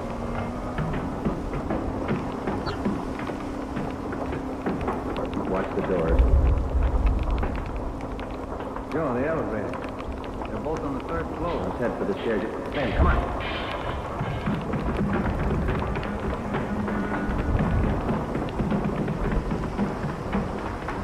One more floor. Yeah, right. Come on, hurry. Yeah. Look, top of the stairs. There he goes. All right, hold it, you. Duck from the elevator, Joe. He's going down. Well, we'll never make it on the stairs. Joe, look. Another elevator. The control lever's bent. Let's try it anyway. All right, kick the control lever. Kick it, Ben. That's good. All right, Ben, knock the lever back. Come on, quick. Here, what's the matter? Joe, it's jammed. We're going past. All right, let's kick it. Here. There, that does it. Can you reach the door control? Wait just a minute. I'll see. Yeah. Okay. Well, he's still in the building. Both elevators are here now. Yeah. Down the hall, Ben. The office on the left, I think. Yeah. Okay, here we are. All right, keep clear of the door. All right, Monterey, put on that gun and come on out.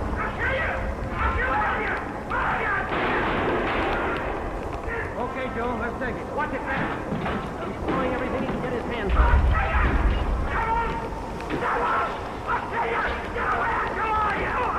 All right, Monterey. Come on, you. Okay, Ben, take him. Yep.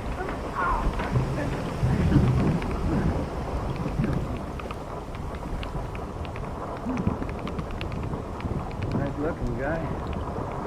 Clean cut. Yeah. Doesn't figure, does it?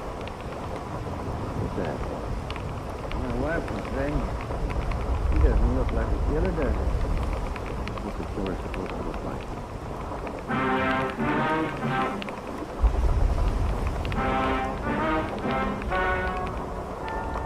Story you have just heard was true.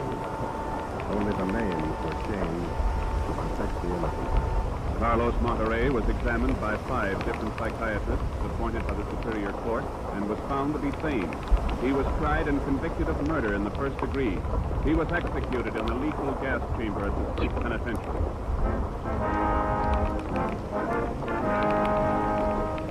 You have just heard the 17th in a new series of authentic cases from official files.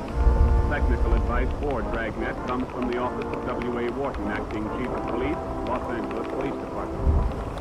Tonight's program is dedicated to Motorcycle Patrolman John Kramer, the El Paso, Texas Sheriff's Department, who on the afternoon of April 26, 1940, gave his life so that yours might be more secure.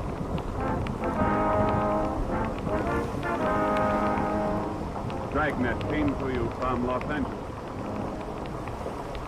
You're tuned for the stars on NBC.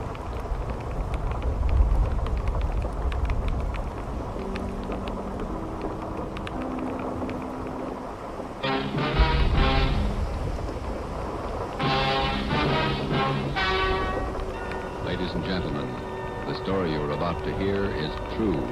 Only the names have been changed to protect the innocent. NBC brings you Dragnet.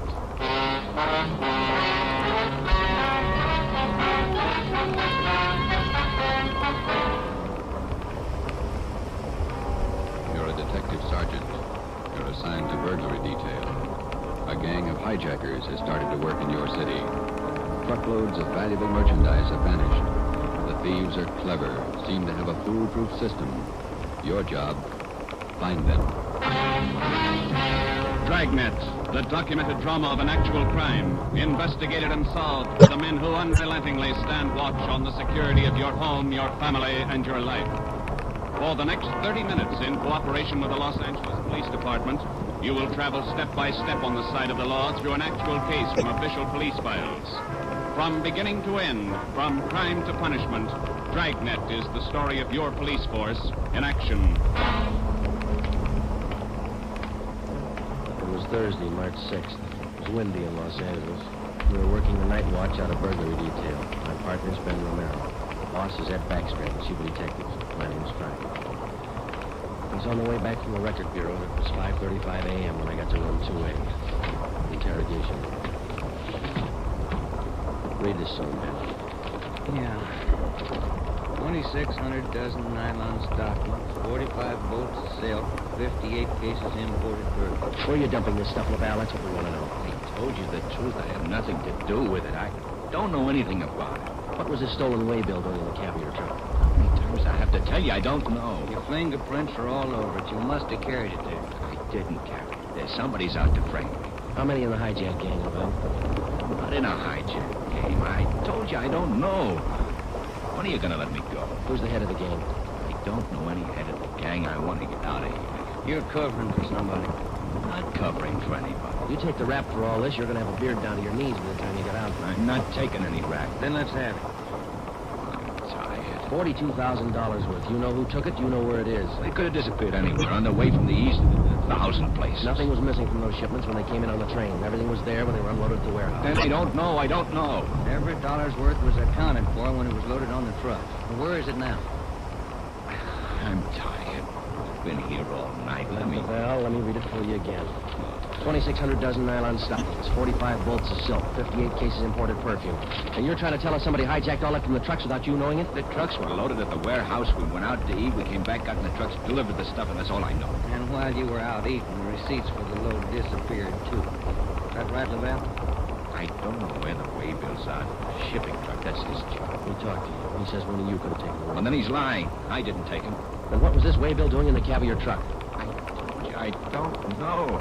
Somebody's trying to frame me. Why? I don't know. Somebody. I don't know why. Then you better come up with an answer, mister. I'm tired.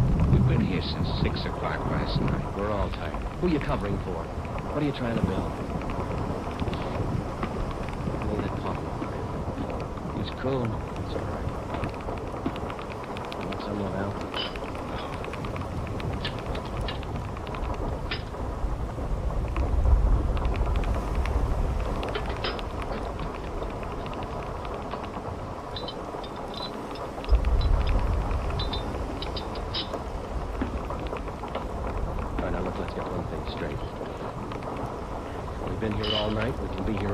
Tomorrow, the day after that, and the day after that.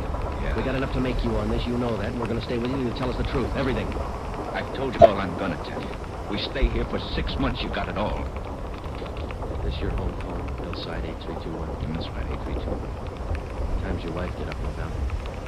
What do you mean? Ben, get an outside line. Yeah. You're not going to call my home. It's Hillside 8321, Ben. Don't do that. Don't. Not my wife. Please. All right. Ask the questions again. This time I'll give you the answers. Thomas Laval was 38 years old. He was a well-respected man in his community. Sometimes it's like that. You can question a man for hours. They'll never give you any information. But somewhere in every man's makeup, there's a weak point. We were lucky enough to find Laval's. He told us that he would give us the locations where the hijacked goods were hidden. He told us the addresses were written on the ledge of a windowsill on the 7th floor of the Teamsters Union Hall. It was 8:30 a.m. On the 7th floor, is that right? Yeah. Do me a favor. Don't make it too big. Look, we have to walk through the hiring hall before we get to the elevators in the back. Yeah? These handcuffs. They'll see them, all the guys in the halls. You know me. Can't you take them off my wrists till we get in the elevator? Sorry, Lavelle. I won't try anything, but don't make me walk in front of them with these on. Sorry. Just till we get in the elevator. Can't you do that? I don't want the guys to see me. Here's my overcoat, Lavelle. Drape it over your hands here, and they won't see the cuffs. There you are. Come on.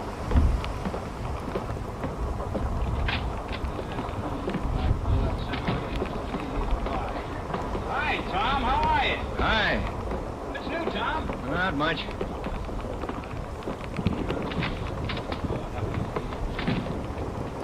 Let's take the elevator.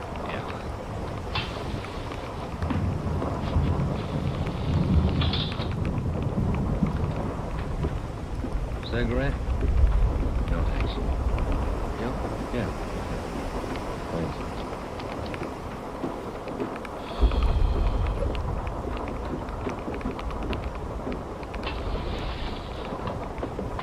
It's down this way. Let me show you. To the left. The window up ahead. This one. I don't see anything on the windowsill. It's on the outside. Open the window. Let me check. Yeah. Let me see it. Ben, grab him. He's trying to jump. Get back here. Get back. Let go of your hip. Let me go. Get him, Joe. I can't hold him. He's pulling me out. Hold on, Ben. Grab me. Joe. He's slipping. Try, Joe. Hold on. He's kicking loose. I can't hold him. Hold him, Joe. Ben! Couldn't hold him. You almost went with him. Let's get downstairs. What happened? Call an ambulance. There's been an accident. Thomas Laval was 38 years old. He was a well-respected man in his community. He died with the same reputation. We had a prisoner who'd met his death while in our custody. In cases like this, we had to have witnesses. By the time we got to the street, the usual accident crowd had gathered. Anybody here see the accident? What you want, witnesses? Yeah. Did you see it? Yeah, we saw it. Let's get their names, Ben. My name's Pete Garfield. This is Jack Morris. We'll be your witnesses. You'll probably be subpoenaed for the inquest tomorrow morning. Sure, we'll be there. We saw you push the guy out the window. We saw you kill him. The next morning at 10 a.m. in the basement of the Hall of Justice, Harold J. Lane, Deputy Coroner, City and County of Los Angeles, read the report of the findings of the autopsy on the body of the deceased, Thomas Laval. As is customary at a coroner's inquest, the identification witness was called to testify first. Elizabeth Laval, please. Raise your right hand. You solemnly swear that the testimony you're about to give to be the truth, the whole truth, and nothing but the truth, so help you God? Yes. Be seated. State your name. Elizabeth Laval, What is your address? 1216 East Amarillo Drive. What is your occupation? I'm a housewife. What is your relation to the deceased? His wife. Have you viewed the body of the deceased in this office? Yes. Who was the deceased? Husband. Thomas Laval. Is there anything further you wish to add? Thank you. Step down, please. Joseph Friday. Raise your right hand. Do you solemnly swear that the testimony you're about to give to be the truth, the whole truth, and nothing but the truth, so help you God? I do. Be seated. State your name. Joe Friday, What is your address? 4656 Collis Avenue. What is your occupation? I'm a police officer and I'm for the city of Los Angeles. Are you the investigating and arresting officer on this case? Will you state briefly the facts relating to the death of the deceased? On the morning following the arrest by us of the deceased on suspicion of grand theft of merchandise, he expressed a desire to assist us in the apprehension of suspects involved in these thefts and the recovery of the property taken in. Did he assist you? Well, he informed us that if we took him to the Teamsters Union Hall, he'd be able to obtain addresses of the locations where the stolen property was cached. You then took him there. Yes, we did. What happened? When we arrived, he requested us to remove his handcuffs. We refused. The deceased then informed us that the addresses were written on a window ledge on the 7th floor. When we arrived at the window, under the pretense of searching for the addresses, he threw himself over the ledge. I grabbed his left leg to restrain him, but he kicked loose. Did you at any time have any idea that the deceased planned such action? He did not. What did you do then? We immediately went to the location of the body and had an ambulance dispatched. Do you have anything further to state? No, I have not. Are there any questions from the jury? That's all, Officer Friday. Step down. Peter Garfield. Raise your right hand. Yeah. Do you solemnly swear that the testimony you're about to give to be the truth, the whole truth, and nothing but the truth, so help you God? Yeah. Be seated. State your name. Pete Garfield. What is your address? 1654 North Pico. What is your occupation? Truck driver. Down at General Warehouse. Did you know the deceased? Yeah? How did you know him? I worked with him. And that cop's a liar, and so's his buddy sitting over there. Please confine the testimony of this inquest to facts. Were you present at the time the deceased met his death? Told you I was. And those two cops pushed Tom out of the window. Where were you at the time the deceased was pushed or jumped from the window? Jack and I just left the Union Hall. We were going out the front door when it happened. What attracted your attention? Heard him scream. When I looked up, Tom was falling. That cop was standing at the window watching him. Did you see the officer push him? Yes, I saw him. Did I understand you to say you were on the street outside the building at the time? Yeah. And you saw the officers push the deceased from the window on the 7th floor from your vantage point? Yeah. Isn't it true that that's a physical impossibility? What is? That you could have seen what you testified to from where you were standing? I know they pushed him. You know or you saw? I know, that's all. Tom wouldn't jump out of the window. And it's true you didn't see the officers push the deceased out of the window? No, I didn't see him. Is there anything further you'd like to add? They must have pushed him. Any question from the jury? That's all, Garfield. Step down. Dorothy River. Raise your right hand. Yes. Do you solemnly swear that the testimony you're about to give to be the truth, the whole truth, and nothing but the truth, so help you God? I do. Be seated. State your name. Dorothy River. What is your address? 211 South Beverly Drive. And what is your occupation? I'm stenographer at the Teamsters Union Hall. Were you present the morning the deceased met his death? I was. State where you were and what you were doing. I was in our office on the 7th floor doing some filing. Please state what you witnessed. The filing cabinet in our office is by the door. The office faces on the hallway and the door happened to be open. I heard commotion and looked out. I saw those two officers struggling with a man. Did you hear any conversation? Yes. I heard that officer there say, "Get back here, get back." The man outside the window yelled, "Let me go, let me go." This officer here, Officer Friday, said, "He's pulling me out, hold on, then grab me." How far from the window were you? There. 15 feet. Do you have anything else to add? Yes. As the two policemen started downstairs, Officer Friday said to me, "Call an ambulance, there's been an accident." Thank you, Miss River. Those officers didn't push that man out the window. They were trying to hold him. After hearing additional witnesses, the coroner's jury retired at 11:57 a.m. 8 minutes later, they returned with their decision. The deceased met his death voluntarily and by his own actions. The homicide detail continued the investigation of Laval's death. A week went by. With homicide working one side, we hoped that they might turn up additional leads in the hijacking case. Nothing turned up. It seemed that with the death of Thomas Laval, our leads came to an abrupt stop. On Tuesday morning, March 16th at 9 a.m., we got a call from Chief of Detectives Ed Baxter. Now, once more, what about the way bills on these shipments? You checked them? Everything we could. Talk to everybody in hand. And talk to him some more. $42,000 in merchandise doesn't just disappear. Who was the last one to handle those way bills? The warehouse shipment, sir. Bills were signed and stamped. 2 hours after he filed them in his desk, they disappeared. What about the truck drivers? You checked them out? Talked to all of them. Nothing so far. Nothing was missing from those shipments until they left the warehouse. Is that right? Yeah. And somewhere in between the warehouse and the delivery points, $42,000 worth of goods disappeared. Somebody's got to be hijacking those loads. We know that, but how do we get to it? Maybe they're working alone. Maybe they're working with the truck drivers. Just one of the others got to be. Just hadn't lost Laval. Well, you lost him. That doesn't close the case. You got a suggestion? Yeah, I got a suggestion. Crack it.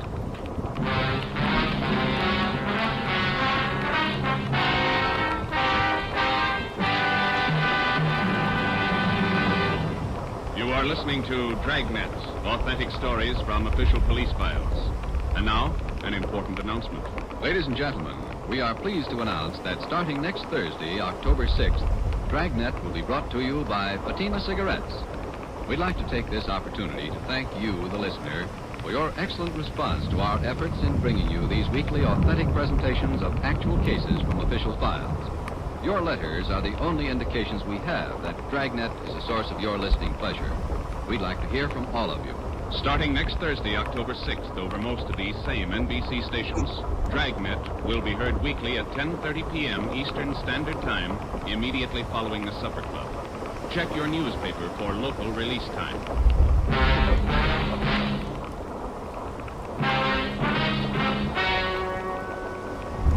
We stayed on the job. Another week went by. No leads.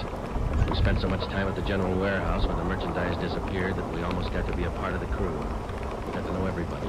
We made frequent visits to the Teamsters Union Hall. It got us nothing. On Wednesday, March 26th, we reported in for work at 8 a.m.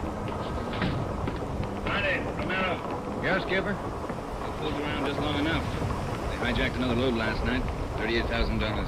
What outfit? Same, general warehouse. Who's your contact down there? Ray Hobart, shipping clerk. We'll hop down there right now and get the details. Right, Ed. There are 2 ways to solve this thing. Yeah? You can get those hijackers now or wait till General Warehouse goes out of business. Get on it.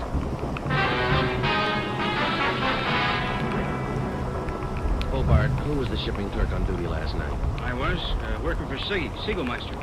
He's out of the cold.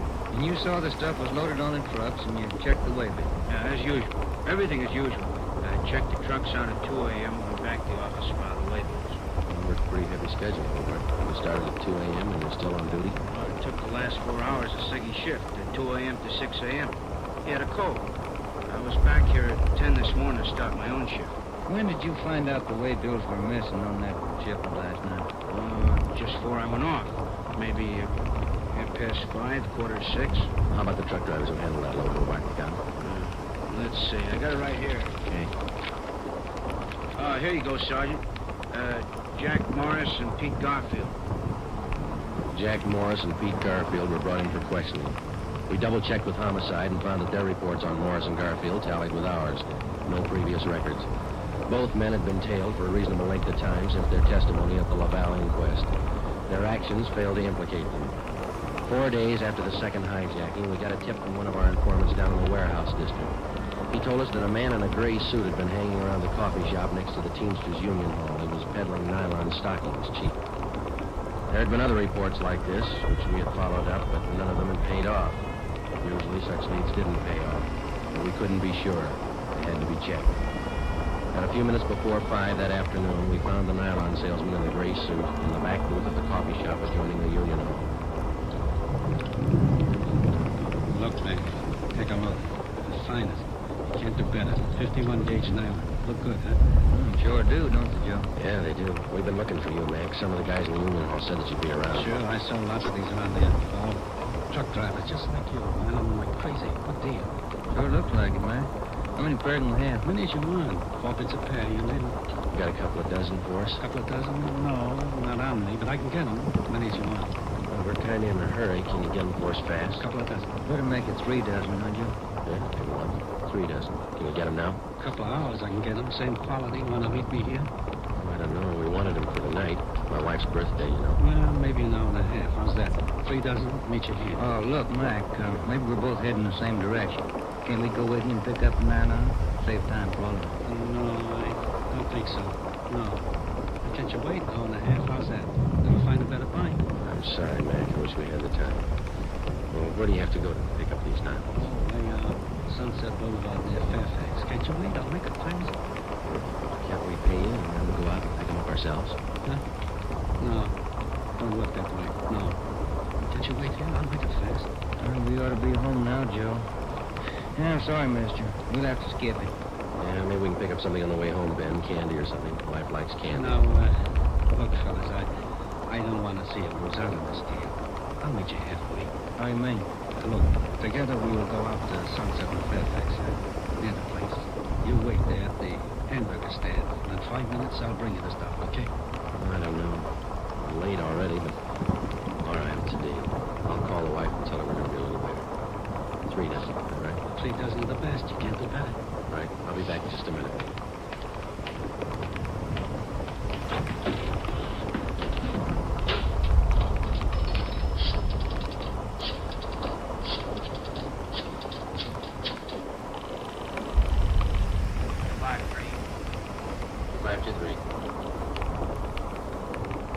Chief of Detectives Office, Chandler. Mike, Joe Friday, Backstrand there? Out right now, Joe. Well, do me a favor, Chandler. Make it fast. Get a couple of men out to Sunset and Fairfax as fast as you can. Tell them to watch for Ben and me. You got that? Yeah, what else? We'll drive up in our car with another man. Ben and I will get out of the car and go in the hamburger stand. The other man will walk off. Whoever you get, tell him to follow that man. You got it? Right. All right. Just tail him. See where he goes, see what he does. Okay, Joe, right away. All set, Joe? She got dinner ready? Yeah, just about. We better hustle. Sure. Best deal in the world. Let's go. 5 minutes to 6, we pulled up at the corner of Sunset Boulevard and Fairfax. It was almost dark. Ben and I got out of the car and started over for the hamburger stand in the corner.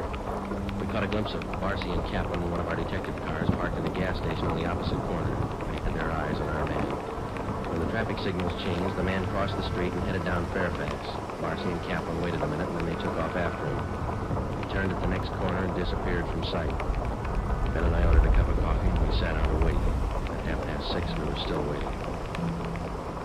5 minutes to 7, I went across the street to the drugstore and called the office. Barcy and Kaplan hadn't been heard from. Their car, 105K, was not acknowledging calls. I had my call switched from communications to Backstrand's office. Well, they lost him, Friday. I don't know how they lost him, but they lost him. Who's out there now? Sullivan and Whitney took a detail out there. They're combing the neighborhood right now. Well, how did it happen? A man just doesn't disappear into thin air. That's what I keep telling you about that stuff that's been hijacked. The search for the nylon salesman went on all that night, most of the next day. In his description, we ran a make on him, no previous record. He had disappeared completely. We were right back where we'd started from. The only thing we could do was to start backtracking, re-questioning the people at General Warehouse, the truck drivers, the shipping clerks. We kept a close check on Garfield and Morris, and we went back to the only possible lead still remaining, Mrs. Laval. She could tell us nothing more than we already knew. When we left her, we started on the neighbors for the second time around. For the rest of the day, we canvassed the immediate neighborhood. Got as many opinions of the Lavals as they had neighbors. At 3:30 that afternoon, we visited with Miss Gertrude Langster, a 50-year-old maiden lady who lived almost directly across the street from the Laval house. She'd been up of town the first time we covered the neighborhood. The old saying goes, Sergeant, there's no fool like an old fool. Oh, say, if I told you the chances I had when I was a girl. Yeah, but we just... Not truck drivers like that. Laval man, God rest his soul. But fine, wealthy men, bankers, lawyers. Templeton Grant, you've met him. No, ma'am. I was engaged to him once. Butterfly waist, that's what he used to call me. Well, I was slim in those days. Would you like to see some pictures of me as a girl? No, thank you, ma'am. We'd just like to ask you a few questions, that's all. Could you tell us if the Lavals had many visitors to their house in the past 6 months or so? Oh, my no. Funny thing, I am the nosy type. I like to know everything that goes on around my neighborhood, and you can take my word for it, the Lavalles never had business.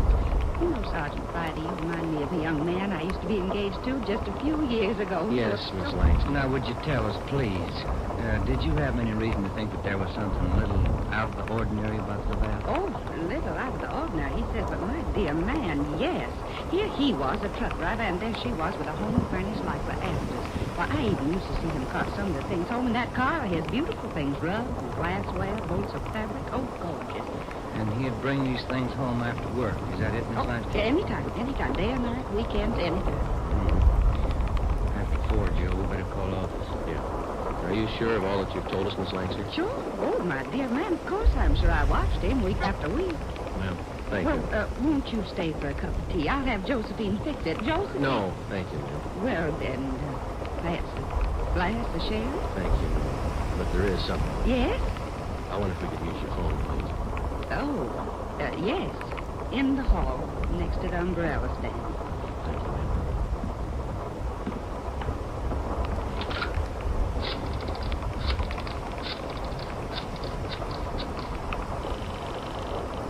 City Hall. 2523. 2523. Thanks, Trent. Righty, Ed. Nothing much here. Well, there's something here.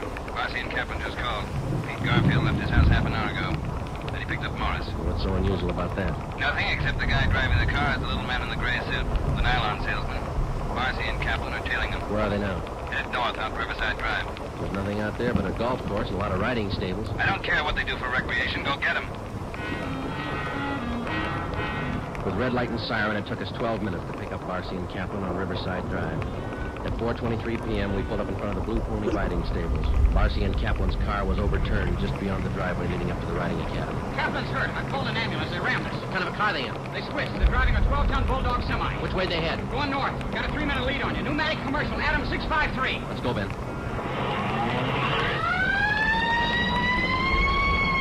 Can you see him, Joe? No, not yet. Watch that crossing. Up ahead, Joe. That's a semi. Can you read it? Wait a minute. Adam 653, that's them. Took a right on Lancashire. Don't lose them. They're pushing that semi too hard. Look at that trailer sway. They'll have to stay on Lancashire. They're going too fast to turn now. Traffic's closing in up ahead of them. They better not turn. That's what they're doing. Look at that trailer whip. They're going over. Look at that truck.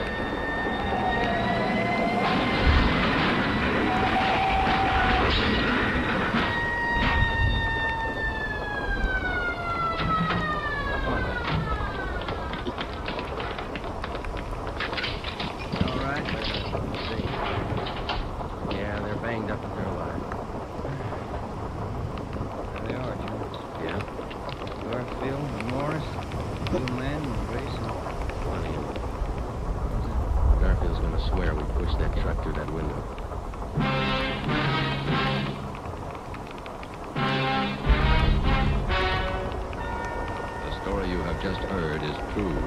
Only the names were changed to protect the innocent. Peter Garfield, Jack Morris, and John Dolfo, the stocking salesman, were hospitalized and later brought to trial. They were convicted on charges of grand theft and received sentences as prescribed by law. They are now serving their terms in the state penitentiary. You have just heard the 18th in a new series of authentic cases from official files. Technical advice for Dragnet comes from the Office of Acting Chief of Police W.A. Wharton, Los Angeles Police Department. Tonight's program is dedicated to motorcycle officer Elmer Forsman of the Fresno, California Police Department, who on the afternoon of October 6, 1946, gave his life so that yours might be more secure. Remember, starting next Thursday night, October 6th, Fatima Cigarettes invite you to listen to Dragnet immediately following the Supper Club. That's 10:30 p.m. Eastern Standard Time over most of these same NBC stations. Check your newspaper for local release time. Dragnet came to you from Los Angeles. Judy Canova joins the star lineup of Saturday shows tonight on NBC.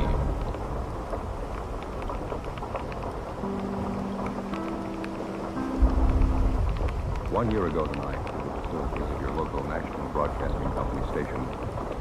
We were privileged to enjoy your attention at the premiere broadcast of a new series of authentic documented dramas entitled Dragnet. This evening, on the occasion of our first anniversary of weekly guests in your home, the cast, technicians, and producers of wish to state publicly that our indebtedness is enormous. For the degree of success which Dragnet has achieved during the past year, our first and greatest obligation is to you, our weekly listeners, for your support, for your many kind letters of encouragement, criticism, and appraisal. If Dragnet is a proven success, then you have made it so. Behind the scenes, we have many more people to thank. Our engineers, our sound technicians, our cast. To the radio editors and columnists across the nation, also a sincere thank you for your judgment of our efforts. Additionally, claims on our thanks are held by the Los Angeles Police Department, the National Broadcasting Company, and the Liggett & Myers Tobacco Company, makers of Fatima cigarettes. To all of these, and to you, our gratitude. Here at the starting point of Dragnet's second year of broadcasting, our wish is twofold. First, we may enjoy your continued support. Secondly, that we may deserve that support. Thank you.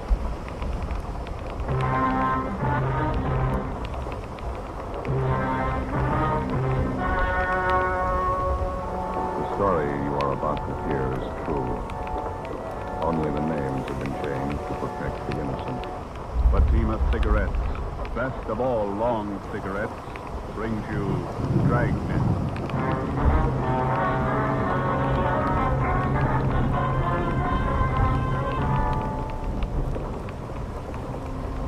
You're a detective sergeant. You're assigned to robbery detail. Scores of lone women have been beaten and robbed. The victims have been unable to identify the criminals. Your job, get them. If you want a long cigarette, smoke the best of all long cigarettes. Smoke extra mild Fatima. Yes, Fatima is the king-size cigarette that contains the finest Turkish and domestic tobaccos superbly blended to make it extra mild. To give Fatima a much different, much better flavor and aroma than any other long cigarette.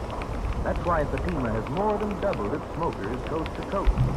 Enjoy extra mild Fatima yourself. The best of all long cigarettes. It's wise to smoke extra mild Fatima. It's wise to smoke extra mild Fatima.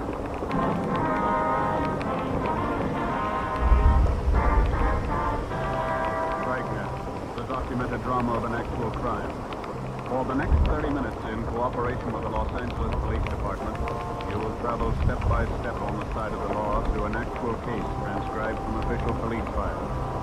From beginning to end, from crime to punishment, Dragnet is the story of your police force in action. It was Monday, July 1st. It was mild in Los Angeles. We were working the night watch out of robbery detail. Our partner's Ben Romero. The boss is Ed Walker, captain of robbery. It was 9:27 p.m. when I left the phone booth at the Sunset Drive and got to our car. 80K. Anything new? Oh, Captain Walker's wife had her baby. Boy, 8 pounds. Oh, that's swell. She all right? Yeah, so did the captain. Look at the uniform on the waitress then. Dress him up, don't they? Hi, David. Oh, hello. Didn't recognize you. What do you have? The usual? No, I think I'll have something else besides the hamburger this time. Here's your menu. Take a shot. Thanks. Well, I'm kind of hungry. Maybe I'll take them later. Fried shrimp's good. Where's that? Right there. Oh, yeah. 95 cents. What's all this stuff I've been reading in the paper? What's that? A couple of guys going around snatching purses and beating up women. The paper says it's happened 7 times in the last 2 weeks. Roast beef, 90 cents. Roast beef's good, too. Don't you know who's been doing it? No, that's not. What do you get from these liver and onions? Same as with everything else. Soup, potatoes, and coffee. 85 cents. Why don't you just take the purse? Why do they have to beat up the women? I don't know. Well, the headline's staring me in the face every time I open the paper. I'm getting afraid to walk home at night. Do you get coffee and dessert with the Salisbury steak? Yeah. 65 cents. Hey, do you guys know what I've been talking about? Yeah, Katie, you know. I'll take the Salisbury steak. Yeah, so light. Hamburger special, round 2. Well done on mine, please. Burn. Okay. Be a couple of minutes. Thanks. All units, vicinity 1016 North Manhattan. That's us. Get it. 44 p.m. Slugging. All units, vicinity of 1016 North Manhattan. 44 p.m. Slugging. Code 3. 61 F, take the call. Better let her know we're going to see. No, we're leaving. We'll be back.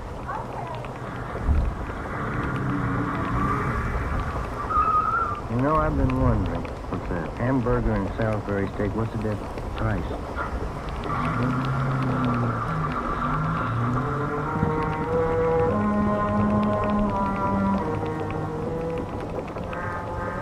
Police officer, the lowest thief and most cowardly is the purse snatcher who preys on women. For more than a month, lone women throughout the western section of the city have been robbed and beaten. The descriptions were confused and varied because the attacks took place at night. 10:06 p.m. We got to the location on North Macadam where the woman was lying on the sidewalk. She'd been badly beaten about the face and neck, and her jaw had been broken. Officers Reed and Shell of Unit 61F were over there. Any witnesses, officer? Yeah, this man with sweater here saw it happen. Says the victim's name is Swanson. Mr. Kahn. How do you do? This is Sergeant Romero. My name is Friday. I wonder if we could talk to you, please? Certainly. You want to come into the house? Right over here will be all right. That officer there says that you saw it happen. That's right. I was watching television. I heard this scream outside. I looked out and saw these two men beating her up. Can you describe it? The light wasn't real good. They're about as tall as you two, but they had slighter builds. How old were they? Could you see that? I'd say they were young, maybe 18, 19. I saw them knock her down terrible. They hit her and then they kicked her. They picked up the purse and ran down with her. You called the police? Yes, but not right away. I ran out and I saw them get in the car across the street. They drove right past me. Then they turned east on the main. Can you describe the car for us? I got their license number for you. The last three numbers are 552. Just three numbers. Yeah. Mm-hmm. Can you describe the car? What kind? Well, I don't know. It was new. I think it was black. Maybe a sedan. Was it a large car or a small? Oh, kind of medium. Did you notice the back of it? Yeah, that's when I saw the license plate. No, I mean, did you notice anything about the car? Maybe a dent on the fender or a sticker on the window? I didn't look at the window. Did the car have a spotlight or a radio antenna? I guess I didn't see anything. I was trying to look at the license plate. Did you notice anything unusual about the car? Any identifying marks at all? No, I didn't notice. How about the make of the car? Did you see what kind of was? No, the last three numbers on the license plate were 552. California license plate? Yes, it was. That should be enough here. Do you think you'll catch him tonight? Do you know how many plates end in 552?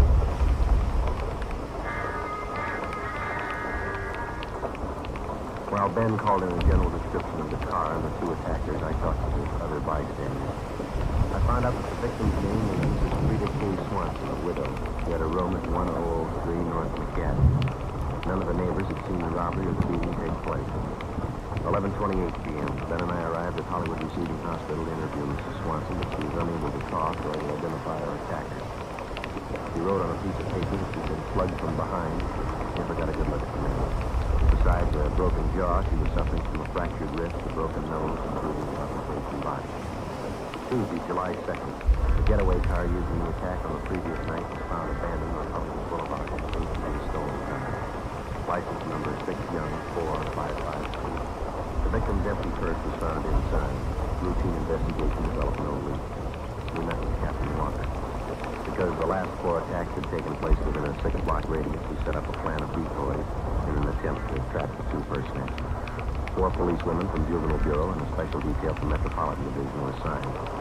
Tuesday, 4 p.m., the special detail was ordered to the squad room for briefing. Oh, girl. Oh, hi, Dorothy. How's your tuxedo back in mothballs? Yeah, how are your feet? My feet, nothing the matter with them. You're a good dancer. Yeah, but I could use some lessons. Oh, you don't need lessons, Joe. You need practice. Okay, let's get started. I don't have to tell you the risks involved in an operation like this. I want all of you to know where everybody will be at any given time. By all of you, I mean the police women and also the men who will be in the squad car. If anybody misses anything, stop them. We don't have much of a description of the men we're after. There are 2 of them, both about 18 years old. Usually they wear sneakers, slacks, and sports boots. Lived in different kinds of cars, all of them stolen. Keep each car for a few days and then put on.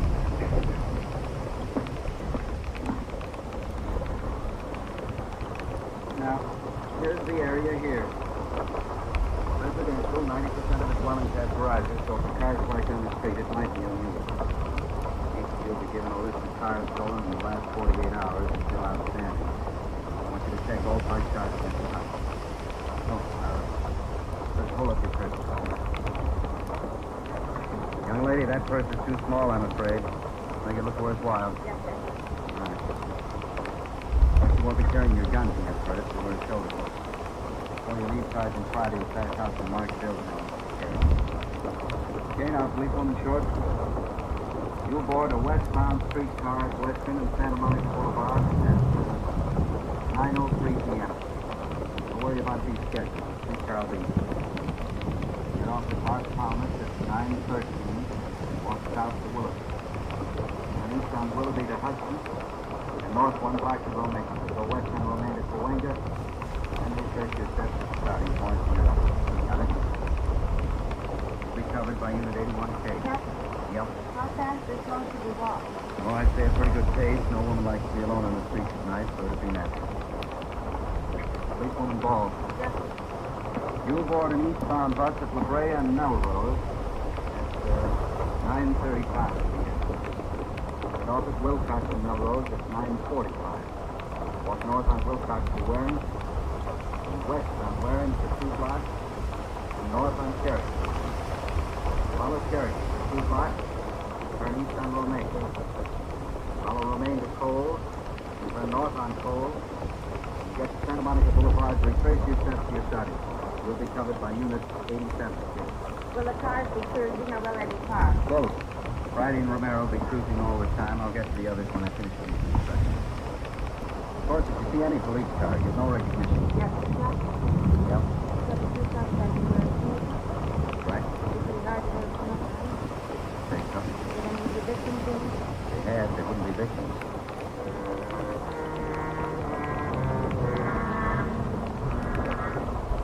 9 p.m. The decoy plan went into effect. We waited. Tuesday night passed. Nothing happened. Wednesday night, nothing. Thursday, July 4th, the decoy plan was enlarged to include a larger area, but everything was quiet. Friday, July 5th. Captain Walker decided that the new plan covering an area from La Brea to Pine Street and from Sunset to Beverly would be kept in operation. 10:45 p.m. Ned and I cruised the exposed area. We've been thinking about moving to a new place. Yeah? Only trouble is we don't know what's going to happen. You mean if rent control goes off? We don't know if rents will go up or down. That'll lease end. That's next month. We don't know what to do. We even talked to Coyne to decide. About as good a way as any. Coyne came up tail 4 times in a row. Yeah. Wife changed his mind on each go. No decision. Got a policeman down. Yeah, Nancy Short. You got her out there? South on Hudson, east on Melrose, then up Wilcox. All units will be in Hudson. 44 p.m. Guys, let's roll on it. 3 gas will be in Hudson. 44 p.m.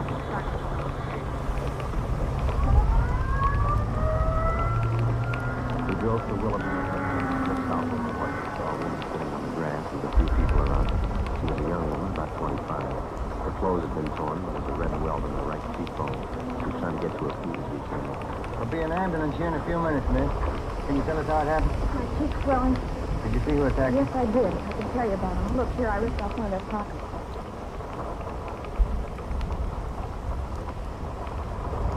Card fell off. Driver's license. George Lamb. Here's a piece of cloth I tore off his pocket. Thank you. You want to stay with her? See if I can get a make on this license. Okay. Would you give me a name, please?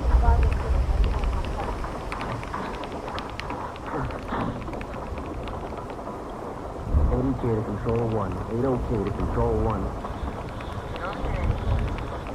Check suspect for making warrant. George Landon, male, white, age 18, 5 feet 9 inches, 155 pounds, blue eyes, black hair. Address, 2722 and a half Arthur Avenue, GMA.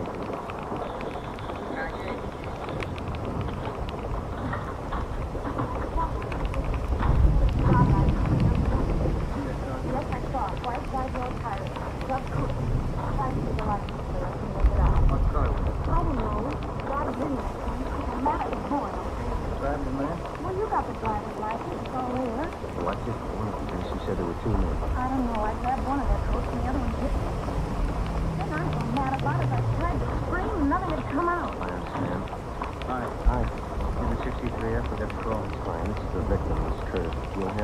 report, see if he gets home. We've got a lead to check out. Okay, thank you. Just call back, Joe. We gotta get it. Come on. Right, William.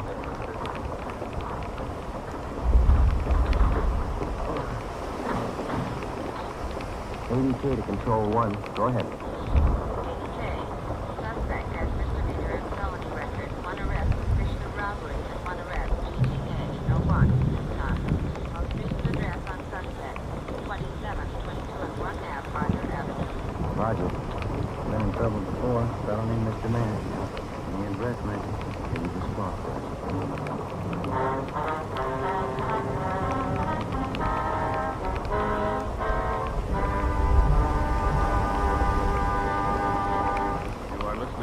Dragnet, the case history of a police investigation presented in the public interest by Fatima Cigarettes.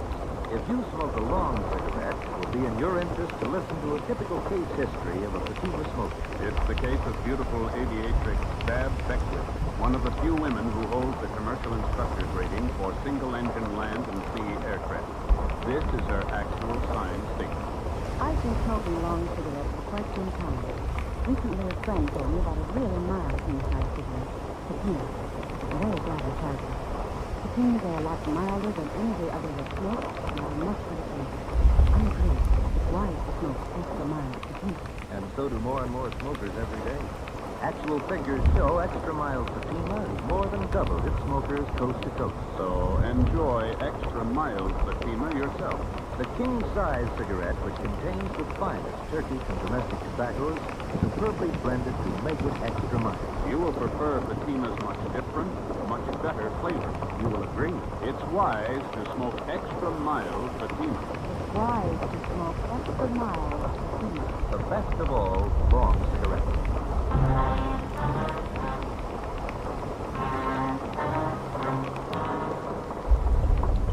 Friday, 11 p.m. Ben and I drove to 2722 and a half Arthur Avenue. It was a small house at the rear of a lot in the east end of town. Alongside the front house was a narrow passageway leading to the house in the back, with a small lawn between the two. There was no alley. Anybody leaving from the front or back door had to go through the narrow passage. As we approached the house, a light was on in the front room. Through the window, I could see that lady walking in the magazine. We ran down.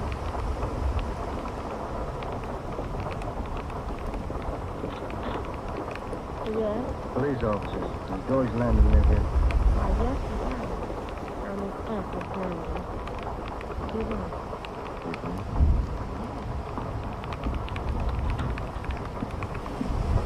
Won't you sit down? Thank you, ma'am. Is George Landon at home now? No, he isn't, but I think he'll be home soon. He never stays out. He isn't in any trouble. You know where he is? Friends like that. He can pop in the door. Where's he been, Miss Landon? Oh, no. He goes out tonight, too. Who are they? I really don't know. You see, it's difficult to keep track of a young boy. He's a big man, full of lots of problems. He has to find things to do. Yes, ma'am. He lives here with me. I'm there. I'm not married, so I take care of him. His parents died when he was a baby. Does George work, or does he go to school? He's finished school. You aren't sure about that automobile that was stolen a year ago, are you? No, ma'am. He had trouble with it. I'm sure he didn't do it. Since then, he's been very good. He hasn't missed a day's work, and he goes to church with me anytime I ask him. Where does he spend his evenings, you know? But I think with his friends. The young man has to use up his energy. I don't try to hold him too tight, because he'll scare me. Can we look at his room? Show you how I mean.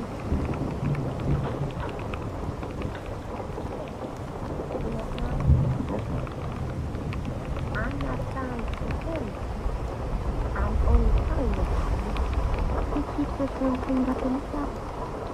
He smokes a little, but I've never smelled a drop of liquor on his breath. He's a very good boy.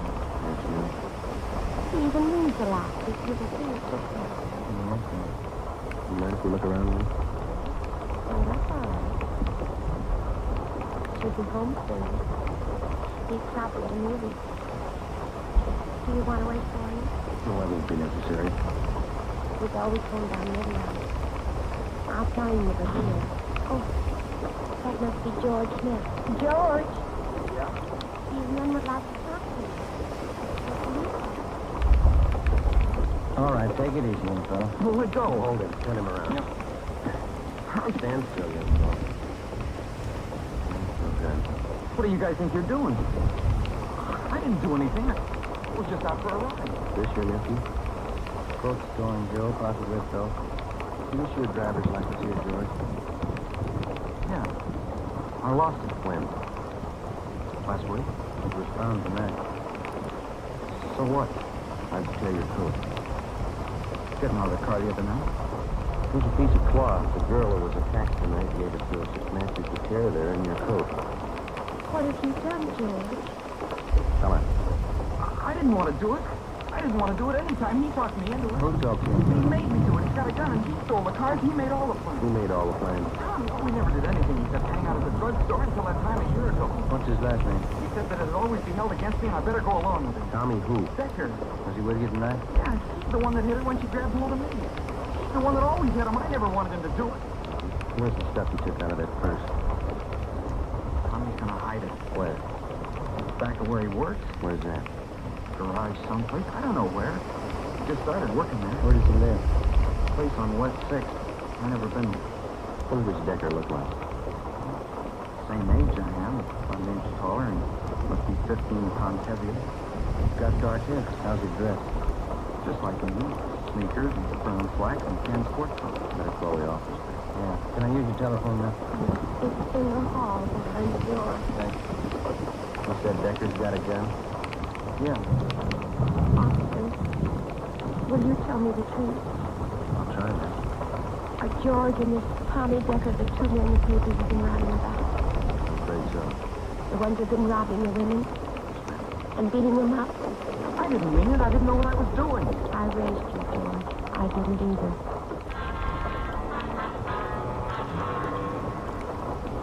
11:42 p.m. I checked into the office with the 18-year-old suspect, George Landry. While Ben and the police stenographer took down the statement, I went down to R&I and pulled the package on the other suspect, Thomas Decker.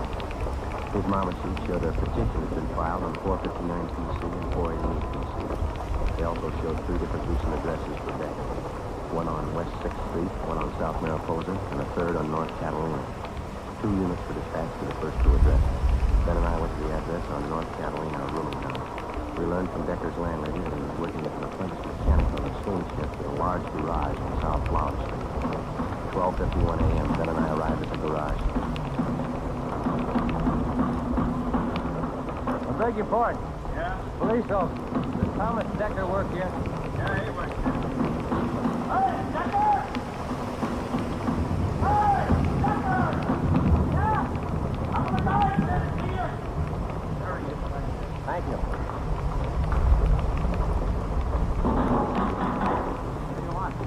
You Thomas Decker? Yeah? Police officer. I'd like to talk to you. Watch it, Joe. Come on. Yeah. Hey, he's going in the locker room. That's locked. Come on, hit him. Yeah. No go. Hey, you over there. You got a way out of this locker room? Come on, man. All right.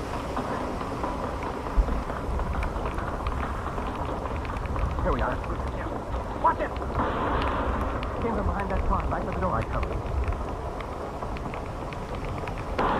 All right, Ben, give it back to him.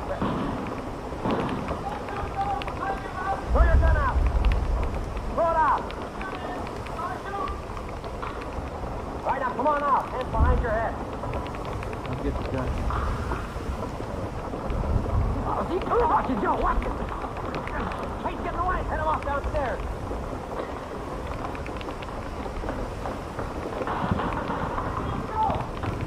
No.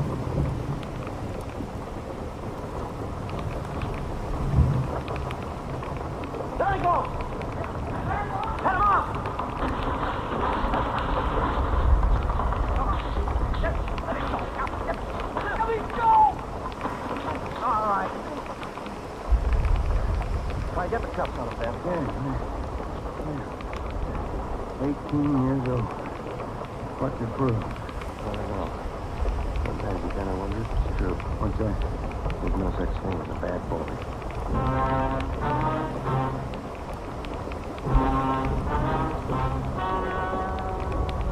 The story we've just heard was true. Only the names have been changed to protect the innocent. On November 1st, trial was held in Superior Court, Department 82, City and County of Los Angeles, State of California. In a moment, the results of that trial.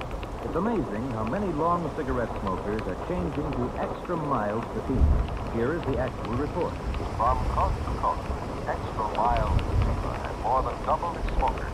Yes, more and more smokers every day are discovering that Fatima is the king-size cigarette that is extra mild. Extra mild because it contains the finest Turkish and domestic tobaccos, superbly blended to make it extra mild. Give it a much different, much better flavor and aroma. Enjoy extra mild Fatima yourself. Best of all, long cigarettes. It's wise to smoke extra mild Fatima. It's wise to smoke extra mild Fatima.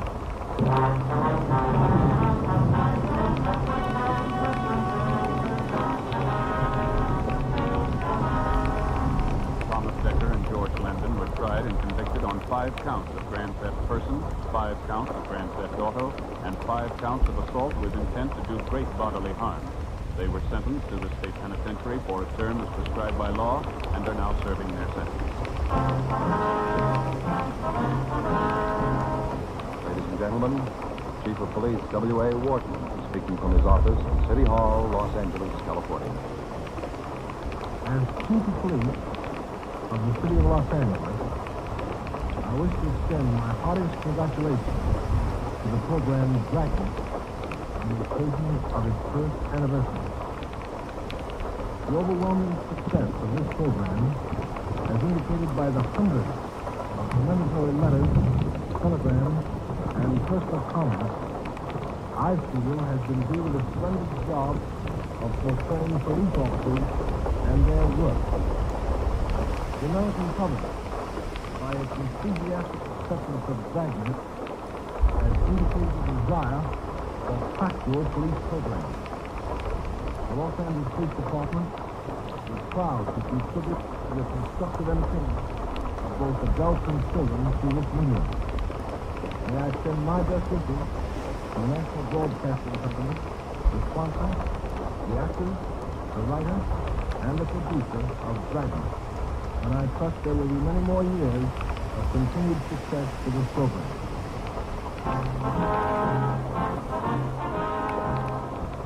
You have just heard Dragnet, a series of authentic cases from official files. Technical advice for Dragnet comes from the Office of Chief of Police W.A. Wharton, Los Angeles Police Department. Fatima Cigarettes, best of all long cigarettes, has brought you Dragnet, transcribed from Los Angeles. Next, the great new show, Sarah's Private Paper, on NBC.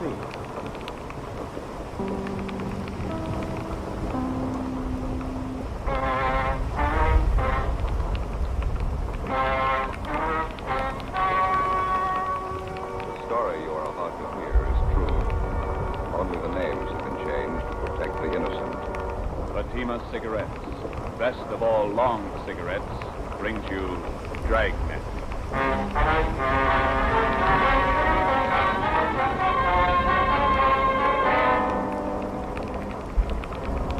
You're a detective sergeant. You're assigned to homicide detail.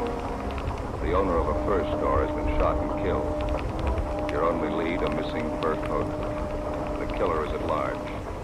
Your job, get him. If you want a long cigarette, smoke the best of all long cigarettes. Smoke extra mild Fatima. Yes, Fatima is the king-size cigarette, which contains the finest Turkish and domestic tobaccos, superbly blended to make it extra mild.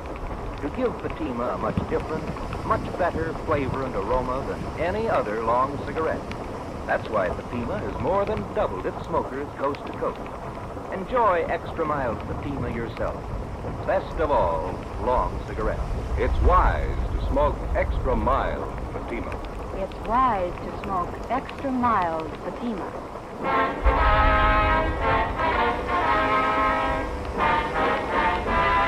Dragnet, the documented drama of an actual crime.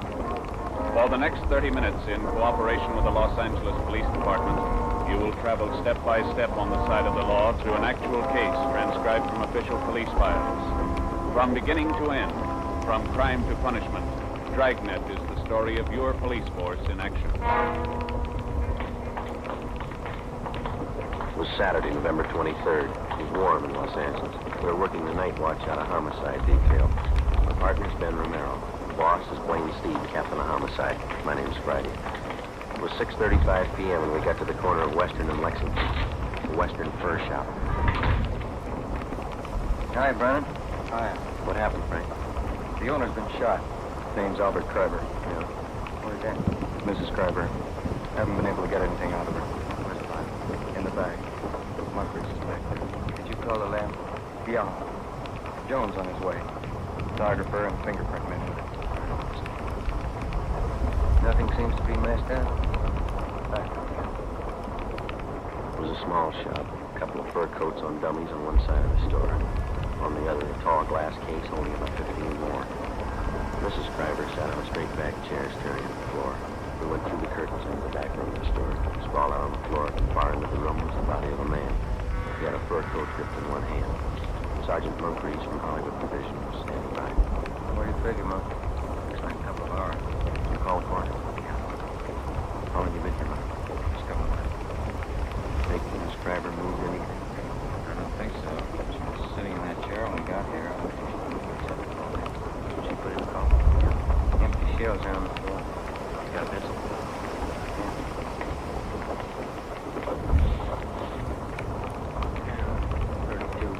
Yeah. You think robbery? Let's talk on the line. Wait a minute. Bartle here.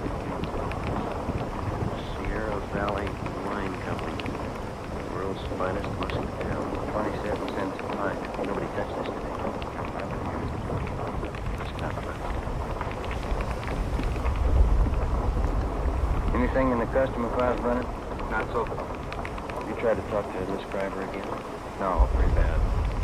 Let's give it a try. Miss Kreiber? I'm Sergeant Friday. This is Sergeant Romero. We'd like to talk to you if we could. We know how you must feel, but there are a few questions that we have to ask. Did you telephone the police?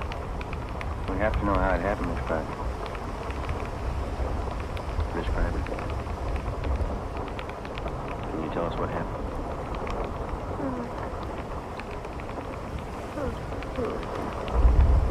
What is it? For police officers.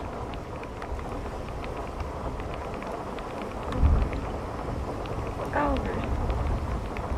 Albert's dead. Albert!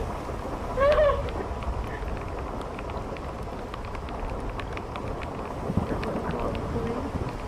Miss Kreiber, we are the police.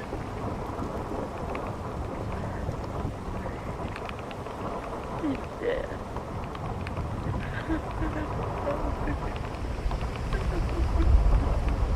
We better leave her.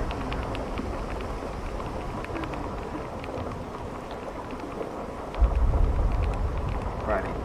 Here's something I found in the customer file. Miss Terry Shepard, 10113 Normandy, apartment 3. What about it? She took her coat out that was in storage. Took it out today. We'll check her out when we finish here. Looks like the only hot receipt in the file. Hi, Lee. Hello, Ben? In the back room. What is it? Killing. Moncrief will show you. Okay. Think we ought to try the wife again? Try.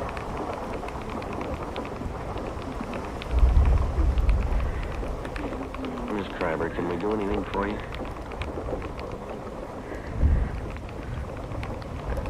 Better. Try to tell you where I can. When did you get here? Must have been about 6 o'clock. A few minutes after. I came to take him home. Any customers around? No, the store was empty. Miss stood here for a few minutes waiting, and I went in the back and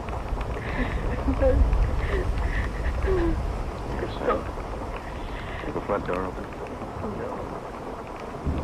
Yes, the front door? Yes, ma'am, the front. Yes, open.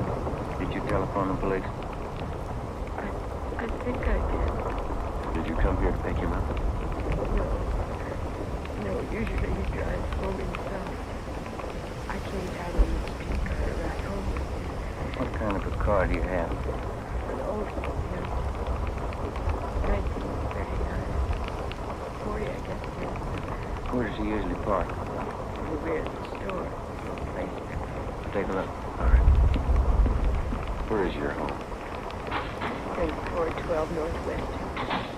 I thought there was something wrong when I got a telegram from him. He said not to come down tonight. He said he'd be home late. What time was that? About 4 o'clock. Well, I'm all mixed up. I haven't told it to you as I remember it. First I telephoned here to the shop. That was this afternoon? Yes, 3:30. I'm sure of that because I made some other calls. I spoke to Albert. He didn't say he was going to be late. Then at 4 o'clock, I received a telegram. Do you have that with you? Oh, my purse. Somewhere. Oh.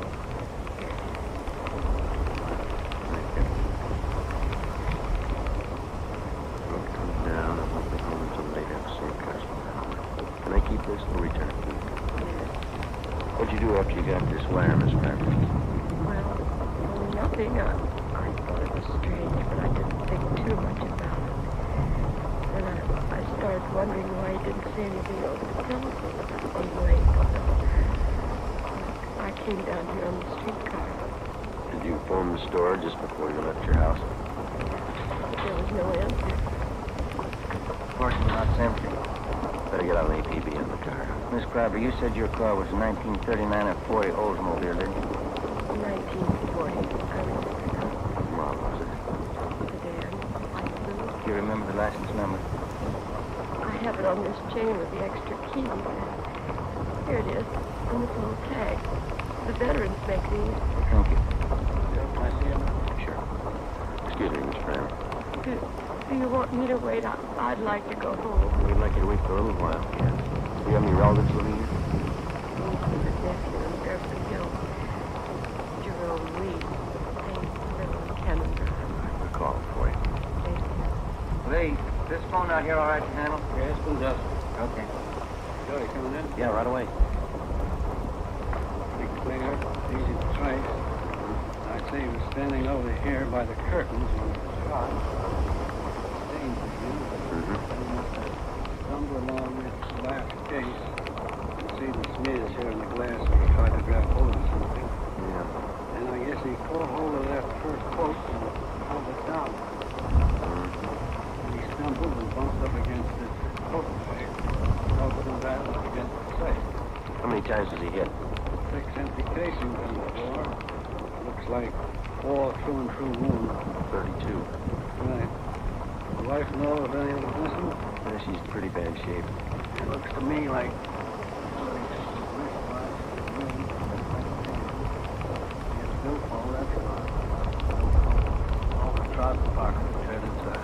What about that wine bottle? smeared. Can't lift the thing. Okay, thanks. Ben? Still on the phone. Okay. No. License 15 book. 6707. No, 707. Yeah. Driver might be on. Hang on a minute, Wallace. What? Now give that to DMV. What do you say another call? Miss Crabber, did your husband have a wallet? Yes, brown alligator. Did he keep his identification in it? Did he carry much cash? A few dollars. He was always afraid of holding. Thanks. You want to give that to him, Ben? Yeah, okay. Hey, Wallace. Suspect might have a brown alligator wallet with identification card Albert Kreiber. Yeah, that's C-R-I-C, Boston, D, Boston, New York. 3412 Northwestern Avenue. Yeah. Yeah, okay. Yeah, bye. Yeah, man.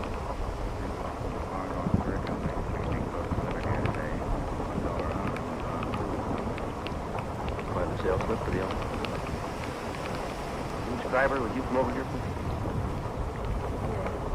Where are they?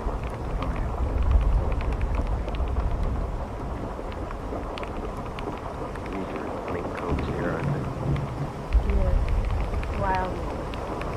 Albert told me he ordered. Yes, we found the invoice.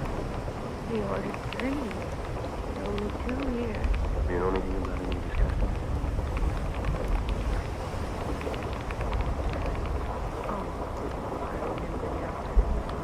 Just the night before last, he called from home.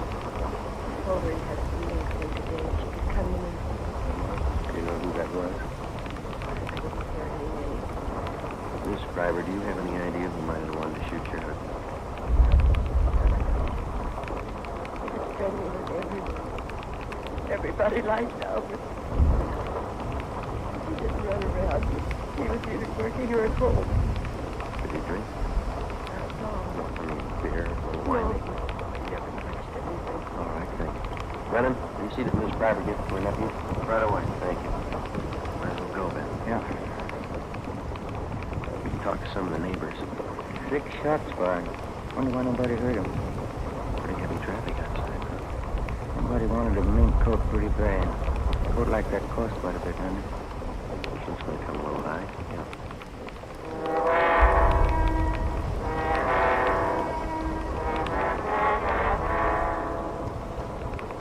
7:05 p.m. Most of the stores along the street were closed, but a small shoe repair shop across the street was open, so we went over there. On the window was one word, Pete, with a picture of a shoe. Sitting in the window was a small, dark man wearing a leather apron. He was working on a pair of shoes. Hello. We're police officers. I see you drive up across the street. Are you Pete? Sure. What happens to Mr. Schreiber? He's robbed? I do not hear anything. Have you been sitting in your window all afternoon? Most all the time. You see, I have machinery here. I advertise that way. People watching. Do you remember seeing anybody going to Mr. Schreiber's this afternoon? 2, 3 long black cars. Anybody else? Some. Women? Officer, they are all women. Did any of them walk out with a new fur coat? Hold up. I do not see all of them, I guess, but I see 2. Can you describe them? One, beautiful young girl, tall, red hair. She walk out with big package. What time was that? 3, 4 o'clock. The second woman is about the same time. Funny thing. I do not see the bottle, but Benny from liquor store and owner tell me the second one, the blonde. She buys bottled wine. Did he tell you what kind? No. Reason I remember, I laugh when he tells me. I go over to Benny's and get a beer. He tells me she buys cheap wine, walks out of drivers with new fur coat. Me, I spend $5 for good wine, and my wife has no fur coat. How old was this blonde? How was she dressed? She's maybe 25. Young, you know, not too young, but young. She has on slacks, gray. What kind of a fur coat was she wearing? Look from here like me. Did you notice where she went? The blonde, gray slacks, slim coat. Yes, it turned the corner onto Lexington and she went up the street. Did you see Mr. Schreiber's car drive away? He parked in back. I don't see him come in. I don't see him come out. All right. Thanks a lot, Pete. You know, officer, that blonde, something wrong there. How do you mean? She has got fur coat, but she drinks wrong wine. I don't understand. What is it? $5,000 coat, 27-cent wine. 7:45 p.m. Matt and I questioned Benny Davis at the Safety Liquor Store. He remembered the blonde and said she bought a bottle of Sierra Valley Muscatel from 2:30 and 3 o'clock that afternoon. Never seen her before. We contacted communications and gave a description of the blonde and someone they all were told. Then we started checking Western Union offices to find out where Mrs. Schreiber's telegram had been sent. We finally traced it to the office at Normandy and Hollywood Boulevard. The operator who sent the telegram to Mrs. Schreiber also remembered receiving the call. She told us that the person who phoned in the message was time of 3:22 p.m. We asked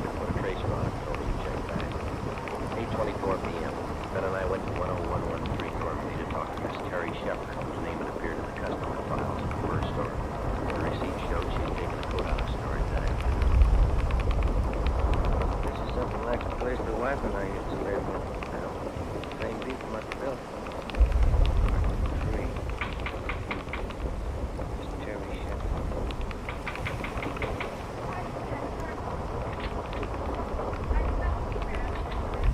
Police officers, Miss Shepherd. I'd like to talk to you. One of you can come out here, please. Yeah? How this place has got this for?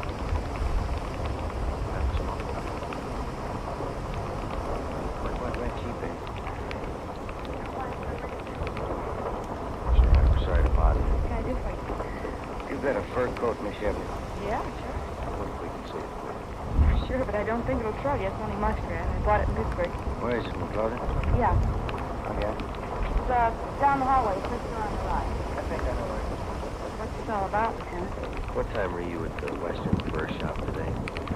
Oh, I'd say 3 o'clock. Why? What'd you do while you were down there? I got my coat out of Hawk. I had it there during the warm weather. Paid the man, signed something, and put the coat in the box, and I took it. You know Mr. Kreiber down there, the man that owns the store? You got me. The man was about 50. His hair was a little gray. I hardly even looked at him. It's the only fur coat, Joe. He passed for mink when I first bought it. Pretty sad now, isn't it? Not the name. I'll give that bug. What happened? Did somebody steal a coat? Was anybody else in the store when you were there? Yeah. Yeah, there was another girl there. What was she? Nothing, just sitting. Do you remember how she was dressed?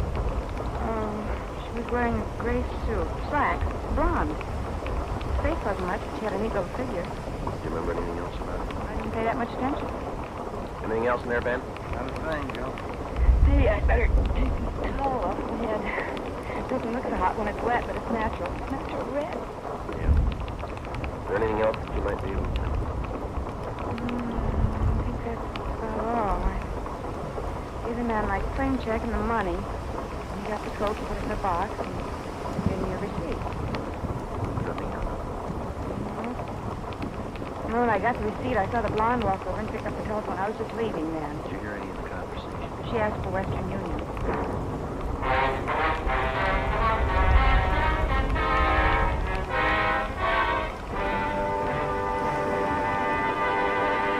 You are listening to Dragnet, the case history of a police investigation presented in the public interest by Fatima Cigarettes. If you smoke a long cigarette, it will be in your interest to listen to a typical case history of a Fatima smoker. It's the case of Edith Gwynn, well-known Los Angeles columnist. This is her actual signed statement. My job to keep up with what's going on around town. And here's one thing I've noticed lately. More and more people smoking Fatima. You certainly can tell why once you smoke them. I found them milder than any other king-size cigarette. Nothing for it to do. Yes, I agree. It's wise to smoke extra mild Fatima. And so do more and more smokers every day. Actual figures show extra mild Fatima has more than doubled its smokers coast to coast. So enjoy extra mild Fatima yourself. The king-size cigarette, which contains the finest Turkish and domestic tobaccos, superbly blended to make it extra mild. You will prefer Fatima's much different, much better flavor. You will agree. It's wise to smoke extra mild Fatima. It's wise to smoke extra mild Fatima. The best of all, long cigarettes.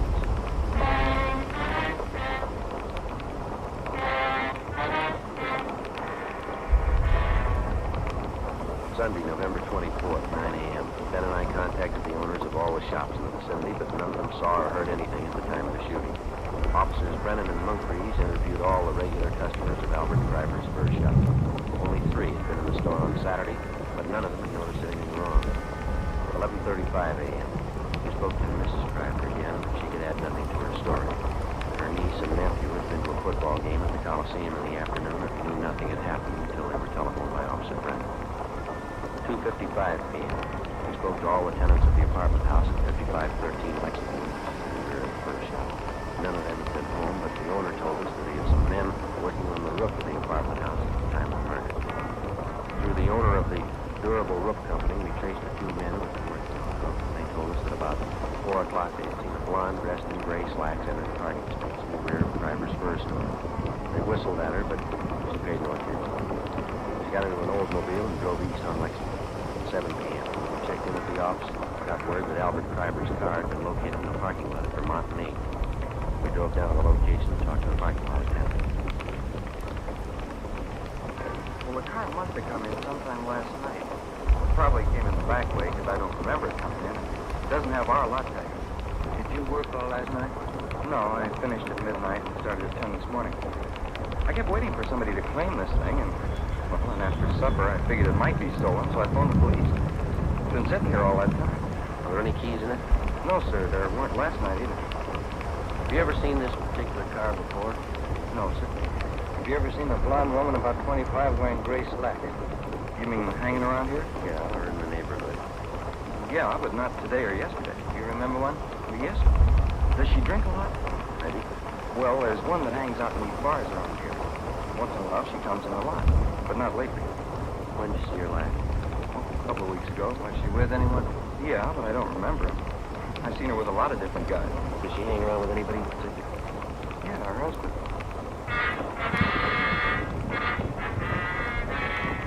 Before leaving the parking lot, we pulled the rotor out of the distributor so that nobody could drive the car away. 8:12 p.m.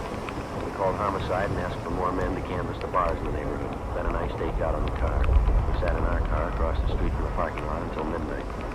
Nobody showed up when we in the car. The streets were almost empty. Our only chance was that the blonde lived in the neighborhood or was in a bar and would sooner or later try to claim the car. 1:53 a.m. What do you suppose that chip was going to pay? Got me. 75? I bet I pay more than she did. That Moncrief? Yeah. Hi, Monk. Hi. Take a look up the street. See that girl? Where? Coming this way. Blonde, face back, spurt on. Straight on. Where'd you spot her? Turn the corner from Olympic. We're looking at parking lot. Monk, there's a rear entrance to this lot off the alley. You want to cover the Yeah, thanks. That's it. When they walk on that line. Pretty drunk. Looks like the thing's uncovered. Yeah. Stopping. Looking for another parking lot again. Yarrow Valley Wine. World's finest muscatel. You're going into the parking lot. Not carrying for it. Those clips don't have pockets big enough for a 32 automatic. That stuff sure gets me. All right, let's go. We're getting in Kreiber's car. Look, can't even find her door. She's helping us. You take the other side of the car, will you? Yeah.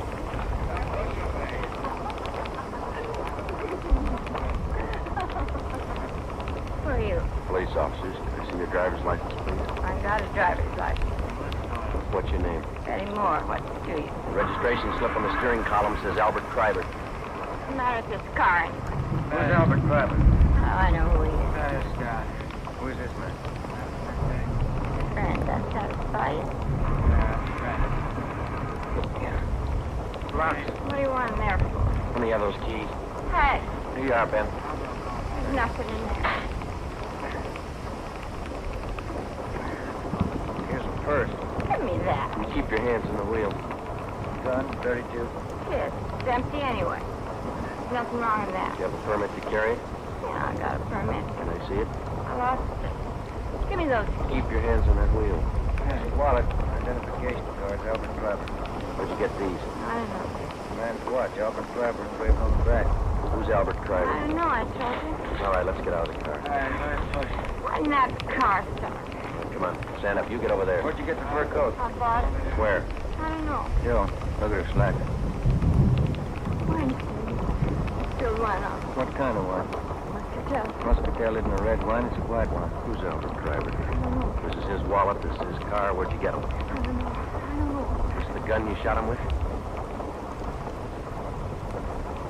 This the gun you shot him with?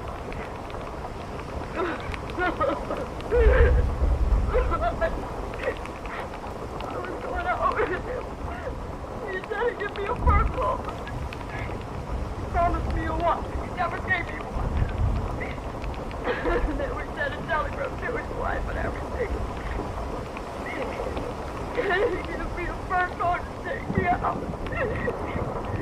back down. So you shot him? You're right. He promised me the coat. He said I could have any coat in the shop. He promised. What are you crying for? You got the coat.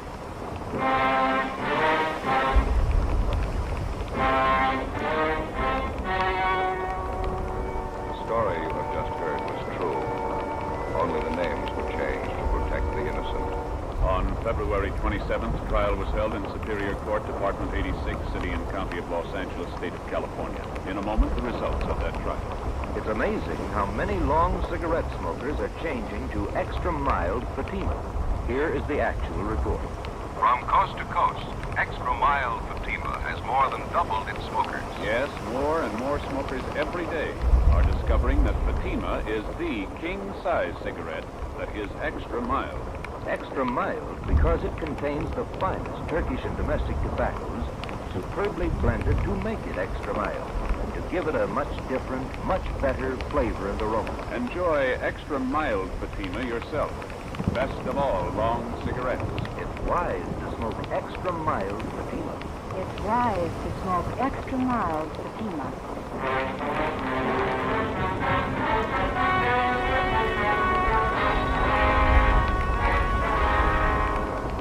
Betty Moore was tried and convicted of second-degree murder and received sentence as prescribed by law. She is now serving her term in the state penitentiary at Tehachapi.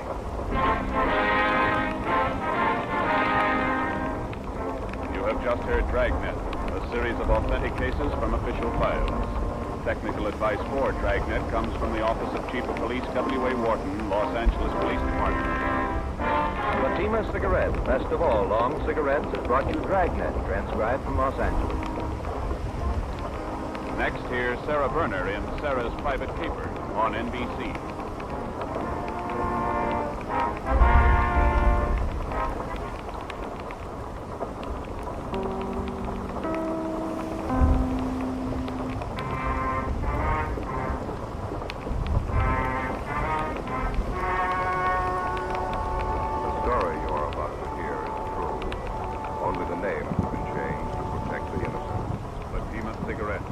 Best of all long cigarettes brings you Dragnet.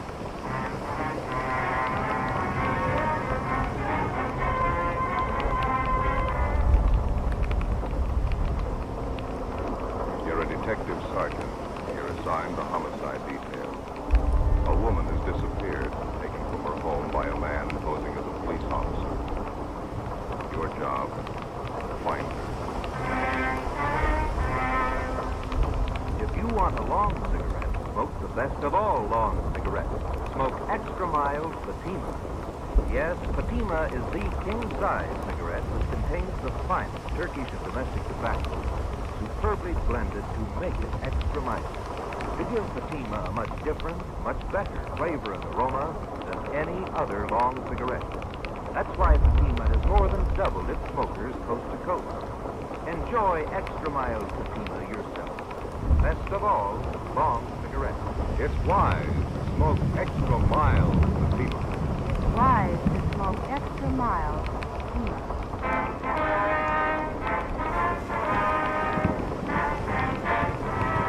Dragnet, the documented drama of an actual crime. For the next 30 minutes, in cooperation with the Los Angeles Police Department, you will travel step by step on the side of the law through an actual case transcribed from official police files.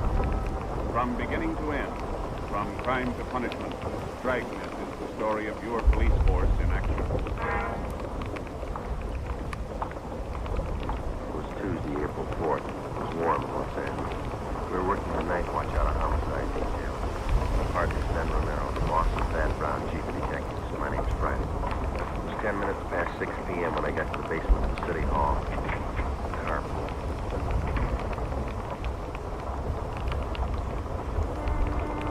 Over here, Joe. All right. Thad Brown will be down in a minute. Have him follow us out later. Okay. No contact yet? No, we're still waiting. You take care of the local broadcast. Already gone out. They're putting descriptions on the air every hour.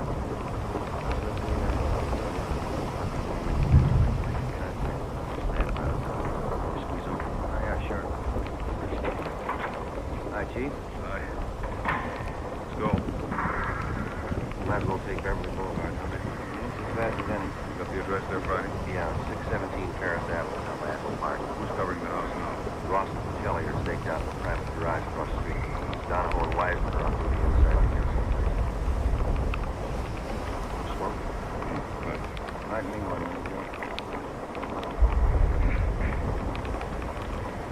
got the story from the maid at the Kessel's outfit, right? Check it out. Pretty sure she's telling it straight. Anything? Anything's wrong, I know what she's got here. Just call about 3 this afternoon. A few minutes after, we went right out and talked to me. How'd she tell it? She said she was fixing dinner about 2 this afternoon when the doorbell rang. She answered it. The young man in the gray suit asked for Mrs. Kessel by name. He told the maid it was an emergency. Well, the maid said Mrs. Kessel came to the door and the man identified himself as a police officer. He told Mrs. Kessel her husband had been hurt in an accident and she was to come right away. The man show his identification. Maid said no. Said Miss Kessel just took it for granted he was a cop. Yeah. Go ahead. Mrs. Kessel got her coat and left with the man.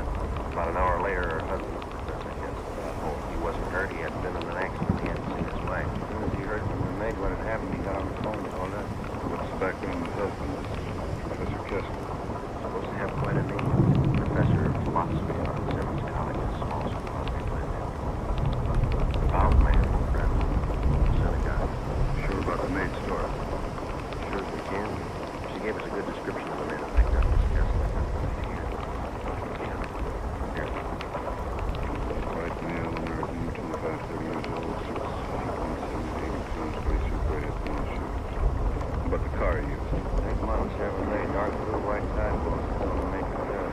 He didn't know tonight. You better cut over on whistling. I'll take back the details. Professor Kessel, has he been told what to do? Yeah, he's been briefed. Had a couple of men with him since this thing broke. Shaking him pretty hard. How old a man is? Late 30s, wouldn't you say so, man? Pretty close to 40, 19. Why? 2 kids and families, 5 school age boy and girl. Next month, he turns out. Big gray house down there. White trim. Park too close. Just ought to do it right here. What time you got? 15. Don't start. Where's the garage? I'm going to cover it. Can you see beyond that light pole there, the white stucco plate? Next one, here's a guess. Look very rich. You think they got much money?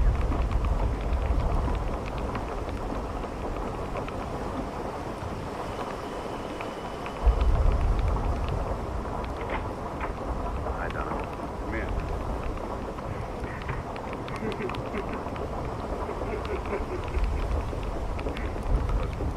Yeah, I just got a phone call. All right, listen to me. Attention. Who called? Try to trace it. The guy wouldn't stay in the line. What do you say? Tell the cops to stay away. Twice.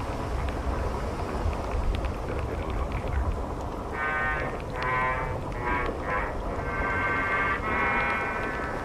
The Kessel house had already been placed under strict surveillance. The victim's husband instructed not to contact the abductors without knowledge of the police. To the working detective, there's only one rule to go by when the job of solving an abduction is undertaken. Find the victim as fast as possible, get the victim to safety, then go after the criminal. It's not an easy job. The responsibility isn't light, and the outcome isn't always successful. If you press too hard, the abductor gets frightened and kills the victim. If you don't press hard enough, the criminal has more time to work for his payoff than escape. Somewhere between the two is the right answer. And you find it. 6:30 p.m. Special details of men were ordered out to the bus depots, the railroad terminals, and the airports. Roadblocks were set up at all main arteries leading into and out of the city. Every branch post office in Los Angeles was covered to watch for possible ransom notes addressed to Professor Kessel. 6:40 p.m. We met in the Kessel's living room. See? Professor Kessel be down. I met his sister. Sorry to keep you waiting. Got him in back. Little. Phone call about his wife. Those people came in from his relatives. Half a dozen of them. They're waiting back in the kitchen. Oh, they know about it. They didn't. They invited to dinner. They didn't know anything was wrong with the guy. Kessel asked him to stay for the meal. He wants to keep up appearances for the sake of his kids. Doesn't want to worry about the mother. Dinner, they're important. It'd be nice to start with peaceful. Passover. One of the big holidays. He started off with this dinner tonight, sir. Yeah, big dinner. They call them Seder's tonight. They have Professor Seder. Sorry to keep you waiting. Oh, No, please sit down. I don't like to intrude on your privacy, Professor Kessel, but I think you can see it's necessary. Yes, of course. I'm very grateful. If there's anything at all I can do to help. Do you have any idea who might be responsible for the abduction? That's what has me so confused. How do you mean? Well, I'm sure I have people who don't like me, who don't like us. Someone who would take my wife who says they'll kill her. How about the voice on the telephone? Did you recognize it?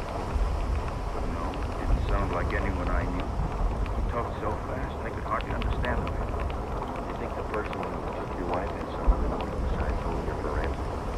I can't understand that either. If it's money they want, why go after a teacher's wife? $1,500 for that, this house. What's the immediate family? Well, my wife, people have quite a bit. I guess you would call them rich. But it's their money, not mine. I can't understand why anyone would do it. For Ruth, children.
Go ahead.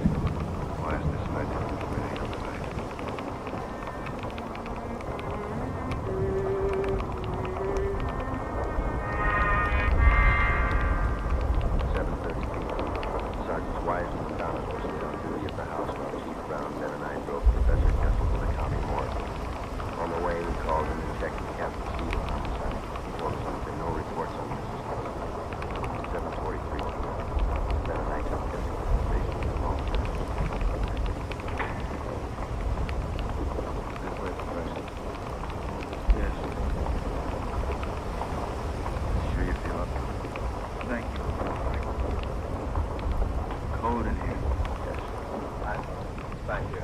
Okay, Art. That's your chest, Mark. How you do? This way.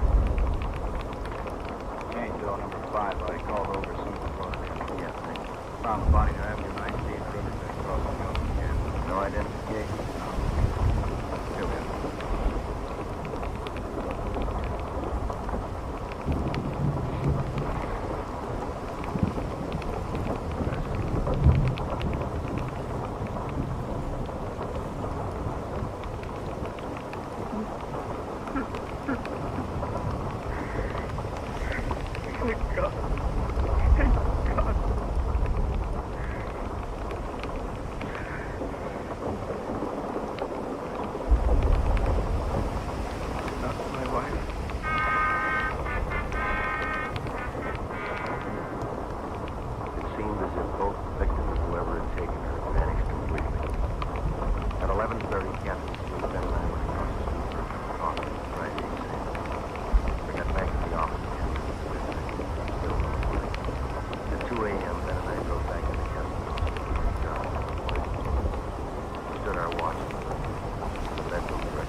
Dragnet, the case history of a police investigation presented in the public interest by Fatima Cigarettes.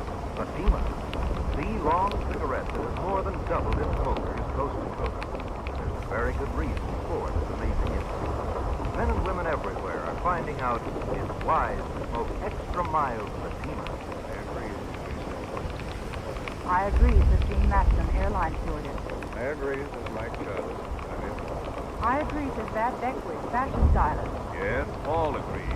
It's wise to smoke extra mild Fatima. So, enjoy extra mild Fatima yourself.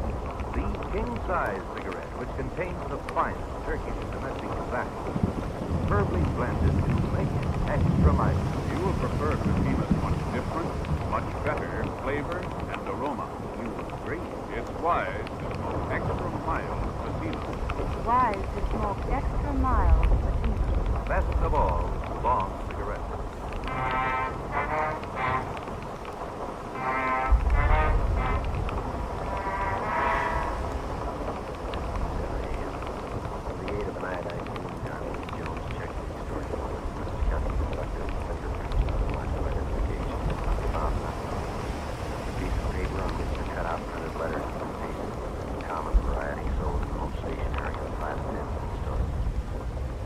photographed both sides of the envelope in the weather.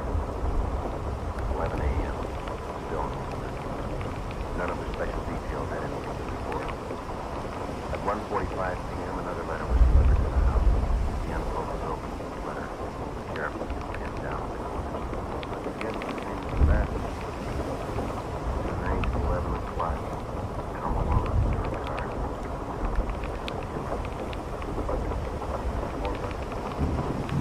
Drive corner Lakeshore, Charter Street. Wrapped in honey brown paper. Small bills. Come along with your car. Put packing slides, fire plugs, and leave. Tell police my killer. No signature. I haven't got the money. Insurance charter, that shouldn't be too hard to force the cash. Pretty much like an amateur. Kentucky, extreme, scary. He's scared he may kill her. Not if we reach him. Forget nobody. You will leave it. The dummy package made up every single dollar bill inside. You will cut the size of currency. That's what he delivered. But when he gets the package and he finds out it's not the money, what's he going to think? We'll explain it to him.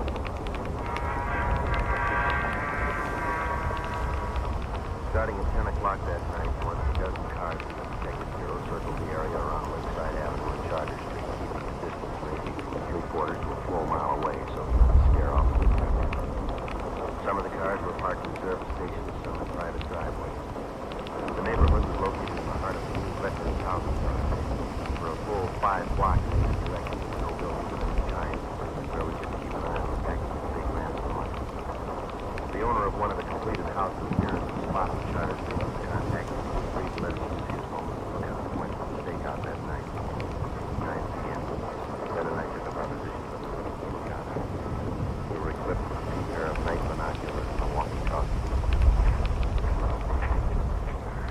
I could think of a few other places I'd rather spend the night. How well can you see that intersection?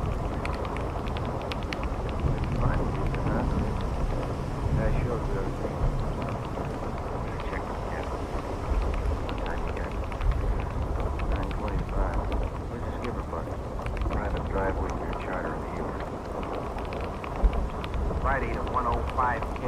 Friday to 105K. Come in. Go ahead. Got a clear view of the intersection. Nothing yet outside of cramped legs. You reading me okay? Yeah, Joe, fine. Over. Roger. Standing by.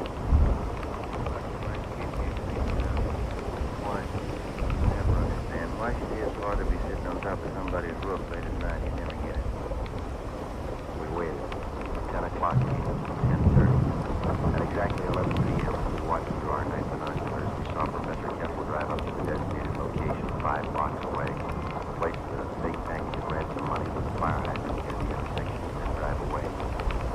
11:30. We waited. Midnight.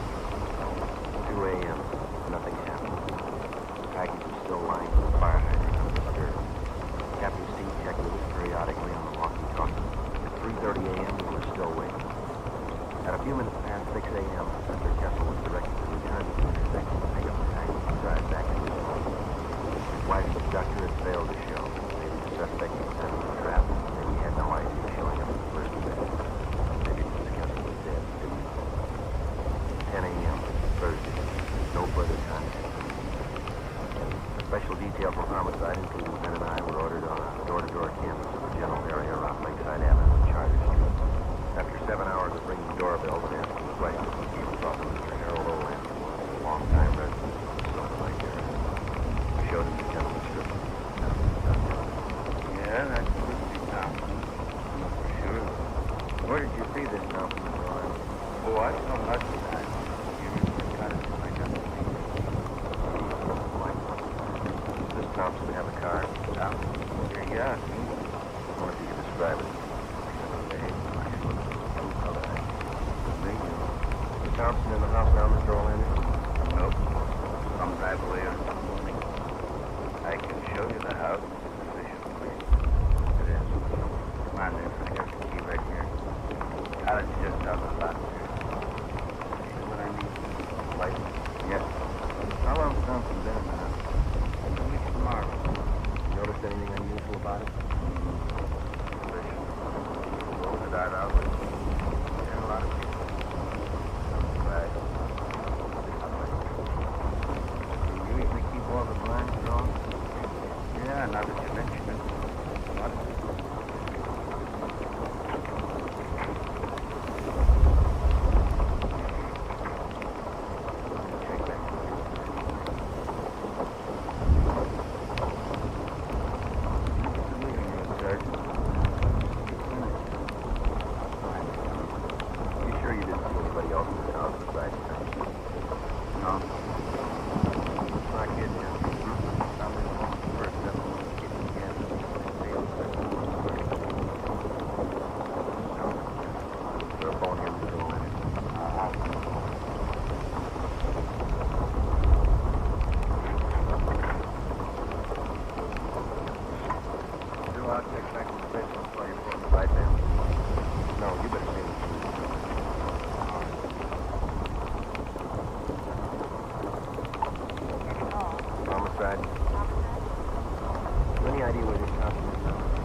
Friday, Skipper. We got one for you.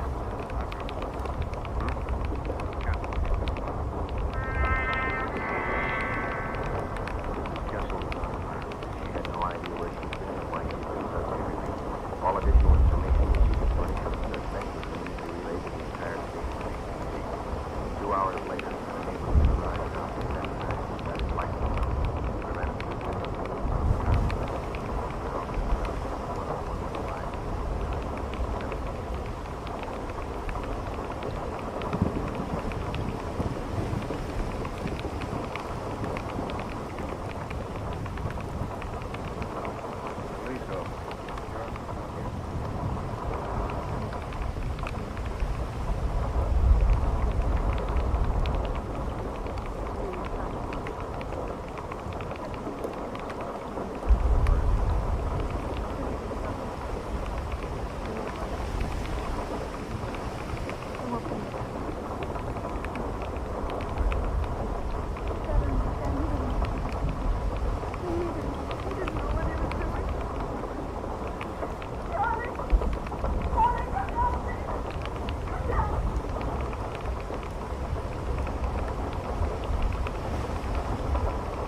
Here is the actual report.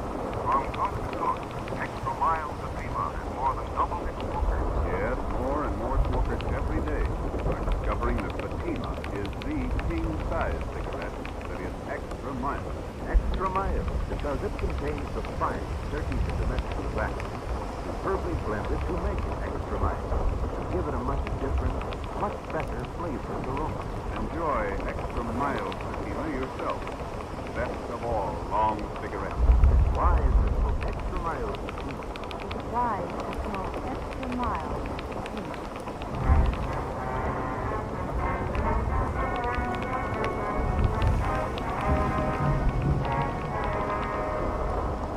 Charles Cottrell was tried and convicted of kidnapping and received a sentence prescribed by law.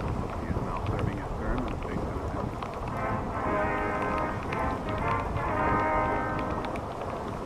Just heard Dragnet, a series of authentic cases from official files. Technical advice for Dragnet comes from the Office of Chief of Police W.A. Wharton, Los Angeles Police Department. Fatima Cigarettes, the best of all long cigarettes, brought you Dragnet, transcribed from Los Angeles.